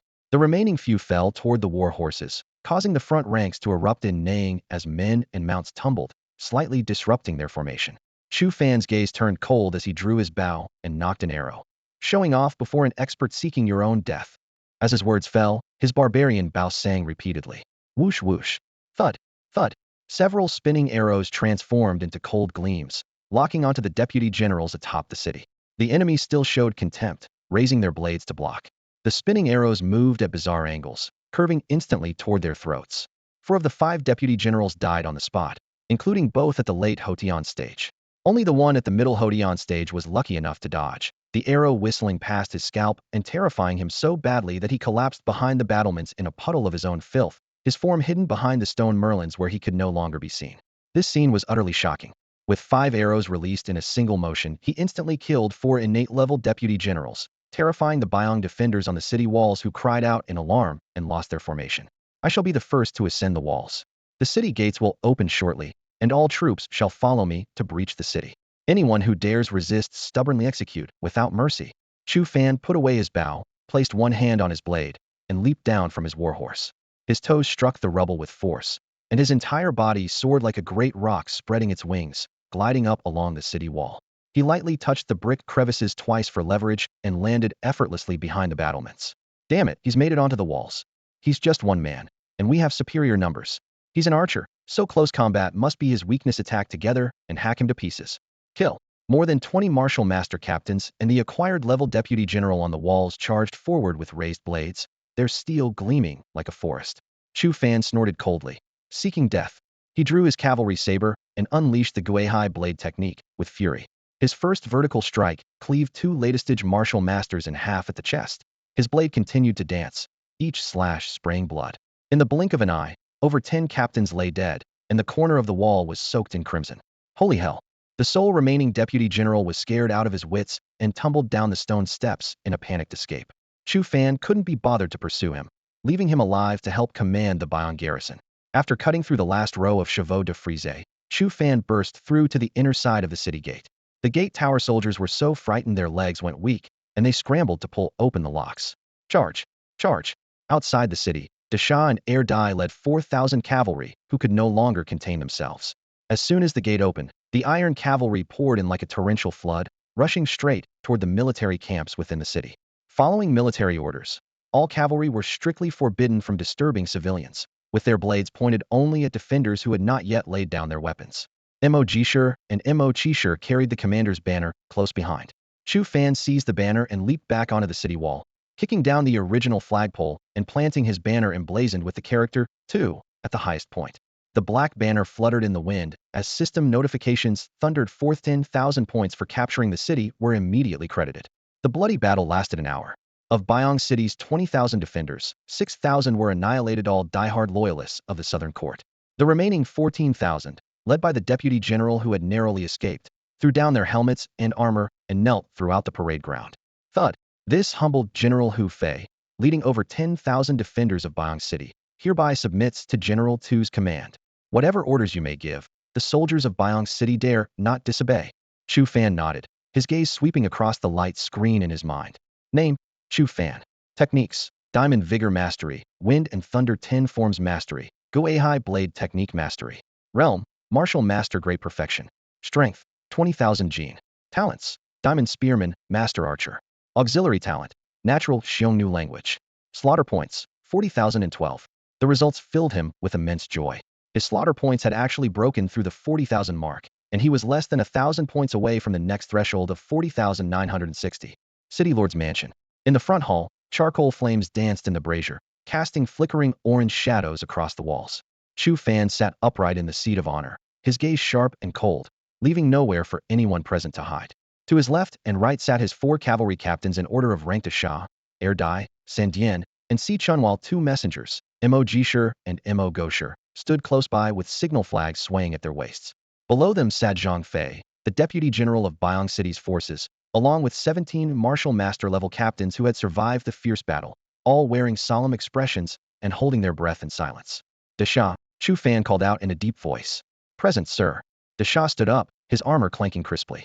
Immediately assemble a 100-man cavalry squadron and ride to Bugan City with my general's token. Chu Fan raised his hand, a cold gleam flashing in his palm. Order General Chishan of Bugan City to mobilize 15,000 troops within 3 days and meet me at the plains east of Bulyang City's gates at noon on the 4th day. Should anyone refuse orders or delay military operations, his voice suddenly dropped. I will show no mercy. With that, he produced a palm-sized token bearing the character 2 on the front and East on the back, representing the Eastern Court's battle standard. The token traced an arc through the air before Desha caught it with both hands. Desha saluted smartly and strode quickly from the hall. Hu Fei, receive your orders. Chu Fan's gaze fell upon the lower seats.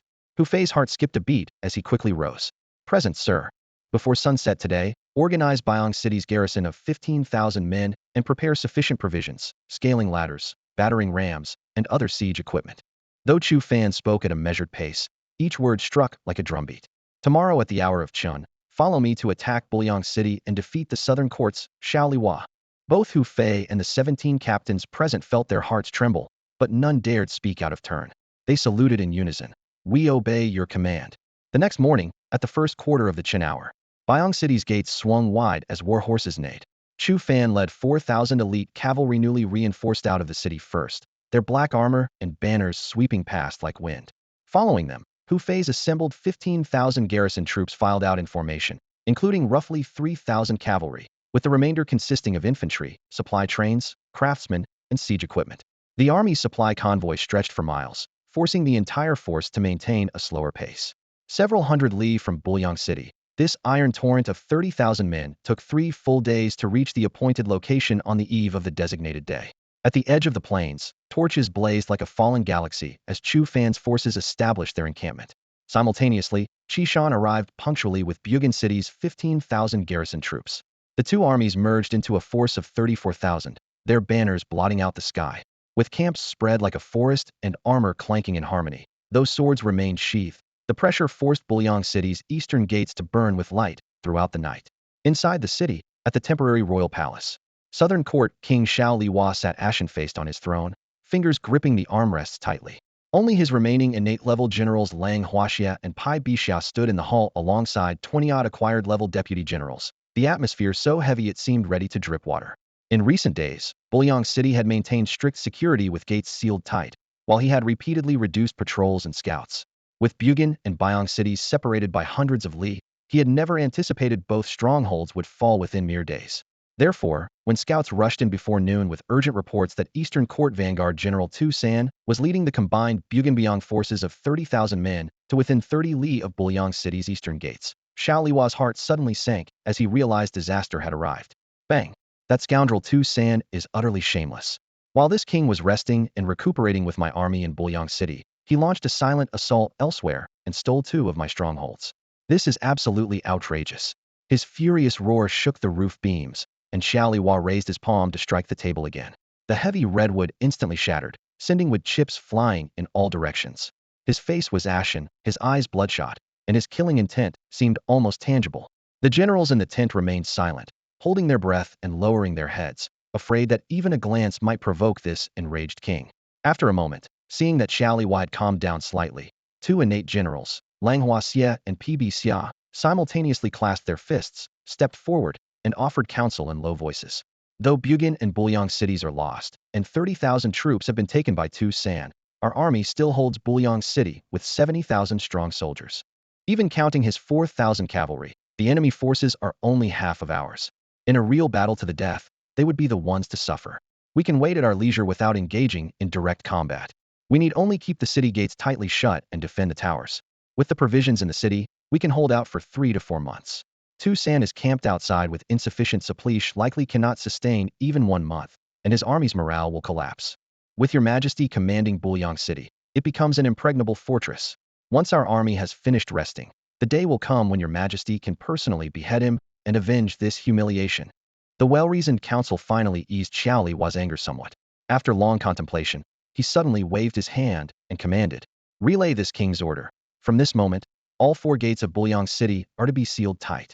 Without this king's command, none shall open them. If Chu Fan attacks tomorrow, ignore his provocations. No one is permitted to leave the city to engage in battle. The garrison need only defend the towers."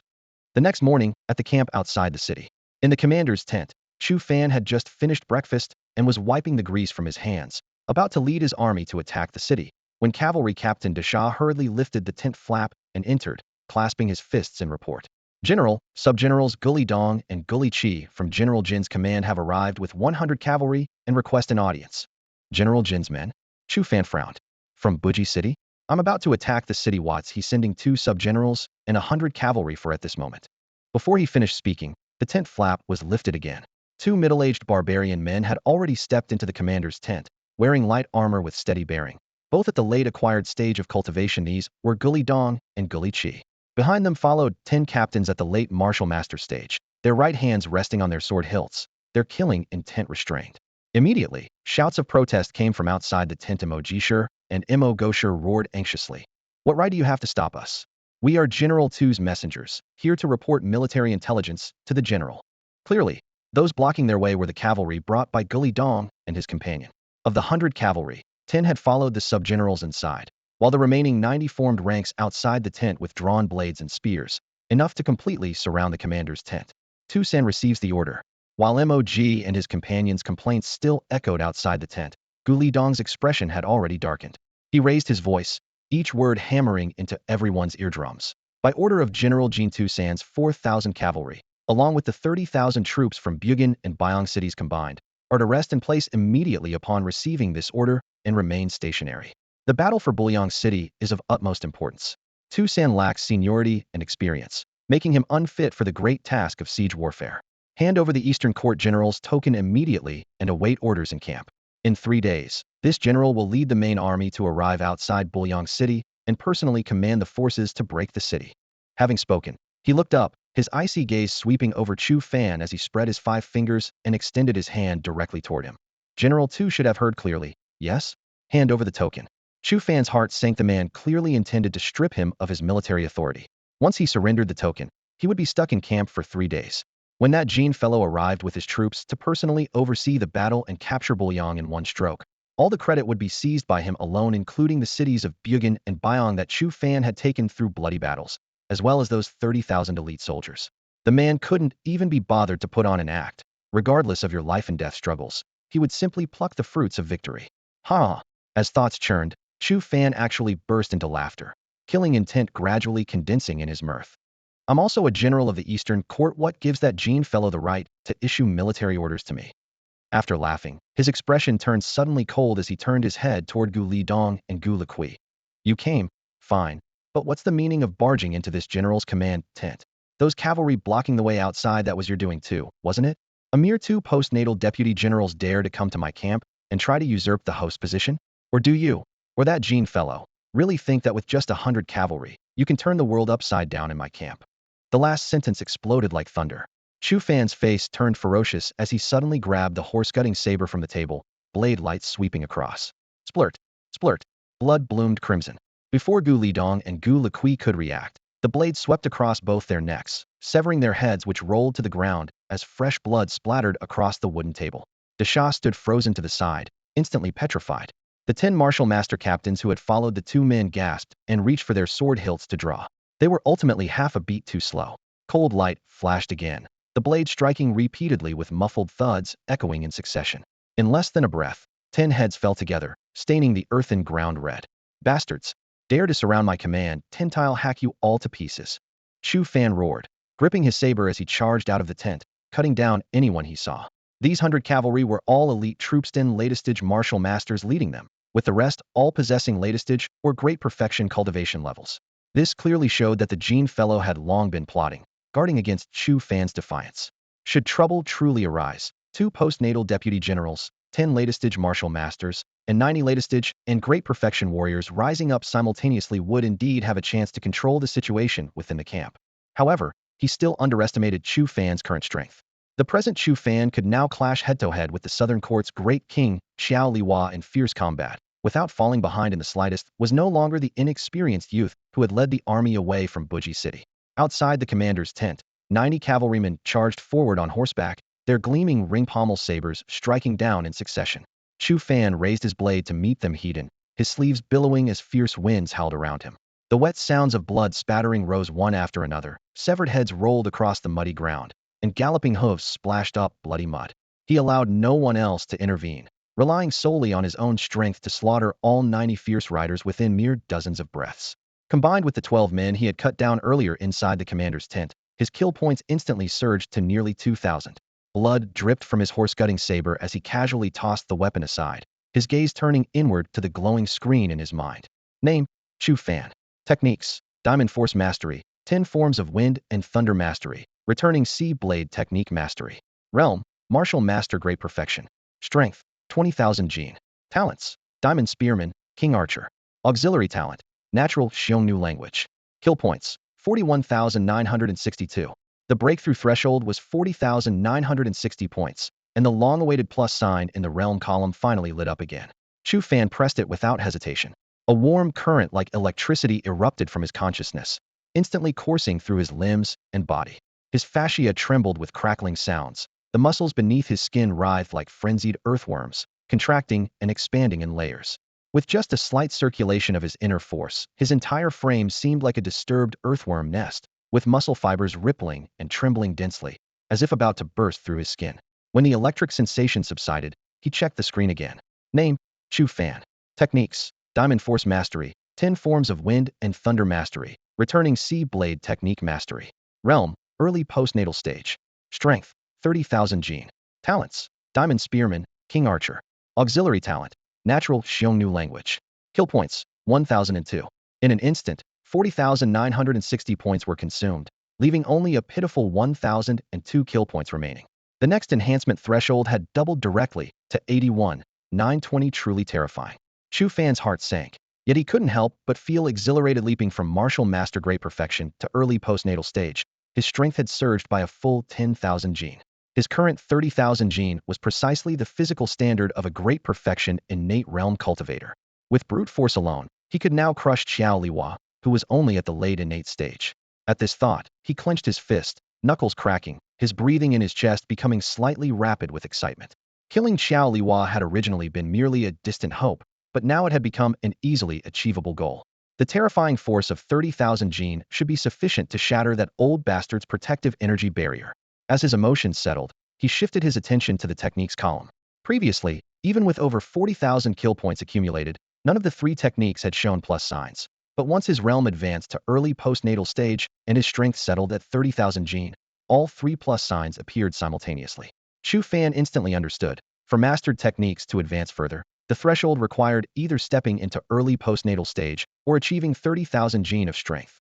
It was clear that for techniques beyond mastery to be enhanced again, the requirement was either reaching early postnatal stage realm or possessing 30,000 gene of strength.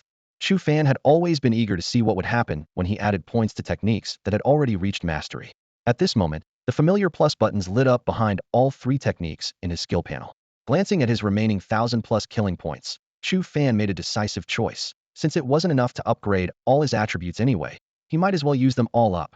He raised his hand and gently tapped the plus sign behind Diamond Vigor. The light screen trembled violently as data refreshed rapidly. Name: Chu Fan. Techniques: Demon Madness Scripture Unranked, 10 Forms of Wind and Thunder Mastery, Guihai Blade Technique Mastery. Realm: Early Acquired Stage. Strength: 30,000 gene. Talents: Diamond Spearman, Master Archer. Auxiliary Talents: Xiongnu Language Natural. Killing points: 2. The suddenly appearing panel left Chu Fan completely stunned. What's going on? One upgrade consumed a full 1,000 points. Previously, the entry threshold for all 3 techniques had been a mere 10 points, but now the starting cost had skyrocketed to a Thesanda 100-fold increase. By this calculation, wouldn't advancing from unranked to entry level require at least 2,000 points?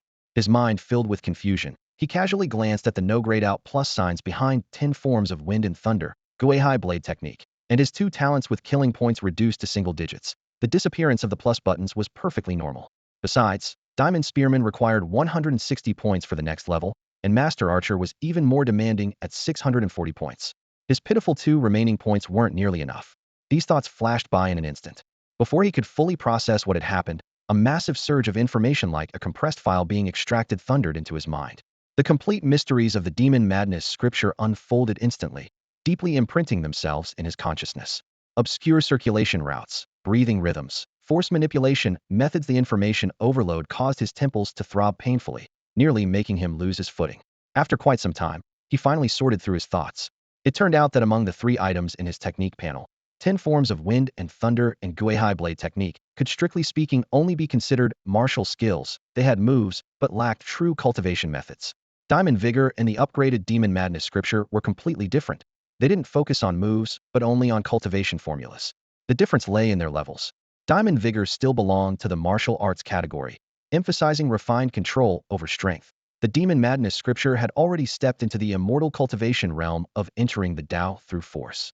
Simply put, it was a body cultivation immortal technique, pursuing the path of proving one's immortality through absolute physical strength.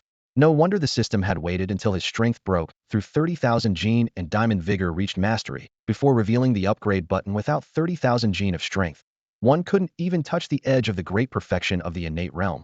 So how could one dare to touch the immortal cultivation domain beyond the innate stage? Now, Diamond Vigor, which had originally remained at the martial arts level, had officially transformed into the immortal cultivation level Demon Madness scripture.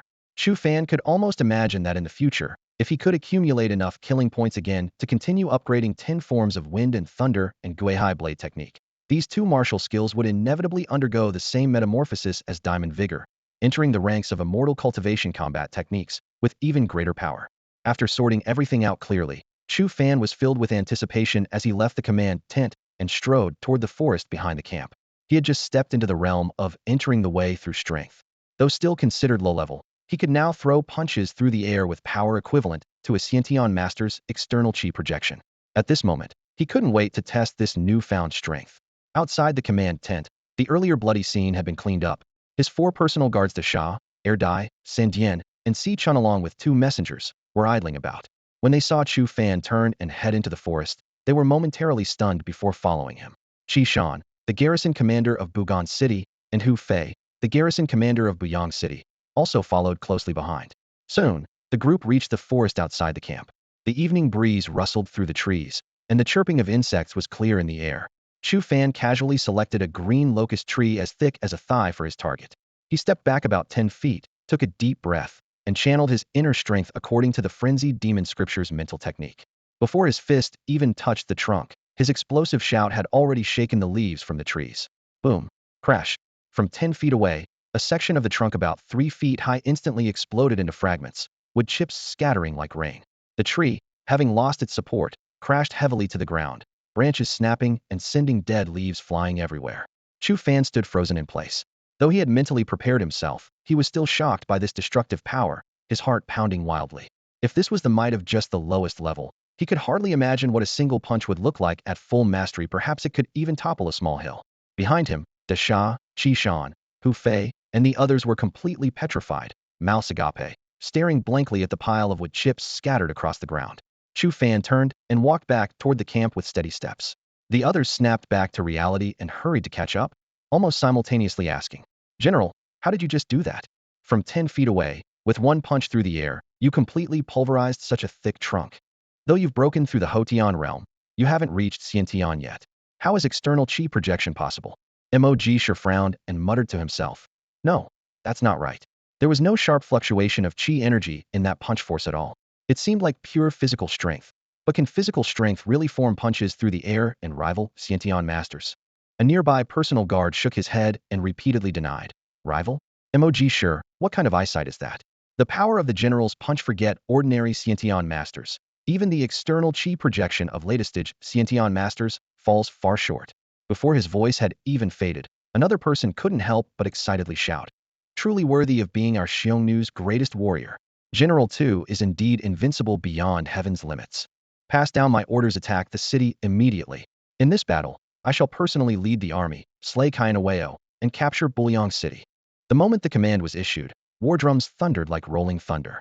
Chu Fan's officers and soldiers took their positions. Shan and Hu Fei, both seasoned generals of the Hotian realm with extensive battlefield experience, commanded their troops with fluid precision.